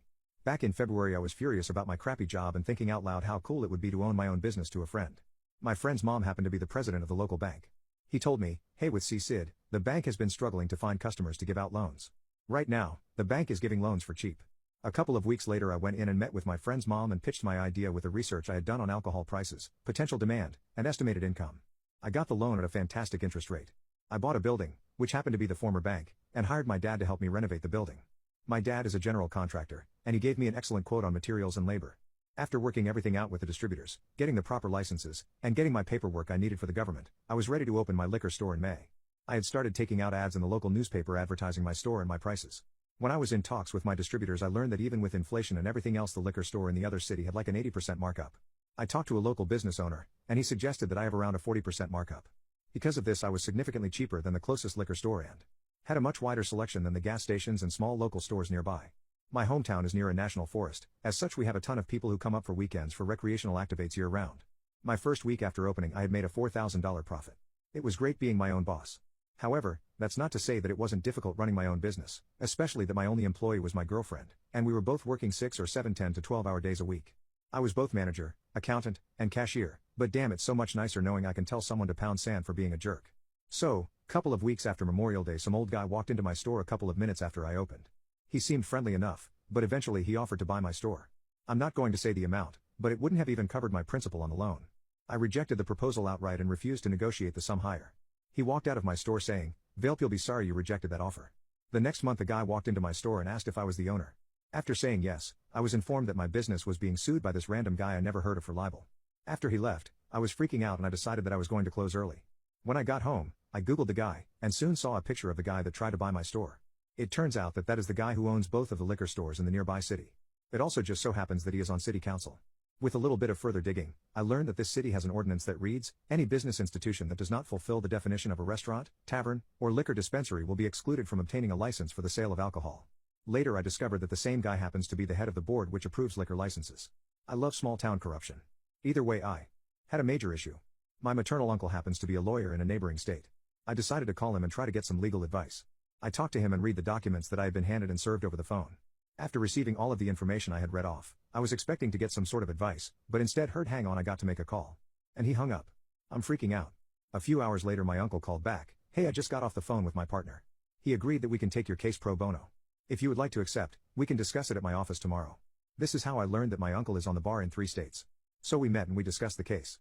It turns out that the guy filed the libel suit against my business based on the ads I took out in the local newspapers. He claimed that my ads were targeted to damage his and his business's reputation. There were a few other things that I had no idea what was being referenced, but uncle assured me that we would win this case no problem. 3 weeks later the case is dismissed, but after my uncle says people like that will likely try to file another suit against you. If that happens, call me and promise I will help. The next day I get served again, but this time I am the defendant. Not my store, me. I swear to God I looked at the documentation and the only thing that changed was instead of my business's name mine is listed as the defendant. Same thing happens, 4 weeks later the case is dismissed. Over the next 3 months I was sued just as many times. Before the 5th case's hearing we had a settlement meeting. My uncle, the judge, the guy suing me, his lawyer, a bailiff, and I were sitting in this room. Judge says, "You two have been in court 4 times already, is there any way we could come to an agreement that'll stop this cycle of faulty litigation?" The guy's lawyer says they have an offer and hands it to my uncle who then hands it to me. It essentially read that he'll stop all litigation if I sell my business for about 30% of remaining loan principal. I outright rejected the offer and made a counteroffer. I said, "If you drop this case, I won't sue your butt for harassment." He busts out laughing, "Sue me? With what money? The legal fees alone ought to have drained you. You should be happy I chose to extend this offer and not sue your butt into bankruptcy and buy that crap hole from the bank." The judge, the bailiff, and the guy's own lawyer were all looking at him aghast for saying the silent part out loud about the real reason I was getting sued. My uncle straight out said to him, "Oh, I am sorry, apparently you were never told. I have taken all of my nephew's cases pro bono. The only money he has spent on your litigation is gas. And bluntly, sir, I think your outburst has just ensured a suit against you." After that we just left, and I was then informed a few days later the litigation was dropped. Right now, my uncle and I are talking about the future suit against the guy. I want to sue the guy for a very high amount to try and get press attention on this guy and his sketchy actions. Although my uncle warned me that we'll need to be careful because if we set the damages too high it'll look like we're just being vindictive. This suit won't be pro bono, but after getting sued 5 times for free essentially, I am not going to complain. I won multiple lawsuits against a corrupt businessman who tried to force me out of business because I broke his local monopoly. My lawyer and I filed a complaint about a month after the last case against me was dismissed. What we filed for was multiple accounts of malicious misuse of due process. After filing the complaint, we needed to serve the papers to the guy. I don't know who must have told him, but he dodged getting served for multiple weeks. The only reason the process server was able to serve him was because there was a meeting to approve the transfer of a liquor license between 2 businesses in the city. He and his lawyers answered the complaint and said everything in the complaint and the summons was a deliberate misrepresentation of the facts. None of the suits filed against me were in any way malicious, but given that the only thing that changed between most of the suits was the named defendant, it kind of disproves that. He then went on to say that this current suit was simply a move by me to get revenge on him for trying to protect his business. Pretty much the entire answer was just him saying, "No you." After that we moved into discovery. Through the discovery process, there were a couple of motions for dismissal by the defendant's counsel. The first was just a general, all the facts are wrong, and this is a lawsuit filed in bad faith. This was immediately thrown out by the judge because the 4 suits filed back-to-back with only the defendant being changed indicate that this was potentially a malicious lawsuit. The second motion was that these weren't malicious because the defendants were different. Effectively, the argument is that if the same defendant, then it would be a malicious suit. But because the defendant kept getting changed from suit to suit, that means that there was a legitimate complaint that they were trying to get solved. Which, technically, would be legal and I would have no standing. However, the judge acknowledged that while the argument is legally sound if you simply look at the wording of the law, it completely violates the spirit that it was written in. And the actions of the defendant only serve to confirm that the previous lawsuits were filed in bad faith. So, then the motion was tossed out of court. Later during discovery, the defendant filed for a venue change. Seems how we filed in my local court, they argued that the local jury would be biased towards me.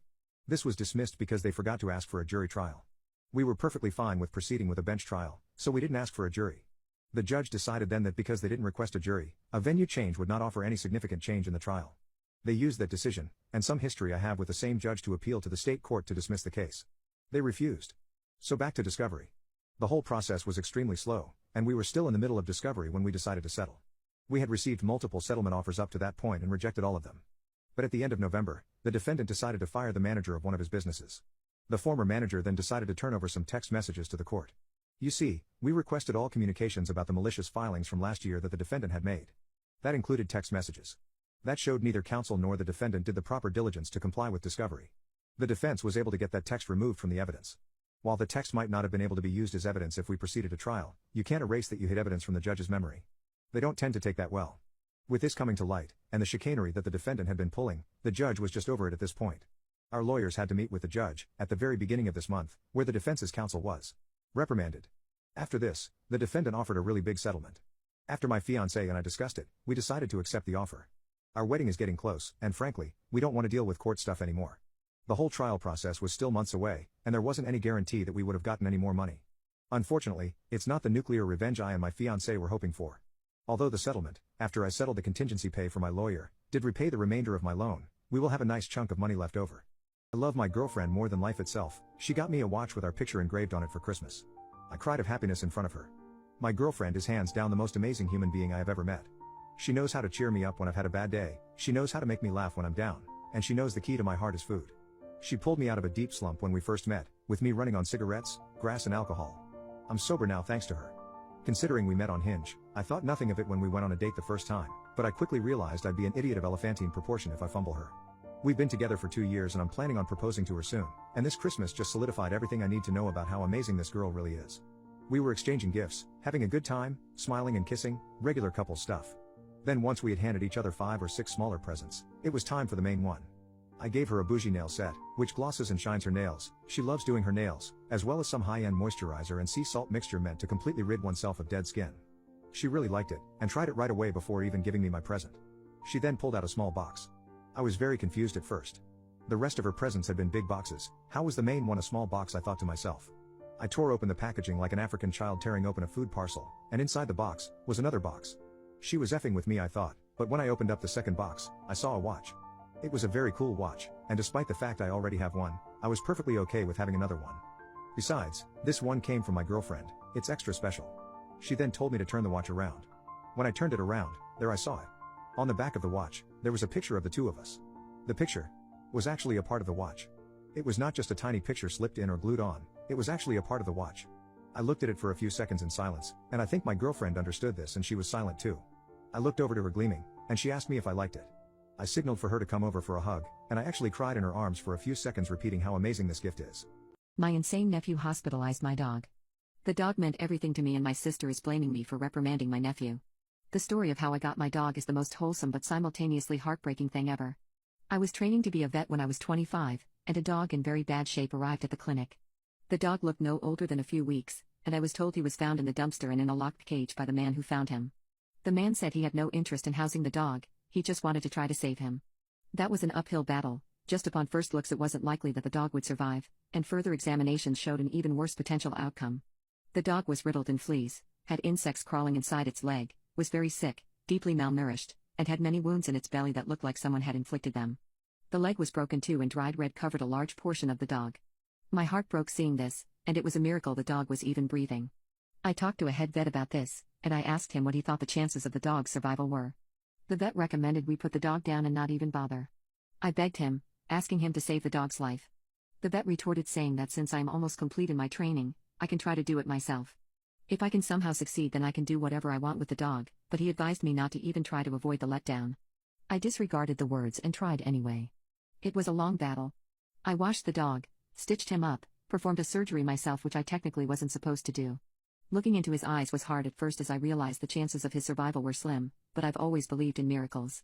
The dog warmed up to me over time, and whenever I would take care of him, he seemed happier. After a lot of effort on my part, staying in the clinic way more than I ever needed to tend to him, the dog got better. It was truly a miracle, and I was heavily praised throughout the clinic. A few months after he came in, the dog was smiling, the dog was fed, he was wagging his tail and would lick my face whenever he saw me. I had healed his leg as well as his other wounds, and he could run himself. I took him home when it was clear to do so, and I let him sleep in my bed while he cuddled next to me. I named him Trooper as a way to commemorate the fact that he is indeed a trooper. My dog is now 4 years old and he is a bundle of joy. He has been there with me every step of the way since I took him home. He helped me get through a breakup and helped cope with the loss of my mother. He is my best friend who is full of energy and who loves to play catch. My whole family loves him. Well, everyone except my nephew and my sister, that is. Ever since we were young, she didn't like dogs, she thought of them as dirty and gross. My nephew has adopted this mindset and also despises dogs. Not ONL, why that? My nephew has some violent tendencies. He gets in trouble in school a lot for being violent, and I've heard that he has on one occasion caught a squirrel and unalived it. He's only 8 years old, but he's not on a very good path. The fact my sister enables his actions does not help either. I remember last year when they were over for dinner and my nephew smashed a glass in anger because he wasn't allowed dessert before dinner. When I told him to clean the mess and apologize, his sister got in my face asking me how dare I make her child slave away from me. That I should be more understanding of him considering he is only 7. He ended up cleaning it, however, as I did not back down. It's things like this that make my sister and I not close, and earlier today she came over for the first time in half a year. It was a celebration of our mother's anniversary. Being the only 2 children, with no father or living grandparents or even cousins, it was just the 2 of us and my 8-year-old nephew in the house. At some point throughout dinner, I went upstairs to use the bathroom. I know I should never trust my nephew around my dog if he was by himself, but this was only a bathroom break. I didn't even think about the potential repercussions, as in my mind there weren't any. I came downstairs maybe 3 minutes later, to find my dog unconscious on the floor and my nephew holding his hand. My sister was the first to open her mouth and scream at me, claiming that my dog attacked my nephew.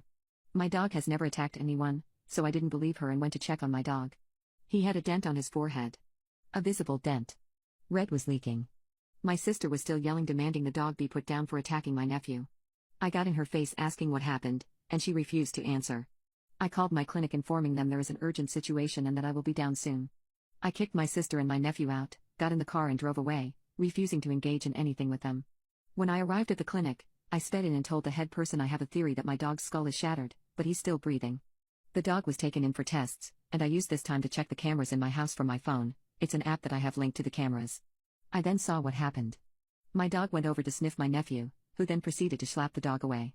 My dog came back, and my nephew delivered a hammer fist strike to my dog with a lot of power. He then started clutching his hand in pain from his own strike. I was appalled seeing this. I texted my sister an unbelievably angry message with some choice words for her and for her nephew, and told her I will be suing her. She will be covering all the costs of the clinic, as well as emotional damages. I then told her I never wanted to see her again and to only contact me through a lawyer as she will be served papers. I'm currently in the waiting room and they are performing surgery on my dog. I would be in there, helping out, but I am way too emotionally unstable right now to do so. The most I can do is pray. My insane nephew hospitalized my dog. The dog meant everything to me and my sister is blaming me for reprimanding my nephew. The hours that I spent at the hospital were some of the most brutal hours of my life. I don't think I cried this much since my mother died, and the last time I cried this much was tears of joy when I brought my dog Trooper home 4 years ago. Seeing the surgeon come out of the room was the most nerve-wracking moment of my life, and I felt like my whole world was about to collapse. His walk towards me was a few seconds at most, but it truly felt like a lifetime. After receiving the news, there is only one thing I have to say. Please hug your loved ones. You'll never know when life can take someone precious from you. I'm so thankful I can hug my dog every day for the rest of my life. There's a reason that his name is Trooper, because no matter what life throws at him he will get through it, and this surgery was no different. I got to see him right after. He was asleep. I brought him home a few days later, and his recovery will be very hard. I ended up deciding to postpone the charges against my sister and my nephew, as my priority is to make sure Trooper is okay. He's doing okay right now. He's not on his feet a lot and he doesn't seem as cognitively aware as he used to be. When I call his name sometimes he does not respond, and his vision has been impaired in his left eye. The surgeon told me all about it, and he did say that Trooper will never truly be the same. My heart did break a little when I heard that my little Trooper has to overcome another challenge that life has thrown his way. I will press charges. There is no way I'm going to let that entitled beach and that little psychopath get away with it, but it's not the time for that yet. It's not my main focus. My idiot husband pranked me by dressing up as Hitler for Halloween. My great-grandparents died in the Holocaust. My husband has been a prankster since the day I met him, and it was something I found quite adorable at the very start. Whenever he would put salt into my coffee instead of sugar, plant a whoopee cushion underneath me, or wake me up in the morning by splashing a tiny amount of cold water on my face, I didn't mind. Those pranks were harmless, rather fun. I sometimes joined in on the fun and pranked him back. But things escalated. I'm not sure when, but my husband decided that he needed to up his prank game. About 6 months ago he pulled the first prank that had ever crossed the line in my opinion. He knows I am deathly terrified of spiders. I can't explain it, but my body just freezes up whenever I go near a spider, and God forbid I ever come in contact with one. I was having a bath and kept the door unlocked as it was just my husband and I in the house. While I was relaxing and listening to music with my eyes closed, I felt my husband come in. I opened my eyes and saw him dropping a small box of spiders into my tub. There must have been 10 to 15 spiders. When they all dropped into my tub, I let out an ear-piercing scream. I can't accurately describe how terrified I felt with that many spiders getting dumped on me. I jumped out, ran out of the bathroom screaming and crying, and my husband was laughing his butt off. He slept on the couch that night. I was very short with him for the rest of the week, and it was only after he promised to never pull such a stupid prank again that I forgave him. Well, he did not stick to his word. The stupid pranks kept coming. Granted, they were not as traumatic as the spider prank, but they were still too far. Pranks like calling me pretending to be my deceased mother, pouring water onto me when I'm already awake, and even on one occasion putting his nut into my smoothie. I was super mad at all of these, and the nut one led to a huge argument between us. That one happened 2 months ago, and it's safe to say our relationship has not been the same since. I used to see a silly and goofy man who partakes in the joys of life, whereas now I see an utter man-child incapable of acting like an adult. The final line was crossed a week ago on Halloween. We had the house decorated for the kids in our neighborhood, but we don't have kids and we're not planning to dress up. I was working late, and came home around 8 p.m., expecting a chill night and maybe a movie with my husband, nothing serious. When I walked into the house, I saw NZ symbolic hanging on the main wall in the living room. My husband then proceeded to step out and walk downstairs, yelling in German, yelling Deutschland, and dressed with a NZ outfit as well as a fake mustache. He actually looked exactly like Hitler, and my jaw actually dropped. He knows that my great-grandparents were Jewish, they died in Dachau. He knows this is a topic which affects me deeply, and considering I'm Jewish myself, I greatly admire my great-grandparents and have the utmost respect for what they went through. Seeing my husband yell broken German while imitating Hitler, and raising his hand in the air was what put the nail in my coffin in our marriage. I started packing and went to leave, and as I was leaving he stopped me. Still in the outfit, and tried to ask me what I was doing in German. I told him stuff like, "This is the reason our marriage is over." I left then and there and have been staying with my brothers, and I'm starting the process of a divorce. I don't think my husband thinks I'm serious about this yet. He sent me a picture on Snapchat of him in the costume with his hand in the air just yesterday. I'm a lesbian and had drunk intimacy with my male boss who's a decade older than me. He's now bragging about it.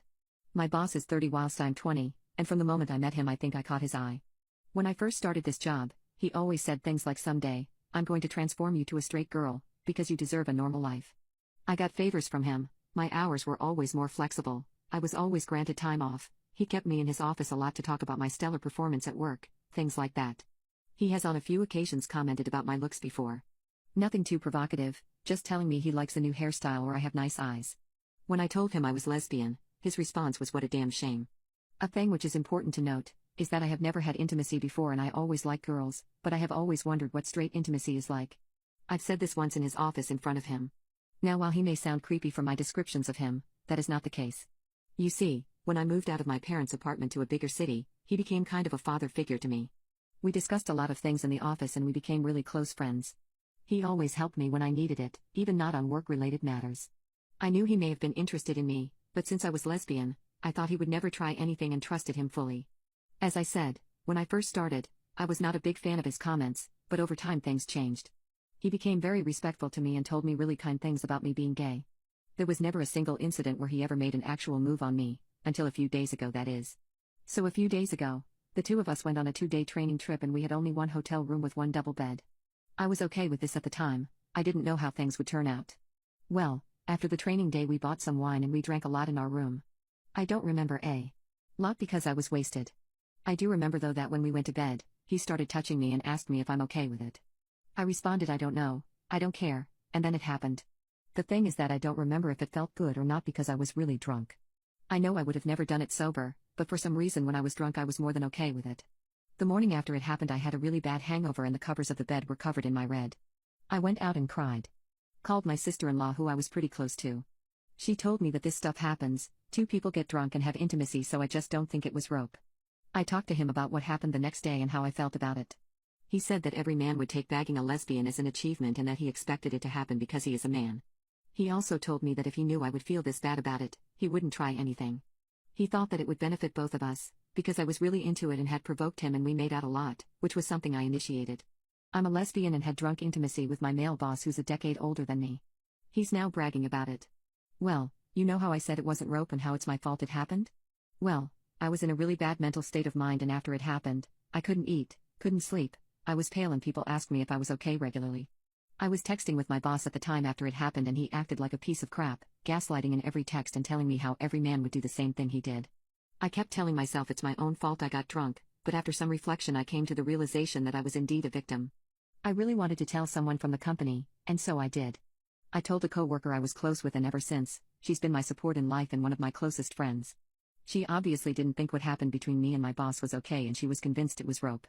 Unfortunately, where I live, rope is a crime only when it's violent, so all I could do was report my boss to the company management and leave. At that time I gave my HR a notice. Notice period lasts 2 months. I went to work a few times after the incident happened, but my colleagues noticed how sick I looked, noticed that I no longer talked to my boss or went to lunch with him and I didn't want to say anything. Well, the boss of my boss, Mike, asked for a meeting with me and discussed with me why I suddenly wanted to leave. After I told Mike the truth, he dropped a bombshell on me. So there was one girl at work who also had talked to my boss. She and my boss had a history, let's call her Bonnie. Bonnie and my boss texted a bit. She is also married to a lawyer and she sent my boss a pic in undies. I didn't know much about her at the time, but I can recall that after my incident, she regularly looked at me really weirdly. I figured that she might know something, so I told her about the incident myself the next time I saw her. A few days later, she contacted me and asked me to meet her after work. When we met, she said she didn't think our boss would ever do something like that. That's why she kept giving me weird stares. Apparently, the boss had told her his version of accounts which painted me out as the bad guy. She told me that she'll tell her husband to arrange a meeting with one of the lawyers from her husband's company. I agreed. After this I had a meeting with Mike, HR employee and HR manager. I told them everything and Mike was furious. He immediately arranged a meeting with my boss and also Bonnie. Of course he hated the fact that we didn't have 2 rooms and told me that I should stay at home for a week. When I had all of that free time I went to meet the lawyer Bonnie arranged a meeting with and she told me that we should press charges and I should visit a therapist. Therapist told me that this was obviously a rope and that I was in no state of mind to give consent to intimacy. Also the lawyer and the therapist both said that victims usually at first refuse to call it rope and it takes a lot of time for them to actually realize what happened and how they feel about it. I thought about it a lot and asked everyone close to me what they think about it, and everyone agreed it was rope, except my sister-in-law that is. She said that this happens and I shouldn't press charges, just reporting him at the company was enough. My mind was a complete mess. I told myself all the time that it wasn't rope and I asked myself would I say yes if I was sober or just a little bit tipsy? Well the answer is no and I never thought about doing it with my boss. So I agreed to press charges, told the police and let me tell you, it was a nightmare. When I confessed about it in front of a police officer I felt like I'd fall apart in a second. My friend sat there with me and held my hand through it all. Then it all started. They interrogated literally every single person I talked about in the confession and also people who the interrogated people talked about. I felt terrible, like I'd put a burden on every single person around me.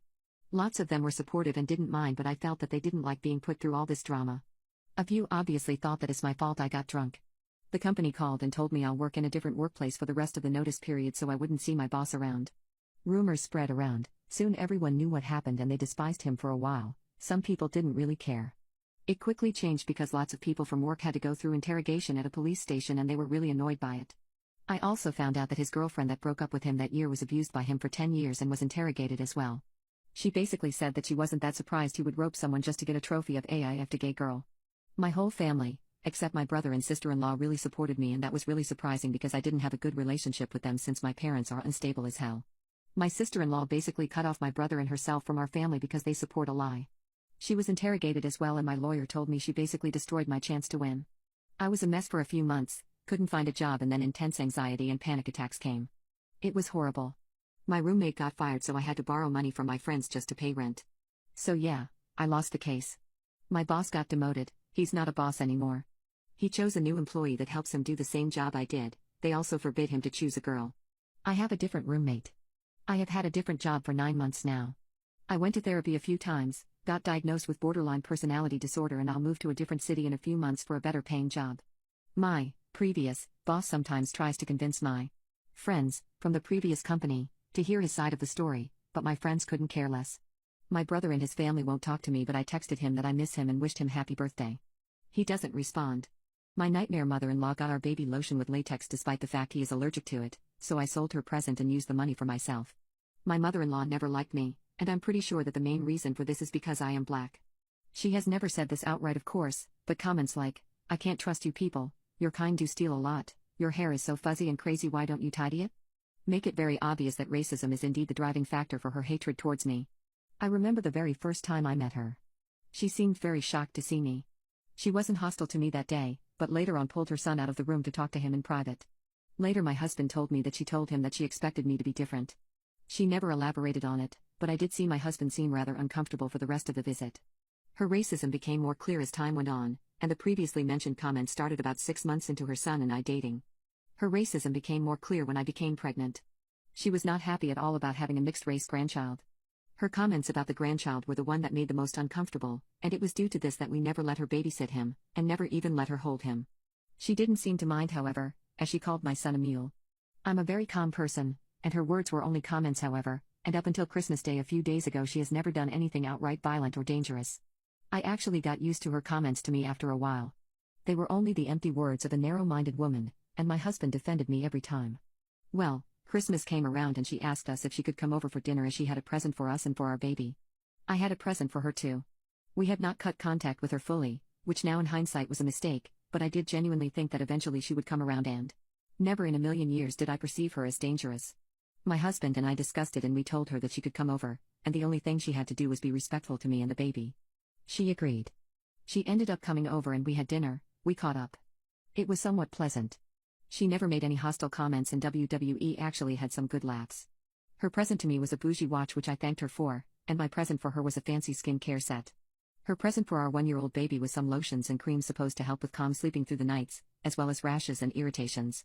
She said she did her research on the products and knew for a fact it was safe to give to the baby. She ended up leaving the house, and after she did, I put our baby to bed and my husband and I had some drinks. We were both astounded at his mom, and we even contemplated opening up the family more to her. She may have been nasty at first, especially towards the mixed race of the baby, but she seemed to be making serious progress. While we were drinking, my baby woke up and started screaming. I went to check on him, and I decided to try out the sleep cream my mother-in-law got for the baby. She had told me it was safe, and being tipsy, I didn't check any of the ingredients as the thought of there being something my baby could not have did not cross my mind. I applied the cream and went back downstairs. A few minutes later my baby was screaming again, but this was a different scream. It was one of him in pain. I went upstairs to see what was going on and I was met with a horrible sight. My baby had a rash and was doing everything he could do to scratch himself. I picked him up and held him trying to calm him down, and simultaneously read the bottle of cream. I read as carefully as I could. That's when I saw it. Latex. My baby is allergic to latex and my mother-in-law knew this. We had informed her of this in the past when she bought a product with him with latex, and we had to let her know that as much as we appreciate the gift, our baby was allergic to this. I also recalled my mother-in-law saying she had done her research, meaning she deliberately bought him something with latex. Once I realized my baby was having an allergic reaction, I administered antihistamines, as well as an EpiPen to avoid anaphylaxis as recommended by a doctor. I called my husband upstairs and informed him of what had happened. This was thankfully not a severe reaction, and other than my baby not sleeping all night as well as having hives and rashes, he was okay in the end. The next morning we called my mother-in-law, furious with what had happened. She played dumb, and she tried her best to act very confused and apologetic, but she's a bad actor and both my husband and I could tell she was lying. She definitely bought this on purpose. We told her that we will be cutting contact with her, and this was followed by her pleading us not to, telling her we can't punish her over a small mistake. We disregarded her crocodile tears and ended the phone call, then proceeded to block her on everything. I then had the idea of selling the watch she bought me as a way to signal to her that my husband and I never have any intentions of regaining contact with her. The watch ended up being worth almost $2,000. My mother-in-law is very wealthy, this is pennies to her. I sold it for $1,600 considering it was second-hand but without a scratch. My husband and I used the money to go out to a Michelin star restaurant last night. We still have a lot of money left over from the watch, and are thinking of spending it on things such as NBA tickets to our favorite team's game, days out for us, essentials for the baby, spa dates for us, things like that. We're collecting every receipt for this. We also have a photo of the watch listing. We plan to compile all of this once we have used up all the money and send it to my mother-in-law to let her know what we have done with her gift. Husband's perspective: my nightmare mother-in-law got our baby lotion with latex despite the fact he is allergic to it, so I sold her present and used the money for myself. As my wife stated in her post, my mother-in-law is blatantly racist. My wife is a saint, and to be honest, she is the only reason we stayed in contact with my mother for as long as we did. Even when I first introduced my wife to my mother, she made comments. When she pulled me aside to talk to me, she mentioned wanting my wife to be different, and outright expressed her concerns about me dating a black woman. Think of the children, she yelled in her best impersonation of Reverend Lovejoy's wife. I was very thrown off by this. I knew not to be the biggest fan of people of color, but I truly thought that she was willing to look past her prejudice for the sake of her son's happiness. Sadly, I was wrong, it seems. I talked to my wife many times about this, and each time we visited hers or she visited ours, I asked my wife how she felt, if she felt comfortable, so on and so on. My mother would make distasteful comments a lot, but I shut them down each time. I could tell these hurt my wife at the start, but she became acclimated to them over time in a sense. I blame myself for letting this happen to a point where the racism was normalized. I actually begged my wife to go no contact with my mother once, but she insisted, saying she really wanted our future kids to have a good relationship with their grandmother. I told her over and over that my mother would never accept our mixed-race children, but my wife never listened. As my wife stated, when she got pregnant, my mother became a nightmare. Well, a nightmare in the sense that she was very vocal about her grandchild being mixed. I told her to stop many times, but she never listened. She never harmed my wife or the pregnancy in any way physically, but she did harm mentally. My wife almost miscarried due to stress, but thankfully she pulled through. The first few months of the baby's life were hard on us, and my mother did not help in any way, shape or form. Apparently she even called our son a mule at one point as per my wife's post. My wife never told me this, and if she did I would have cut my mother out of my life instantly. However, she did warm up to after a while, and we were all on neutral terms. The comments stopped being as frequent, and she even offered to help with the baby. We denied this as we did not want her around him alone, however, no matter how much progress she was making. Christmas came and my wife convinced me to let her come over. I could never understand why my wife was so forgiving to her. Christmas itself went fine. She gave my wife a watch, she gave me a fancy cologne, and some lotions for the baby. It was nice. I still did not fully trust her, however, and was very weary when my wife suggested opening up our relationship with her. In a sick and twisted turn of fate, my skepticism of my mother's newfound demeanor turned out to be correct. She had indeed tried something. This was the first ever time she had ever gotten violent in any way with our family. She bought our baby lotion with latex, which is something she knew he was allergic to. My wife, being tipsy, applied it to the baby without double checking the label as my mother had confirmed previously she did her research on the product. I partially blame my wife for not checking the ingredients first, but that does not excuse my mother's actions. Thankfully our baby was okay in the end. I had a very long talk with my wife the next morning. I told her this is what happens when he proceeds to turn the other cheek over and over to my mother. My mother is a woman who will take a mile when given an inch, and my wife knows this. I told her I also take responsibility for not putting my foot down sooner, and that we are both at blame for what happened. My wife agreed with me that we have to cut her out of our life. I called my mother and gave her a choice of words, then let her know my wife and I are through with her. As my wife said, she tried to play dumb, but we did not believe her. We ended up cutting contact with her and selling the watch she gave to my wife. We will be using the money to pamper ourselves and buy things for the baby. In a weird way I'm glad this happened. I always knew who my mother was and it was only a matter of time before she tried something with serious consequences, but I'm not sure my wife did. I think this experience showed it to her. The heartbreaking story of baby Eleanor that will make you cry. The story of baby Eleanor is a story about a baby girl born in the gulags, which were the labor camps of the Soviet Union. While not as known as the camps in NZ Germany, they were arguably even more brutal.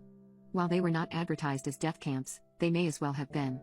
With prisoners working in t-shirts and no shoes in -30 degrees in snowy Siberia, it may as well have been hell. The story of baby Eleanor is written from the perspective of the mother of Eleanor. Her mother has went on to state that giving birth to her child was the worst crime that has ever been committed. Eleanor was born in a dirty cell and cold cell, with no clothes or food. Her mother had to work all day and all night, and ration the already starvation diet provided to her in the camps between her and her baby, Eleanor.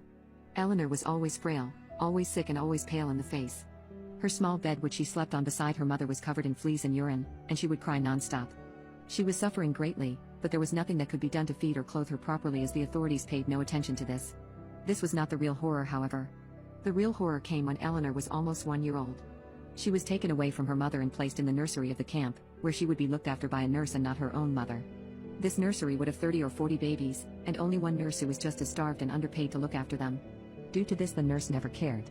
She would shovel piping hot porridge into the mouth of every single baby there, often leaving nasty wounds and marks which were never treated and became infected. The beds shared by many children were dirty, old and cold, covered in insects and fleas. The nurse would physically boot the children out of their beds.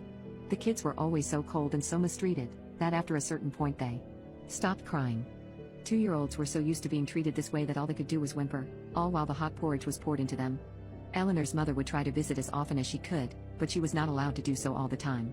Over time, she saw Eleanor getting weaker and weaker, her already slim body turning into a living skeleton, as black circles grew around her eyes, and her pale face had started to turn gray. Bruises covered Eleanor head to toe, as she spent her days mistreated while her mother was never able to help her. The very last interaction Eleanor's mother had with Eleanor is perhaps the saddest account ever. Eleanor was scooped up by her mother and began to cry, began to scream and weakly bite and try to hit her, with her weak little fist thumping against her mother's chest. "I want home," cried baby Eleanor. The mother goes on to write that what Eleanor called home was a tiny, filthy disease-riddled cell with a flea-infested bed with no food or warmth. That was home to her. That was home to Eleanor. The next time her mother came to visit her, Eleanor was no longer there. She had passed away and what was done with her was unknown. Nobody ever cared to inform the mother. The sad reality is this was not only the story of Eleanor. This was the story of hundreds of thousands of children that went through the horrors of the gulags. My nightmare stepmother was driving drunk and caused the death of my twin sister, and I told her that I wish she died instead.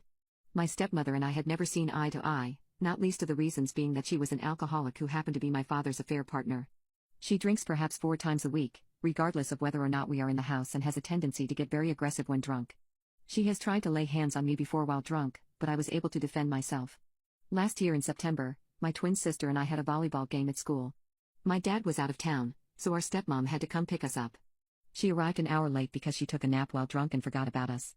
As soon as we got in the car, I could tell that she was a little tipsy and I insisted we get out and call a cab. My stepmother persisted, however, saying she's fine and has done this many times. Before we could protest further, she started going on a rant about how we disturbed her nap while driving off. Long story short, she ran a stop sign at an intersection. We got into a horrible accident. Most of that night was a blur, but I remember the last few minutes before the crash. I was hospitalized for weeks, but my twin sister passed away that night. I can't describe how I feel. I lost my best friend who I shared everything with. My sister knew exactly how I felt about everything because we experienced life together. Now, I constantly feel like I'm a zombie. I often think about ending my own life because living is unbearable without my sister. Well, last night, my stepmom made a special dinner for her birthday. After the accident, I stopped eating dinner with the rest of my family. It just feels wrong eating without my sister at the table, so I eat alone in my room. Well, my dad insisted I eat with them downstairs. I protested, but he begged me. Dinner started off normally. My stepmom announced to my brothers, 8 and 5, and I that she was pregnant. My brothers were really happy and asked for the gender of the baby. My stepmom excitedly said that it was a girl. My brothers kept talking about how excited they were about getting a younger sister. My stepmom mentioned how they could help decorate her nursery. I looked up and asked her, which room would be the nursery. She excitedly said that she was going to use my twin sister's room. She mentioned how she already started removing things from her room in the morning and putting them in the attic. I asked her why she didn't bother telling me before she went ahead and started moving my sister's stuff. It was a big deal to me because aside from me, no one has been in her room since she's passed. Sometimes when I miss her, I sit in her room to feel closer to her. And some nights I fall asleep in her room. My stepmom got really defensive. She said that I needed to accept that she was having a baby and needed the empty room. I told her that I understood that she was pregnant, but a heads up would have been nice before she started removing things from my sister's room. She looked at me and said that she didn't need to tell me anything because she was the mother of the household. She said she was doing what was best for the interest of her baby and she didn't need my negativity. I stayed silent trying to tune her out, but I snapped when she mentioned how I needed to accept my sister's death and move on. She said something along the lines of, "Your twin passed away and you need to accept that. It's hard, but you've got your father, your brothers and I plus, you're getting a new sister who you can build an even stronger relationship with. You need to move on because nothing will bring your twin sister back." I knew I was getting angry, so I excused myself and left the table. My dad started yelling about how I was being dramatic and I needed to come back or I'd be grounded. I continued walking away, until my stepmom said, "I don't understand what her problem is. She couldn't even bother to be happy about my pregnancy, but she's angry about me moving things out of an unoccupied bedroom." I turned around and stared at her in disbelief. My stepmom often acts like my twin sister never existed. An example, 2 months ago, I was at Walmart with my dad and stepmom. We were buying a birthday present for my younger brother and they got into a conversation with an older man. I wasn't paying much attention, but the old man asked my dad how many kids he had. My dad said he had 4 kids, but my stepmom responded saying, "Number 3. She does stuff like that all the time, which drives me insane." Anyway, I started going off on her and she sat there quietly. I mentioned how she's been the cause of every major traumatic event in my life. I reminded her that she knowingly started sleeping with a married man. She knew he had a wife and kids, but she didn't care. She broke up my family, sending my mom into a deep depression which ultimately led her to move away. Then I reminded her that she was too preoccupied with ranting about how we disturbed her nap, on top of being under the effing influence, which ultimately led to a car accident that had me hospitalized for weeks. And I lost my twin sister because of her carelessness. The only way she got off scot-free is because Dad and her have some connections with law enforcement, and since we were the only ones hurt, she avoided legal punishment. I told her that she had no right to just take things out of my sister's room. And I wasn't angry about her new baby, but the fact that she started boxing and removing stuff from my sister's room without even telling me in advance. Then finally I told her that it was cruel of her to tell me to move on from the traumatic death of my twin sister. She argued back that the accident happened and I was living in the past. She said everything happens for a reason and God works in mysterious ways. I straight up asked her if she thought that my sister's death could not have been avoided. And she responded saying, it was just unlucky fate. My stepmom then told me that I make her feel like I wanted her to die instead. I just stayed silent and she kept asking me if she was correct. I turned to walk away and my stepmom grabbed my arm. I asked her to let go and she kept saying, you want me dead, don't you? I stayed silent again, but she kept repeating it. I eventually got mad and truthfully told her that my life would have been easier that way. She started crying and my dad called me heartless. I apologized a few minutes later, but my dad snapped and asked me to leave my stepmom alone. Since then, my dad has been giving me the silent treatment while my stepmom just avoids me. My nightmare stepmother was driving drunk and caused the death of my twin sister, and I told her that I wish she died instead. A week after my original post, my stepmom lost her baby, and she blamed me for it. She said I was causing the entire family too much stress by lashing out the way I did. She just kept yelling at me that I did this to her and she refused to even glance in my direction. She had a huge argument with my dad about how she wanted me gone. She ended up staying with her parents for the night. And my stepmom even tried to turn my younger brothers against me, and it worked with the older one. My dad tried to convince me to apologize to her, but I didn't even understand what I would be apologizing for. His wife's pregnancy was already high risk due to many other issues. She has miscarried 3 babies in the past 2 years. I don't know anything about her medical health, but I once overheard her talking on the phone about an abnormality she had that caused her to lose her other babies. And I just fell into a really bad place mentally after that. 4 days after everything happened with my family, I tried to take my life. My dad and stepmom went out with my brothers, and I tried to take too high of a dose of my prescription meds. It was the most painful experience of my life. I didn't feel anything at first, but I eventually passed out. I don't know how long I was out, but when I woke up I started throwing up. I was in so much pain and could barely move. I can't remember much, but I think I passed out again. And my little brother found me passed out and covered in vomit, and my dad ended up calling 911. I ended up in the ER. I can't remember everything because it was a blur, but I had to drink activated charcoal. They ran a bunch of tests, drew my red and gave an 4. I was hallucinating for hours, and I woke up in a different hospital. I lied to my doctors about everything because I didn't want to get in trouble, but I was still involuntarily sent to a psychiatrist hospital anyways. My dad was against it, but I was there for a little over a week. I got into a lot of trouble for attempting to take my life.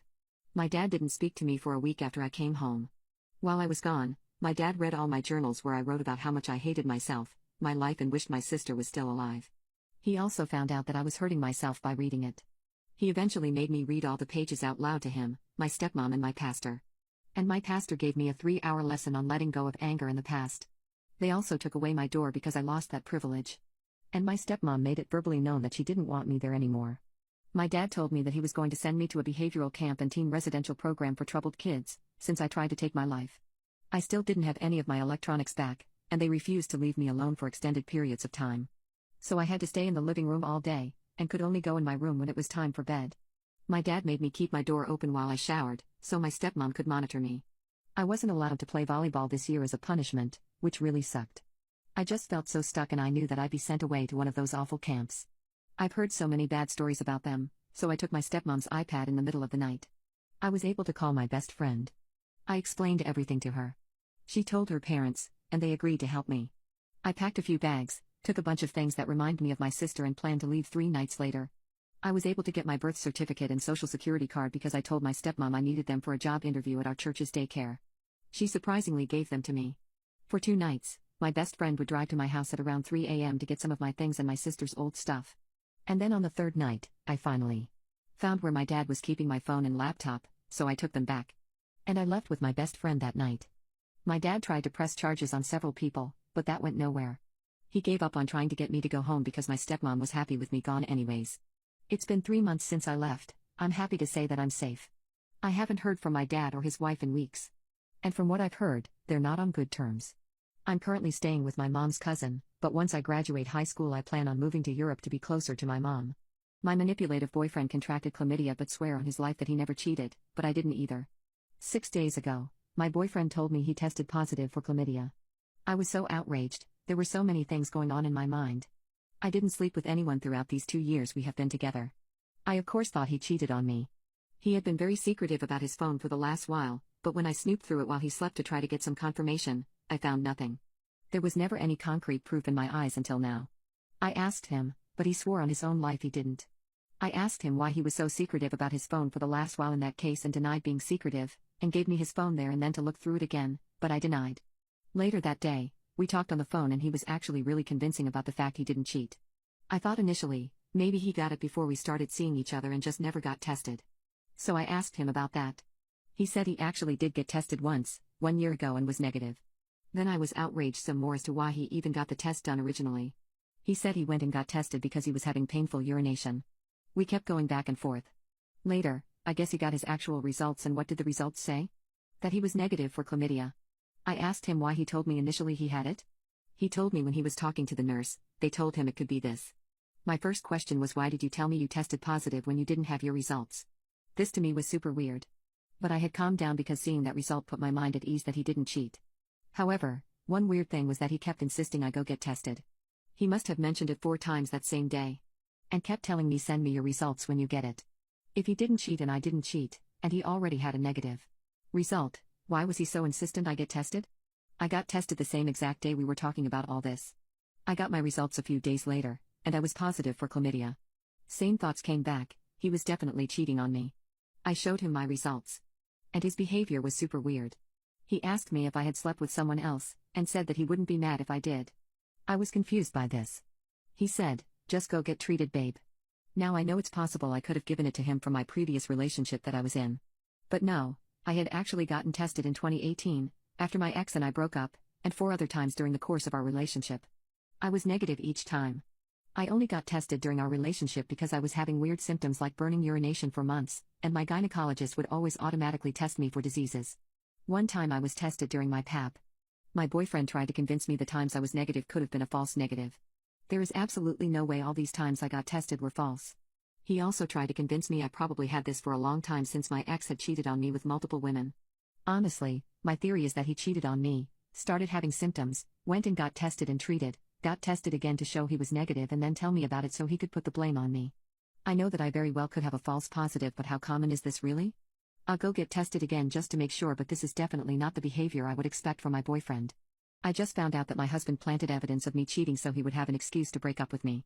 My ex-husband and I were together for 6 years in total, and I thought we always had a perfect relationship. I fell in love with him the day I met him, and he fell in love with me very quickly too. I came from a very broken household and never believed in true love, as all I had ever seen in my life was affairs and lies from my parents and step-parents, but my husband was different. He showed me what love was, he loved me in a way that nobody else ever could, and he truly made me happy. When we were young, he talked about our future in a way that would make me giggle on the inside. I would blush whenever I would see him. He was truly the love of my life. His love never seemed to fade for me either. He would surprise me with flowers, random dates, even entire holidays. I was on top of the world with him. Marrying him was the happiest day of my entire life. I remember walking down the aisle and seeing him cry, and that made me cry. We said our vows and went on an amazing honeymoon to Rome. Our relationship was perfect up until the day he accused me of cheating. There was never any sign of anything going wrong. The largest ever argument we had was about what meat I wanted for dinner, chicken or his. I remember we were talking about having kids, and one day he came home looking furious. I had never seen him get angry once, so this took me by surprise. I asked him what's wrong and he said not to lie to him. I was utterly confused, and then he asked me if I was seeing anyone named Jason. I asked him who Jason was, as I was just as confused as he was by this accusation which seemingly went out of nowhere. However, my husband proceeded to get even more angry. I started trying to explain myself, and he shot me down, telling me to give him my phone. Of course I obliged, I had nothing to hide. He proceeded to go through my phone and find nothing, and I was telling him the whole time how there was nothing there. He then went into my emails, and looked through them. I kept telling him he wouldn't find anything, because I was loyal to him. But somehow, in the deleted section of my emails, was a booking for a hotel room for 2 people and a double bed from a few weeks ago. Considering this was a hotel my husband and I never visited, my husband flipped out when he saw it. I was taken back and confused, and I looked at this email over and over trying to figure out how this could have gotten here. I tried to reassure him that someone must have put this here, and I swore on my life that I never cheated. He asked me how could I and then pulled up a screenshot on his phone of a Tinder profile of me talking with someone named Jason about booking the exact hotel for us two on my email. I started crying because this was all fake, somebody had set me up. My crying made me look even more guilty. I tried telling him this was fake, that the Tinder account isn't real, but he claimed I probably just deleted it, but didn't remember to fully delete the email. I kept crying and telling him that I didn't do it, but he didn't believe me. He packed his bags and left that day, all the while I kept crying and begging him to believe me. But he never did. I can't tell you how many times I called him and asked him to come back, that I never cheated, but he never listened. He filed for divorce and I was forced to go through with it. The divorce process was not nasty on his side, he didn't try any dirty tricks. The entire time throughout the process he would ask me, "How could you?" And each time I defended myself saying I never did, and begging him to please believe me. The divorce took about 8 months, and I was a shell of my former self. I slumped into an alcohol binge, and started partaking in recreational substances. Life without him was bleak. All of a sudden, the thoughts of 10-year-old me were right. There is no love, life will never grant you something as beautiful as love. Why couldn't he just believe me, I thought to myself. I attended therapy but nothing helped. It took me 2 years to even start getting over it, and 3 years to be able to talk about him without breaking down into tears. It's now been 5 years, and I really thought I was over it. But I got a message from my ex-brother-in-law a few days ago that has had me crying non-stop since. Hey, the guilt has been weighing on me non-stop. For the past 5 years I have tried my best to keep it a secret, but every night I wake up seeing you crying and I remember how much the divorce hurt you. I know you didn't cheat. Your husband knows this too. There never was a Jason. Your husband wanted out of the relationship. He never truly loved you. He felt so bad for you and wanted to give you the life you deserve because you loved him so much. He tried his very best for so long. I called him so many times for so long, and each time he would tell me about how he's not sure he can keep up his active love any longer. He wanted a way out without breaking up with you because it wasn't working, and he couldn't bring himself to be an a-hole to you in the relationship, so he decided to accuse you of cheating. I helped him. While you slept, I sent a booking of a hotel room to your phone which he then transferred to your bin in the emails. You never checked your email so he had nothing to worry about. I set up the fake Tinder profile as you, and he set one up as Jason. He accused you the next day. I'm sorry. I don't know what to do with this information. Do I reach out to my ex-husband, or do I just leave it alone forever? I just found out that my husband planted evidence of me cheating so he would have an excuse to break up with me. I don't know if this was the right thing or the smart thing to do, but I decided to reach out to my husband and ask him myself if this was true. I desperately wanted it not to be, as I think the knowledge that he did something like this would destroy me much more than him thinking I was cheating. I found his profile through his brother, they're no longer in contact, and his brother gave me my ex-husband's account details.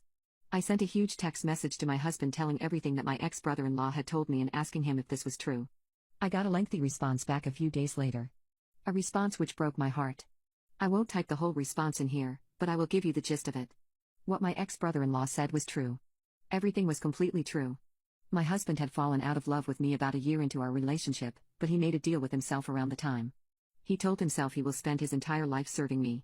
He will be the perfect husband and the perfect father someday. Regardless of whether or not he actually loves me.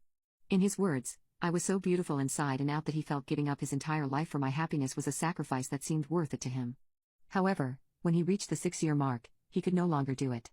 He spent such a long time masking everything that he felt that he did not know what was real anymore, and pretending to be in love with me was his hell. He decided to give himself a way out by accusing me of cheating, as he felt he could not directly break my heart. At least that way, he could tell himself he didn't blindside me with divorce when everything seemed perfect. He could make me the bad guy. He said the guilt did weigh on him a lot, but he learned to forgive himself. He had the nerve to end his text by telling me he has come to a realization that no woman will ever love him the way I did, and out of the 3 relationships he has had since, every single one has ended with him getting cheated on, karma lol. He asked me if we could give this another shot, with no more lies. I've been sitting on this text message for a few days now and I don't know how to respond. One part of me wants to puke on my screen and tell him to get lost, but I love him so much. Maybe I should just go back to him? My schizophrenic husband locked me in the bathroom and wouldn't let me out because the voices told him to do so. He knows I have claustrophobia and I'm deathly scared of him now. My husband has schizophrenia and he was very open about it since the day I met him. My friends told me not to pursue anything because he was a psycho, but I never saw him that way. To me he was an amazing man who got dealt an unfortunate hand in life.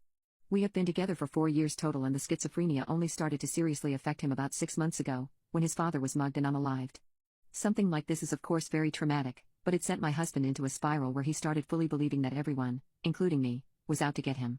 We tried so many different medications but none of them worked, and my husband became deathly terrified of the world. If we would ever cuddle, he would randomly check underneath the mattress to make sure I didn't hide a knife there. If I was in the kitchen making food, he would not go near me because he was convinced I was out to harm him. We never have intimacy anymore because he thinks I will suffocate him during it. There was one instance where I accidentally hurt him by squeezing a pressure point of his too hard while giving him a massage, and since that day he has become almost terrified of me. It hurts a lot that my own husband is scared of me, and no matter how much I try to reassure him that I would never hurt him in any way, he does not believe me. He tells me that the voices in his head know that everyone is out to get him, and that he has to live life on guard at all times of the day. The massage incident happened around 2 months ago, and ever since then he has started getting the jump on me. This means that he will hurt me sometimes out of nowhere, because he is convinced that I will do it to him, so he may as well do it to me first. I remember the first time he did this. He smacked me over the back with a rolling pin because the way I was holding the kitchen knife was suspicious to him. The smack itself was hard enough to leave a bruise, and this definitely should have been my red flag to leave. I cannot tell you how patient I have been with him, how many times I have coddled him or held him while he cried, only for him to turn around and scream at me to get the F away from him. I have cried myself many times. Throughout the last 2 months, he has not just bruised me with a rolling pin. He has stolen from me, pricked me with hair clips, bit me, hid things from me, headbutt me, and has even threatened to pour hot water on me. Life was already very hard with him, and I was at my wits' ends. I was equally as scared of him as he was of me, with the only difference being that my fears were justified. I was contemplating leaving him, but I couldn't justify leaving him in such a time of need. Without me there was a good chance he would take his life, he had told me so after all. But what happened yesterday has me on the verge of filing for divorce. I was getting ready to go to work, and I was in the bathroom doing my skincare. Without warning, my husband came to the bathroom door and locked it from the outside with the key. At first I thought he was pulling a prank, but I was wrong. I screamed for him at first, and told him to please let me out, but he would not. I heard the open door open and close, and I knew I was trapped in the bathroom. Now I have claustrophobia from childhood trauma, and after spending another 30 minutes or so locked in the bathroom trying to break the door down unsuccessfully, I had a breakdown. I destroyed the bathroom during my breakdown, tossing everything onto the floor and curling up into a ball and crying. I don't know how long I cried for, but I managed to regain composure. Luckily, our bathroom has a small window which I decided to use to try to cry for help. I yelled for a while before one of my neighbors heard the screaming and went into their back garden to check, and I was able to communicate with him that he needed to call the police to come get me out. It was now roughly 2 hours since I had been in the bathroom. The police arrived 20 or so minutes later, coincidentally at the same time as my husband. The door did not need to be broken down thankfully, and my husband let me out himself. The police questioned us after, and that's when I got my husband's reasoning for doing so. He claimed to the police that he knew that I was going to do something today to him, and that the voices told him to lock me in the bathroom in order to prevent me from hurting him.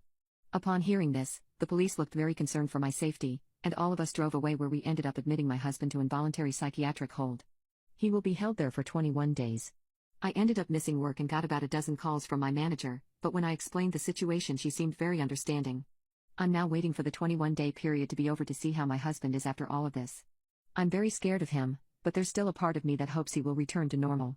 My schizophrenic husband locked me in the bathroom and wouldn't let me out because the voices told him to do so.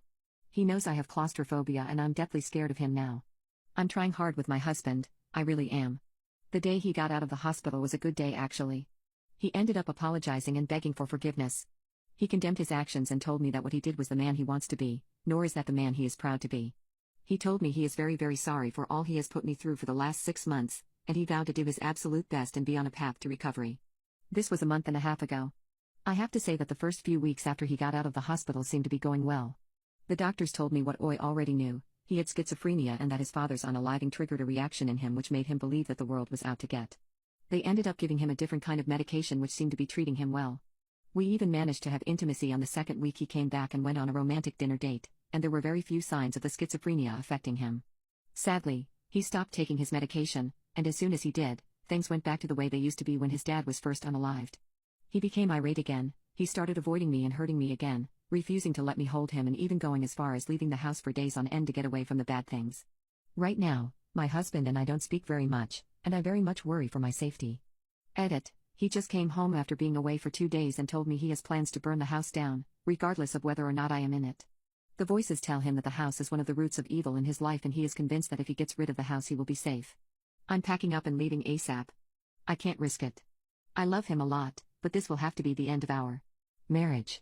I've been in love with my best friend who has been my affair partner for the last decade, and I told her that I loved her for the first time last night. I've been in love with my best friend for over a decade. Our friendship started when I got dumped by my first girlfriend.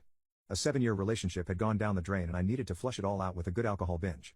It was starting to get late one night, and the only person who was still awake in my Facebook friend list was my now best friend.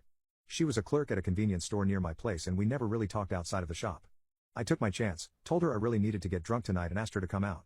By chance, she also had a rough day and needed the stress relief. The thing is, she wasn't even my type to begin with. A bit taller than me, and a bit too girly for me, but hey, I was mainly there to forget and she seemed like someone I could have fun with. I was right. She turned out to be super funny, interested in what I had to say, smart, with both feet on the ground. The night went by super smoothly, we both went to her place and fell asleep cuddling each other. She even laughed the next day when I had to puke on the side of the road while she was driving me home. That was it. A good start to a nice friendship, but really though, it wasn't just a friendship. I didn't ask for this, nor did I plan to feel this way. But over time I developed some seriously strong feelings. She was a sunshine shredding through my darkness. She made me feel whole when I needed it the most and the feelings I had for her started to crawl under my skin day by day. Back then, she was with some dork who didn't really love her to begin with. She started to be closer and closer to me but still really liked him. There was an intimate tension between us sprouting more and more and I'm ashamed to say this but I took the opportunity and went all out. I became her affair partner and the intimacy was great. But she still loved the other dude, and man was I falling hard for her after that. Weeks went by, then months, our little show still ongoing, until she decided to dump him. I was both relieved and stressed about the situation because I really didn't know how to approach her. She was hurt, needed me but at the same time she had to free herself from an abusive relationship and try to refocus on herself. And the only thing she did to do it back then was to meet as many people as possible to forget him. My mistake was to stay there and say nothing.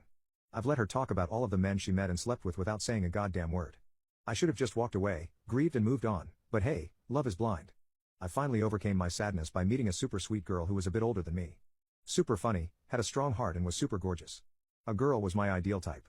Curly red hairs, freckles in her face, she was a tomboy, was always wearing jeans and was working as a welder. She even loved the same music as I did. It was love at first sight. We immediately clicked and got serious fairly quickly. She knew about my best friend and my proximity with her and didn't mind. Another huge mistake I made was to never set any boundaries with my friend during this relationship. She liked my new girlfriend but didn't like the attention I gave her. She had the sensation she lost the attention I had for her and multiplied it by tenfold for my new girlfriend. I brushed it away as mild jealousy but I guess it was more than that. I'm not proud of all this. She started getting more and more flirty with me when my girlfriend wasn't around and ultimately, I couldn't resist and slept with her multiple times. I'm pretty much certain my girlfriend knew at some point I cheated on her with my best friend because she one day dumped me out of the blue without any explanation. I was sad but I deserved it 100%. I thought I had my chances back with my friend, but hey, let's keep this a tradition. She found someone else not long after. At this point in my life, I got physically hurt. I injured myself while working, hitting my neck and my back badly and had to stop working for a good while, almost 8 years and counting now.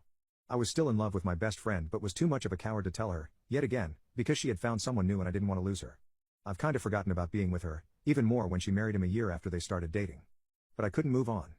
I was so stuck in this self-destructive loop of me being hurt badly, feeling unwanted, crippled and yet hoping for her to wake up and see how much I loved her that I practically stopped existing at this point. I was there for her when she needed help with her shop, when she felt bad about school or about her relationship and I was desperate for a bit of attention on my end. I mean, the intimate tension and proximity between us was still there but I didn't want to take a step this time.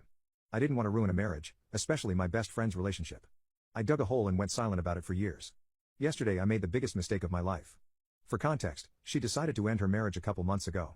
Her husband was sick and didn't want to help himself. She tried as much as she could to help him out by finding solutions but nothing stuck. He was abusing meds and drinking to the point of being physically violent. That's when she decided it was enough. I did my job as a friend and tried to support her as much as I could. Calming her anxiety, trying to cheer her up when she felt super sad. She's now living far from home and I can't drive so I gave her moral support. But no matter how much I asked to meet up, or how much I asked to reconnect with her, she would always say no. She told me she didn't have the time. But she did have the time to go out twice a week and hook up with many random guys, all of whom she told me about. So yesterday I decided I had enough and asked her what we were exactly. I really didn't like the answer she gave me. She was confused about what we were because she had recently met someone she liked to the point of probably being exclusive to him for the time being. I just couldn't anymore. I've been suffering for the past 10 years and I had to add a coat on top of all this. I knew it was already going in this direction and I still stood there like an idiot. I had to do something. So I did what I could do best right now. I chose myself. I thanked her for the good stuff that happened during the last decade, told her I couldn't keep up with this anymore and that I wasn't angry nor disappointed. She had the right to live her life the way she wanted, with who she wanted and at the pace she wanted, but so did I. I wished her the best of luck and completely erased her from my life. What is the biggest tourist scam in the world? The pyramids of Giza. Don't get me wrong, the pyramids themselves are awesome. Seeing them up close is really cool. The problem is, well, everyone that is involved with the pyramids and everything surrounding it. The pyramids aren't like what you'd expect. You'd think they are out in the middle of some desert far away from civilization, right? They are right up against Cairo. The city is less than a quarter of a mile away. And it is such an eyesore. And on top of that, they are surrounded by people who scam, harass and steal from tourists. Just last year when my family and I visited the pyramids, my 7-year-old was harassed by a local who offered to sell him a rock with a happy face painted on it. The man backed off when I stepped in, then came back a few minutes later holding the exact same rock but this time with a fake mustache thinking I wouldn't recognize it was him. He tried to harass my son again. The harassment will occur even more so if you are a woman. They will try and assault you. The same fake mustache man tried to grab my wife's honkers right after I told him to get lost. My wife told him to back off and he tried to grab her honkers again, which resulted in him eating a knuckle sandwich. The place is just such a crap show all around, which is a shame because the pyramids are really cool. And whatever you do not ride the camels. The people will take you out into the desert so that they can force you to pay more or else they have the ability to just dump you there. If you do get on a camel, ride for a little bit and get off on your own free will before you've gone too far and do not allow them to pressure you into going further. This happened to a buddy of mine. He let them take him too far, they charged him a ridiculous amount, he refused to pay, so they left him out in the middle of the desert. Egypt isn't worth it. My best friend's manipulative husband sent me dirty texts pretending to be her. He gaslit her after being confronted. I have a childhood friend named Emily who I've known since we were 5. We originally met because our respective fathers were best friends, and me and Emily were raised as siblings. Nothing remotely romantic has ever happened between us. It's accurate to say I treat her like I do my other sisters. We stopped being friends briefly when she got married way too young to her boss. She was 19 and he was 33. He ended up being incredibly abusive, controlling her life at every level, and over the 3 years they were together he basically isolated her from all friends and family. We reconciled when she divorced him. Around this time I attended university and met my now wife early on. We've been together for 17 years now and she's become really close to Emily over the years. Also at university I met a guy named George on my course. We were part of the same friendship group but didn't stay in touch until we coincidentally ended up working together a good 10 years after graduation. I ended up introducing him to Emily and they started a relationship. A year or so later they moved in together. Emily was happy, he was happy. On the face of things he's seemingly been fine with me and Emily's friendship and never said anything. Well, over the past few weeks I started getting texts from Emily, sometimes late at night, that were just off. I was suspicious when she used a common British shortening of my full name rather than the traditional German version of my name she would always use, and when some overly flirty, almost outright texting occurred I immediately shut it down, 100% sure it wasn't her. I basically called him out and asked if this was in fact George using her phone and bluntly asked why he was trying to SXT with me as his girlfriend. He never responded, but after explaining the situation to my wife she went over to Emily's with my phone to see what was going on. I wasn't there for this but she showed Emily our entire text history and what he had done. George came home and they confronted him. He first outright denied it and had the nerds to accuse Emily of texting me and trying to hide the cheating from my wife by saying he did it. Emily just left with my wife to come stay with us after this because there wasn't any reasoning with him. The morning after he called and begged her to come home, he was crying and threw himself at her feet claiming he did it out of jealousy. He highlighted that she was in the habit of deleting our conversations, which drove him mad, and he was always jealous of our relationship. He found it hard to see me with her, and after he saw her saying stuff like how she loved me, not being able to read our texts drove him to basically go fishing to establish our relationship. The texting was an attempt to bluntly see if it was something we would engage in. At this point Emily asked for mine and my wife's opinion on this whole thing. I called bullcrap on this being a mistake. Something he was driven to by jealousy. He violated her privacy by going through her phone, risked our friendship by masquerading as her. Risked my marriage by trying to bait me into texting a friend. Risked Emily and my wife's friendship by making it look like Emily was sexting me. The entire thing was a cluster of CK. I didn't outright say she should leave him, but I highlighted how dishonest this whole thing was. She eventually went back home and I didn't hear anything for a few days, but Emily eventually revealed to my wife that she had functionally forgiven him. My wife worked out from the conversation what had happened. He had basically flipped the script on me by playing into fears from her marriage. He described me as another controlling male trying to dictate who she had a relationship with. He encouraged her to make her own decision, but she had to ignore me because I didn't have her best interest at heart. I was controlling her like her ex. My wife quietly pointed out he was in fact being like her ex, not me. He was driving a wedge between her and family. At this point Emily just gave up. Said she couldn't win, couldn't decide between the man she loves and her brother, so F it. Let's pretend it never happened. We haven't really spoken since. Apparently part of forgetting this ever happened is also giving into his worries about our friendship. Every time I try to bring up what he did I've either been ignored or told to stay out of it. Honestly, this ticks me off that he's gotten exactly what he wanted. He stopped us talking. I know I can't force her to break up with him, but it's seemingly a catch-22. I can't push her to make a decision about what he did whilst he's got her convinced I'm controlling her. I rarely see George at work and he's rightly kept the F away from me. My best friend's manipulative husband sent me dirty texts pretending to be her. He gaslit her after being confronted. I haven't really spoken to Emily since, but her mother contacted me after New Year's to ask if I knew what was going on with her. Emily's cousin back in Germany had contacted her mother saying Emily had turned up on her doorstep having flown in from the UK on the 4th after apparently breaking up with George. According to her mother, Emily had come back to our hometown for the holidays. She brought George and at some point they ran into her ex-husband at the pub. So this is all information relayed to me via Emily's mother, but apparently at some point George approached Emily's ex-husband and asked for some advice. George is familiar with the story of their relationship and knows how controlling he was, and why they divorced. Somewhat to her ex-husband's credit, he apparently refused to answer any questions and quietly approached Emily's mother to relay what he had asked. Now this is according to him, and George denies it, but he said George asked him how to handle me in terms of my friendship with Emily. I've no idea what Emily's ex-husband's motivation was here, but they've been divorced for a decade now and he hasn't contacted her in this time, so I'm inclined to believe it wasn't further attempts at interfering with her life.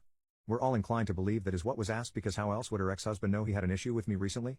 He isn't in contact with anyone who would know about the recent issues. Also, to be honest, the ex never had an issue with me. He saw me as a child and constantly called me kiddo and asked how school was. It would be a very specific shot in the dark on his part to assume George had an issue with me without George saying so himself. So, her mother told Emily what George had tried to do and pointed out that her boyfriend is now trying to emulate her ex-husband's behavior and encouraged her to confront him over this and also what happened over the last month rather than ignoring it. Nobody was privy to the discussion they had, but he left sometime after it to return to their shared home, and she stayed with her mother, saying they had broken up. She stayed with her mother until the day after, where she, without any warning, left for Germany. The cousin she's staying with assures us she's relatively fine. She's just overwhelmed and embarrassed she let this happen again. She couldn't handle being where she might run into either ex, so staying with her mother was off table and she just ran somewhere far, but safe. I still haven't spoken to Emily. I've sent her a message with some condolences and reassurance she will always have a home here in the UK. I've decided to continue to give her space whilst making it clear I am there for her.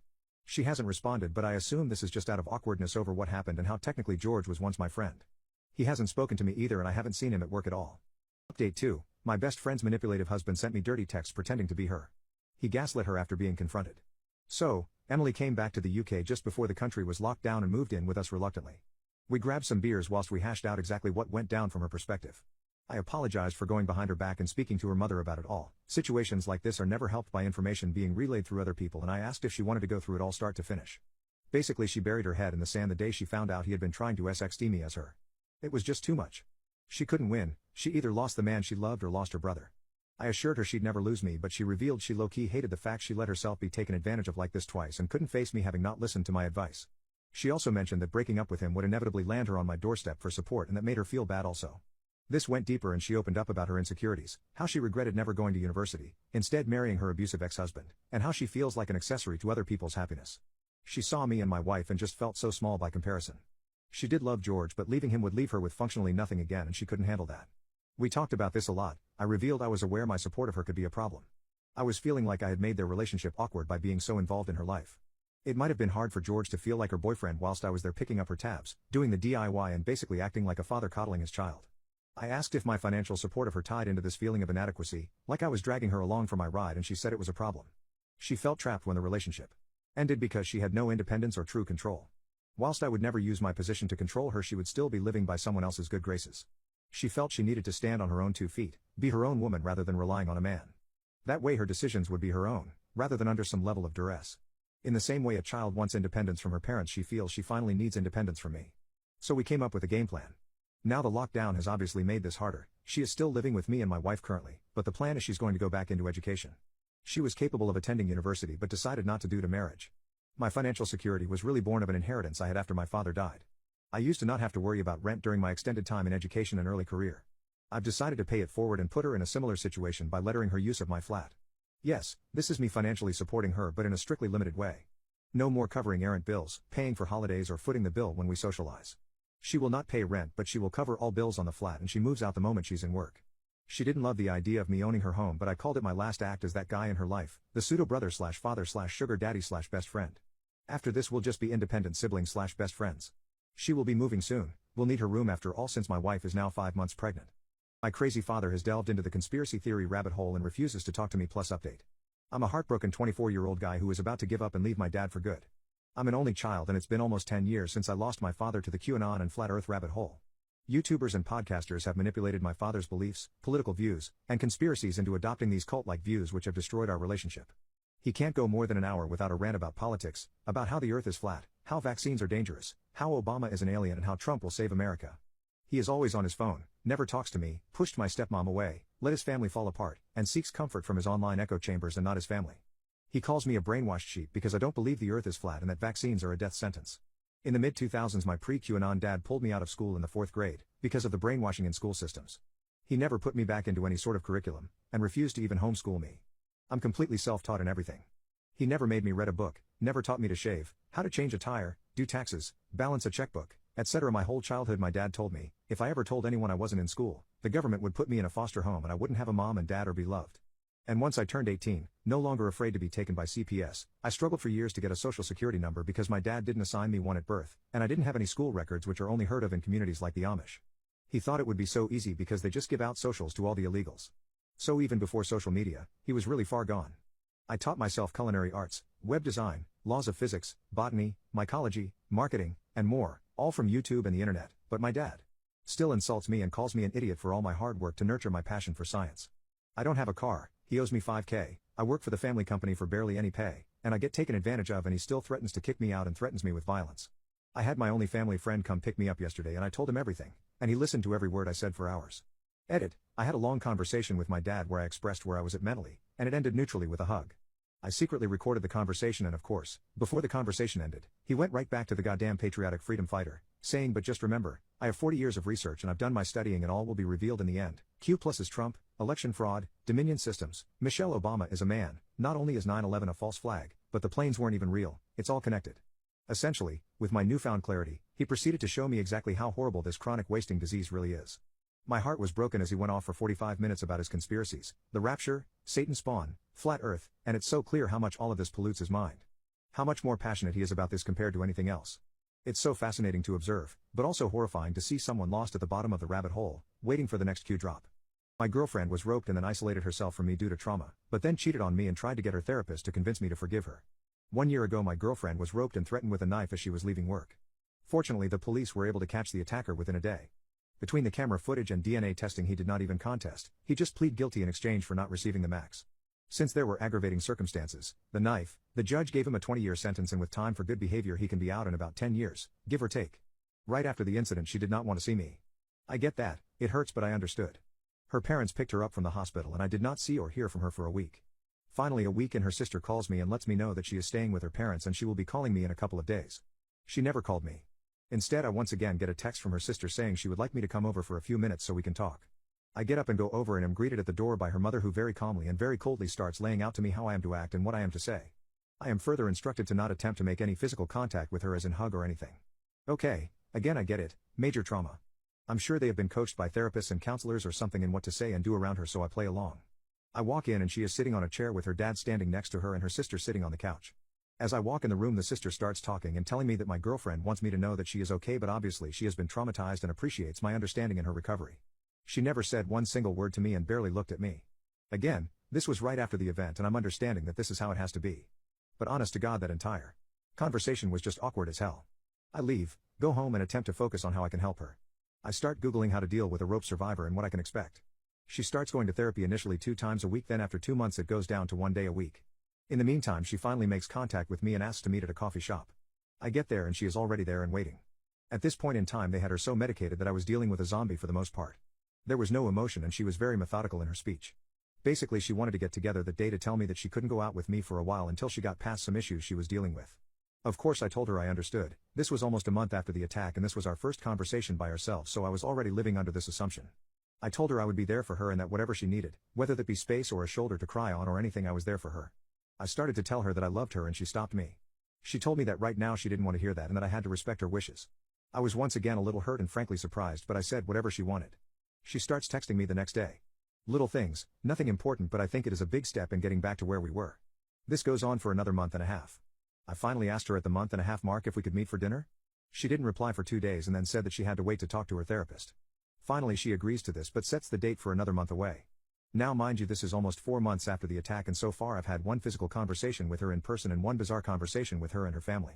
Oh yay, I need to mention this, I am not being updated on her progress by anyone. Granted, I realize that I am not officially family nor am I entitled to anything, but it would have been nice to just get a text or call or something from someone telling me that she was doing good in therapy or was not or anything. We go out to eat at a small bistro that we ate at all of the time. I met her there and I was waiting for her to show up. After sitting for a half hour waiting I text to see what was up. I just get a text of on my way. She finally arrives and sits down. I ask her how she has been and she snapped at me and told me to not ask her personal questions. We ate and after dinner I wanted to just sit and talk because I missed the person I had talked to almost every day for the previous 3 years. But when she was done eating she said that she was ready to go home. I asked her if she could stay for just a few minutes to talk, but I could see that she was becoming physically anxious and I did not want to upset her, so I said that I loved her and missed her. She just walked away. She goes back to texting me the next day like nothing had been wrong. We actually start to see each other once a week for lunch and she is getting more and more comfortable with being out, so she sits and talks a while. She has also started a new job which she tells me about. This goes on for another 4 months. I'm happy to see her and all, but honestly I'm very lonely and we have not even so much as held hands. Then one day she doesn't show up for lunch. I text to see if she is okay, no reply. I call her parents to see if they know where she is and to make sure she is okay. I got the runaround from them and by this time I am starting to get upset because I don't want to know where she was or anything. I just wanted to know if she was okay. After actually saying that, her mom says, yes, she is okay, but don't expect to hear from her for a while. Well, that makes me start to think she has had a relapse and is in the hospital, but what can I do? 2 weeks pass with nothing from anybody. I'm trying my best to be reasonable here, but basically I call her sister and ask if she is still alive or what. She knew I was getting frustrated, so she apologizes, but that her sister told them to specifically not let me talk to her. At this point I break down. I don't know what I've done wrong here. I have not pushed her, I have not tried to get her to be with me in any way other than to just talk to me, and even then I have had very generic conversations so as to not upset her. I then get a text from her asking if I would meet with her at an address I wasn't familiar with, but once I looked it up I determined this was a therapist office. I was told to be there at 4, which meant I had to leave work early to get there. I check in at the front desk and I'm told that the therapist wants to speak to me alone for a few minutes. She comes in and I now know where the parents were getting this from, because after formally greeting me she then started to provide me with a list of do's and don'ts. She then told me that my girlfriend wanted to speak to me and had something to tell me.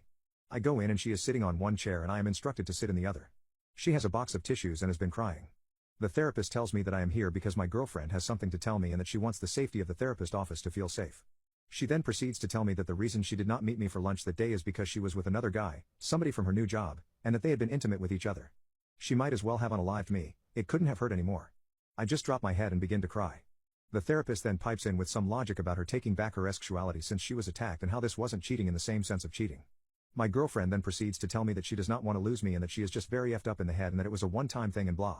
Blah blah. I feel very trapped at that moment. I felt like I was ganged up on, and the more I set the matter I got. I finally just said to her, you haven't so much as held my hand in the past half year yet you can go F some guy you met at work while I sit like an idiot waiting for my junior high like date.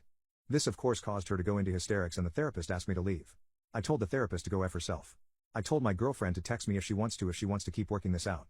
I got that text later that day. Now she is all chatty telling me that this was the worst mistake of her life and please talk to her. I tell her that I don't know if I can go on with this but agree to meet her. I flat out tell her right up front when I see her that for me to even consider going forward with this, she has to cut this other guy off, period. She tells me that is impossible because they work together. I tell her that I'm sorry but I won't even consider it if she is going to see this guy every day. She decides to find another job, and after talking with my sister, who I have told everything to, she said that while it is not common, some women do attempt to have intimacy after being attacked so that they feel like they have power again. Now why I am not the one who she did this with I have no idea, but I know I feel like I am being punished for something I didn't even do.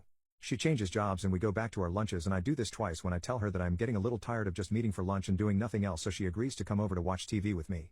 That has been it up until tonight. Tonight she came over and we watched 2 movies and ate pizza. During the second movie I tried to give her a kiss. Nothing more, just a kiss. She backs away as though I was a cross and she was a vampire and tells me she is not ready for that yet.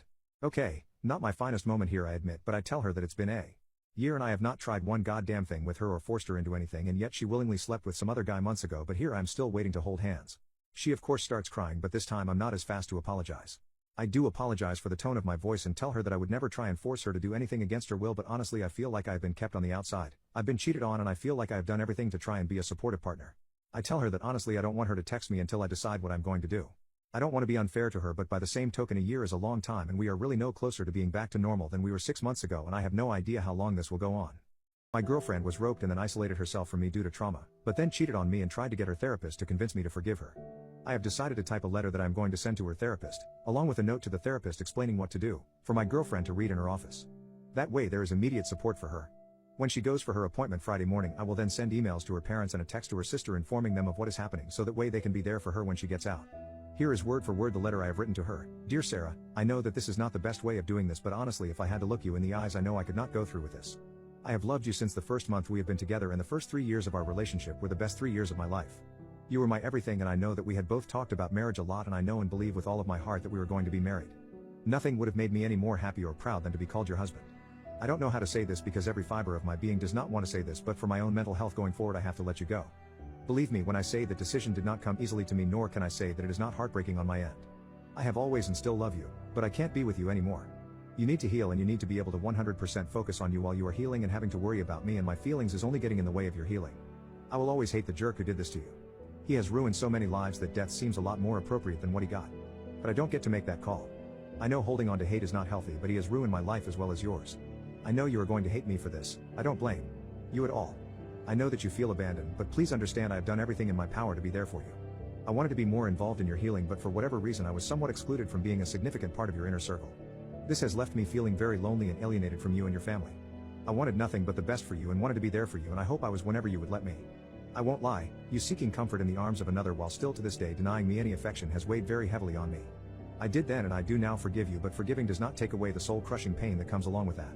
I understand to a point why you might have done it. I don't agree with it and I never will, but I maybe see why. However, that has nothing to do with the fact that we are 1 year and a month past your incident and you still treat me as though I did something wrong or will do something wrong to you. When you withdrew the other night from my attempt at a kiss, I knew then that you were still in need of healing, and I have no idea how long that will be. But I can't put my life on hold indefinitely, which is where we are still. I know it is very selfish of me, but I need affection. I need both mental and physical intimacy. Our conversations have been both generic and bland for the past year, which believe me I can understand why. But we used to spend hours talking about our future and what we wanted. Now at best we talk about what movies we want to watch. What I am doing is in no way because of what happened to you. That event was horrible and was life-changing for you, and I never ever had a second thought about you because of it. This is all about your recovery and how you have to heal. For whatever reasons you may not even know yourself, you have completely distanced yourself from me. I've tried with all of my heart to get back to you, but it is painfully apparent that I am no closer to you now than I was right after the incident. Also, to be very clear so you do not think this is about anything else. There is no one else. I am not seeing anyone. I don't have eyes for anyone, nor do I think anytime soon I will. I am not now, nor have I ever cheated on you. I hope with all of my heart for you to be fully healed soon. I want you to be happy.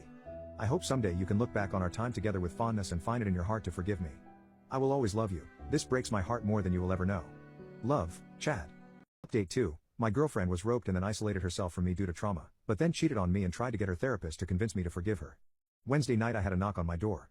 Lo and behold, it is my girlfriend's sister and my sister. Her sister Susan was holding papers. Obviously something is up, so I ask what's wrong, and her sister hands me a printout of my posts and the replies to my previous 2 threads, and she simply asks, "Is this you?" At first I tried to deny it. I couldn't really remember everything I had written, in particular the first post, so I was kind of trying to avoid any problems if I said something I shouldn't have.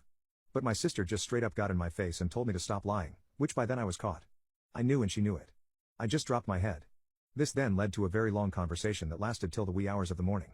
At first her sister was very emotional because of course she loves her sister and was crying asking me how I could want to do this to her. Much to my surprise though, my sister stood up for me here and actually kind of ripped her sister a new a-hole. She said that I had gone way beyond what most people had and that Sarah should not 1 year later still be withholding affection from me. She had no idea that we still weren't physically as close as we once were. Like I said, I never told her. Once my sister got done talking, Susan said that in reality she knew that she was right. She begged me to not go through with my letter. She said that I had promised to give Sarah a week. She then gave a very impassioned speech about how much she can tell I still love her and how much she knows she still loves me. My sister also agreed that there was too much love present in my heart to just do this right away. She said, and it made sense at the time, "What is another week compared to what you have been through?" So long story short, I agreed to not take the letter over. Whether it was guilt, regret or love I can't say, but I agreed to it. This then led to the single most embarrassing thing in my life happening.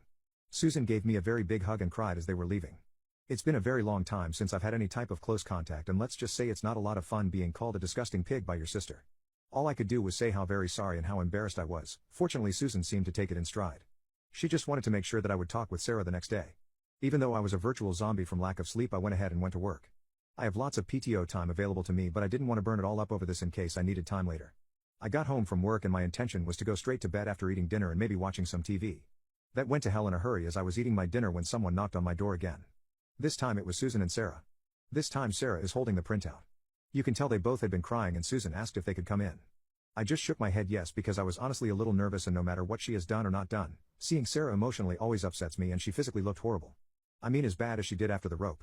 They sat on the couch and Sarah already had tears streaming down her face. We all kind of just sat there for what seemed like an eternity looking at each other. I wasn't going to speak first. I had no idea what to say or do, so I just sat there. Eventually I broke though and asked Sarah if she wanted some water or something to drink. She actually said yes, so I got up and went to the kitchen to get her a glass of ice water, and when I turned around she was standing right behind me. All she said to me was, "Are you really going to leave me?" I couldn't answer. I just looked into her eyes and felt broken and ashamed. We went and sat down, but this time she sat next to me. She started to read my first post to me but could not make it through it. Susan jumps in at this point and says they had spent the day talking and they had gone over the post and most of the replies, and said that Sarah was very sorry for how she treated me.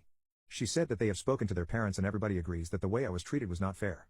Seeing it in writing really struck a nerve with all of them because they could see how hurt I was, and that even though I could have blamed all of them, that I didn't. Sarah is shaking her head yes the entire time. Sarah then managed to talk and just laid out how she obviously did not give me enough consideration and that she now sees that what she did was horrible to me when I have been nothing but compassionate and loving towards her. She begged me for another chance. She said that sometimes in life you need a kick in the butt to get moving, and she said me wanting to break up with her was her wake-up call.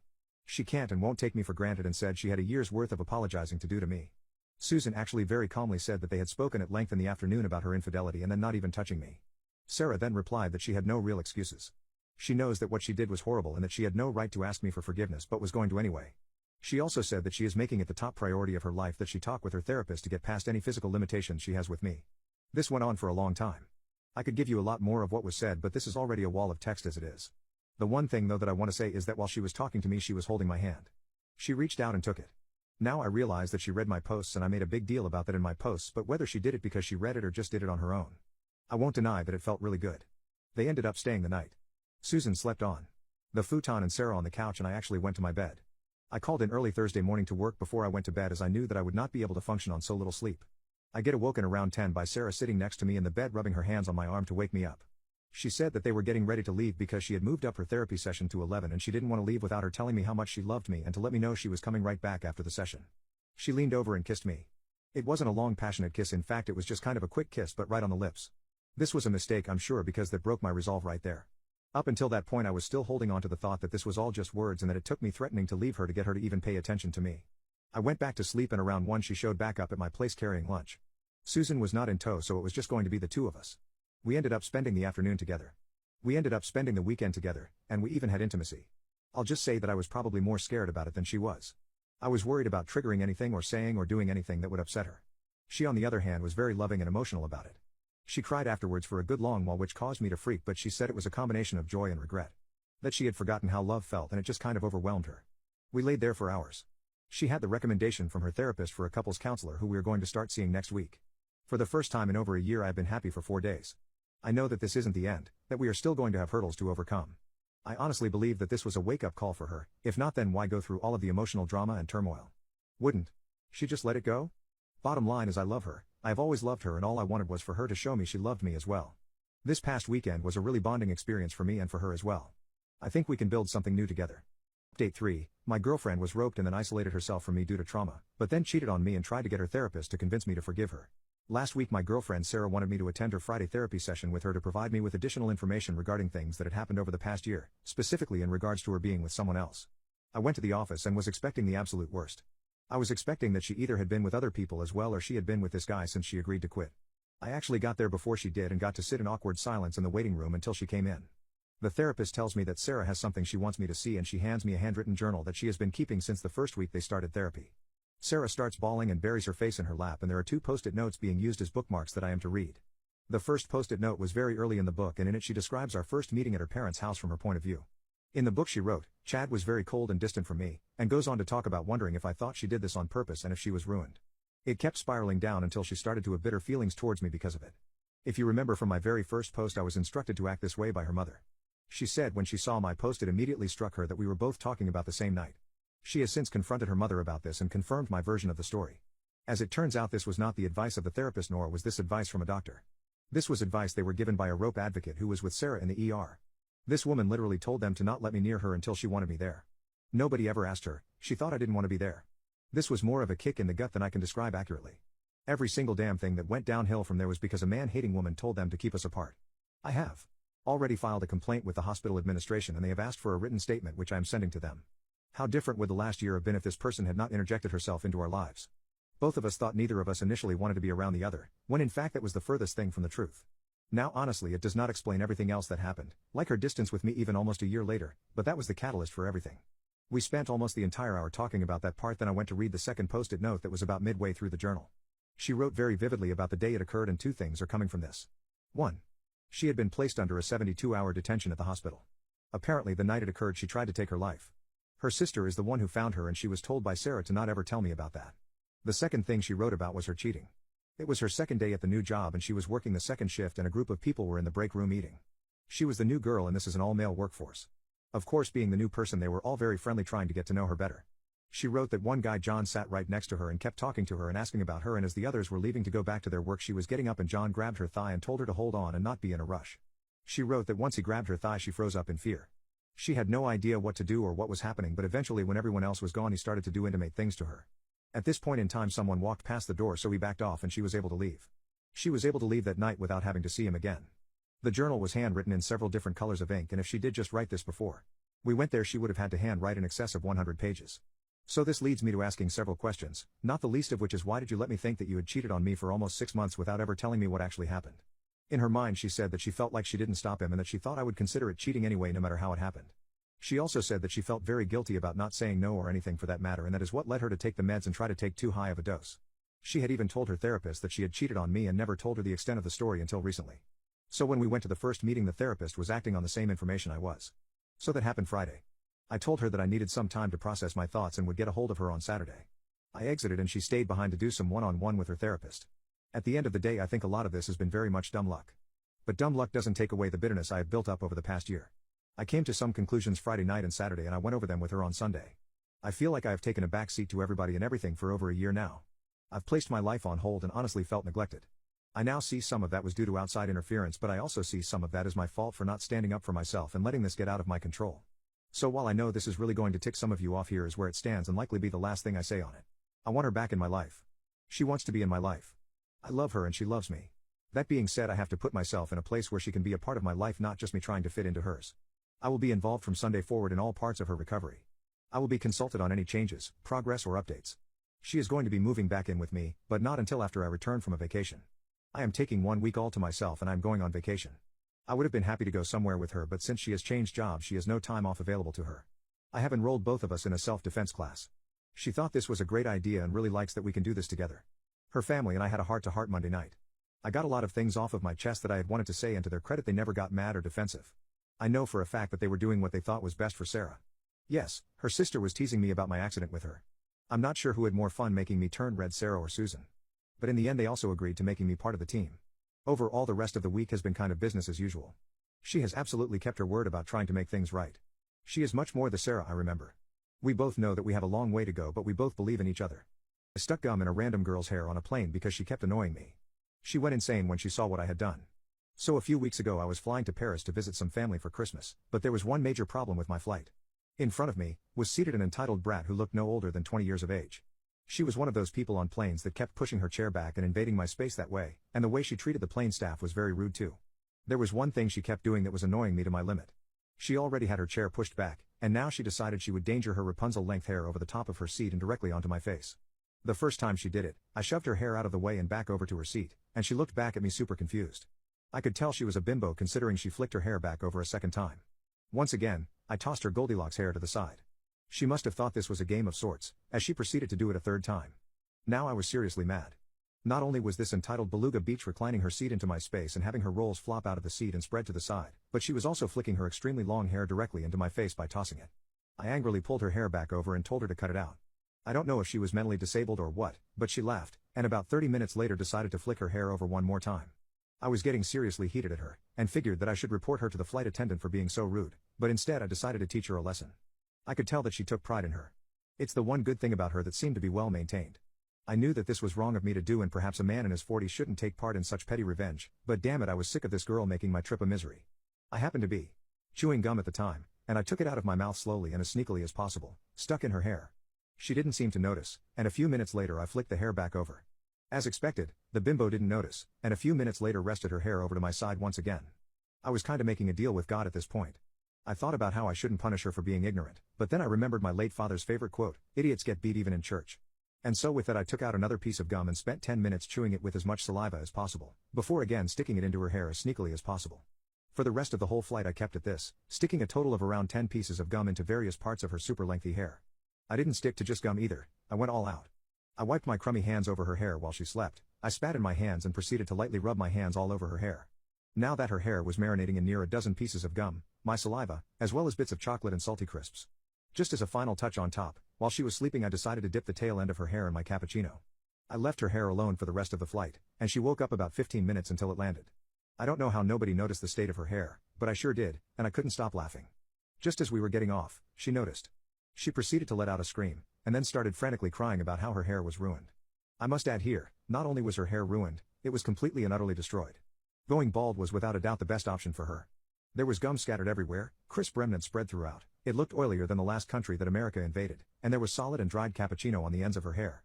She had a full-on meltdown in the aisles, dropping to her knees and shrieking. The staff rushed over trying her best to help her, but she was so erratic that she pushed all of the staff off and ended up socking one hostess in the stomach. I was quite ahead of her while this was happening, and I saw her looking around in panic yelling, "Where is he?" I know she knows I did it, but I managed to zoom off the plane before she saw me.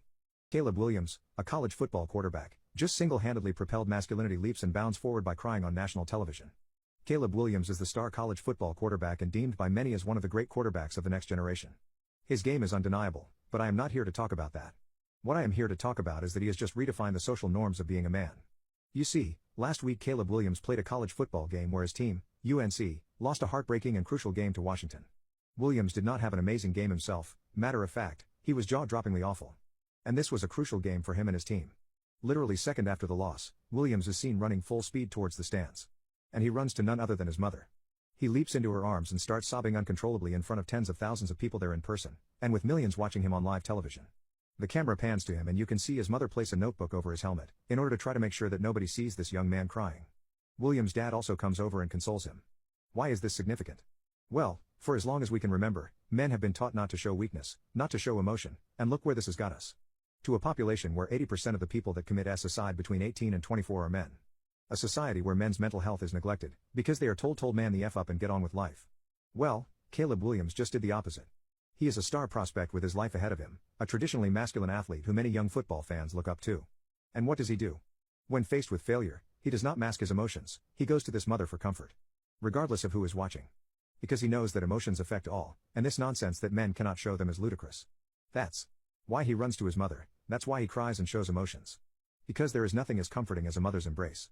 I wore white to a wedding despite being a bridesmaid and the bride exploded at me, even though she specifically asked me to do so. A couple of years ago, I moved away for college and left behind my best friend Bella. Up until this point, we had never been separated and were always there for each other. Despite the move, we stayed extremely close.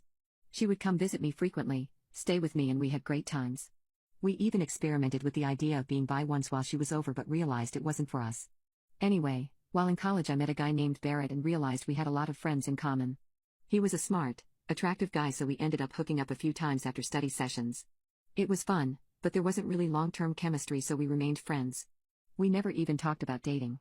We weren't close after that, but we were on group text threads together and saw each other frequently at parties.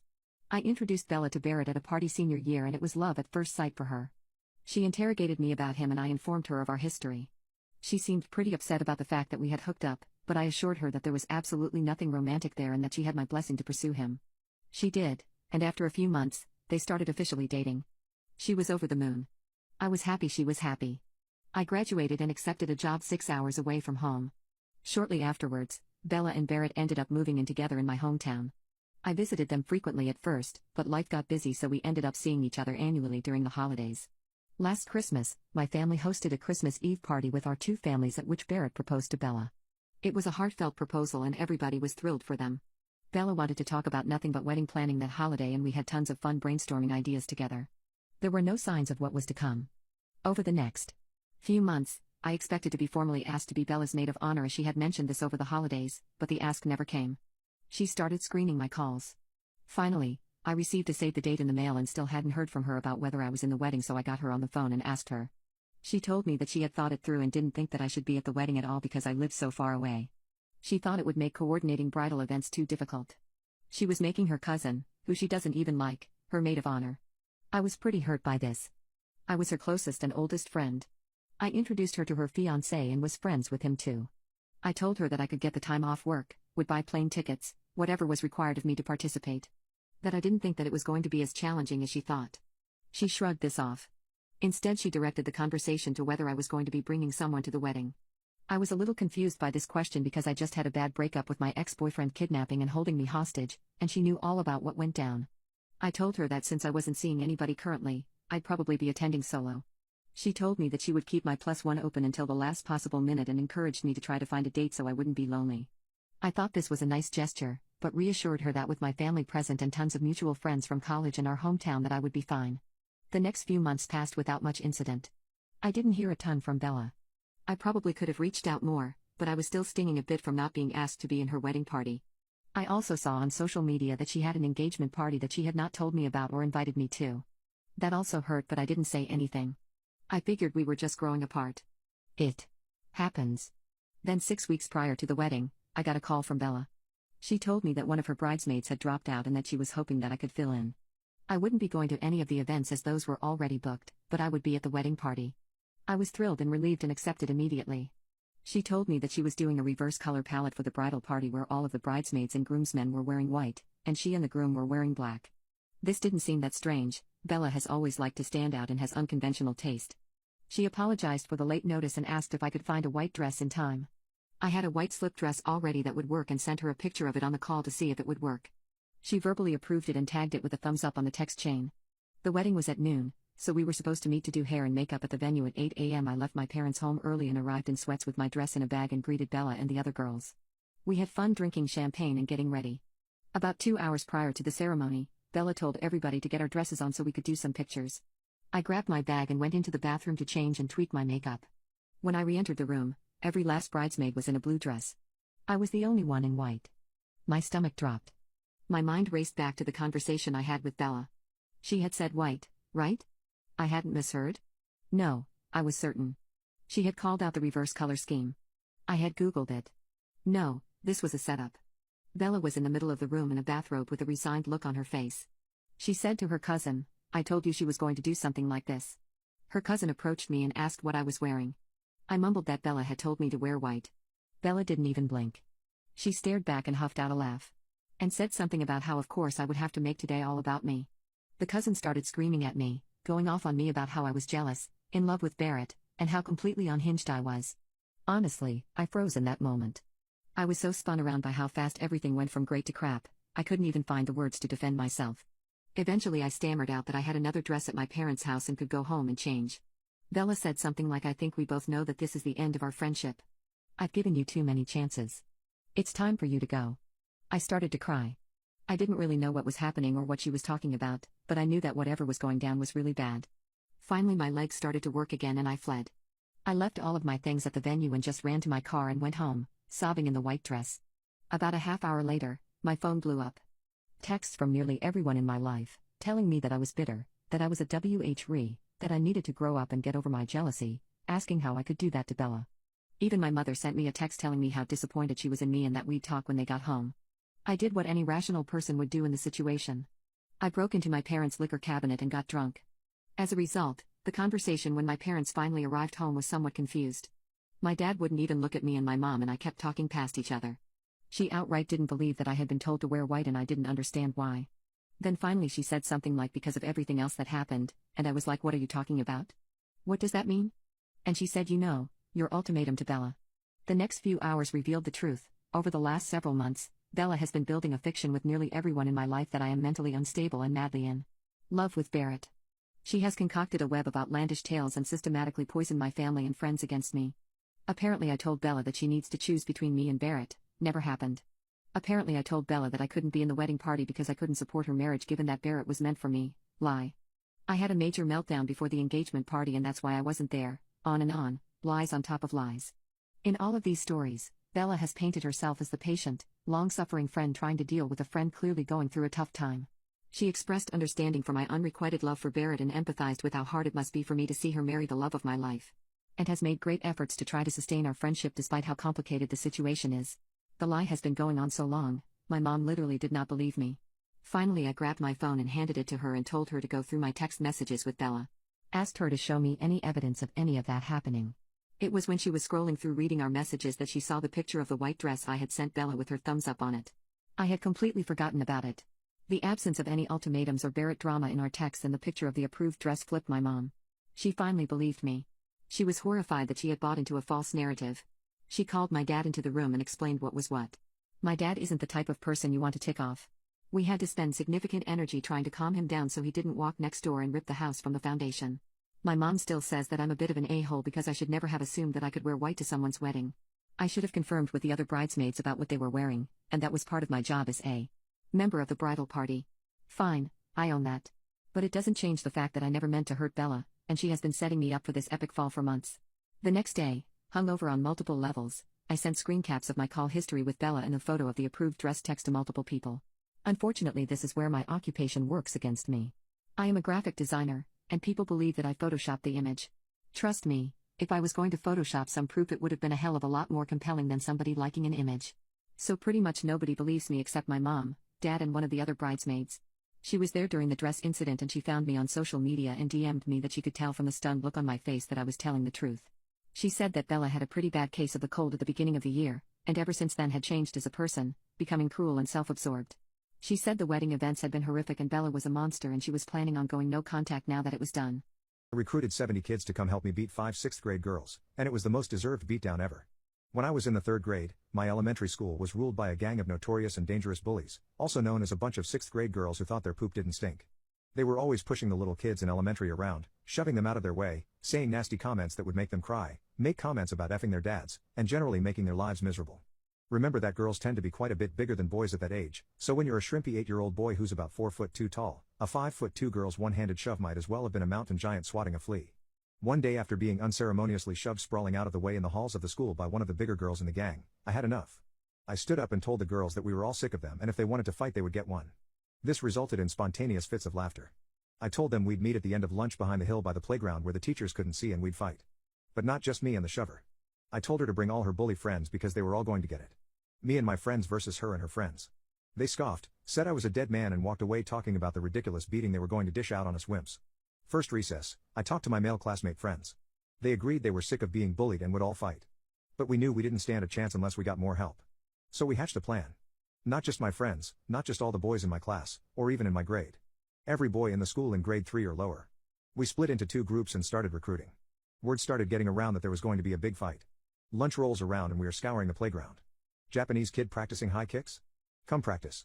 On the grade 6 girls. Bunch of kids playing Red Rover? More fun if you throw yourselves into a bunch of bullies. These girls had earned a lot of animosity throughout the year and we had no problem getting everyone into our cloud of kids. By the time all my friends had met up, it felt like we had a monstrous unstoppable army. In reality it was probably close to 70 kids. Some, who didn't even want to fight but were just coming to see what the fuss was all about. When I got to the top of that hill with my army, I felt like Genghis Khan about to pillage an innocent and helpless village. Our swarm crested that hill causing those 8 girls to just blanch, turn white, and freeze in place. We didn't even give them a chance to surrender and just charged down that hill at full speed. Some of them screamed as they were being bounced around like ping pong balls by the stream of little bodies throwing themselves at them. All of them were knocked down. Standing over a screeching girl who I had just bowled over, hearing her screech while she was getting pummeled by tiny fists and feet, I felt a great glory wash over me. I surveyed the chaos with pride as the girls started getting up and fleeing in tears. In the aftermath, all the boys in our class were called into the principal's office. Afterwards 8 of us were given week-long after-school detentions and our parents were called. Teacher was sympathetic, as she knew of the bullying and the detention was just free play with my close pals who pulled this off. My religious daughter demanded I attend church and get over my trauma, so I gave her an ultimatum. About 6 months ago my 15-year-old daughter decided to convert to extremist Christianity and things went downhill from there. She went from a very outgoing and fun girl, to a recluse who sits inside and reads the Bible in her spare time. I wouldn't have an issue with it if she wasn't so in my face about it. She nags me all the time about her new discoveries, how everyone should devote their life to Christ, and has made the decision to cut off her 20-year-old brother for being gay. Whenever he visits, she leaves the house for the duration of his stay. We have had many arguments about faith, and these arguments specifically stem from her trying to force me to start attending church with her, start studying the Bible with her and help out with the church. She seems obsessed with the idea of giving to the church and wants me to join and help out voluntarily with its fundraisers, and about 2 months ago we got into a huge argument about it. She kept nagging about it nonstop for the better part of an entire day. I finally exploded at her and told her the reason I will never step foot inside a church is because when I was 13 I was the victim of rape at the hands of the pastor in my church at the time. She went quiet when she heard this. I apologized to her, saying I probably should not have dumped that on her, but that she needed to understand where I was coming from. She seemed to accept this answer of mine, but only for about a week. She began nagging again, but this time it was about me becoming Christian again. I asked her if she wants me to attend church, and she said preferably. I shut her down again. We have been going back and forth like this for the last while, and it has been really getting on my nerves. Tonight was when she totally crossed the line. Me and her were having dinner when she started talking about wanting me to become Christian again. I had just finished a 10-hour shift and was honestly in no mood to entertain her talks, and responded with, for the 1000th time the answer is no, stop nagging me. She looked at me for a second before saying, I get what happened to you is bad and all, but it happened over 20 years ago. Get over it. Open your heart to Christ. I looked up from my plate and shot her a stare so vicious she actually excused herself and went upstairs. I took a minute to compose myself and think about what my own daughter had just said to me, and then I came up with a decision. I stormed upstairs into her room, and told her this was going to end one in two ways. Either she stops nagging me about her stupid Christian nonsense once and for all, or she can pack her little Bible and get the F out of my house and go reside at her father's for the time being, who just happens to be a practicing Satanist. I told her she has 24 hours to make a decision, but she still has not. My religious daughter demanded I attend church and get over my trauma, so I gave her an ultimatum. So my daughter is now living with her father, a practicing Satanist, and the way we got to this point was not actually her own choice. After my daughter's original 24 hours was up, I asked her if she had made a decision and she told me she would like to stay and no longer ask me to become Christian. I was pleased to hear this answer, and things were going okay for a while. She was just as devout as she had been, but she had stopped pestering me about it, and to be honest, that's all I could have asked for. The real trouble started when my money had started going missing. First it was just some change here and there, and then I realized that hundreds of dollars had been being taken out of my account nearly every other week. I think I counted over $1,000. My credit card was there, everything was there, nothing had been misplaced. I drove myself crazy for about 2 months trying to figure out what was happening, calling up banks, relatives, anyone I knew that could have some information or theories as to what was happening. One thing that made this suspicious is that the money always seemed to go missing on days I was not in the house. Finally, after noticing another $200 had gone missing from my account, despite my credit card being at home all day, I decided to install cameras inside the house. I searched vigilantly, looking for when the money would come out of my account next, and 3 weeks later another $150 was taken. That's when I went through the cameras and saw my daughter taking my card and leaving the house, then returning about 10 minutes later. There is a corner store with an ATM 5 minutes away from the house, and I put the two and two together. The reason I could never know the money was going to be taken by her is because my bank did not send me notifications that a withdrawal had been made, and the only way I could check the amount of money on my card was if I checked manually online. My daughter knew this and used it to her advantage. I ended up pressing her about it later in the day, but she denied it, only admitting it when I showed her the camera footage. I asked her where the money was going and who would have guessed it? Every single cent she withdrew was donated to the church. Needless to say, she ended up packing her bags and getting out the next day. My husband secretly tormented our baby for years without me ever suspecting it. On the 4th of July, when my son was 3 months old, I came home from work with a weird gut feeling that something was off. I walked in the room, saw that the baby was swaddled and asleep in his bassinet, but couldn't shake the feeling. Despite my better judgment, I got undressed to take a shower. Minutes later, before I was even in the shower, I heard this awful noise that will never ever leave my brain. It was distressing and sounded like gurgling or struggling to breathe. I immediately ran out of the bathroom and found that my son's father was holding him. My son's body is hard and rigid, he is seizing. I take him from his dad, bring him to the bed, cradle him while yelling for his dad to call an ambulance right now. I am trying to clear his airway. I do not know what I am doing or if I am doing it correctly. Looking back, his dad was hesitant to call, but he did. By now the baby was so sleepy, calm and peaceful. But I was still very worried. I remember feeling like the ambulance was taking so damn long. I kept running out the front door, scanning across the app complex to check for the ambulance, and then running back to check on my son. Rinse and repeat for what feels like eternity. Ambulance finally comes. My baby's dad sits in the front chatting up the female ambulance driver while the other EMT is working on son. We get to the hospital and my baby's dad refuses to go back into the triage area.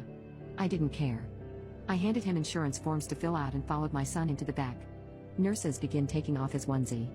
And there his was, a gigantic bruise covering his leg and 3 very small finger-sized bruises on his back.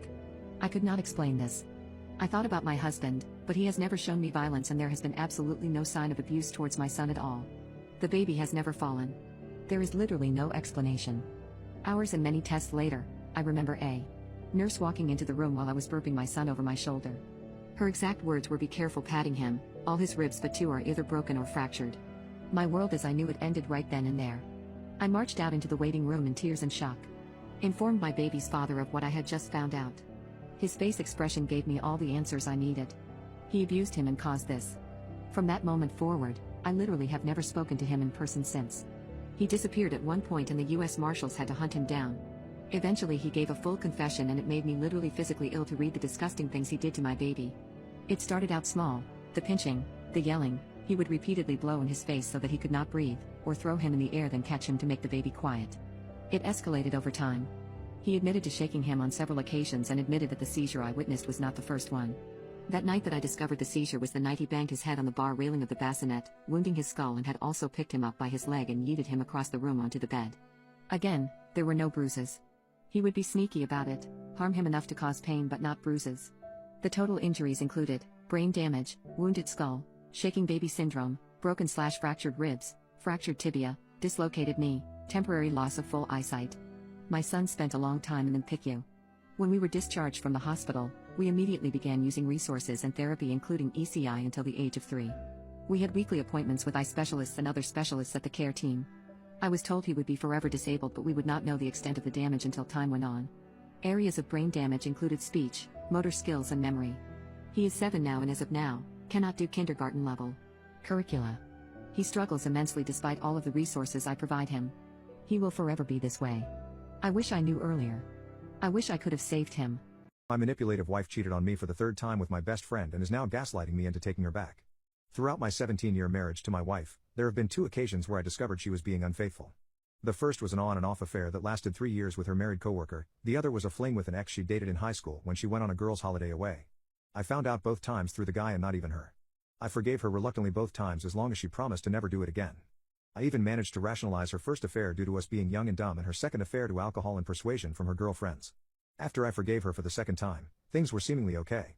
I never fully trusted her, but I tried my best to push back my doubts because I knew if I decided to forgive her then I had to do my best to move past it and have a clean slate. It's been 4 years since the 2nd time she'd been unfaithful and I felt like I made the right decision by letting her have that chance to show she still wanted to be in our marriage. She was a different person for years and we were happy. We even had various things set in motion for the future of our family.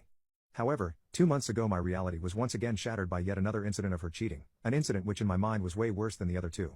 I ended up receiving a message from one of my best friend's wives. This friend knew my wife. He was a friend from work and sometimes my wife would bring both of us a coffee during lunch. I noticed when she did, she'd dress in more revealing clothing than she usually wore, but I never commented on it. She even convinced me that we should buy him a joint birthday present and take him out for drinks on his birthday. However, I didn't think I had anything to worry about with either of them. To my knowledge he had a good marriage with his wife, he never spoke badly about it, so I didn't think he'd have any interest either. Not to mention we'd actually been friends for a very long time and I trusted him. I'd make comments in a joking way to my wife about how she took too much of an interest in him and she laughed it off saying she just wanted to have another couple to be friends with. Turns out I was wrong. I was met with multiple screenshots implying they were engaged in a full-on affair. I wanted to get my proof situated before I ended up confronting my wife in case she was actually loyal and this was a misunderstanding. I started to go through call logs, credit statements etc. because I didn't know how far this actually went past the social media screenshots I saw. When the truth came out, I was heartbroken, and neither of them tried to lie to me about it. I found out they were sneaking off to hotels when she was supposed to be doing double shifts at work and he was supposed to be off with family. And that my friend would leave work to go see her at her job basically every day for a month and she'd meet up with him on his lunch breaks. They were even planning a weekend at a hotel for the next weekend before the truth came out. I obviously cut ties with my friend and honestly I have no idea what to do about my situation with my wife. Their affair ended and my wife apologized profusely saying she just got carried away. She said that she'd felt lacking in our marriage with both of us dedicating so much time to work and other things and that my friend was there and a nice guy. She said she let herself envy the way he treated his wife and wished she could have had that with me but was afraid to tell me I wasn't doing enough in our marriage. So in her words, she made a mistake and that she didn't know how to end it once it started. She is basically trying to do anything to keep me around. She's even brought up how we shouldn't let our kids live in a broken home because of our marital issues. I guess my wife is under the impression that nothing could make me want out of this marriage. I guess in a way that is my fault for letting so much slide in the past. I do love her in some ways but at this point I think the love is more just from the fact we have kids together and that I've been with her for nearly 2 decades rather than feelings of being in love. I hired a chef for a party and he went insane then barricaded himself in my bedroom. He stole my undies then broke into our house the next night. 5 years ago, my fiancé and I threw a dinner party at our house to celebrate my mom completing chemo. I hired a chef for the night who was around 30, a bit odd looking considering he had dyed his beard dark blue, but did not give off any major red flags. We were expecting 25 friends and family, so it was more than the kitchenette of our single-story ranch house could handle. We'd also only just moved in, so didn't have a lot of cooking staples. The caterer said he'd bring everything 75% done but he needed to finish off some dishes in our kitchen. I told him that was fine as long as he was finished by 5 o'clock because the kitchen is centrally located and we'd prefer everyone be finished before the guests arrived due to the intimate nature of the occasion. He said that would be fine. He arrives as scheduled at 12 p.m., we gave him until 5 o'clock and the guests aren't even arriving until 6 o'clock, so it's plenty of time. The first thing which was wrong, he smelled like actual dog poop, but his accent sounded French so I thought maybe he just didn't believe in deodorant. It was more than a sweat smell though, it smelled like a sun-baked diaper, and that made me uneasy, because he was going to be preparing food for young kids. I just made sure he washed his hands and then left him to his own devices worrying I was being presumptuous. Throughout the entire process he keeps pulling me aside to ask me questions and have me taste things while I was busy setting everything up. When he was still there at 5:45, after 2 gentle reminders, I flat out told him I needed him completely out by 6 o'clock no matter what. He apologized and said there had been a delay because our oven wouldn't stay up to temperature. I'd never had a problem with our oven, but I figured he's the professional, maybe it was a subtle problem. A little before 6 o'clock rolls around, a few of our friends start trickling in. I decide to tell him whatever's done is done and whatever isn't he should just put in the fridge. But he's nowhere to be found. I go out on the deck to ask my friends if they'd seen him, and he's out there, alcoholic beverage in hand, out of his chef whites and now in a tee and jeans, mingling with my friends. I walked out just in time for him to introduce himself to my cousin-in-law as a good friend of mine. Nope. Too weird for me. I met him in person for the first time barely 6 hours ago. I told him he needed to leave now. So he goes inside and gets his bag and makes a beeline for my bedroom. I'm taken aback. I say, "Excuse me? Where are you going?" And he says to change. So first of all, we have a guest bathroom clearly visible. Second, why can't he wear a t-shirt and jeans home? I tell him I'm not comfortable with him going in my room, but he insists it'll only be a second and goes in and shuts and locks the door. I couldn't even get a word out before he went in and felt helpless. I was going outside to ask one of my friends to help me usher him out, but at that point my fiancé got there, with my aunt-in-law. I had to explain the situation to him, nearly in tears at that point, and he was like, "What? He went into the bedroom? Why?" So he pounded on the door. And the caterer came out, still in a t-shirt and jeans, and my fiancé said, "You shouldn't be in there. You need to leave." And the caterer said, "Excuse me, but this is not your house, it is not up to you to decide." And my 6'4", 230-pound fiancé tells him, "Yes, actually, it is his house." And puts a hand on his back and guides him to the door. The caterer says, "I thought your fiancé lived here." And he says, "Yes, my fiancé lives here with me." And the caterer goes nuts. He turns to me and screams, "You lied to me, you beach." I have no clue what he's talking about. He starts yelling about how I led him on and starts calling me a beach some more. I don't know who he thought the man in the pictures with me around the house was. So my fiancé says, "Oh no, you won't talk that way in my house. Find the door." And the caterer goes in the kitchen and starts throwing the trays of food out of the refrigerator and on the floor. At that point my fiancé realized 2 of his brothers had come in and were on the deck. He signaled to them and they came inside, and he basically said, "This guy is harassing my fiancé." Since they're a family of all boys and my fiancé is the first to get married, they don't get to flex their protective muscles too often, and jumped at the chance to toss this guy out. Saying that he was turned into mincemeat would be an understatement.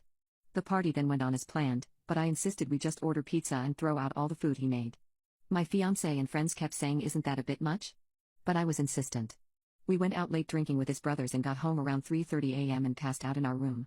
At around 5 a.m., I woke up to the sound of the door opening. I figure either we forgot to lock the door in our drunken stupor and it blew open, or one of his family forgot their keys or something in the house and didn't want to wake us. But his parents never let themselves in when they knew we're home, and his brother had even more than we did and was definitely not awake and driving around at 5 a.m. and it wasn't nearly windy enough for the door to have blown open. It had been tranquil all night. So I wake up my fiancé and whisper someone just came in the house. And he said the same thing, probably my brother left his wallet or something.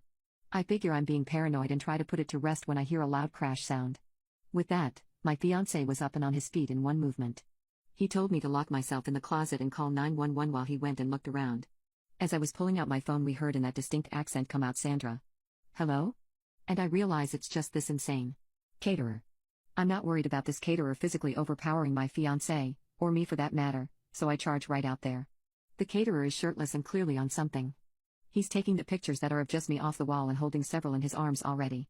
He lunges towards me when he sees me. My fiancé gets between me and him and I call 911. Fiancé tells him cops have been called and it is in his best interest to get off the property. Caterer says no. I have to make sure Sandra is okay. And I say, "What? Why wouldn't I be okay?" And my fiancé rightfully says not to engage with him and feed into it. My fiancé stays between me and him while I climb out a window. He watches as the caterer throws photos of us on the floor. Fiancé didn't want to subdue or touch him in any way, so caterer couldn't make any assault claims. He's begun to destroy our kitchen at this point, and when the cops come in he has a butcher knife. My fiancé considered going for the firearm safe when he first got the knife, since we live in a stand-your-ground state, but he decided the situation was hectic enough without introducing a firearm. Caterer doesn't obey police orders to drop his weapon and he says he isn't leaving without me, so they tase him. It's lucky for him he only got tased and he didn't antagonize my husband into squashing him. As he's led out in cuffs he's shouting how he and I are in love, and it figures I chose a macho thug over a sweet sensitive artist like him, and all women are WHRs. He continues on this tirade the entire time police are reading him his rights. The police ask us to do an inventory of the house and see if anything's missing or damaged besides what we witnessed him do. We go around and there's nothing. But then I remember he was in our room yesterday and went through the room. All my undies from the dirty laundry hamper were gone and my vibrating toy had been moved from where I kept it. We were so freaked out in the aftermath. That we replaced all our kitchenware, toothbrushes, sent our sheets to be professionally cleaned, and had a cleaning crew do a deep clean on the whole house. He sent me a letter from prison that thankfully my husband intercepted, because I was still recovering from the whole thing. We gave it to police who helped us get issued a no-contact order. My narcissist boyfriend destroyed pictures of my deceased mother because I asked for a cheese toastie, so as revenge I made him bald. My boyfriend and I's relationship has been hanging on by a thread for a very long time. Most of this is down to him being manipulative and unsupportive. He likes to do things such as give backhanded compliments like, "That makeup looks really good on you, wear it more," or "You were looking very skinny today," and really emphasizes the today. That's just the tip of the iceberg.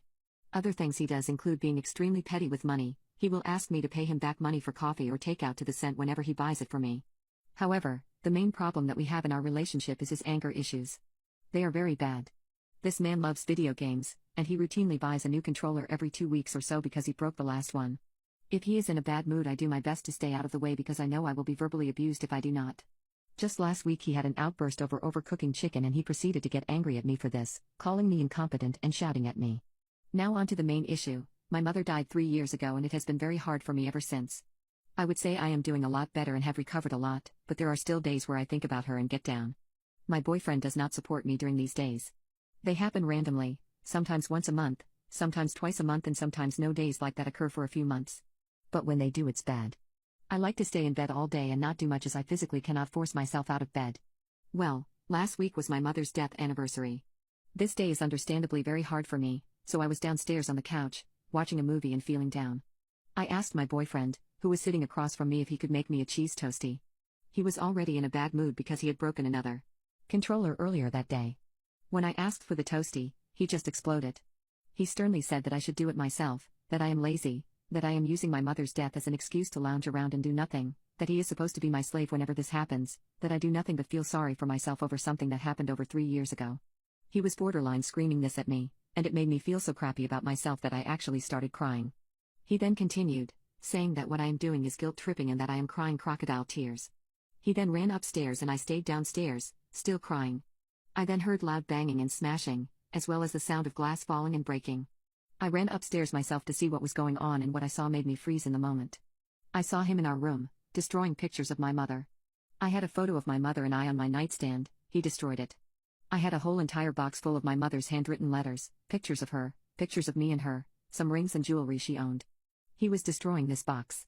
Ripping apart the letters. Smashing the jewelry with a hammer, and ripping the pictures too. I stood there frozen. Every part of me wanted to run over to him and make him stop, try to get him to stop, but my fear froze me. I started crying and kept repeating "please stop" over and over. But he wouldn't, he just kept destroying it all while yelling about how this was the problem. The fact I'm unwilling to let go of the past. I left the house as this was happening and sat on a park bench while crying for a while. A random stranger came up and talked to me when she saw me crying. That was nice. I went back to my house a few hours after and went straight upstairs to see the damage. And when I saw it, I broke down. I knew most of it would be destroyed. I knew most of the photographs I had of my mother as well as the other things would be ruined, but I was hoping he would at least leave some. But no. Every letter and picture was ripped, every frame was destroyed, and every ring, earring or necklace was smashed with the hammer. It was all still on the floor. I scooped up as much stuff as I could and placed it in a bag. I felt numb at that moment and I felt scared of him too. He was downstairs in the house not even acknowledging me. To me, our relationship was over. I had already taken him back 3 times. He was a narcissist who would try to sweet-talk me into taking him back after this, but I was not going to let him. I made my mind up. But I also wanted him to feel pain. I looked at a ripped picture of my mother and I saw her. She would not be proud of me. She was strong. I needed to be strong like her. She was an eye for an eye kind of person. Although that was not my nature, I knew for the sake of my mother it needed to be. So I planned some form of revenge. Over the next few days I acted like nothing was wrong. That is all it took to convince him everything was okay. I spent a few days hiding my disgust for him and it worked. I even brought myself to have intimacy with him one night to really convince him I still loved him. And a few days later, I secretly bought some hair remover. Now, my ex-boyfriend loves his hair. It was not very long, but it was well kept and he took great pride in always styling it and looking after it. He destroyed something precious of mine. It was my turn to destroy something precious of his. The night it arrived I emptied his shampoo and put in hair removal instead.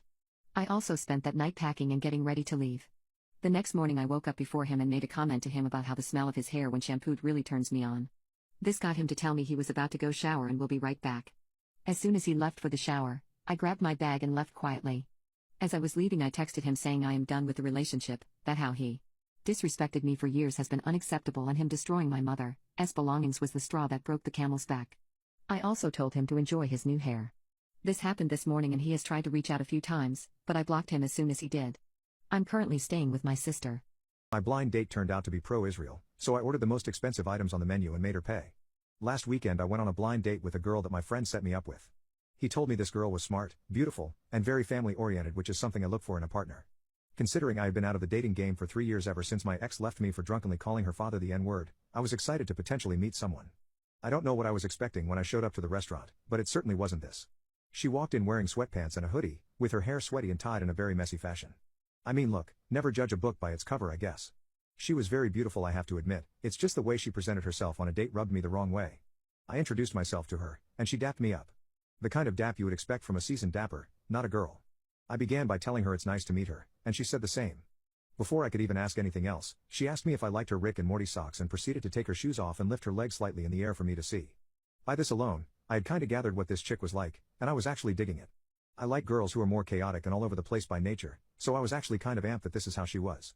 However, she turned out to be rude and ratchet and not spontaneous and a free spirit like I thought she was.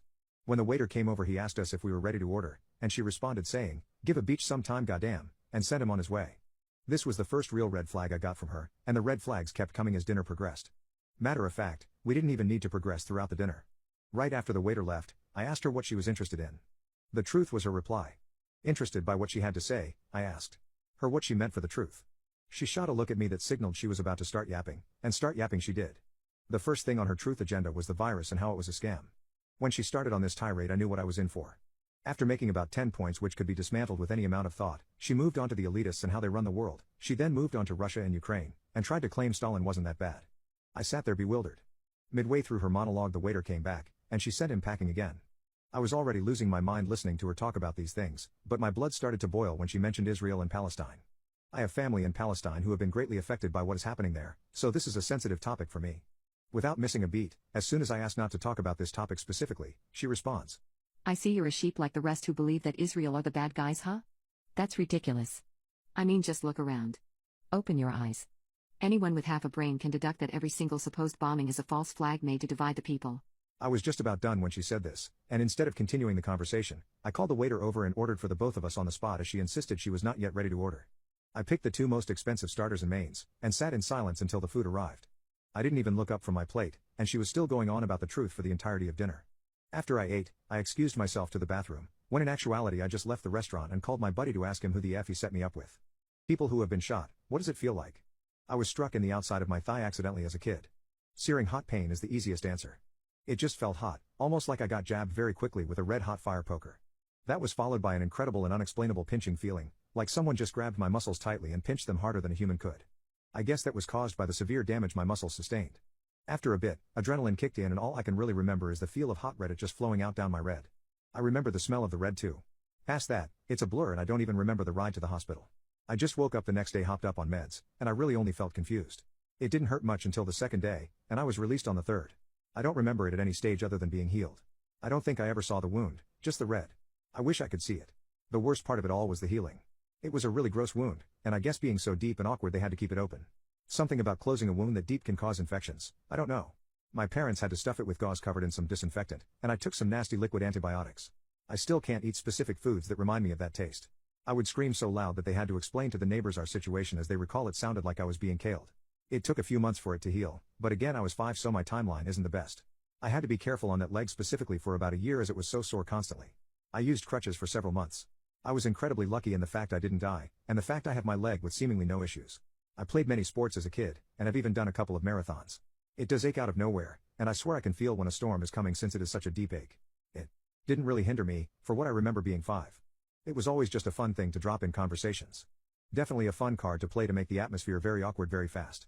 All in all, 0-10 I don't recommend being shot. And to answer your question, I know you're thinking, yes, the person who shot me served time. They served 4 out of 10 years, and were released early. Since then, the person has passed, so I will never get the answers to some of my questions. I don't hold it against them, and I wish I could sit them down and talk. I told my narcissist mother that I wish she died instead of my father because of her favoritism, and now she won't speak to me. I am the second youngest child of 8. Growing up there was a constant unfairness and favoritism between my siblings from my parents. My sister Kathy, who I am 18 months apart from, and I would always get the short end of the stick when we were younger.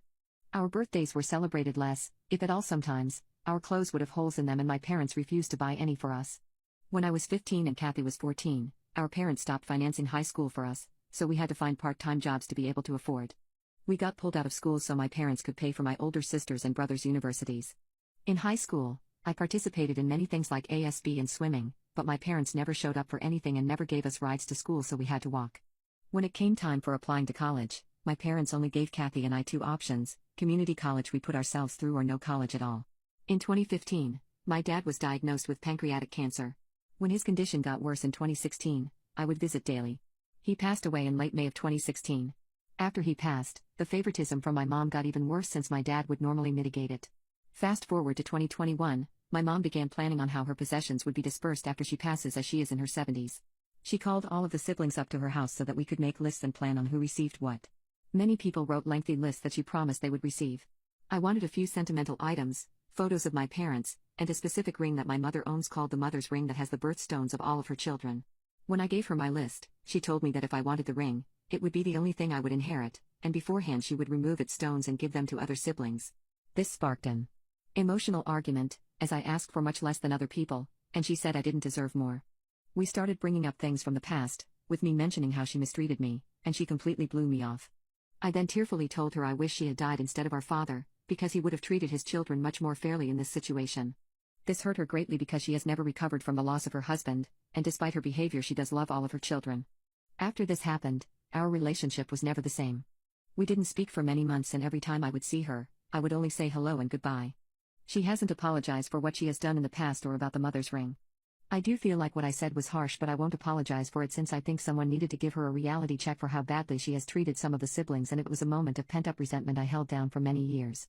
I exposed my incompetent boss for using chat to save his butt during meetings, and he's been ignoring me ever since. My boss Vince is the co-owner of our company and is a bit incompetent at his job. His inability to speak English greatly aids to this. In his defense, English isn't our native language where we live and work, but Vince has still always been insecure with his communication skills. Considering I work at a marketing agency, we have to communicate in English a lot, and since I am fluent in English, Vince tends to get self-conscious when he sees me communicating in English, whether that be with a client or a coworker. Despite this, however, Vince and I have a pretty friendly relationship for a boss and employee. We only have a 5-year age gap, and we'll joke around about personal stuff sometimes, like when I tease him for sleeping on the couch after working late and irritating his wife. Or when he gives me a hard time whenever I pick terrible gifts for my girlfriend. It's all in good fun. We've even hung out outside of work. Vince scored some courtside tickets to a basketball game last year and invited me along. So all this to say, we're friendly but still maintain professionalism. However, last month, Vince has obviously started using ChatGPT to write things like birthday messages, work anniversary greetings, congratulatory notes when someone lands a new client, etc. on our company group chat. I noticed the change immediately. He used to just write quick 5-word greetings, but suddenly they were these 10-sentence formal messages using words like gratitude and phrases like with utmost confidence. This is a man who forgot the word for ketchup a month ago. So last Monday, we had a working lunch at my office to discuss the deck I had just completed for an upcoming client meeting. Then, as we were wrapping up, Vince asked me casually if I'd noticed him putting in more effort with his messages lately. And like an idiot, instead of just agreeing politely, I made some joke and said, "Of course, looks like ChatGPT has been doing some heavy lifting lately." Vince immediately got defensive and started ranting about how dare I call him out. There's nothing wrong with using ChatGPT for work stuff, it's efficient and helps him communicate better in English. I tried to backtrack and say I didn't mean any offense. I agree there's nothing wrong with using ChatGPT in moderation.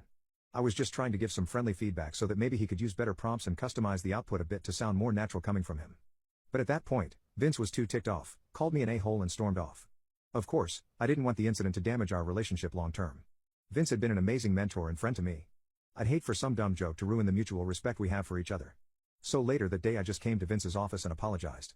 He simply smiled and said it was fine. However, the entire week he has been giving me the cold shoulder. We only interacted when discussing work.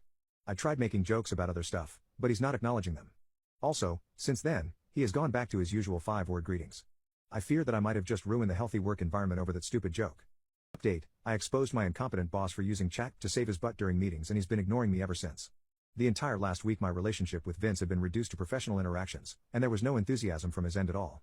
I genuinely considered him a friend, to the point that my girlfriend Gina and his wife Val decided to take matters into their own hands and restore our friendship. After their yoga session last Sunday, Gina found out what really went on with Vince.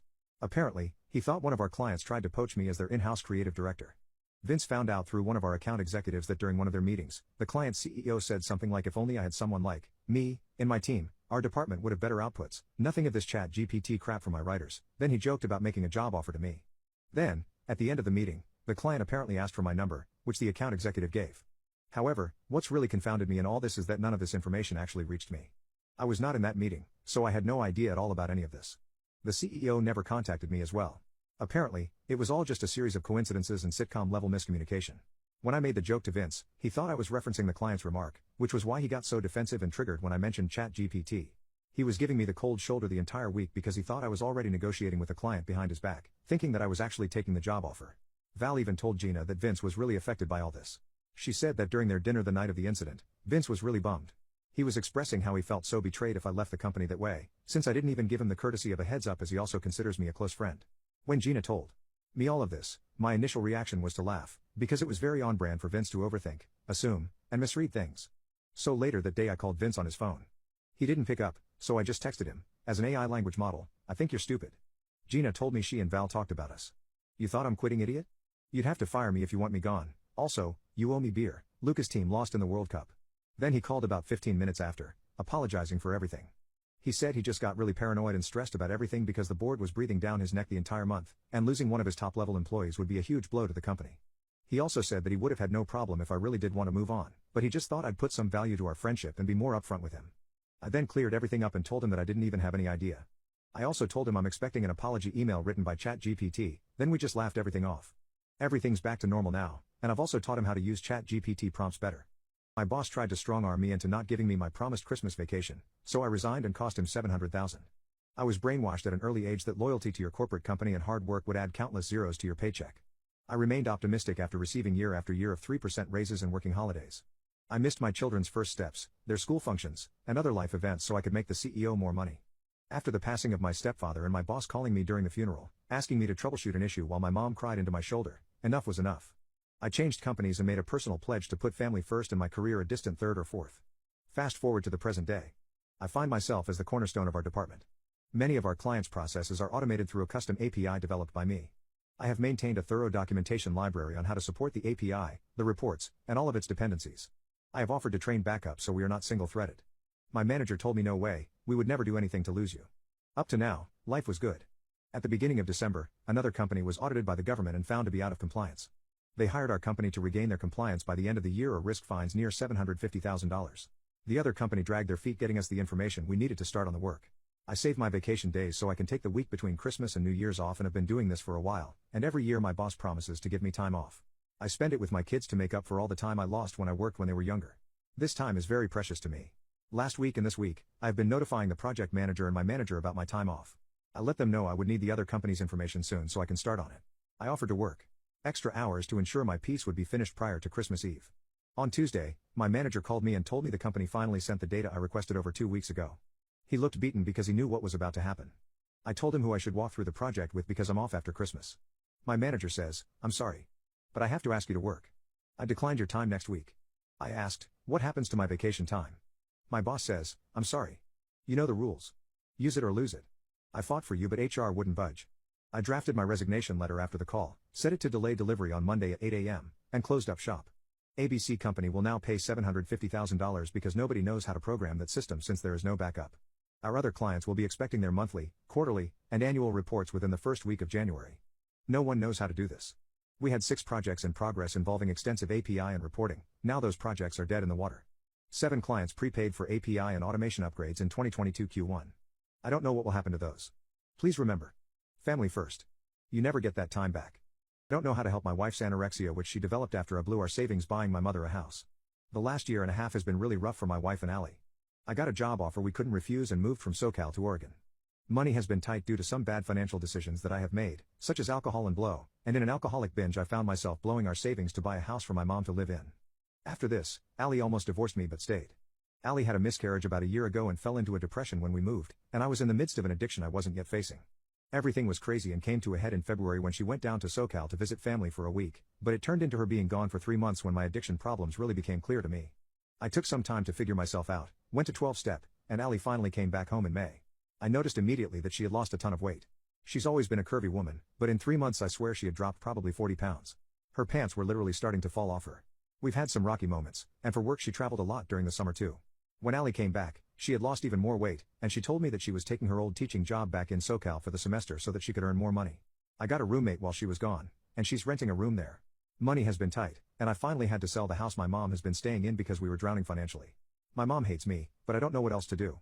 The house is in SoCal, so Allie has been going up to it a lot to clean and make repairs. I come down to help with that and move some weekends.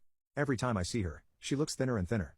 I thought it was excessive, and I started looking at her shelf and fridge area in the house she's staying in. There's almost nothing there. Besides protein powder and rice and some frozen vegetables. There isn't anything on our joint account for takeout or anything either.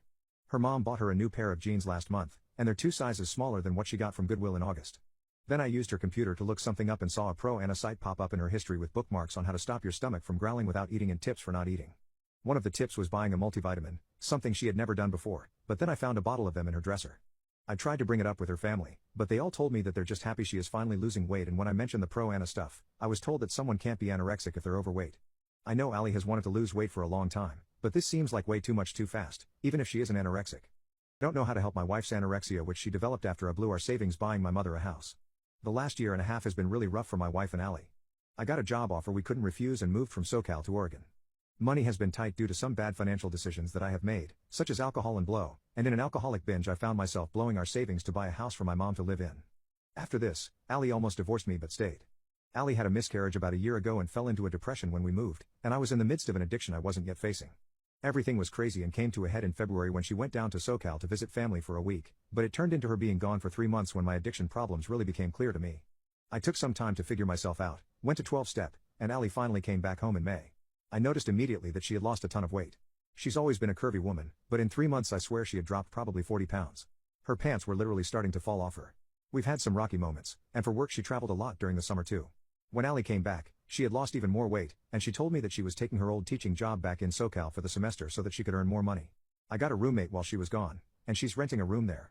Money has been tight, and I finally had to sell the house my mom has been staying in because we were drowning financially. My mom hates me, but I don't know what else to do. The house is in SoCal, so Allie has been going up to it a lot to clean and make repairs. I come down to help with that and move some weekends. Every time I see her, she looks thinner and thinner. I thought it was excessive, and I started looking at her shelf and fridge area in the house she's staying in. There's almost nothing there. Besides protein powder and rice and some frozen vegetables. There isn't anything on our joint account for takeout or anything either. Her mom bought her a new pair of jeans last month, and they're 2 sizes smaller than what she got from Goodwill in August.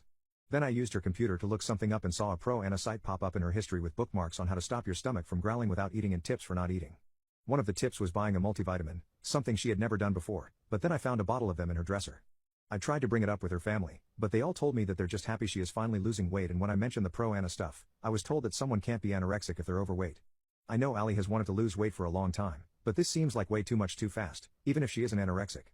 Update: I don't know how to help my wife's anorexia, which she developed after I blew our savings buying my mother a house. I talked to my wife Allie when I came down for Christmas after my mom's house sold, and based on what I'd been reading, I pushed the eating disorder thing a bit in my initial opening to the conversation. She just sat and listened to me. I told her I was scared about her starving herself, that she could die, that I empathized because I had an addiction too.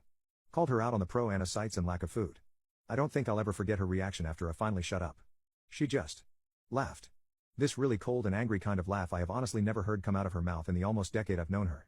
I literally just had a nightmare about it the other night.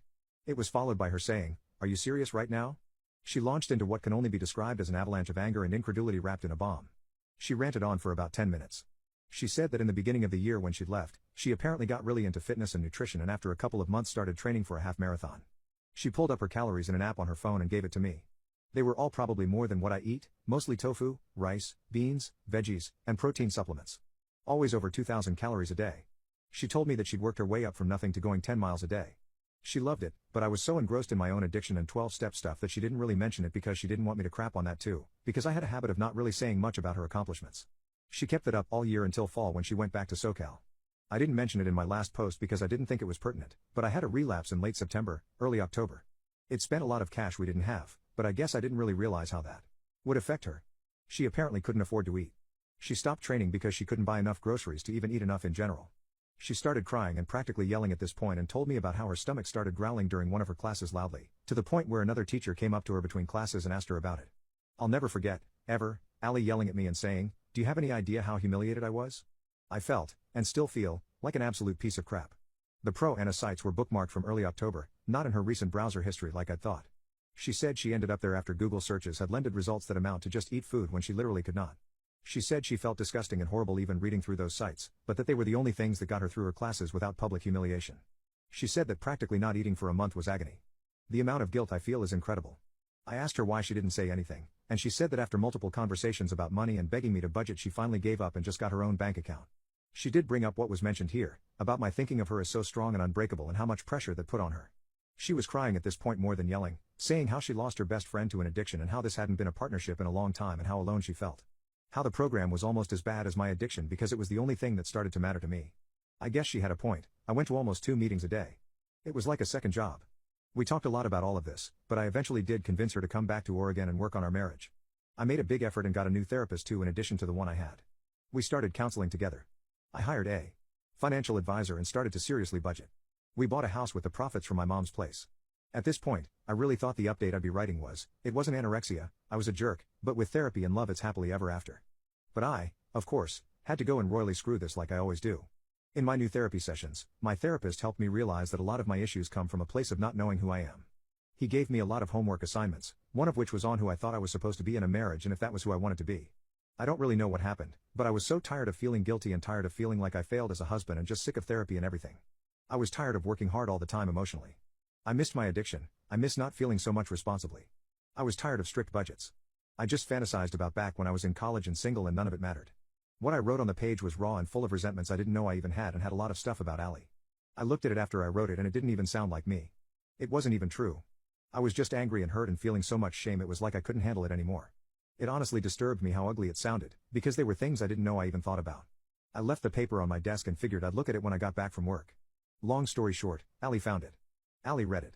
I came home with a note taped to it that simply said, I do not deserve this. She's right. She doesn't. She moved everything she had to the office and divided rooms while I was at work. She even put a lock on the door. I sent an email trying to explain that I didn't even mean it but got no response. She literally didn't speak to me for 2 weeks and would walk out of the room when I came in. A week ago she sat me down and told me that since we just bought the house, we'd likely lose thousands in closing costs so it didn't make sense to sell. I agreed. She told me that she was, however, filing for a divorce. And possibly going back to California. Then she left. It has hurt just writing this and remembering it, because I think I broke the heart of the woman I love more than anything. And she's gone and I miss her so much. She's back to not speaking to me. Half of me wants to beg her to come back, but I don't think I can keep any of the promises I have been making to her. I think I need to be single for a while and just focus on therapy. I don't know what's wrong with me or why I keep doing these things that hurt myself and others, but I need to get a handle on that before I think of tackling anything else. It cost me my marriage. It almost cost me my job. I think it's robbed my whole life. Allie seems good from what I've seen. Her sides of the fridge and pantry are filled with food and I saw her eating a giant salad the other day on the deck. So yeah. I think the eating disorder wasn't a thing, just something I clung to as not to have to focus on me anymore. I saw her the other day at the gym. This guy with bulging muscles was chatting her up near the weights and I thought I heard him ask her to dinner. She did that adorable blushing thing she did back when we were first dating, and I don't know what she said but I feel nauseous thinking about it. I hate myself. I want to hate muscle guy too, but I just can't. What was by far your worst ever intimate experience? When I was 21 I was in a sorority. Every year we used to raise funds and send our graduating sisters to someplace fun for spring break. That year we decided on Vegas, so I and 5 other of my friends went there for a few nights. I ended up hooking up with this obscenely rich middle-aged guy there. It wasn't planned or anything. I actually don't care for older men and think it's creepy when they hit on me by default. But my friends and I had a crappy first day when these guys we met ended up getting too drunk and rowdy that it became a turn-off, so we moved on. We got invited to this private party in one of the penthouse suites at our casino, so we said F it and went. The party was surprisingly great. These middle-aged guys had the whole 5,000 square foot suite to themselves. They had some bartenders, a DJ playing this weird fusion music that otherwise really set the vibe, and there was a caterer making these delicious finger foods, etc. Anyway, I found out it wasn't a bunch of rich middle-aged guys hosting this, it was one really rich guy bringing his buddies along for a good time. I know because I ended up talking to him. He was 42 at the time and seemed chill. We were talking about his traveling for a while, and when I mentioned I lost my vape pen on the casino floor earlier, he told me he had a volcano vaporizer set up in this strain called wedding cake in his personal suite. I'm not naive. I knew he was basically asking me to sleep with him, but at that point I was starting to get buzzed, and after meeting those guys earlier I was getting H-rny and wanted the D, so I went along with it. So anyway, we go in the room, get baked, and sure enough we start intimacy. Everything got hazy at this point, but I remember getting ready to give him brain and being surprised at how big he was. He asked me if he could nut in my nostril. Now I really don't like getting nut in my nostril, but I just wanted to get through with this. And get effed and go to bed, so I said sure. The last thing I remember was asking him to nut in my nostril and trying my best to sound convincing. I woke up at 5-ish, still in a slight haze. He was snoring softly next to me. The shame started creeping in. My whole womanhood was sore. The last time it felt like that was when I had intimacy with a hung guy, so I'm guessing we had piv at some point. I slipped on my dress, grabbed my shoes and took the elevator to my floor. I shuffled down the hallway. There were a few other couples, mostly older ones, shuffling down the hallway too. I got to my room and went into the bathroom and I looked in the mirror and I was horrified. I had dried nut all over my face. All over my face, all in my hair, all over my chest, my arms, everywhere. I walked down that long hallway glazed like a fresh donut. My entitled aunt desperately wants to buy back the house she sold to my sister for less than a third of the price. My entitled aunt has been the primary source of headache for us as a family emotionally and monetarily. She would always ask my mom and dad for a loan that would take years for her to pay. Where those loans go is one of our biggest questions to date. And whenever my mom or my eldest sister would ask her for the payment, she would always play the I'm family card and be all emotional to play on my mom's emotions. My mom has a soft spot with her family and she would most likely let it slide. But not my eldest sister. She would constantly remind and warn my aunt to pay her debts or she'll do something about it. My aunt would then turn to my mom asking for protection from my sister, to which my mom would talk to my sister about it. My sister though is not having it and is just relentless on her pursuit of making my aunt pay her debts. This got to a point where my aunt warned to sue my sister if she doesn't stop, to which my sister openly invited. Ultimately, our aunt paid but not without any parting words of how our family are a bunch of rude people and that she would never ever talk to us again. And such. But after a month or so, she made up with my mom and everything was well. Except for my eldest sister. So for context, my aunt put her house up for sale due to her children moving out. Initially, she said that the house was getting too big for me to keep and maintain and that she'd plan on buying a nice condominium near the downtown area. My uncle didn't want her to sell it to someone they do not know or at least does not have an affinity to, so she suggested to sell the house to a relative or a super close friend. My aunt then talked to my youngest sister and pitched her the idea of buying the house from her. At first, my sister didn't really want to entertain the idea of buying a house at this point in time as they have 2 kids that they are sending to a not-so-cheap school. But my aunt then pulled the sentimental value card and said that it would be a shame if the house was sold to someone else. Admittedly though, the house did have sentimental value for us siblings and cousins. We used to spend our summers over there as it's in a pretty nice neighborhood and we have friends there as well. A basketball court is fronting the house which is a win-win situation since they both have boys and her husband is a good basketball player. My aunt saw this as an opportunity for the boys and her husband to train or whatever. To my aunt's credit, she did have a nice pitch to my sister so I got to give her that. My sister and her husband discussed this in length. My sister and her husband decided to buy the house as they have long planned to have a house of their own. But her husband's grandmother begged them to stay at the current house they're living in until his grandmother can return back as she was sorting something out from a different city. So they decided to have at least until they are ready to move. My eldest sister, who by the way was against all of this, helped with all the contract and legal stuff so they can cover all their bases. The house and lot was sold for more or less 1 million pesos. My sister gave my aunt a more than generous amount of time to move out. When the time came that everything was moved out, my sister and her husband decided to pay a visit to their recently bought house and see to what extent the renovation would be. And to their surprise, the condition of the house was a literal crap hole. The walls and ceiling were falling apart, the tiles on the floor were chipped or starting to get chipped, the main bedroom was a mess, and the kitchen smelled like someone died in there for weeks. Although my aunt did disclose that some renovation work would be needed, but she never disclosed that the house was that effed up. But whatever, they decided to have the house renovated in it. Cost them another 300k. Once the renovation was done, the difference was night and day. As they were not moving into the new house yet, they listed the house for lease on some places and it garnered a lot of interest. The house was then leased to a foreign couple. The transaction went smoothly with the help of my eldest sister once again. And the couple even paid full price for the whole duration of the lease. Everything was as smooth as butter. Until yesterday. My sister got a call from the couple who leased the house early in the morning when she was dropping off the kids to school. This was on a Monday and my sister is usually super busy on these days. And this was one of those days. She answered the call and the following ensued. Sister, hello, husband of family moving in, haven't heard from you for a long time. May I know why you called? Husband, there's someone at the gate claiming that this is her house? Sister, confused, huh? She just might be a crazy person roaming around the area. Husband, well no, she showed me pictures of the house and are in it. At this point, my sister kind of knew what was happening so she hurriedly drove there. She was coming from the different side of town, so it took her about an hour to get there. When she got there, she saw our aunt outside screaming to let her in. The neighbors were already out and witnessing the commotion. Our aunt sees my sister and hurriedly goes to her. Aunt, hey sister. They won't let me in. Points towards the nice couple. Sister, aunt, what are you doing here? Aunt, well, this was once my house. Am I not allowed to enter? Sister, what do you mean? Aunt, I sold you this house, remember? And now I see that someone else is living here. Sister, well, they are leasing the house. Aunt, what? Why would you lease the house to someone I don't know? Sister, getting angry, because this is my house? I can lease it to whoever I want. At this point, my sister couldn't believe the stupidity of this situation and was kind of getting embarrassed with the neighbors looking on. So she told EA to go inside so they can discuss it. Once they were in the house, my sister introduced our aunt to the couple who leased the property and the following ensued. Aunt, to the couple, how much did you lease the house for? Husband, excuse me? Aunt, I said, how much did you pay for the lease? Husband, I'm sorry, but we don't see the need of discussing that to you. Aunt, why not? Turns to my sister and asks, how much are they paying for the lease? Sister, it's none of your business. This is my property and I'm already generous enough to have let you in. Aunt, what? I sold you this beautiful house and you treat me this way? Looks at the couple again, was the house sold to you too? Tell me. Husband, laughs, look lady, even if we did buy it, we don't need to tell you the specifics since we're not dealing with you. And no, we didn't buy this house. Aunt, you're a liar. Faces my sister, I'll take the house back now. Sister, excuse me? Are you out of your mind? Aunt, no I'm not. And it's clear to me that you're an irresponsible homeowner. Take something from her bag. Here, take this 300,000 pesos and give me back my house. Sister, 300,000 pesos? Seriously? Slams the money to Aunt's chest. My sister is fuming at this point, you need to leave my property right now. I won't allow you to disrespect me in front of these nice people.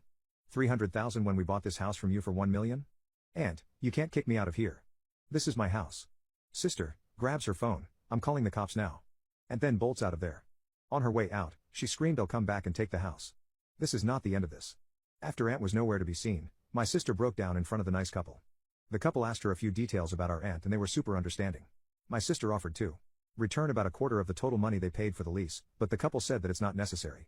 Her husband knew what happened and he was furious to a point that he almost went to the condominium where the aunt was living in, but my sister was able to calm her down before anything bad happened. As of now, my sister and her husband are seeking legal advice from my eldest sister and her firm. Update: my entitled aunt desperately wants to buy back the house she sold to my sister for less than a third of the price. A day after the incident, the nice couple who leased the house met with my eldest sister in the law firm that she works at. They discussed what their options are in case our crazy aunt pulls that stunt again, but they didn't want to file a restraining order at the time. My sister suggested that if ever our aunt strikes again that they call the police and my sister. My eldest sister also informed my younger sister to prepare any legal documents showing that the property was hers.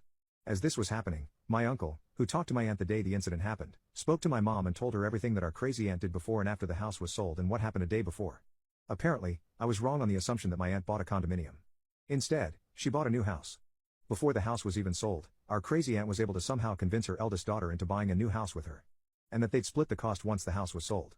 After the house was sold to my sister, our crazy aunt spent almost half of it buying new furniture and appliances. The crazy part about this is that most of the furniture and appliances in their old house was still very much serviceable or even in crisp condition that my uncle was boggled as to why she'd need to buy new ones. Her reason? New house, new things. Talk about practicality. Where did the other almost half go? Well, she went on and treated her friends through fancy restaurants and clubs. And here's the kicker, she paid diddly squat on the new house she's living in. Now there was still some money left after all the spending. And when it came time that she'd pay for her part of the house, she casually told her daughter that it has been spent with new stuff for the house. And when asked where the not-so-old stuff were, she just said, well, I gave them away to my friends. When pressed if it was given or sold, I gave them away.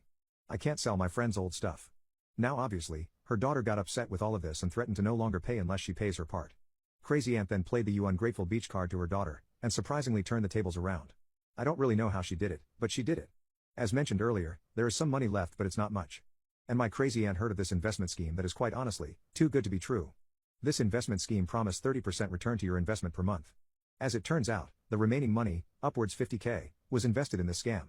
And when news broke that the scam was being stopped by the government, my uncle claimed that crazy aunt went insane and started having temper tantrums out of nowhere. Even her friends became victims of this sudden outburst that she was somehow banned indefinitely on her Zumba group. The 300k she had on hand was not from the investment scam that she put herself into, but from her daughter for advanced payment of the house. My uncle said that when she got hold of the money, she quickly went through the old house she sold, and the rest is history. As of writing this, the new house was apparently assumed to one of her friends and crazy aunt moved to Japan to find herself. My mom's psycho ex-boyfriend put my family first on his to unalive list. He took this list seriously. When I was 13 my parents got divorced, and 2 years later my mother ended up reconnecting with a former fling named Sam.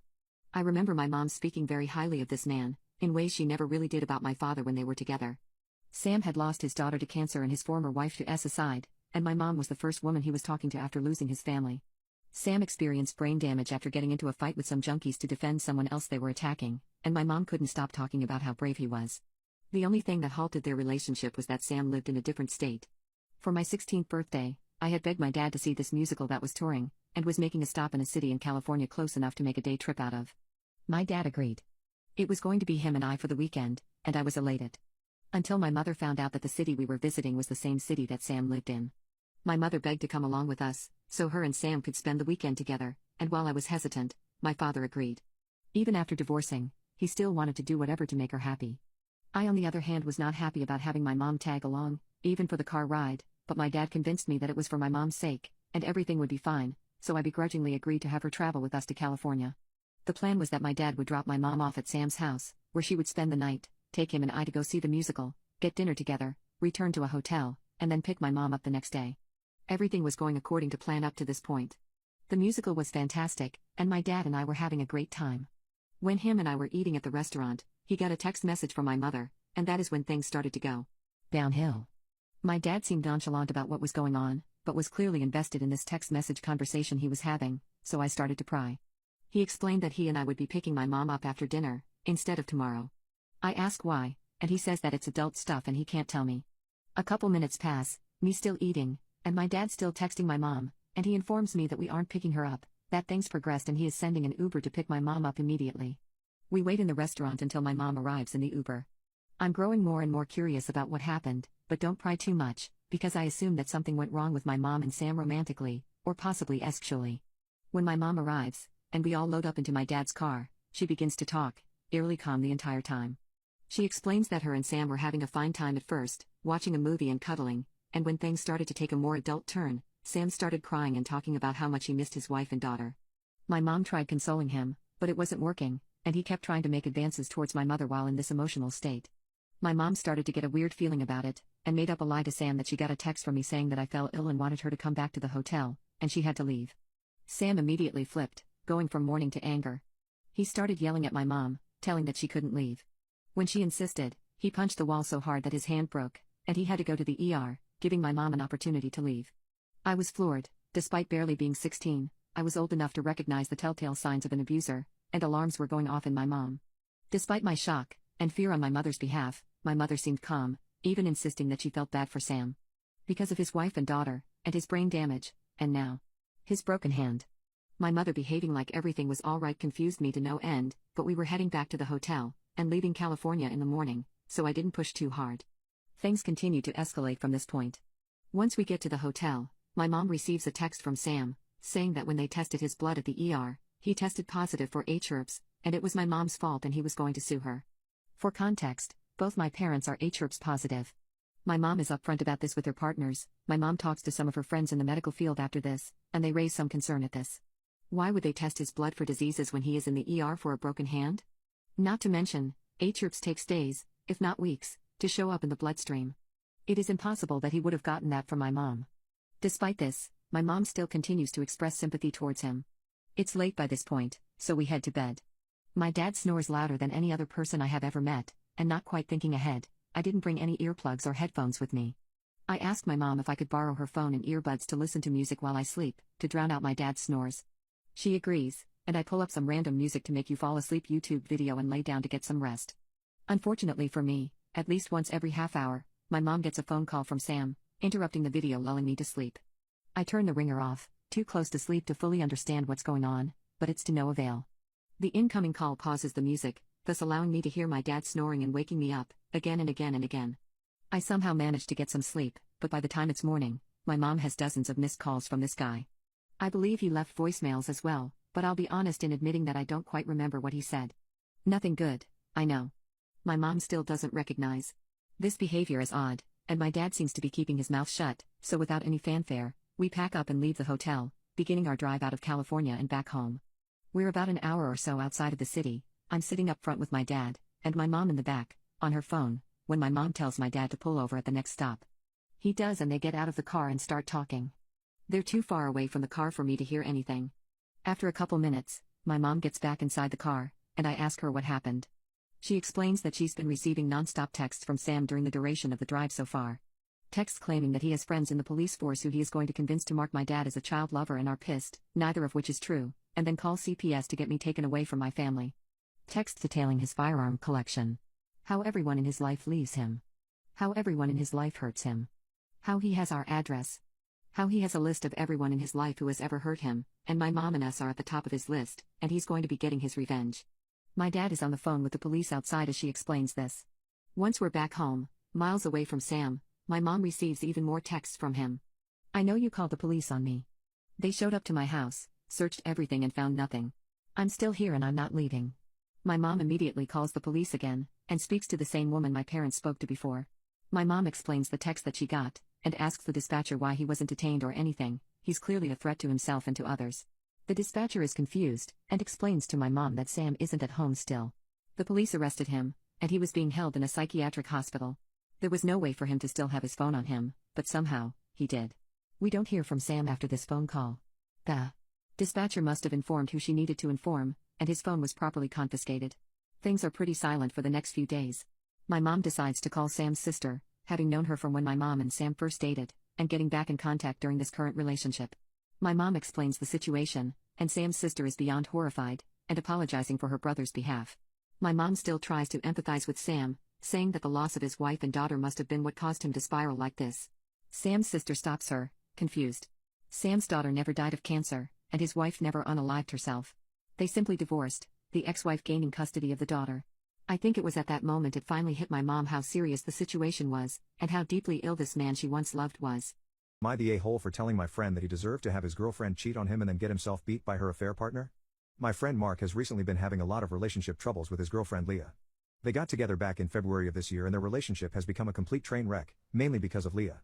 Mark was, and still is, head over heels for Leah. He has told me and my other friends that she is definitely the one and that he eventually plans on marrying and settling down. This all seemed both premature and immature to me, especially considering it had only been a month into their relationship, but it's beside the point. Leah on the other hand is a nightmare. She's cheated on Mark several times now and every time she does, she gives Mark some lame story about him not being supportive enough or that she made a mistake or that she wanted to see him get jealous for her sake. He gobbles it up every time. According to Mark, Leah largely acts like this because her father was very abusive towards her and her mother, and therefore she carries a lot of trauma with her. Mark constantly reiterated that he wants to help her work past that, but things haven't really been going his way. Since September, Leah has been seeing this other guy Derek and she's 100% infatuated with him. Mark has been arguing a lot with Leah about Derek, and she has threatened to leave Mark if he doesn't just simply accept her for who she is. He accepted this. Not only that, he and Leah have entered what he calls a semi-open relationship. This means, according to Mark, that Leah is allowed to see Derek as much as she wants, but Mark isn't allowed to see anyone else. This is because Leah feared Mark would become emotionally invested in them and leave her. Mark begrudgingly agreed to this and has been seething for months about it. Since about November, Leah has been seeing Derek more than she does Mark. While Mark doesn't admit to it, our other friends have told me that she is essentially in a full-time relationship with Derek and only comes to Mark for money and emotional support. I remember Mark telling me angrily once how he gave Leah $120 so she could go out to a fancy restaurant with Derek. Fast forward to this week, and I'm back home for the break. Mark started texting me on Saturday, saying that he hated Derek for trying to steal his girl and wanted to beat him that night. He said that he wanted me to come along since all of our other friends couldn't. Since I just got back home the day before, I was still exhausted, so I point-blank refused Mark's request. I told him that Leah was a lost cause, and I wasn't going to fight some people I'd never seen for her. Mark started begging me, saying that Leah is the love of his life and that he needs my help. I refused again. He then says that he'll go on his own, but I told him that he probably shouldn't. I woke up Sunday morning to more than 300 messages on my phone from Mark and all our friends. Long story short, Mark went over to Derek's place to bring Leah back. He ended up getting his butt kicked by Derek in front of Leah. I called Mark and told him that he should probably talk to a lawyer or something, but he refused since Leah asked him to not escalate the situation. I then told him that he was being dumb, and this triggered him so much. He started saying how I was a bitch and a snake for not backing him up and how I was a fake friend. I was so irritated at this point, so I told Mark that he deserved to get jumped and that it made sense why Leah preferred Derek over him. He hung up on me, and we haven't spoken since. Update: am I the a-hole for telling my friend that he deserved to have his girlfriend cheat on him and then get beat by her affair partner? Some of my friends and I ended up going out with Mark to see how he was doing. We didn't want to go to his parents' place since Leah was now living there with him and we didn't want to see her. He does look very beaten up, black eye, bruises all over his face and arms, busted lip, etc., but he was surprisingly in a good mood and even insisted that I didn't have to apologize for how I spoke last time. He told us that Derek ended up dumping Leah a few days after the fight. Apparently, he asked Leah to dump Mark. She refused and they argued, an argument which ended with Derek laying hands on Leah. After he laid hands on her, Leah was kicked out of his apartment in the middle of the night, and Mark came to pick her up when she called him in tears. Mark has refused his parents' request to escalate the situation at Leah's request. Mark has said that Leah has been very depressed about Derek dumping her and spends a lot of the day crying. Mark just says he's incredibly thankful to be there to comfort her and emotionally support her. He keeps on saying that when it comes down to it, Leah chose him over Derek, and nothing can take that away. Like I said above, Leah has decided to return to living with Mark. She can technically go to her mother's house but doesn't want to. Here's the real kicker: Mark says that he has a very good reason to believe Leah might be in the early stages of pregnancy now. My friends and I assumed the child was Derek's, but Mark insisted that regardless, it would be his kid. We asked him to get paternity testing, and he has refused since he can't do that to Leah. We've told him that the relationship is toxic, but he didn't want to hear it since that was a matter of perspective. Also, his parents have no clue about the potential pregnancy. He says that in the future, he doesn't want us to say anything about Leah. My other friends and I all left pretty stunned, and I'm thinking that at this stage, I'll slowly be removing myself from Mark's life. My nightmare stepfather spent years hiding a disgusting secret from everyone and I finally revealed it, then ghosted the entire family. I am from one of those families that have a lot of people that all go to church and then dinner together. Cousins thick as thieves, sisters are best friends, etc. Everyone just hangs out with each other. Up until I married my husband I was exactly the same and very close with everyone. Now, a quick insight into my bleak childhood. The close family belonged to my mother who married several men over the course of my childhood. My father, who had primary custody, was an angry substance addict who was forcibly removed as my guardian by the state when I was 12 after roping me in my sleep. At the same time my mom Linda married her final husband Ben, who was a wolf in sheep's clothing. He really stepped up to fit into a corny stepfather rom-com, where there's baseball in the park, wiping up makeup from breakups, shopping sprees, just dad stuff. I kept getting told he was a great dad and we were so lucky to have a man to really be there for us. It was supposedly the cornerstone of his and my mom's relationship. He was a first responder too. Just all around perfect. I heard it until I was grown and moved out. But there was one thing about him, and it's that he had been roping me every morning since I was 14. I never told anyone, because I believed them, he was great. Except in the morning. Fast forward to meeting my husband. Basically he loved me through a lot of coping with my father's abuse. From the start my family hated my now husband. Members of my family actively tried to break us up by going as far as trying to plant evidence of him cheating, and through a lot of negativity I grew distant with everyone outside of Linda, Ben, and my siblings. But still seeing them for events like Christmas, Easter, etc. Then one night a few months ago I felt the need to tell my husband about Ben. It had been bothering me ever since I had had my daughter. And it came to a head. So I told him. And he reacted like a man who loves me the way he does. He cut all contact between himself, his family and his children, and Ben. And told me the next move was up to me and he'd support whatever I needed. So I decided to tell my mom the big truth. It was weeks later and I'm still not sure if I did the right thing, or just hurt people for no reason. Well, my mama bear mother is still married to him, and plans to stay that way. He's changed, why didn't I tell her when it happened? Etc. Not what I expected and I was genuinely hurt that I was disregarded so clearly for someone who had hurt me and caused me a lot of trauma. So when I saw her again, I lost it. I yelled at her for a lot of things that I had felt she had failed at, namely protecting me from my abusive father. She knew about the situation for 6+ years before charges were filed on him, and failing to value me now while projecting this stupid mama bear image. Well, I felt better and left. I haven't spoken to anyone but my one sibling since. The problem is I lost it in the middle of a family game night where almost all my extended family was in attendance. So now the secret's out and I feel no need to talk to any of them ever again, as everyone wanted to keep it in the family and for me to maintain a relationship with my mother. My husband's family has treated me so much better than any of them. But maybe they deserve an explanation. Maybe I shouldn't have told my secret because my mom says that he's changed. Update: my nightmare stepfather spent years hiding a disgusting secret from everyone and I finally revealed it, then ghosted the entire family. I did some research about my stepfather, and as far as I know I am the first person he targeted, and I think it unlikely he would repeat offend without the same access he had to me. But, better safe than sorry, and he'll remain NC until he rots. My husband has had contact with him to deliver a severe message of warning to stay away, but nothing since. As for pressing charges, this man Ben in Hero Cloak is a prominent member of the community and local police department. I fear not getting far and bringing more drama that I just want to let go of. Legal battles would lead me to years of him still controlling what my life is about. Maybe it's selfish to not charge him, but it's more work than I have energy to give. But if stuff hits fans, I have it in my back pocket. Many expressed that others might come forward and boy did they. To save the people involved, I'll just boil it down to 3 separate families have outed abusers, including myself and a younger sibling. I have had contact with several people older than me from my family who have told me to forgive my mom. She didn't do anything and it's not my business who she's married to. So I think I'm going to stay NC with a lot of them. My husband has been my rock. He's told me many of the same things you all have said, but it's hard to look at what happened to me and see that it was a horrible situation. It was my norm, I guess, and it's hard to rewire my brain to have the proper amount of disgust, and I downplay what happened in my own brain. My desperate sister wants me to give her my baby and my husband. She's always been entitled, but it's reached a new level.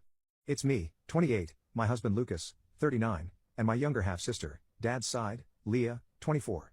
My husband and I met through work 5 years ago but didn't date right away. We tied the knot by eloping 2 years ago as I predicted Leah would cause wedding drama. Leah herself had a failed engagement 1 year ago. We gave her our condolences, but she said if I really cared I would stop wearing my engagement ring around her, flaunting it. I obviously did not take it off. It's a vintage ring that is an heirloom in Lucas's family. I'm now 5 months pregnant with a baby girl. It wasn't planned, but she's a very welcome surprise. Lucas is so excited to be a girl dad, it's very funny.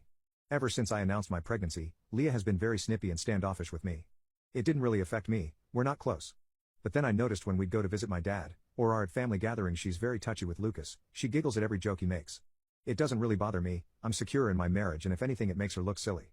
We had a blended family event with both mom and dad's side, and we were discussing baby names when Leah freaked out, screeching at me that she's the one who deserves a husband and a baby, not me, because I never wanted marriage or kids. I was focused on getting a career. And stormed off. Later on, my dad and his wife said she shouldn't have shouted, but I was flaunting my marriage and pregnancy when I knew she had a failed engagement and had always wanted a baby. I thought that was it, but yesterday the three of them asked to talk, and they came over to ours, and they legitimately asked if I would give Leah my baby. Like they weren't joking, they said it seriously. They said she deserved it more than me, as she wouldn't neglect being a mother for a career. Lucas was stunned, but then promptly got them out of our house. I heard Leah clinging to his arm, telling him she could be a good stay-at-home mom. My mom and her side of the family are furious. Leah's mom said it was malicious of me to tell my mom's family, and that I had really upset Leah when we eloped, so I had to make it up to her, and that my mom doesn't get a say. My husband's Bible-loving homophobic mother is stalking and harassing us. My husband and me, we're a gay couple. We've been married for 2 years. When we met, my husband was heavily depressed because of mother-in-law, constant pressure to find a girl, marry and make a family as soon as possible. She didn't care that he's very young, she didn't care that he wanted to get an education first, her only concern was, you've a job and now you must have a family. Nothing else matters, just find a girl, marry and have babies. My husband and me, we've an age gap of 11 years, now he's 22 and I'm 33, but when we met, he was 20 and I was 31.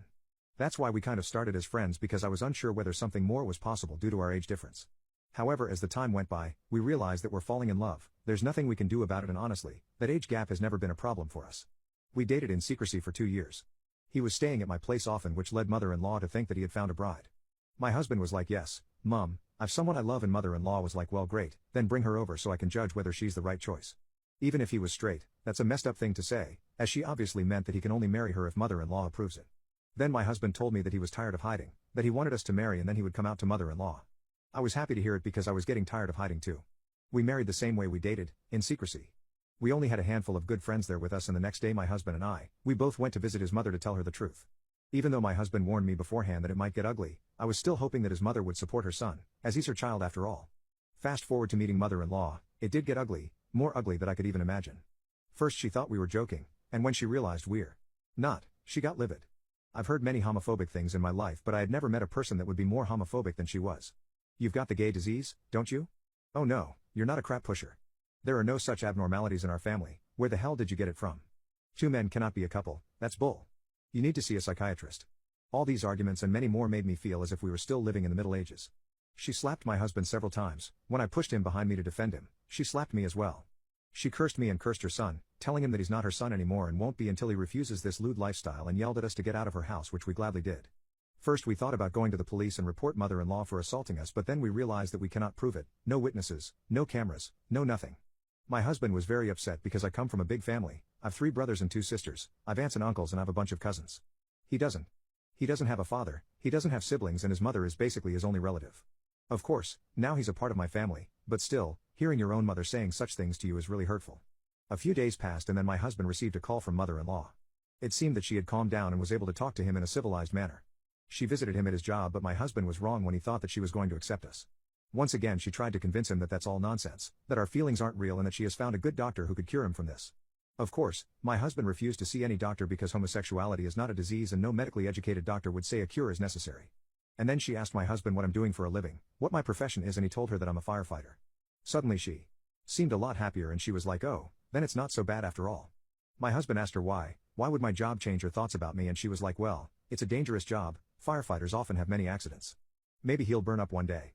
Like, how evil do you have to be to wish that to another person? Obviously she hates me the most, because I'm the eldest and she believes that I've messed up her son. I got to talk to her when she arrived at our house. Unfortunately she knows where we live because she followed my husband home one day, which is another twisted thing. She told me to leave her son alone, that he's not gay, that this is all my doing, and that she'll do everything in her power to separate us. I advised her to educate herself about homosexuality, as she's clearly very ignorant, and I couldn't convince her that I'm not after a quick fling with her son. I love him and want to spend the rest of my life with him. I told her that 2 years ago she had led her son to depression by bugging him about girls and not letting him live his life. She was like, I was just making sure he doesn't forget that he has some obligations in this life. What? Since when is marriage an obligation? I also reminded her that she wished me dead. I haven't forgotten it, and she was like, you deserve more than death, you child lover. I honestly don't know how and why that came across, because my husband has never been underage when dating me. Last night she tried to break into our house. I don't know why, but it was obviously her In the middle of the night, we were awoken by our dog barking and someone banging at our front door. Someone was jerking the doorknob for a good while. We didn't answer the door, of course, but my first thought was that it was mother-in-law. When the morning came and we were leaving for work, the first thing I saw when I opened the door were many notes taped to it. They were all typed on the computer and they all had the same content dash. Horrible things to me. There was my name and things like "Die, I'm waiting for your death, you old F word, you child lover, I hope your stick falls off," etc. My husband saw these notes too and we were both sure that it was mother-in-law because no one else would do it to us. We talked to a police officer who's a friend of ours and he said that we should save all these notes, but actually, the police cannot do anything because she hasn't actually physically attacked us. As long as those are just words, they can't do anything to her. Even when we told him that she hit us when we met her for the first time, he said that the main thing is proof, and if we don't have proof, then police can't help us. We're actually thinking about moving because we don't feel safe anymore. We don't know what else could come to her mind. It's so very sad that we live in a country that's supposed to be safe for gay people and still there are some individuals that don't realize that it's the 21st century and that people are different. My ex's entitled spoiled girlfriend is trying to steal my house. This house is entirely mine and she thinks she deserves it. My ex-husband and I are in our early 40s and late 30s and have been divorced for almost 3 years now. While he did not want to get divorced, we separated and have been co-parenting our 2 preteens amicably. He lives within 5 blocks of our old home and while we have 50-50 custody, our kids freely bounce between our places and choose how they want to spend holidays. We've tried hard to create a sense of stability despite the change in our family situation and have standing tune-up therapy twice a year to make sure we're all comfortable with the arrangements.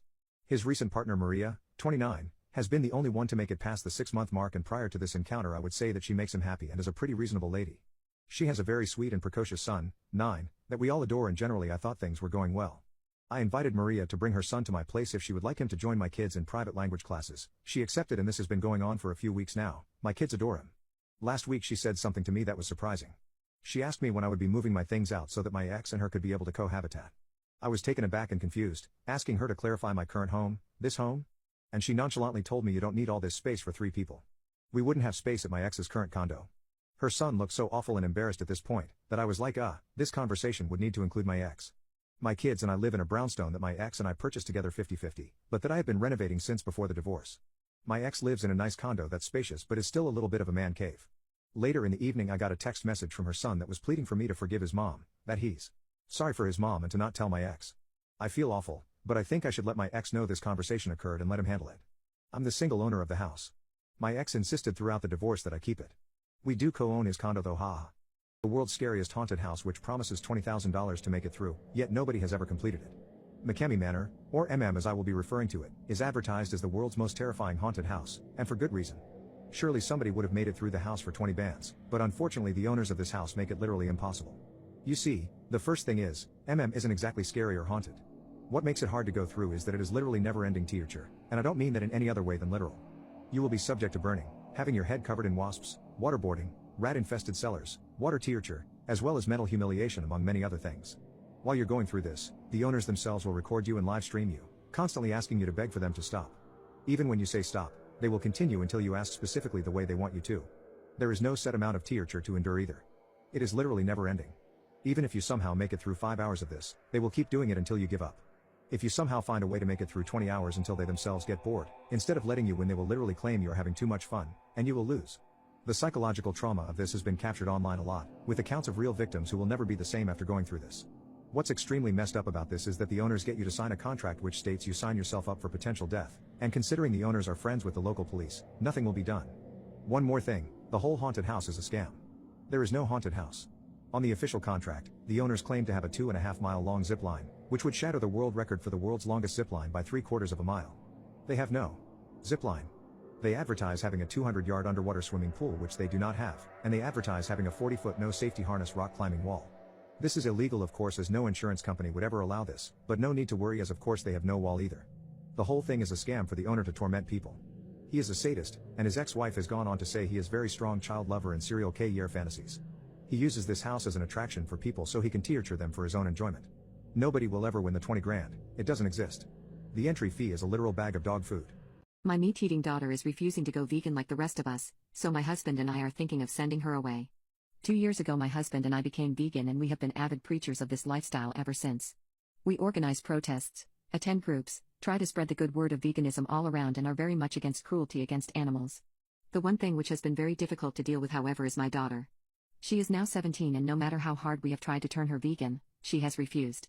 When she first said no to turning vegan 2 years ago, we figured it was just stupid teenage rebellion and figured it would not persist, but sadly it has. When we first turned vegan, we tried to have a family homemade vegan dinner game night, where we all made a homemade vegan dinner and then played cruelty-free board games. My daughter thought it would be a funny idea to come to the dinner with a steak freshly bought from the butcher's. We had a large argument about it and she told us she would not join a cult just because someone has told her to, and this made my husband and I really upset.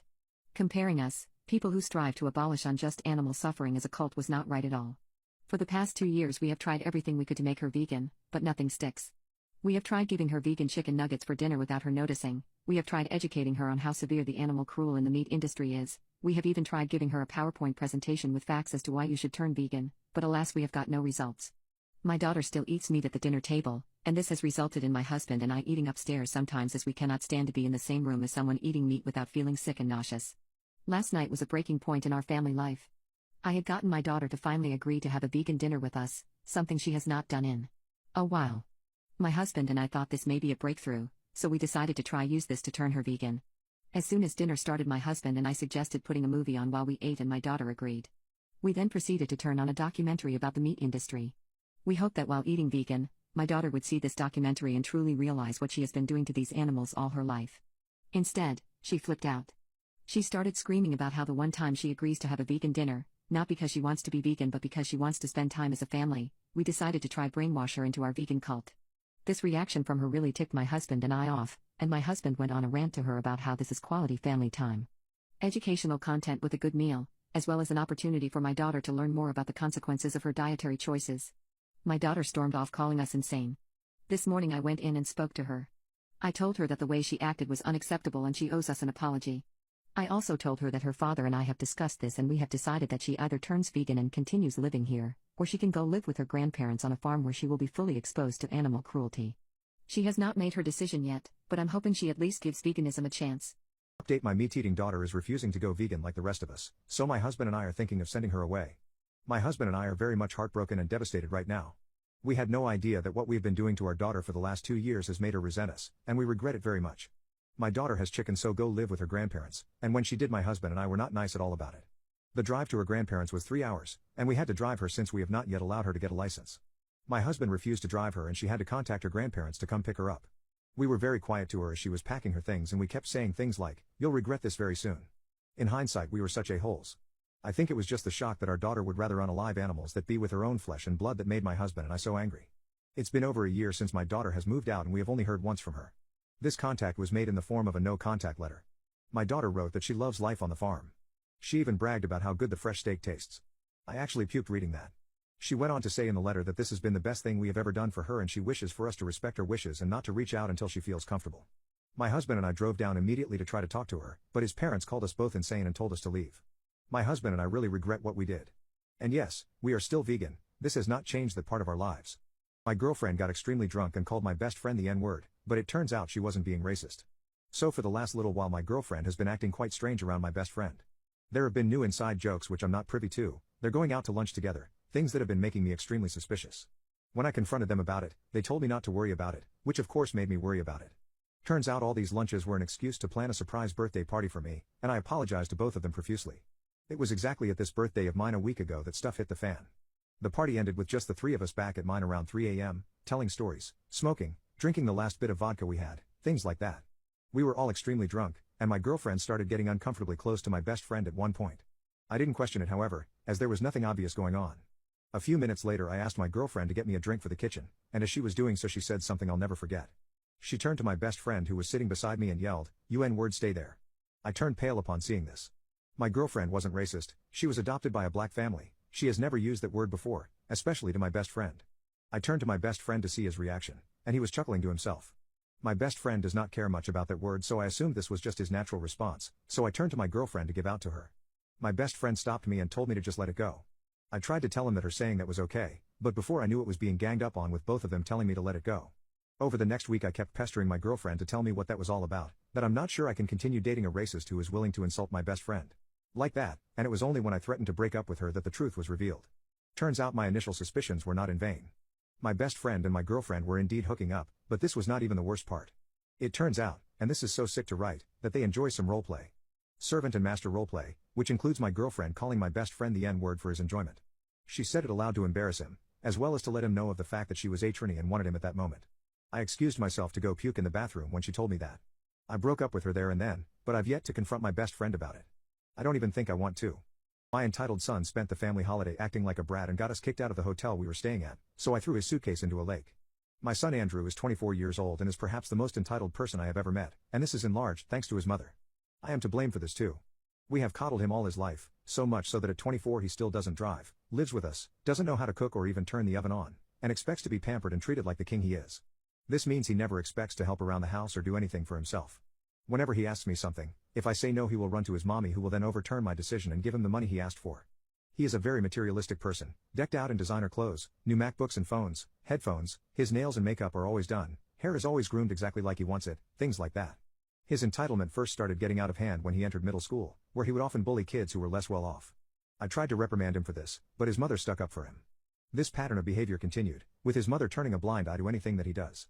His mother and I are extremely well off, and due to this, Andrew used to have an allowance of $1,000 per week, but when he turned 21 he figured this was no longer enough to support his lifestyle, so he came asking for $1,500 per week. Whilst I could afford this, I did not want to do it. Of course, however, his mother got involved and he ended up having his allowance increased to $1,500 a week. This has been seriously getting on my nerves for the last while, as it seems that Andrew will never actually grow up unless he is forced to. I have tried to force him to move out, but he throws a pity party and his mother backs him up every single time. So this year for my birthday my wife and I decided to go to the Bahamas for the first time as a family. Andrew loved this idea at first, but when we got there he instantly became upset. According to him, it was too hot for him to wear his furry designer jackets, and he had to walk around in t-shirts and shorts like the brokies. He said this on the very first day there, and his mother ran to the closest bougie store she could find to buy him a designer shirt and shorts, as well as flip-flops. The holiday was not off to a good start, and all it took was 3 days out of the scheduled 7 for it to turn to a nightmare. A list of the things Andrew did within the first 3 days includes flipping out and causing a scene at a restaurant when the waiter brought out the wrong food, complaining extensively about the fact there was no good things to do, sleeping in until 3 p.m. every day and then getting mad at us for doing something without him. His mother apologized to him for that. Being very rude to hotel staff about not carrying his bags quickly enough. During brunch on day 3, my birthday, he also decided he would rather stay in the hotel room than go to some lousy seafood place for dinner. This hurt me a lot as I really wanted to have a birthday dinner with him and my wife, but his choice I guess, I wasn't gonna drag him out and let him ruin the dinner. Well, in hindsight I definitely should have dragged him out because his actions when alone in the room cost us the entire holiday. My wife and I got ready to go out, and we left him some money to order some food and told him we'd be back in a few hours. We got a call midway through dinner telling us that we are banned from the hotel and the staff have our stuff, we can collect it when we get back. Turns out that Andrew decided that pizza wasn't good enough, and somehow ended up getting his hands on some mushrooms as well as alcohol. Andrew doesn't do substances, so this was the first thing that caught me off guard. I guess he ended up taking too high of a dose or something because apparently he went kinda crazy. He destroyed every bed in the room we were staying in, he broke the mirror, punched a hole in the wall, then ran downstairs only in his undies and began yelling at everyone, before slumping down on a couch and throwing up everywhere. He proceeded to pass out, and the medics had to be called. We were told by the hotel staff we should consider ourselves lucky that no charges have been pressed against Andrew. We ended up collecting our stuff and checking into a motel that night. The next morning Andrew sobered up and had the nerve to act like nothing serious had happened. That he got a little carried away. That's all he said about it, not even a lukewarm apology on his end. The things he was most worried about was the fact that one of his fake nails had come off. He then started complaining about the crappy motel we were in and kept asking when we would get to a hotel. When he said this I completely lost it. I yelled at him calling him ungrateful and told him he's a disappointment. His mother tried to step in and defend him, and I lost it on her too, telling her that this is the reason Andrew is such a man-child who would be so lost in the real world. Maybe this is where I took things too far, but I proceeded to take his suitcase from underneath his bed and went outside with it. Andrew followed me out asking him what I'm doing, but I didn't answer. The motel we were at was beside a lake and I proceeded to walk to it. I watched him scream and cry as I approached the lake and it was clear he understood my intentions. Without a second thought I tossed it as far as I could. This suitcase contained all his MacBooks, all his designer clothes, his makeup and nail sets, his skin care, all the materialistic things he holds extremely valuable. Andrew had a meltdown, jumping into the water only to realize he couldn't swim. He was forced to go back, and we had a huge argument about it. His mother was on his side as expected, and Andrew spent the entire argument incoherently putting sentences together as he was crying. The conversation got us nowhere. No amount of me explaining why I did what I did got through to them. I booked a flight home that day by myself and let them stay in the Bahamas as that's what they wanted to do. I'm currently at the airport. Update: my entitled son spent the family holiday acting like a brat and got us kicked out of the hotel we were staying at, so I threw his suitcase into a lake. My son Andrew and his mother returned a few days later, and when I saw Andrew come back with a new suitcase full of brand new designer clothes, a new MacBook, a new phone just because he wanted one, I knew that it was done right there. I issued an ultimatum to my wife right there and then in front of Andrew. I told her point blank I'm sick of it. Our son is useless, he contributes nothing to society, is an entitled and spoiled man-child, suffers from Peter Pan syndrome, and there is only one way this marriage of ours can continue. My wife told me not to bring the kids into marital problems, but I told her our kid was the cause. I should not have said that, but I was sick of it. Without letting her interrupt me, I issued my ultimatum. Either Andrew packs his things and we send him to a military boot camp, where he finds out that poop really ain't sweet, or we are getting a divorce and he can go live with his mommy who will cater to every need of his, because I am done. I used this ultimatum 3 months ago, and we are currently in the process of a divorce. My wife told me she could never send our son away to be treated like an animal, and that me even suggesting this shows that I do not love our son. I tried arguing that doing this is doing it for him, not to him, but she would not listen. Andrew doesn't talk to me right now, but he is throwing a hissy fit every other day about how he and his mom moved out to stay at her sister's and I'm still in the house. My soon-to-be ex-wife's sister's house is a lot smaller, and from what I gather Andrew despises the fact that he no longer has a king-sized bed to sleep on. I saw 2 puppies on a date with each other outside the restaurant and they're now my friends. So I work in the kitchen of a restaurant which has a dark alley just behind the back door through which the chefs come in. This back alley is usually pretty clean, and is often visited by cats or homeless dogs looking for food. Whenever I see a dog or a cat, I tend to take some food that will not be served, perhaps something out of date or bagged in a bin and toss it outside. Last week I checked the back alley halfway through dinner as it was a quiet evening, and I saw 2 puppies playing with each other in the alley. They were wagging their tails and playing with each other, but they looked very skinny and clearly homeless. They stopped playing when they saw me and looked at me. I proceeded to sneak into the kitchen and find a steak that was overcooked and not going to be served, and I tossed it outside for them. I saw them get closer to the steak and proceed to feast on it while wagging their tail. I then got them some water and placed it near them. They actually let me pet them and it was adorable. I went back out 20 minutes later, to find the steak finished and them still playing with each other, licking each other's fur and chasing each other around the alley, as well as wrestling with each other. At one point I saw them lie down and cuddle with each other. My heart melted, and I went back in to fetch some more food. I managed to get some chicken coleslaw this time and brought it out. They gobbled that up too. I would check on them periodically throughout the dinner, and each time I did they were busy playing with each other or snuggling. They're my friends now. They come by each time and I get them something from the kitchen and pet them. They always come together, always eat and drink together, and always snuggle to sleep. I even bought them a nice doghouse which they both comfortably fit into and it came with a warm interior. This doghouse comes with a blanket too. Sleep and cover themselves with, and at the end of each night I work, I see them cuddled together in the doghouse asleep. My misogynistic boss gave my male coworker who I supervised a promotion he promised to give me and is acting like everything is okay. I've been with my company working on a specific account for over 2 years. For the past year, I've been leading a small team of myself and one other employee working on said account. We had a third team member but they didn't work out, so I've been doing the work of 2 people while also supervising my coworker. Recently we learned that our company would no longer be handling this account. My boss took me aside a couple weeks ago and told me verbatim that since this account was going away, he was giving me the choice to choose between 2 other accounts to work on because I am the senior employee and he appreciates all the hard work I put in over the past year, so he wants to give me the first choice. It's important to mention that one of the accounts he was letting me choose to work on is our company's largest business. So it's a big opportunity that would include some fun travel. He told me to take spring break week to think about it and let him know when I return which one I'd like to work on. Obviously I knew I was going to choose the larger account because I had previous experience working on it and I wanted the opportunity to advance. Today I got into the office and I met with my boss to give him my decision, and before I could speak, he informed me that he has given the large account to my male coworker, that I was supervising, and he is giving me the leftover account to work on. He also informed me my male coworker would be traveling to cover an event that was previously talked about me attending. I was given no reason and my boss acted like everything was good and almost like he was delivering me happy news. I was so shocked that I just froze and didn't push back. Now, I am pretty self-aware and am always working on improving. I am the first to admit if I did something wrong that warrants losing this opportunity. However, the more I think about it, the more confused I am. I led my team through a really hard time and we did so well. I've never missed a deadline. I work so hard. My boss even gave me an award a few months ago. I also know it's not about my work because he recently presented something I did to the whole company because he liked it so much. My male coworker is a really nice guy but he does the bare minimum and needs a lot of hand-holding. When I have asked him for help in the past, he needed so much hand-holding that I basically ended up doing the work he asked me to help him with. Last week when I was out on vacation, he texted me every day asking me to send him files or ask questions he could have figured out on his own. I have stepped up a million times to help take on last-minute projects because he gets easily stressed and cannot multitask. Update: my misogynistic boss gave my male coworker who I supervised a promotion he promised to give me and is acting like everything is okay. I just met with my boss. I approached the conversation by reminding him of the meeting we had prior to my vacation where he offered me the choice between 2 accounts and told me to take my week off to think about it and we would discuss when I returned. I expressed to him that I was caught off guard when I returned to find out the larger account that I was offered was given to my coworker who is underneath me in seniority.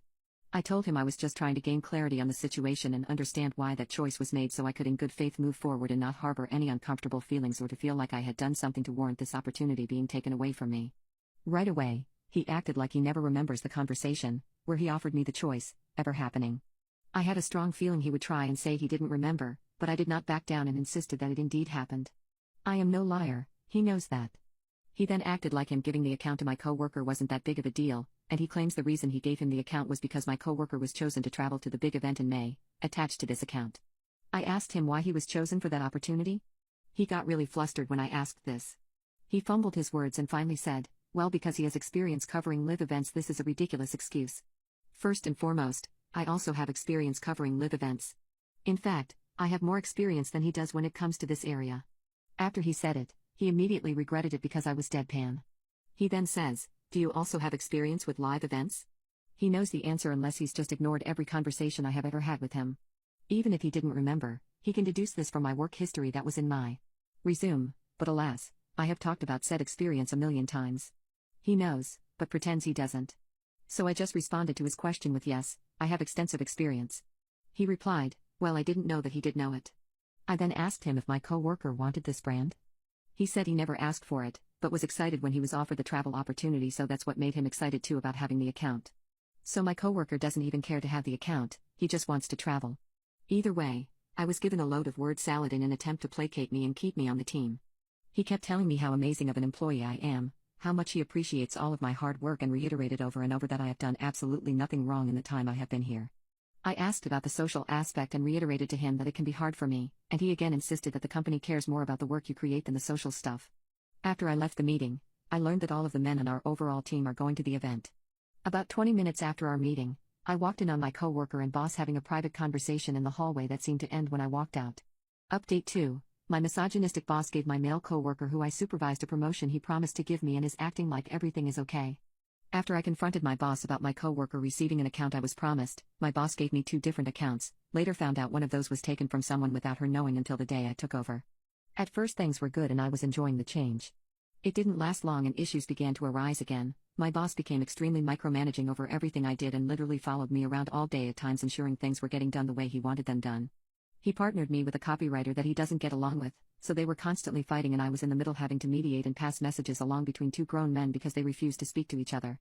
I was absolutely dumped on with work, and when I expressed I was drowning, my boss would blame it on my copywriting partner for some reason and start yelling at him, which caused so many issues, so I just stopped telling my boss when I was overworked. The workload got so bad it was at a point where I was being messaged asking to make work changes while I was out sick with the virus. Reason for the changes was because people higher up dropped the ball, yet I was being held responsible. I stopped responding when I was sick, which caused issues. Anytime I was off work I was being contacted by work either about work or to do work. I had no home life. I was coming home and crashing every night. Probably not a surprise, but this led to major burnout, and one day, I started having extreme panic attacks when I would go into work. It got so bad one day I called in and went to my doctor and cried and told her I can't do it anymore. I was so broken. She signed me off work for 6 weeks of medical leave. I told my boss about going on leave, did not tell him why other than I was having a medical issue, and he lost his mind. Told me I was blindsiding him with my medical leave. He told me he was going to hire someone to replace me while I was gone. He then told all of my coworkers I was going on leave before I had a chance myself, which ticked them off because then they felt blindsided. So I took the leave because I was too burned out to care about my company's reaction. I was so broken for the first 2 weeks. It didn't help that my old male coworker who got the account I was promised before was messaging me on my medical leave asking work questions about an account we don't even work on anymore. I never responded. I have been off now for 4 weeks so far, and during this time off, I've made so much progress with my physical and mental health.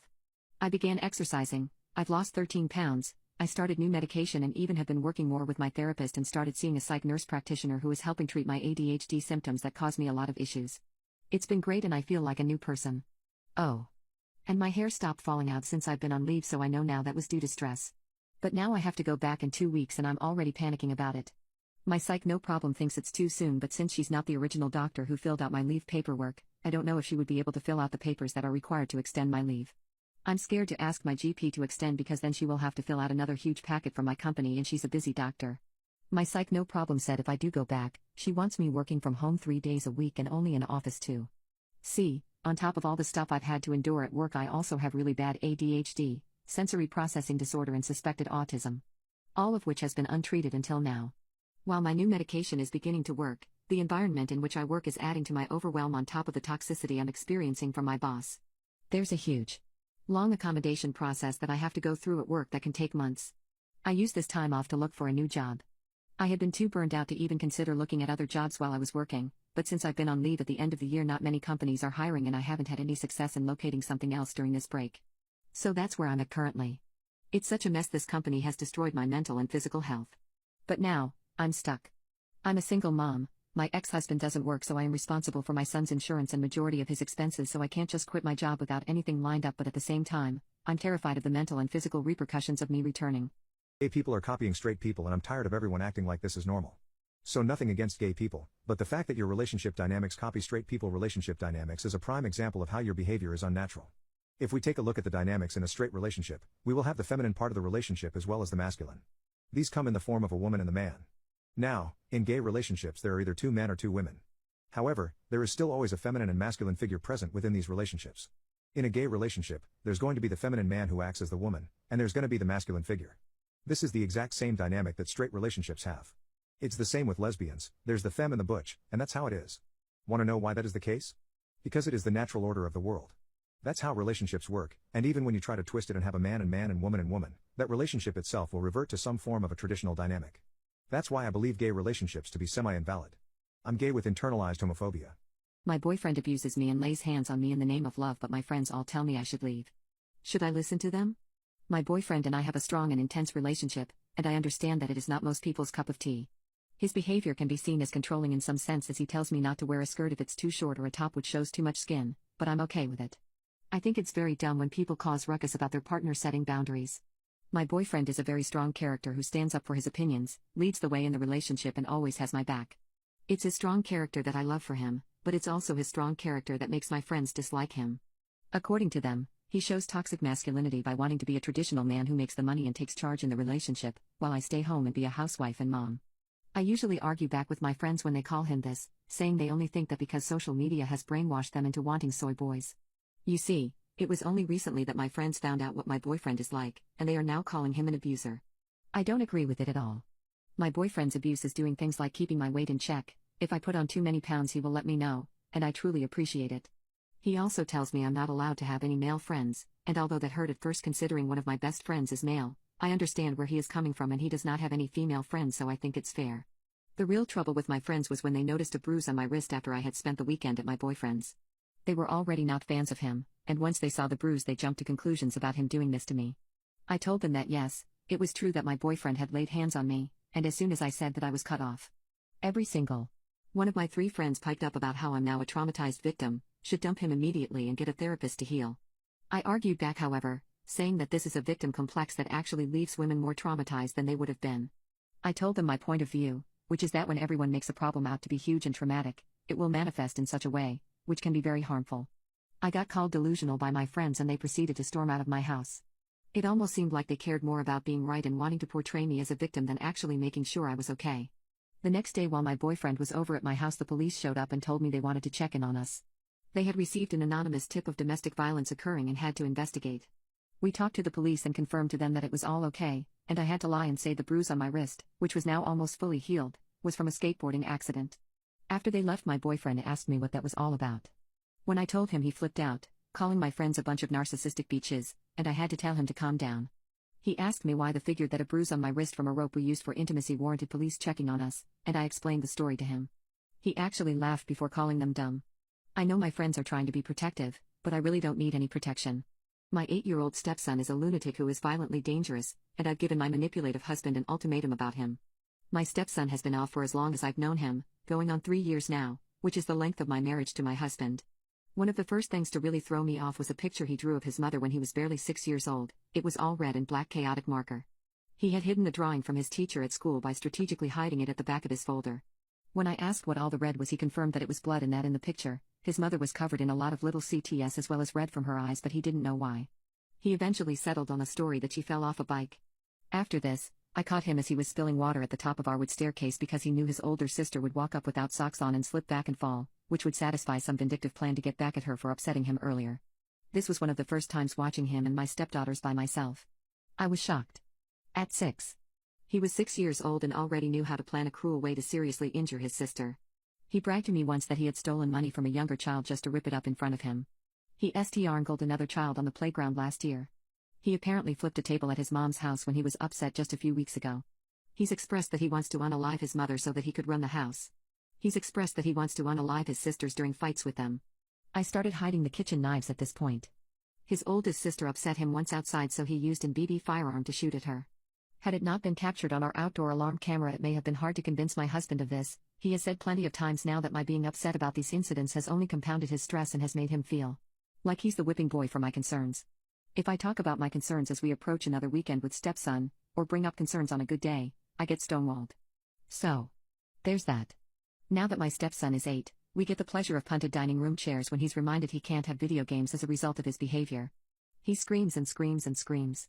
He's on Addy because it's just ADHD and he just needs more stimulating toys, according to his 1X-week therapist. Yes, she says this even though she knows about the death threats. And the physical violence. And the pooped up drawing of his own mother. And the times where he's been aggressive with my son, 5M. And the escalations in general.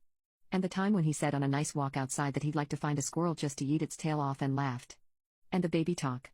Oh my effing god, the effing baby talk. This kid regresses hard. Today he walked around with a water bottle like it was a baby bottle. He babbles with his dad. I have to physically leave the room and put in headphones because it creeps me out so much. His speech is legitimately unintelligible when he's in that mindset. Even his movements start mimicking toddler-like behavior. I've told his therapist about it, but it never gets addressed, which is wild to me since that seems like a major red flag for trauma. In fact, I am the only one out of 2 step-parents and 2 bio-parents who sends visit-by-visit detailed updates on all the behavioral escalations from stepson's time with us. His mother apparently tells the therapist that everything is fantastic at the other house, so my updates are, quote-unquote, very helpful. To make matters worse, I do have diagnosed PTSD from experiencing domestic violence, which almost ended my life, so I was in fight or flight mode before, but now I am living, sleeping, and breathing fight or flight around this kid. He's only getting bigger and stronger. And angrier. Like tonight. Tonight. He was kicking a soccer ball in the house. I said, if you can't stop kicking that in here, the soccer ball is mine. So, he whimper-whined as he kicked the ball as hard as he could to hit a couple walls in the house. Then he whined and did it some more as I approached. I said okay, it's mine, calmly, and I took it with me. Stepson threw a chair down, totally expected, unfortunately. He started pouting and shoving things in the house, slamming his door dozens of times as loudly as he could right across the hall from my sleeping son, 5M. Screaming at his dad for continuing with the family movie night without him, which was due to his behavior. More screaming. Stepson finally got fed up with us ignoring his behavior, so he lurked behind the couch where we were sitting, picked up a dining room chair and threw it at a glass door right next to us. After that was a blur of screaming, my son waking up shaking and sobbing upstairs, my husband trying to get stepson to his room, stepson telling me he wanted me to die, telling my husband he needed to die, screaming, screaming, screaming. I wanted to call 911, but I needed to calm my son down. My stepdaughter hugged me and helped me calm down my son. I wish I had called 911. I am almost sure I will need to in the future. God, I wish I'd called. Later, I told my husband that we need to solve this problem in any way we can, or I will need to take my son with me and be safe somewhere else. I also told him the next time I hear a threat, I'm calling 911. My husband started sulking about how I was leaving, then, and that I needed to have more compassion for him. I repeated, I am only leaving if we cannot solve this problem. It sounds like we're on the same page about a reevaluation and a stronger therapist. I am not going to leave you if we can start solving some of this. So you're leaving then? This will never get solved to your satisfaction. Not on your timeline. I said that I never had a timeline and I still didn't have any agreement on a step toward at least some solution. My solution, I told him, is to have my son go to my parents' house during stepson's visit so that I know he'll be safe. My parents know what's going on and they know that there's likely not much we can do otherwise. I will probably join my son during these visits if the problem still stands, given the fragility of my mental health at this point. Well, that's no way to live, my husband said. I agreed, but also, I have to do something about this. My son does not deserve to wake up to screaming and furniture throwing. It is goddamn traumatic. I am confident in my solution: get my son and myself out of the house when stepson is here if there is not a better solution in place. I've read books, listened to podcasts, and watched webinars, and according to all of these things and the experts, discipline is not a solution we can turn to, either. We both have no idea what to turn to, which brings me to my central dilemma. I am about to leave my husband, whom I love, because there really isn't much of a solution for what I believe to be a dangerous child with increasing anger and strength to act out that anger.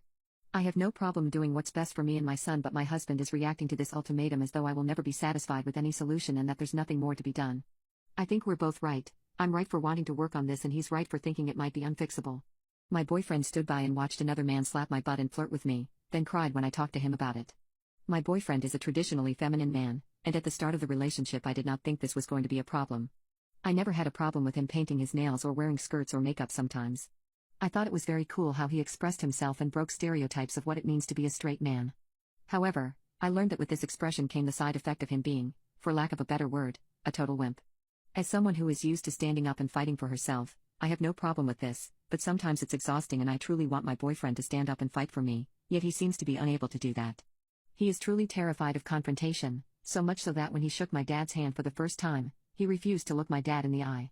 My dad later went on to remark that that was the biggest beach boy handshake ever. I don't remember my boyfriend ever sticking up for me, even when his friends made a joke about me at a party we attended in front of me, he said nothing. He awkwardly laughed and excused himself, leaving me alone.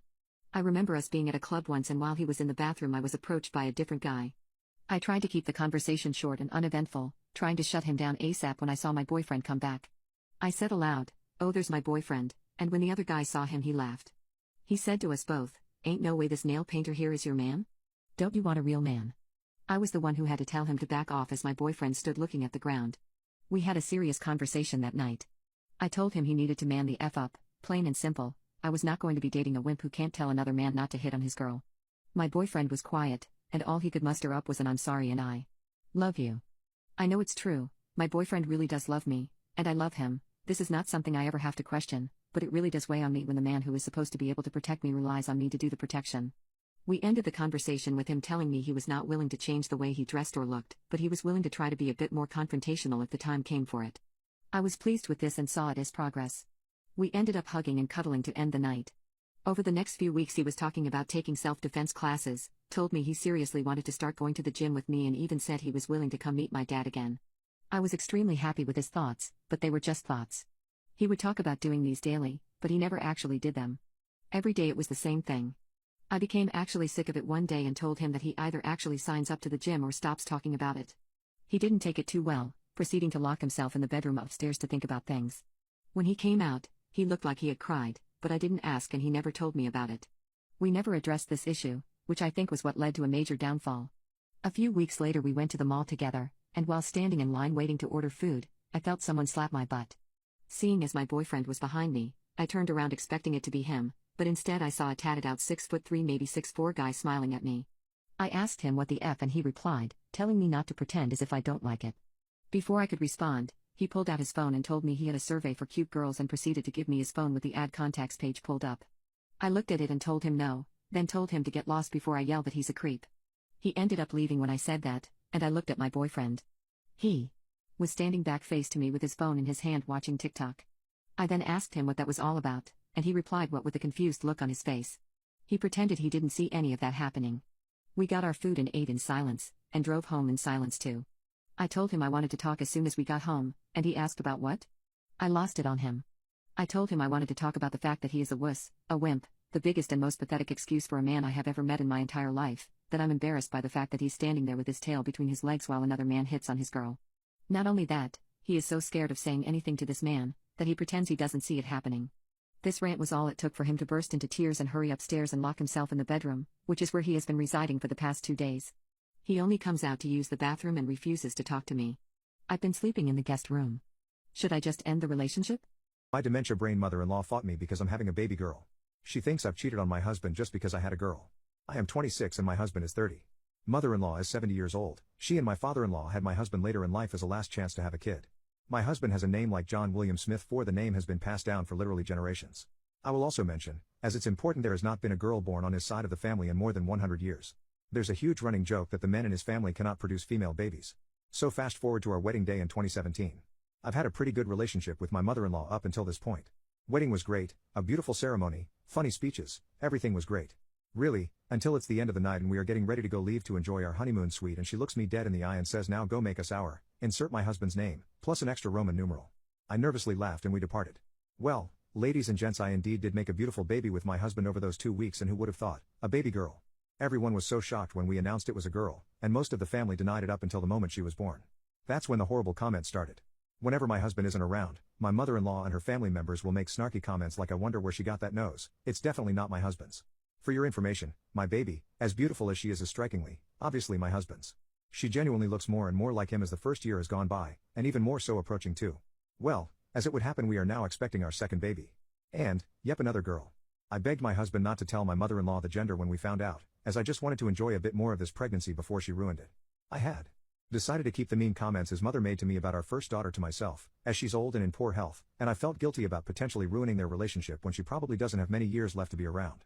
I figure I'll add here that mother-in-law isn't dying or anything. She's just had extremely poor health her whole life, smoking a pack of cigarettes a day, eats garbage constantly, drinks only Diet Coke, refuses exercise etc. I literally offered this woman water once after she almost passed out from walking 15 steps and she gagged and said that's disgusting. Water makes me nauseous, get me my Diet Coke. So anyways, he insists on announcing it at our next visit, and holy crap y'all. As soon as she heard it was another girl, tears welled in her eyes and she started shaking her head back and forth and sobbing. She then started yelling at me, called me a whore, and demanded I get out of her house. My husband immediately stands up and starts yelling at her, asking what her problem is, and that she needs to apologize to me and watch her mouth in front of her grandkids. She says through broken wails, not ours. Not ours. Those 5 earls are not ours. She's a W word. A S word. My son did not make those jive earls. I start crying hysterically and pick up my daughter, who is utterly confused as to why daddy is yelling at grandma and mommy is now crying. My mother-in-law then looks at me and starts yelling, I let you get away with it the first time. I took you in his family. I allowed my son to believe he fathered that brat, but I will not allow it again. My husband is now effing pissed y'all. Something I should mention here is that while my husband prepared his whole life to having a son, he was thrown on his butt when our daughter was born. He never knew that he could love any girl in the world as much as he loves our daughter. He has made several comments over the past year and a half that he never knew how deep love could go before he held our baby girl. I can 100% assure you that if he had to save me, our daughter, or his mom, he'd save our daughter 10 tenths times. He gets extremely pissed and starts screaming at her that she is out of line and how dare she call his daughter names. He then goes on to say that we are leaving, and until she comes to her senses, she will never see any of us again. She tried to say something more but he cuts her off and yells at her, by the way mom, I love that little girl more than I ever loved you. As he is shuttling us out the door. I cried and broke down and told my husband all the little comments she and her family have said to me when he's not around while we drive the 2 hours home. He was so angry at them all and has been amazing in comforting me through it. We went NC for a few months and everything seemed to be going great. We blocked her and father-in-law phone numbers and hadn't heard from them except through other relatives over Facebook. We either told them to not attempt to relay messages from mother-in-law or they would be blocked, or ignored them completely. Then, when I was nearing my due date, we decided to be the bigger person and reach out to her and father-in-law and offer them a chance to make things right. She whines and whines that she misses my husband and granddaughter. We agreed to meet for dinner at their house after a few weeks for a proper talk and apology from her. We agreed that our daughter should not be present, so my sister was set to babysit her. We arrive, dinner is served and we're trying to make small talk when my husband is like, yeah, mom. This has all been nice but we need to talk about what happened and the things you said last time we were here. I know, and you know that you owe my wife an apology. Mother-in-law then looks at my husband and says yes, do you have the test? My husband, what? Mother-in-law, the paternity test. I am not apologizing until I'm proven wrong. And we both know I'm right. You cannot be the father and the fact that you have now apparently made 2 girls is ridiculous. My husband, what the heck is wrong with you? I start to cry and go to get up to grab my things and go to the car. Mother-in-law, oh no you don't. She shoots up, rounds the table and grabs my shirt, then proceeds to scream at me, how dare you try to run away from this, you're a effing whore and you need to own up to this problem. My husband screams at her to get her hands off of me, and starts to make his way towards us. She then decides that I cannot be allowed to leave at any cost with her son, so she slaps me as hard as she can across my face. I push her arm away from me as I let out a scream from the shock of being slapped. My husband then gets in between me and his mom and starts to scream at her. He tells father-in-law to call the cops right now. Father-in-law ignores him and tries to calm mother-in-law down, insisting that we can deal with this. My husband is furious and I'm crying hysterically. He grabs my hand and we are making our way to the door when mother-in-law grabs a snow globe from a shelf and throws it directly at me, and it hits me right in the back of my head. It didn't shatter or anything, but it did end up hitting me on the base and cut my head open. I fell to my knees from the pain, and before my husband can put together what just happened, she is grabbing anything she can find to throw in my direction. I'm on my knees on the ground holding my head with one hand and my belly with the other, being almost 9 months pregnant as a cascade of random items are being thrown at me. My husband is screaming at the top of his lungs for her to stop, and she proceeds to try to get close enough to kick me as hard as she can. Thankfully, she is old and in bad health, so she loses momentum quickly, and as a last resort my husband pushes his mom and she falls back into a shelf by the front door and he rushes me out. I'm crying and freaking out and yelling. She kicked my stomach over and over and he drives me to the hospital. I end up getting 6 stitches in my head and being monitored in hospital for 4 days because she kicked my belly. The baby ended up being fine, and the hospital demanded we file a police report. We find out that when my husband pushed his mom into the shelf, she ended up breaking 2 fingers and is claiming the excessive force hurt her neck very badly. Father-in-law called an ambulance for her and she claimed that me and my husband assaulted her in her doorway after they refused to let us in for a free dinner. Cops showed up and took our side of the story and compared our own report that we filed once at the hospital. They told us that mother-in-law is demanding to press charges against my husband for assault, while we are pressing charges against her.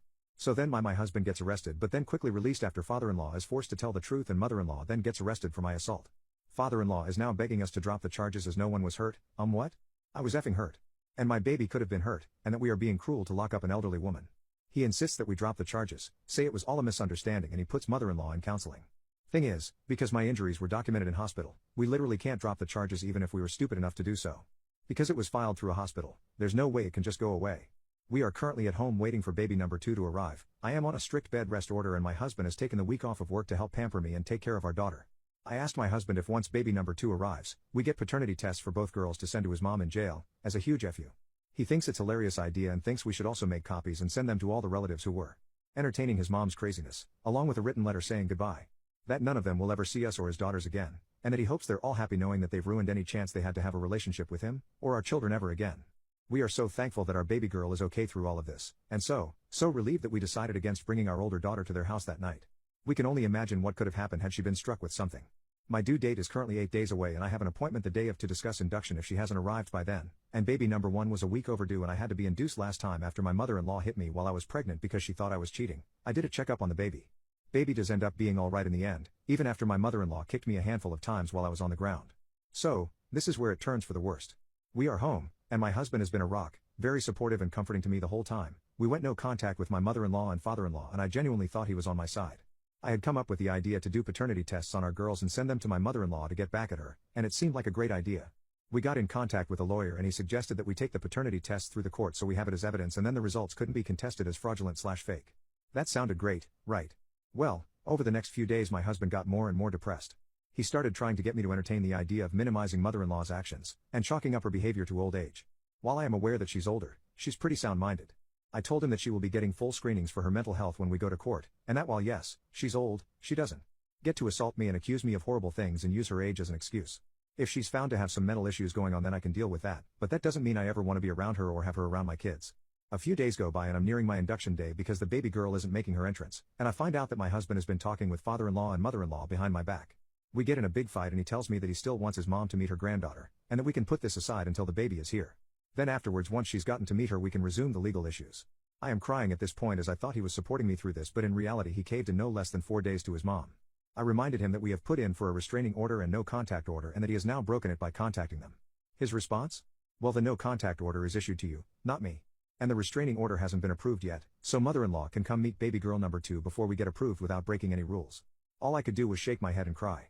I put my foot down and said absolutely not, and I couldn't believe he'd let his mom around me or the baby after she could have killed one of us.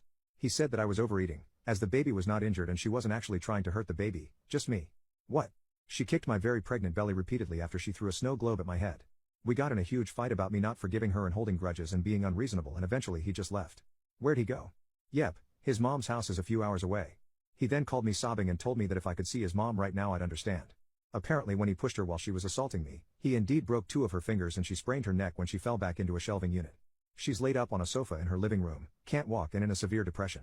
I should feel awful according to him. The least I could do is let her meet her new grandchild, and then figure out where to go from there. I'm so infuriated at this point, because not only has he retreated to his mom's house, he left me alone with our oldest daughter who is 2, while I'm supposed to be in bed rest, with effing stitches in my head and an 8-pound baby in my uterus who refuses to come out and I am so exhausted. He doesn't come home for the next 4 days until I'm supposed to check into the hospital for my scheduled induction. My sister comes to watch my oldest daughter and my husband takes me to the hospital for the induction. We get set up and they are poking me with things, shoving arms up where they don't belong, pumping me with pitocin and waiting to see if baby will come. He mostly sat in the room on his tablet, as I was admittedly pretty cold/grumpy with him still. Update: my boyfriend stood by and watched another man slap my butt and flirt with me, then cried when I talked to him about it. I have spoken to my friends about the situation and I got some good advice. They were really honest with me and they told me there is nothing wrong with wanting a strong man by your side. They told me that modern-day social media has brainwashed us into thinking that having a soy boy man as a partner is totally okay and normal, when in fact it is the complete opposite. They asked me if I ever think my boyfriend will change to be the man I want him to be, and I hesitated. Then they asked me if one day I get to call him my husband, will I be proud of this?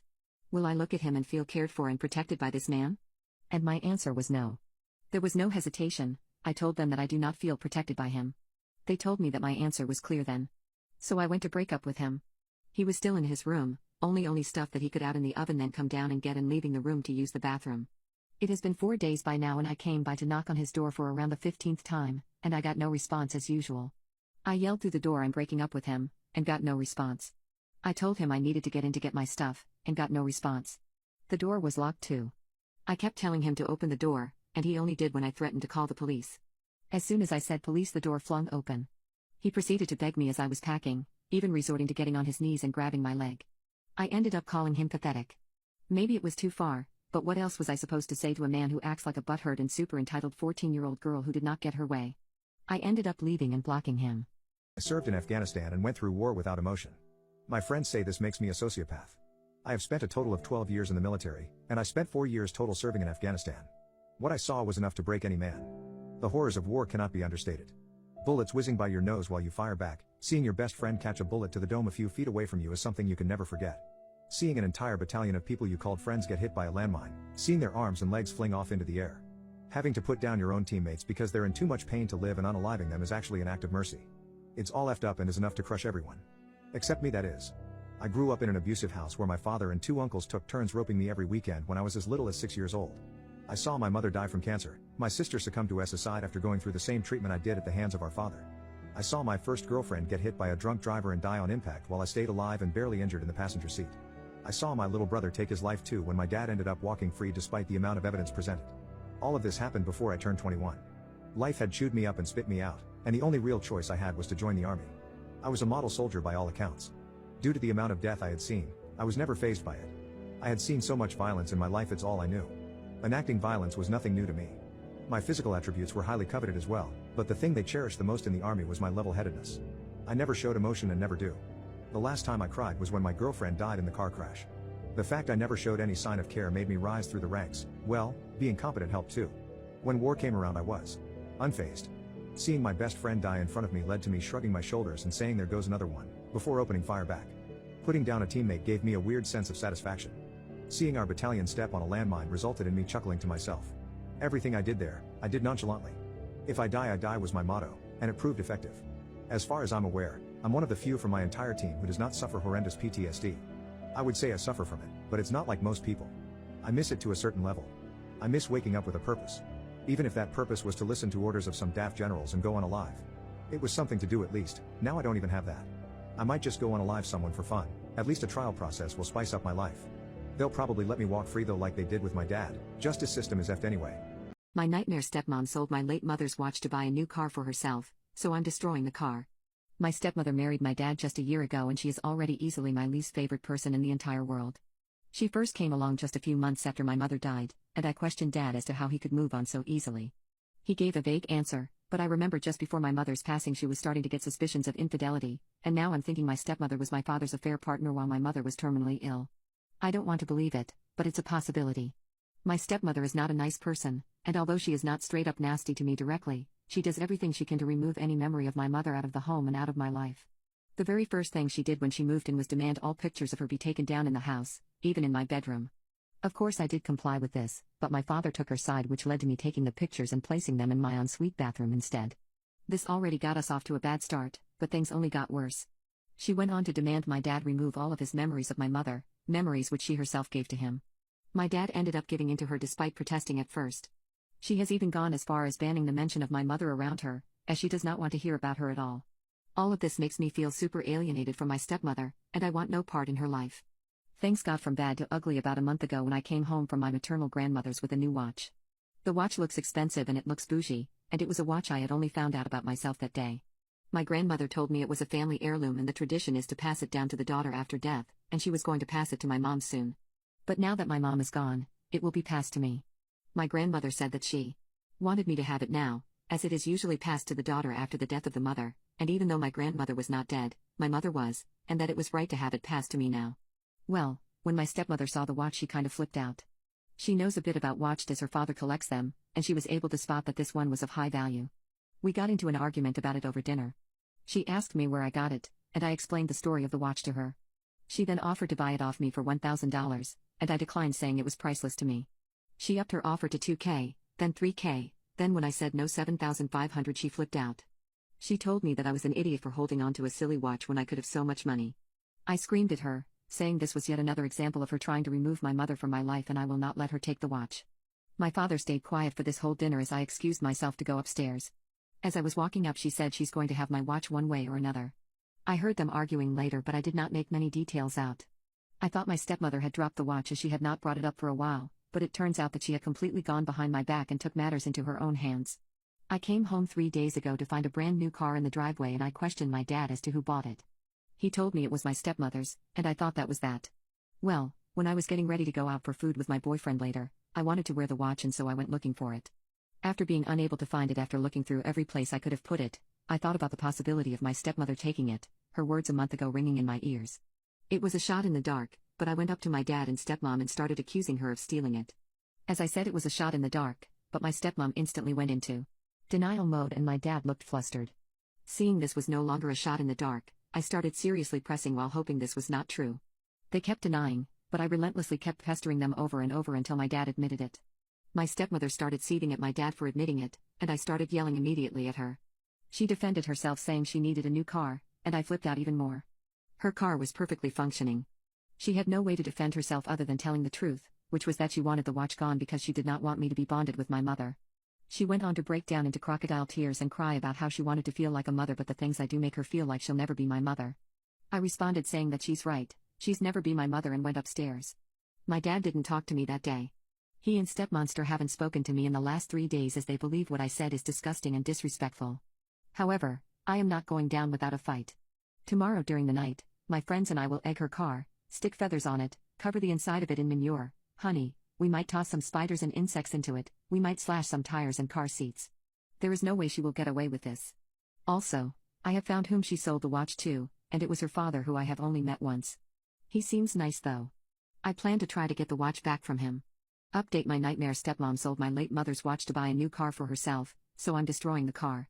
So this is perhaps the most positive update I could be making. My mother woke up screaming, and woke up the whole house with her. As stated in my previous post, I destroyed her car with the help of my friends. I ended up sneaking out the house with her car keys late in the night, and we took the car for a spin first. It was a good car, it almost hurt to completely destroy it, but we did it anyway, of course. We first egged her car silently, but poured honey and syrup on it, then feathers all over it. We also slashed every tire. Unfortunately, we did not get our hands on any spiders, but we did manage to catch a lot of ants and random insects in a Ziploc bag, and we let them loose in her car. We also left some apples and oranges for the insects to munch on in the car. We keyed the car too, and covered the entire inside in feathers and syrup too. Our proudest creation, however, was the literal 5-pound bag of poop, which we got thanks to one of my friends collecting his 3 pit bulls' poop for the past few days. That was dumped all over the car too. When I came out in the morning, I feasted my eyes upon this creation, and it was truly the most simultaneously beautiful and disgusting thing I've ever seen. I saw my stepmother break down and cry, and she did not even dare to get inside when she saw the dog poop, feathers, honey, apples and insects inside. She tried to blame me first, literally going as far as lunging at me and trying to grab me, but I called her crazy and claimed I did not do this. I knew our house had no cameras, all my friends wore gloves, there's no way anyone will be able to tell who did it without a confession from one of us, and I know we won't do that. I have also secretly been in contact with my stepmother's father and explained the situation about the watch to him. He told me he understands how precious family heirlooms are and he would feel awful if he kept one, and he is willing to return it. He says the only compensation he wants is for me to have lunch with him, as his wife died 10 years ago and his daughter doesn't visit much, so he doesn't have much human contact. I think this is very fair. He seems like a good man so far. My baby's father is demanding to use my child as therapy for his grief-stricken wife who just lost her own kid. My 6-year-old daughter Katie was conceived after a drunken one-night stand with a man named Jeff. He was never involved after I told him I was pregnant and actually wanted me to terminate the pregnancy, but I decided to raise my child alone since I have enough money to raise her without child support. For the whole pregnancy and the first 4 years, Jeff was not in the picture. On my mother's recommendation, I did send him pictures and invited him to special events, but he always replied he had no interest in my daughter. 2 years ago he reappeared and began demanding parental rights. When I didn't do what he wanted, he sued and was told no, he was not getting parental rights. He was given the offer to pay child support and then we can revisit giving him actual rights, but he has refused. He has the money, much more than me, but he refuses. I still offer to let him see my daughter in a casual manner, no child support needed, with the agreement that anything legal, medical or educational will not involve him. He pushed the boundaries and wanted to transfer Katie to a school closer to his area behind my back, and we had a fallout. After that, we didn't hear from him for almost 6 weeks before he called to meet for Christmas. After much discussion, I agreed to bring my daughter over on the condition my daughter's godparents could come. Thus we went over for Christmas dinner. I found out Jeff is married and had never told his family he had a child. It was great to be judged by a bunch of strangers. It was uncomfortable the whole time, especially because she kept calling my daughter not Katie, but Gabrielle the whole time. The wife was also very touchy, trying to pick up my daughter or parent her even when I told her not to do so. The whole time she pretty much ignored me, but Katie didn't seem nervous, so I decided to just bide my time. I hit my limit when my daughter said she needed the bathroom and Jeff's wife, "Oh Gabrielle, you need a potty? Let mommy change you." My daughter hasn't worn diapers in a while now and she's more than capable of going alone to the bathroom. I immediately told her to stay away from my daughter and that we were leaving. The woman started wailing that I was kidnapping her baby girl and tried to lunge at me. Her in-laws got in the middle and held her, consoling her and saying that we weren't leaving and for her to calm down like she was the victim. At that point I just glared at Jeff and told him he better explain or I would be calling the police. He asked me to speak in private in another room and that I could just leave my daughter with his parents. No way that would ever happen.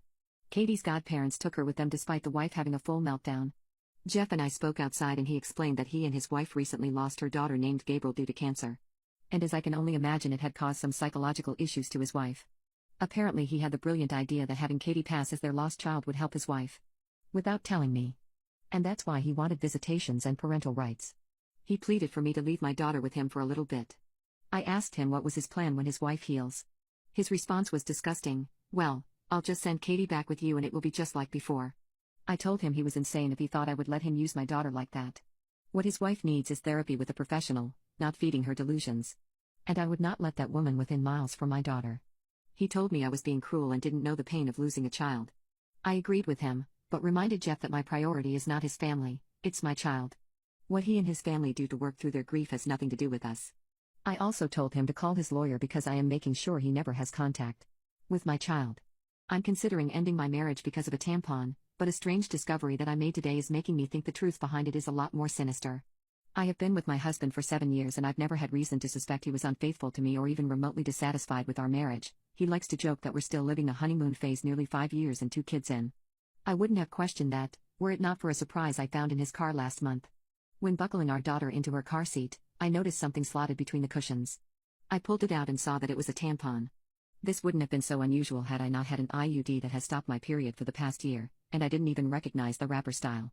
I brought it to my husband's attention, and he didn't seem to understand what it was, let alone why I was holding it, until I told him where I'd found it and why I was almost certain it wasn't mine. He shrugged and said it probably belonged to his coworker, Fiona. It's not uncommon for my husband to carpool to lunch with his coworkers, and we're both fairly close to Fiona and her husband, so I figured it was entirely possible the tampon had slipped out of her purse whenever he had driven with them or offered her a ride. No big deal. I put it out of my mind until we had dinner with Fiona and her husband a couple weeks later. I had sincerely wanted to believe my husband. I just couldn't get over the way it had been tucked in the seat and how my husband had seemed not to have any regard for it whatsoever. I did something that I now feel kind of crazy for doing. I faked an emergency and asked Fiona if she had any tampons while we were out together. She handed me one almost identical to the tampon I'd found in our backseat, and I breathed a sigh of relief. So the tampon, there was probably the same tampon here, and in all likelihood, there was an innocent explanation as to why it had been left in the backseat in the first place. I thought I'd seen the last of the out-of-place feminine hygiene products until I found another tampon this morning. This time in my sock drawer. I feel physically ill at the thought of my husband having an affair and even more nauseated at the thought that the woman might have left these tampons out for me to find. If it was my husband's coworker, why would she give herself away by offering me one the other night? In any other situation I would want to talk to my husband about this, but I feel too sick, and embarrassed, to approach him with what I've found. Edit. Shortly after posting, I told my sister what happened. The tampon in the backseat and the sock drawer, my husband's cluelessness, the tampon from Fiona, and all the things I suspected but didn't want to believe. We compared tampons and they were a match, just in different absorbences. I hadn't left either in a place where my husband or daughters would have found them and moved them around. My daughters didn't know what they were or where they had come from. My sister was convinced it was Fiona, either effing my husband, effing with me, or both. Direct confrontation of either party still seemed like a bad idea, so she suggested inviting Fiona and her husband over for our Labor Day barbecue. Unfortunately, they already had plans. My sister and I agreed that it was too soon for cameras without any other evidence, so it was just a waiting game from there.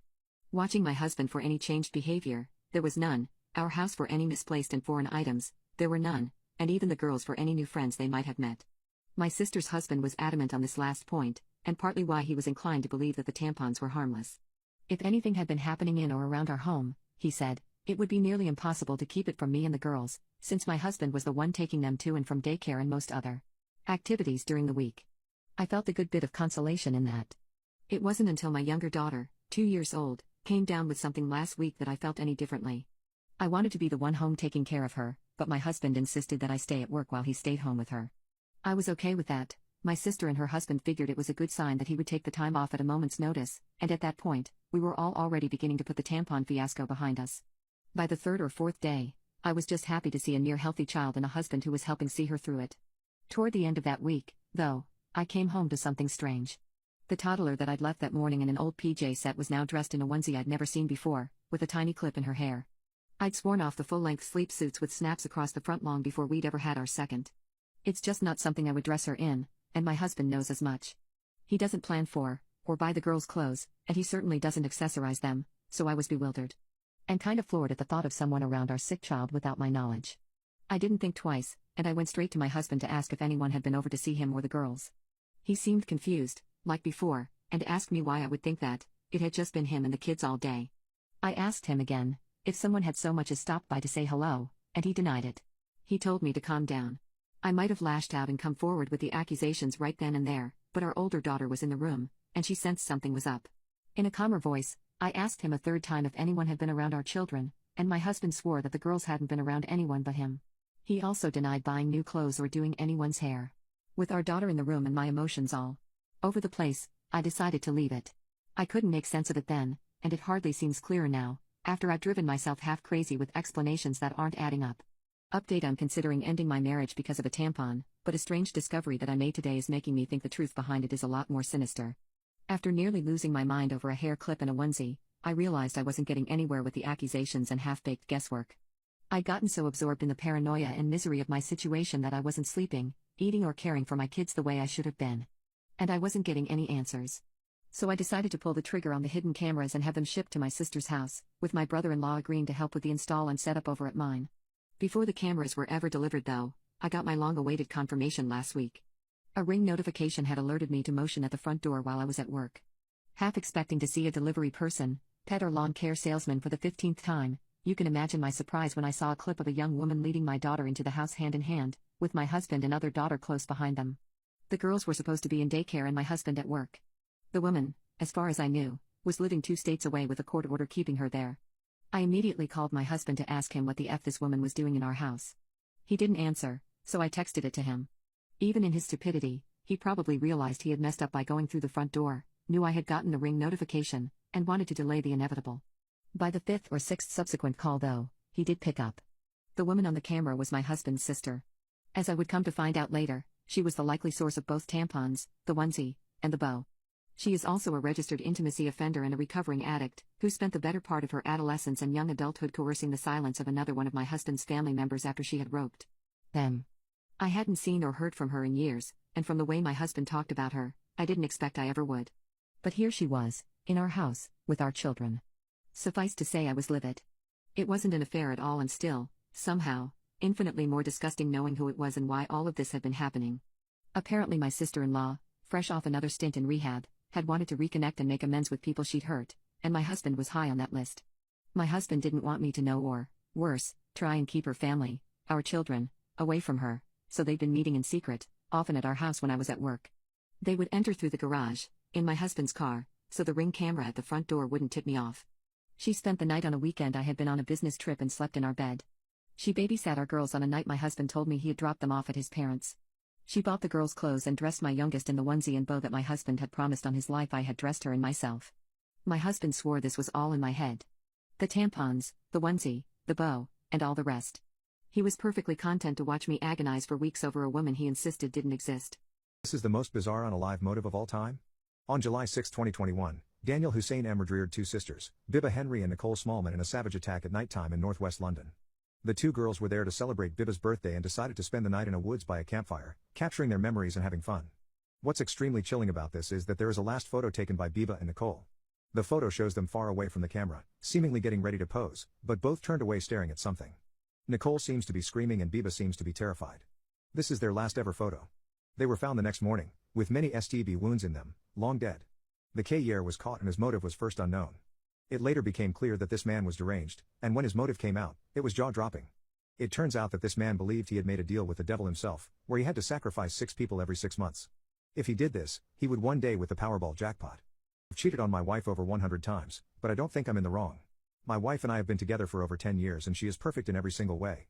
She is a beautiful soul with a vibrant smile, she loves me more than I could ever imagine, and she always goes out of her way to make me feel loved. However, there is one problem in our relationship, and it is that I don't find my wife sexually attractive at all. Sure, she may be conventionally attractive by most people's standards, but I just don't see it. I often myself thinking of past hookups and crushes whenever we have intimacy, and it is usually the only way I can cross the finish line. The intimacy itself is good though, we both enjoy it, but I'm never mentally present as seeing my wife unclothed does do much for me. I started cheating on her a few years ago, maybe 5, and I did it in the form of escorts. I travel a lot for work and therefore I'm out of state, which gives me the perfect opportunity to do this without getting caught. The reason I love having escorts is because of the zero strings attached aspect to it, and I never have to worry about getting a message while my phone is using my phone for something. I never have to worry about the cheating turning emotional, and it allows me to feel sexually satisfied, as without it I would not. I have easily had over 100 encounters since I started, sometimes multiple per day. I understand that I sound like the world's biggest a-hole here, but hear me out. My wife loves me, and I make her super happy. She is genuinely happier with me than she has ever been in her entire life. She is such an amazing person that she deserves nothing but happiness, and I'm very glad to be able to provide it for her. I give her flowers all the time, romantic getaways and trips, I treat her kindly on a day-to-day basis, and she is very happy in the relationship. None of that would be possible if I was not frequently hooking up with escorts, as I would grow very sexually frustrated and either just cheat and have it turn emotional, or I'd explode at her one day seemingly out of nowhere, which is not what I want to do. I'm a big believer in ignorance is bliss, and I know I may get scrutinized for what I'm saying, but I genuinely think it's best for my wife that I do this. My idiot girlfriend decided to put laxatives in my sister's drink during her graduation party, and my sister exploded. My girlfriend is someone who can only be described as not the sharpest tool in the shed. Some of her highlights including breaking the toaster by trying to toast a peanut butter jelly sandwich, destroying the shower head by trying to hang on it and do pull-ups, and pulling idiotic pranks. These pranks are mostly harmless, with things like salt in coffee being a favorite of hers. However, she does not know when she is not to push the limit and when she has crossed boundaries. This is something I know and forgive her for, but it has caused some serious conflict between family members. Last year she decided to prank my father on Christmas by giving him a box of bullets. My father has served in the army, but he found it surprisingly funny. It was my mother who thought this was way too far and gave out to my girlfriend. Now this prank itself isn't very bad, but a few months ago she decided to prank my family again, and this time the prank was a little too far. She decided it would be a good idea to plant firecrackers everywhere in the house while she was visiting. On every chair, toilet seat and couch. Wherever you could sit down a firecracker was there. It took my parents 3 days of torment until they managed to get rid of every single firecracker. My parents were furious with my girlfriend. They ended up going low contact with her and told me not to bring her over again. This hurt my girlfriend deeply, but after a long talk with her, she accepted their reasoning. I told her she had seriously crossed a line and she should not be surprised that my parents reacted this way. I have to give it to her, she made some serious progress over the next few months. She did not pull a single prank, not even on me, and I ended up telling my parents about her progress.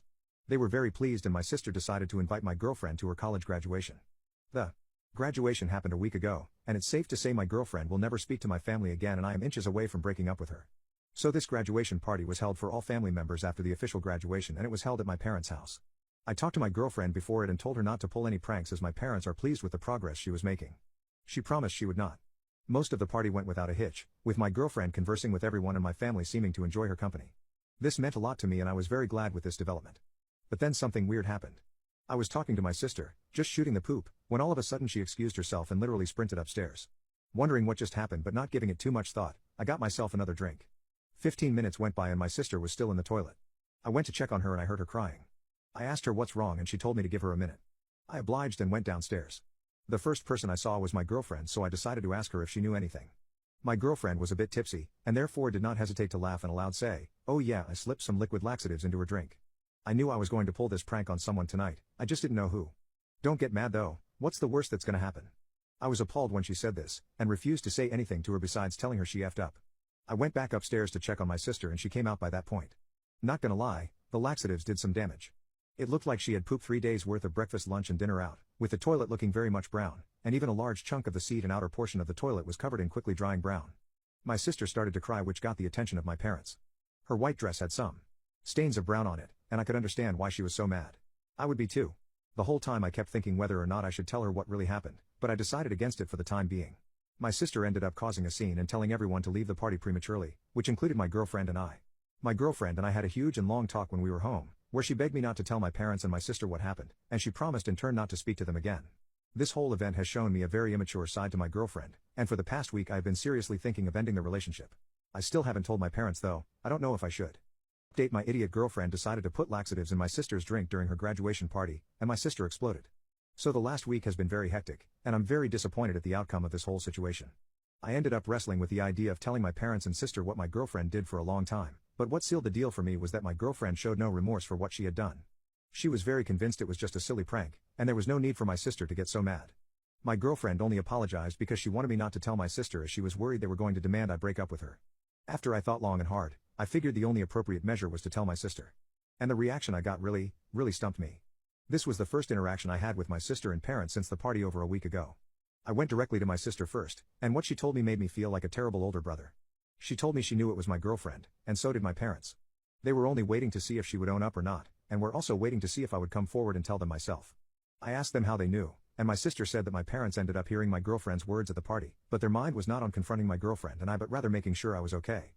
My sister said she was disappointed it took me so long to tell her what my girlfriend did, but was glad I ended up doing it. I effed up.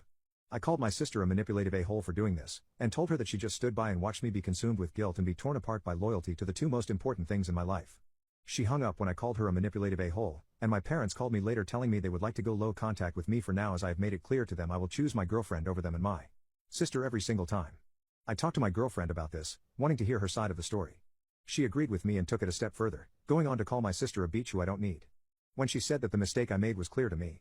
No matter what happened, my family never insulted my girlfriend, but my girlfriend had no problem insulting my family. I broke up with her and now I'm sat here, without a girlfriend and a family who do not like me very much. My best friend also took his life 3 days ago, so that's fun. My best friend calls me transphobic every time I disagree with him even though I helped him transition. Am I the a-hole for going off on him? My best friend John completed his female to male transition about 4 months ago and I was super happy for him, but sadly John became very insufferable right after. The process of transitioning itself took him over 2 years, with hormone therapy, figuring out who he really was and dealing with lots of backlash from his family. His entire family actually disowned him when he made the decision to get under the table, and I was his only friend who supported him. I was very happy to see my friend live his truth, and the whole experience bonded us much closer. However, as I stated, he has become insufferable to say the least. He was not like this before. He was very open-minded and appreciated when his opinions would get challenged and was willing to change them, but not anymore. Sadly, he has become one of those stereotyped trans people who call homophobia and transphobia on every little thing, and he has developed a larger-than-life victim complex. He victimizes himself every single day to a point where he makes his own life miserable. He showed up 25 minutes late to an interview a few weeks ago, then called me to complain how prejudiced the world is against trans people when he didn't get the job. When his order at the restaurant came out wrong last week, he was missing an order of chips. He called the manager over and declared loudly how this is a prime example of prejudice against trans people. How would the restaurant staff even know he was trans? What's even worse is that he does not allow me to disagree with him on any opinion, even if it is nothing related to the LGBT community. For example, when I pointed out that the reason he didn't get the job was because he was half an hour late to an interview and not because he is trans, he called me transphobic and didn't speak to me for 2 days. When I told him at dinner that his order was mixed up because it was a simple mistake and not because he is trans, he left the restaurant early without finishing his meal.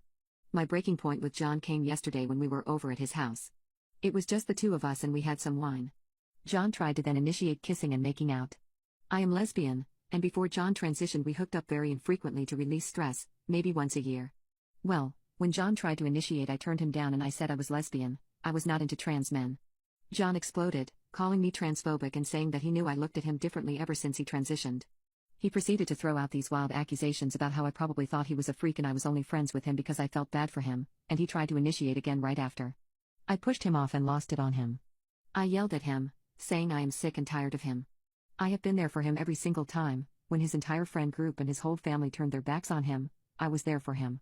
I was there waiting for him at the hospital after surgery. I was the only one. And now he has the nerve to call me transphobic. I told him I'm tired of his victim complex and that the world isn't against him. He's just so pathetic he looks for any excuse to blame anything and anyone but himself. He started crying after I went on this rant, and I left the house and Ubered home. We haven't spoken since. My entitled daughter screamed at me and called me an idiot in front of her friends, so I gave her a reality check. My daughter is very entitled, very spoiled and very bratty. She is my daughter and I love her very much, but on many days her sense of entitlement makes me think my wife and I did something seriously wrong when raising her. And I suppose we did. We spoiled her a lot when she was growing up, and never disciplined her when she did anything. When she was 4 or 5, her birthdays were very extravagant and the other kids catered to her every need. If any kid did something she did not like, our daughter would verbally bully the kid, and my wife and I would back her up. Whenever she was mean to us, we excused it every single time. She would yell at us if her gifts weren't exactly how she wanted them, or if my wife made dinner not exactly how she wanted it. We always took the abuse off her, hoping one day she would come around and realize how much we put up with to make her childhood as perfect as possible. We always put her behavior down to just her being a kid, and we thought she would grow out of her spoiled ways. She is now 14 and we realize that she has not grown out of it. She goes to a private school and has all the latest technology, but this is not enough for her. She demanded that for her birthday I get her a car despite her not knowing how to drive, and when I refused she threw a temper tantrum which ended with her screaming so loud the police were called. It was on her birthday that I realized just how large her sense of entitlement was. After the whole police fiasco happened in the morning, she calmed down and an hour later demanded to see her presents. After receiving the MacBook she asked for but not in the correct color, she rolled her eyes and told my wife and I we were useless. My wife then spent a few hours preparing a meal consisting of all of her favorite foods, including homemade sushi. My daughter ended up excusing herself halfway through because she wanted to go FaceTime her friends and show off her new MacBook. We didn't even cut the cake. Later that day my daughter asked me to carpool for her and her 3 friends over to a bowling place, and despite it being kinda late and me having work the next day, I agreed. It was my daughter's birthday after all. It was while I was driving them that my daughter went off on me. She was in the backseat talking with her friends when one of her snobby friends mentioned that her father had got her a Honda for her 14th birthday a few months ago. My daughter, "See Dad, why are you so useless? Kaylee's dad got her a Honda, you can't even get me a correct color laptop." They proceeded to laugh and I grit my teeth, only managing to reply, "That's nice Kaylee, I hope you enjoy it." My daughter then yelled back, "Don't talk to my friends, just drive," and they went back to their conversation. That's when I lost it. I stopped the car and turned around. I proceeded to go on a very loud and angry rant which lasted a few minutes. And the rant consisted of me calling them all entitled spoiled brats, telling my daughter that she is not a girl I'm proud to have raised, that the way she treats us is disgusting and despicable, and that maybe I am useless. I can't even raise a daughter who respects her parents, maybe that is useless. And since I'm so useless, they don't need me. Hence they can all get the F out of my car. All 4 of them were pale by the end of my rant. I'm ex-military, I know I can be scary when angry. They all got out, maybe a 2-hour walk from the bowling place and a 2-hour walk from our house. I went home and told my wife about it, who told me that she's not sure what I did was correct, but she doesn't blame me either. Our daughter ended up coming home 3 or so hours later, and she went straight to bed without speaking to us. That was last night, and she hasn't come out of her room all day today. Did I take things too far? Update: my entitled daughter screamed at me and called me an idiot in front of her friends, so I gave her a reality check. My wife and I were able to drag my daughter out of the room to have a conversation with us, but it was not an easy task. My daughter apparently did not want to see me after I humiliated her in front of her friends in her words. It took her staying in the room for 3 days until she was ready to come outside and have a talk with us. Her mother and I started the conversation by telling her that her entitlement has gone too far, and we understand that it is our fault we have made her this way. But there is no way I can ever excuse her shouting at me and calling me names in front of her friends, especially when I'm giving her a lift to bowling on her birthday. My daughter stayed silent and emotionless while her mother and I were talking. When it was her turn to speak she did not show much emotion either. She said that she didn't care, I had no right to humiliate her like that, and she even went on to say that she will be expecting compensation in the form of a doubled weekly allowance to make up for the emotional distress we caused her. I told her this is exactly what I was talking about. This sense of entitlement and victim card, where she expects absolutely everything to be handed to her, and if things do not go her way then everyone will know about it. My daughter was not having it, and even threatened to sue us for negligence due to me dropping her off at a random location. She then stormed upstairs and locked herself into her room once again. My wife and I then made a decision to send her to my parents' house. My parents live on a farm. We informed her of this that same night, and told her that for the rest of summer, 2.5 months, she will be at my parents' house. She will work hard on a farm, earning everything she has. She will have no easy lifestyle and scrolling social media for 6 hours a day. Long gone will be the days of her getting out of bed at 3 p.m. and she will understand what the world is really like. She cried, she screamed and begged, and she promised to act more in line. I think the threat of hard work got to her. Nonetheless, my parents picked her up and drove off with her the next day while she cried. My wife told me this was cruel as my parents were on their way, but I had to tell her that this is the only way. She has forced her hand. It's this kind of attitude that got us to this place, we have to be stricter. My selfish best friend says I owe her everything I have, including my boyfriend. My best friend Jessie and I grew up together due to our families being great friends. She kind of had my back in high school, even though I was an absolute nerd and she was a cool kid. On the teenager food chain, she was on top and I should be on the bottom. But nobody messed with me because I was Jessie's friend. You see, Jessie is one of those people who require attention, and she was this way from day one. She was a class clown, and a rather entitled person. It harped on my nerves sometimes, especially when she made my birthdays about herself. I never minded though, nobody is perfect, right? But now that I have my first real boyfriend, she doesn't know how to behave and seems to not be able to stand the fact that someone is finally giving me more attention than her. Every time we are together she is really handsy. Always touching his arms, running fingers through his hair, complimenting him. And now she even started with the prank spankings on the butt, you know? I just feel really uncomfortable with it. Maybe it's normal, I mean, Jessie has a lot of guy friends, so maybe this is okay? My boyfriend never thought much of it either. So yesterday something really threw me off. My boyfriend and I decided to meet up at a friend's house, and we were all getting together to drink. My boyfriend finishes work early and calls me, so I tell him to go to friend's house. Then I start getting texts from Jessie who is saying things like, "Girl, you gotta come to this party now, your boyfriend is wasted, lol, we so drunk, you need to come and stop us, I can't behave myself if you don't get here soon." And so on. I called my boyfriend and told him I don't feel like going to this party anymore, but I was his ride, so I asked him if needs me to come pick him up. He says sure. I get there and don't even go inside. I am ready to release the hounds of hell on him. But he gets in my car and he is stone cold sober. I ask him if he was drinking and then show him Jessie's texts. He gets super upset and says she was lying, He wasn't even hanging directly with her, but catching up with a friend who just came back to town. He says I should have texted him letting him know what she was saying so he could confront her about it, since you don't ever seem to be able to give that girl some boundaries. His words. Now I'm thinking maybe I should talk to Jessie? But maybe she was just drunk and annoying me cause she wanted me there? My annoying step-siblings just told me that I need to give my deadbeat dad another chance, so I told them to shut the F up, plus update. My dad left my mom when my sister and I were little kids. I was 4 and she was 6. We never saw him again and our mom was left to raise us solo. We found out 2 years after the fact that dad was married again and was raising the kids his wife had. When I was 13, my mom and sister both died in a car accident. I stayed with some family for several months before dad decided he was going to fight for me. After a legal battle, the judge decided I should reconcile with my father and I was sent out of state to live with him and his new family. I'm 17 now and I am counting down the days for freedom from this place and these people. My dad has tried harder than ever before since I have lived with him, but it was too little too late. My step-siblings are the most annoying people on the planet. They jump to defend my dad, they always tell me to give him a chance, that he's a great dad and I don't know him like they do.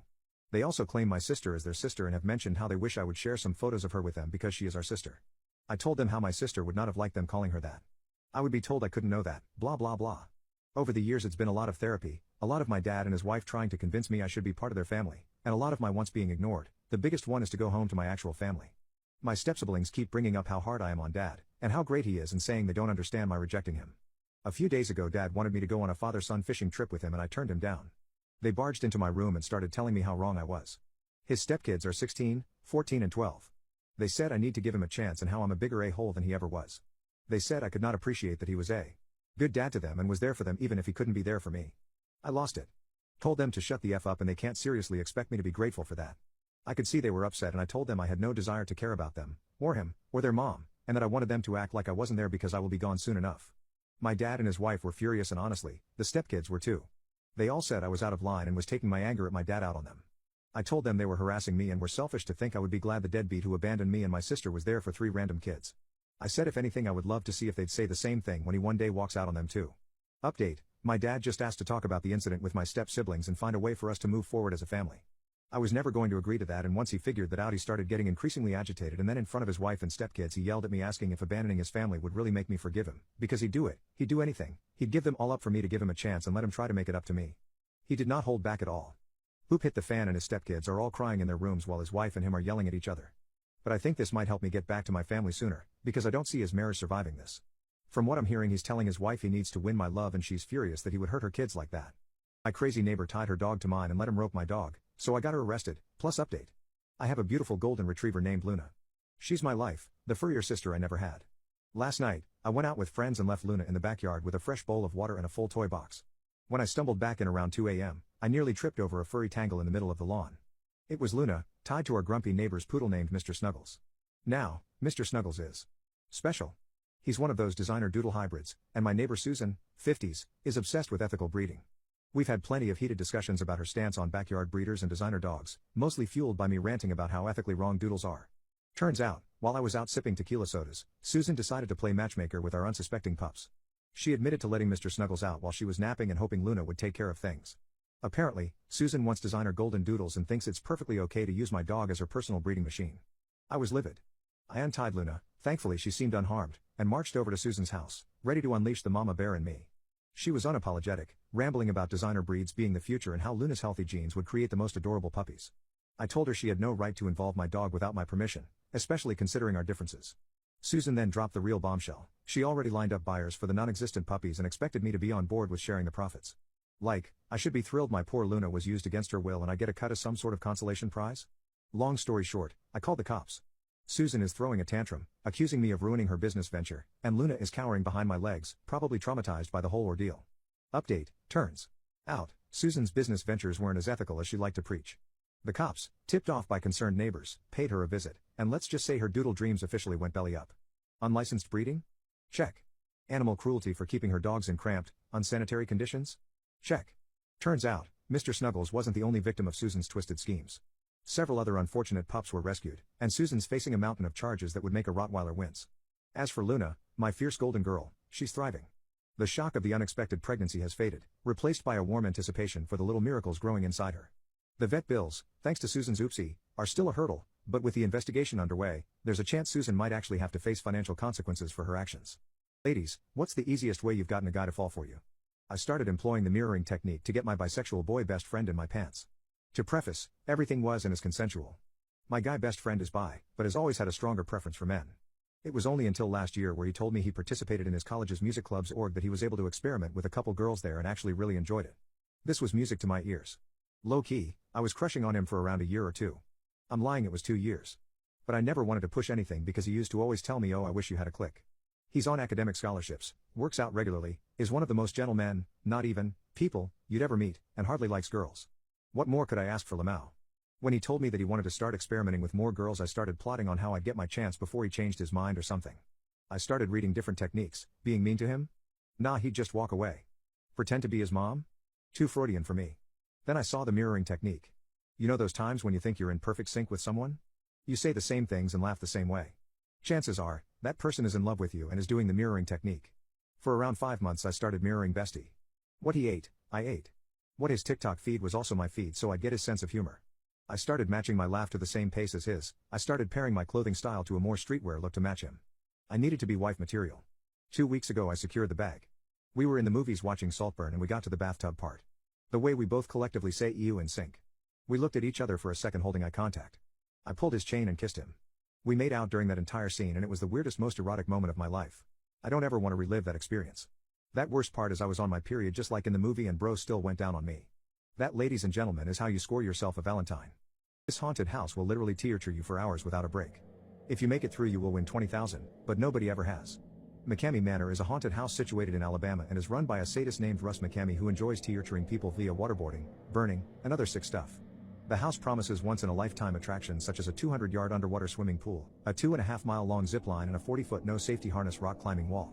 It also promises you $20,000 if you can make it through without giving up, but nobody ever has, and for good reason.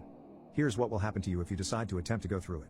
You will first be given a contract to sign, and the contract will state that you agree to be tortured, and this is all done under your own wish. The torture is brutal, and it will scar you for life. The contract also states that you agree to the fact that your death is a possibility. Should you go on to sign the contract, you will pay an entry fee, which is a literal bag of dog food. Upon this, you will be out through challenges which are meant to first annoy you. These challenges will also be filmed and live streamed to an audience. The challenges will consist of doing jumping jacks, walking with bags of dog food, sit-ups, wearing humiliating onesies, things like that. After some amount of time, when the owner decides that's enough, you will be brought on to the other challenges. These challenges are the tests done in order to ensure you can even enter the house, and in these tests the torture will begin. You will first be waterboarded for however long they deem necessary, then you will be encapsulated in a device placed around your head which will be filled with water. You will be held there to within an inch of your life, then given a second to breathe, and put through it again. After the water stuff is done, burning comes next. After you're now covered in burns, comes the beating. Literal beating. The owner Russ, who is a sadist, will proceed to meticulously lay hands on you over and over again to within an inch of your life. This whole proceeds will be live streamed, don't forget that. On top of this will come the mental humiliation, as he will never fail to let you know what a piece of poop you are, what a failure you are, how you deserve this and how he is your master. All disgusting things designed to break you. Bear in mind you're not even at the house yet. After being put through the beatings, the process will repeat and you will be waterboarded yet again.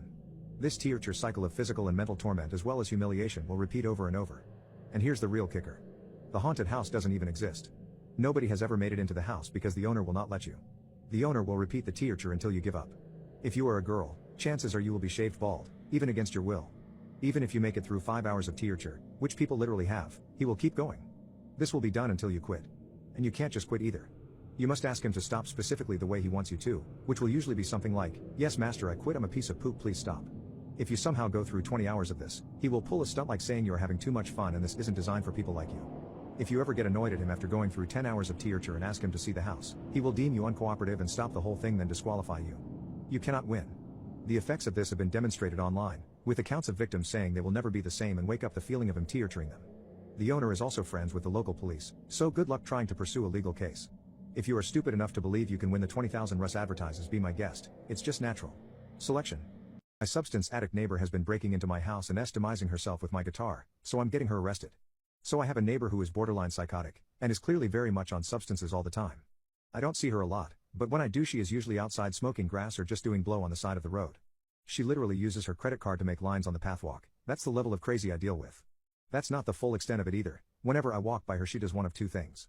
She either yells at me to play my guitar or she just stares at me really creepily. As to why she yells at me to play the guitar, this story starts 2 months ago. So I play the guitar for fun and have for the better part of the last 2 decades, and I would say I'm pretty good at it. I also play it in my room, and the way I am set up, I am playing in view of the window. I usually do it during the daytime with an open window, but I always make sure not to play too loudly so as to not disrupt anyone. Well, 2 months ago while playing, I looked out my window and saw her staring at me through her window, fully unclothed, her saggy substance addict honkers flashing me in all their pasty glory. I quickly covered my blinds and stopped playing. I have not played the guitar by the window since. Now every time she sees me I am hit with a barrage of incoherent yelling from her about how I need to play my guitar again. I still do, I just make sure my blinds are closed when I do it. At first I figured that she would yell this for a while then eventually blow over, but boy was I wrong. I came home from the gym one day and entered my house, then walked into the living room only for my nostrils to be greeted by the stench of poop. I inspected and realized it came from the tip of my guitar, as indeed there was some poop on my guitar. I stood back in disgust and cleaned it. I took some time after to ponder what the F could have happened. All my doors were locked, nothing in the house was taken and was left exactly the same as it was when I left. I decided not to stress about it further and put the explanation down to me sleepwalking and pooping on my guitar. I know that's not what happened, but it's the best I could come up with and I wasn't bothered to pursue this. This happened 1 month ago. I let it go and figured it was a freak accident, but a week later, the exact same thing happened again. Once again I came home to find the tip of my guitar covered in poop. Once again I cleaned it, but this time I started to seriously ponder the possibilities. But yet again there was nothing that stood out as even a guess, as everything was left the exact same and all the doors were locked. I thoroughly inspected the house and found nothing. I was now skeptical, but I decided to leave it be. For the next 2 weeks life went without a hitch. My guitar was poop-free. Until it wasn't. 1 week ago I came home and again, I found the tip of my guitar with some poop on it. I was now seriously mad. However this was happening, I was going to find out. I didn't bother contacting authorities or any of the sort, instead opting to install some security cameras into my house. They arrived 3 days ago and I set them up, as well as connected them to my phone to alert me if any motion is detected.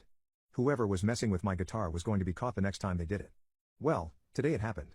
I was out grocery shopping when I got a notification that motion has been detected. I was finally going to catch the perpetrator. But what I saw was not something I was expecting at all. I turned on my phone and watched Liv as my substance addict neighbor walked into my house, proceeded to look around, then took my guitar. When she picked it up I was fearing the worst, the possibilities of what she was going to do with it running through my mind.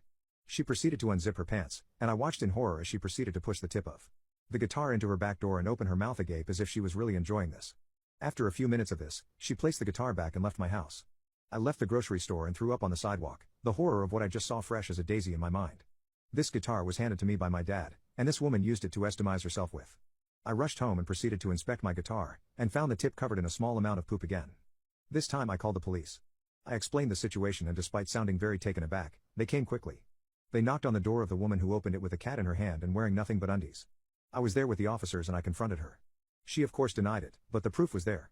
She tried to resist as the cops were putting her into the back of the car, and they told me they were taking her to a psychiatric ward where they will be involuntarily admitting her. She will be out in 21 days however, and I think she might come back for revenge, I'm not sure.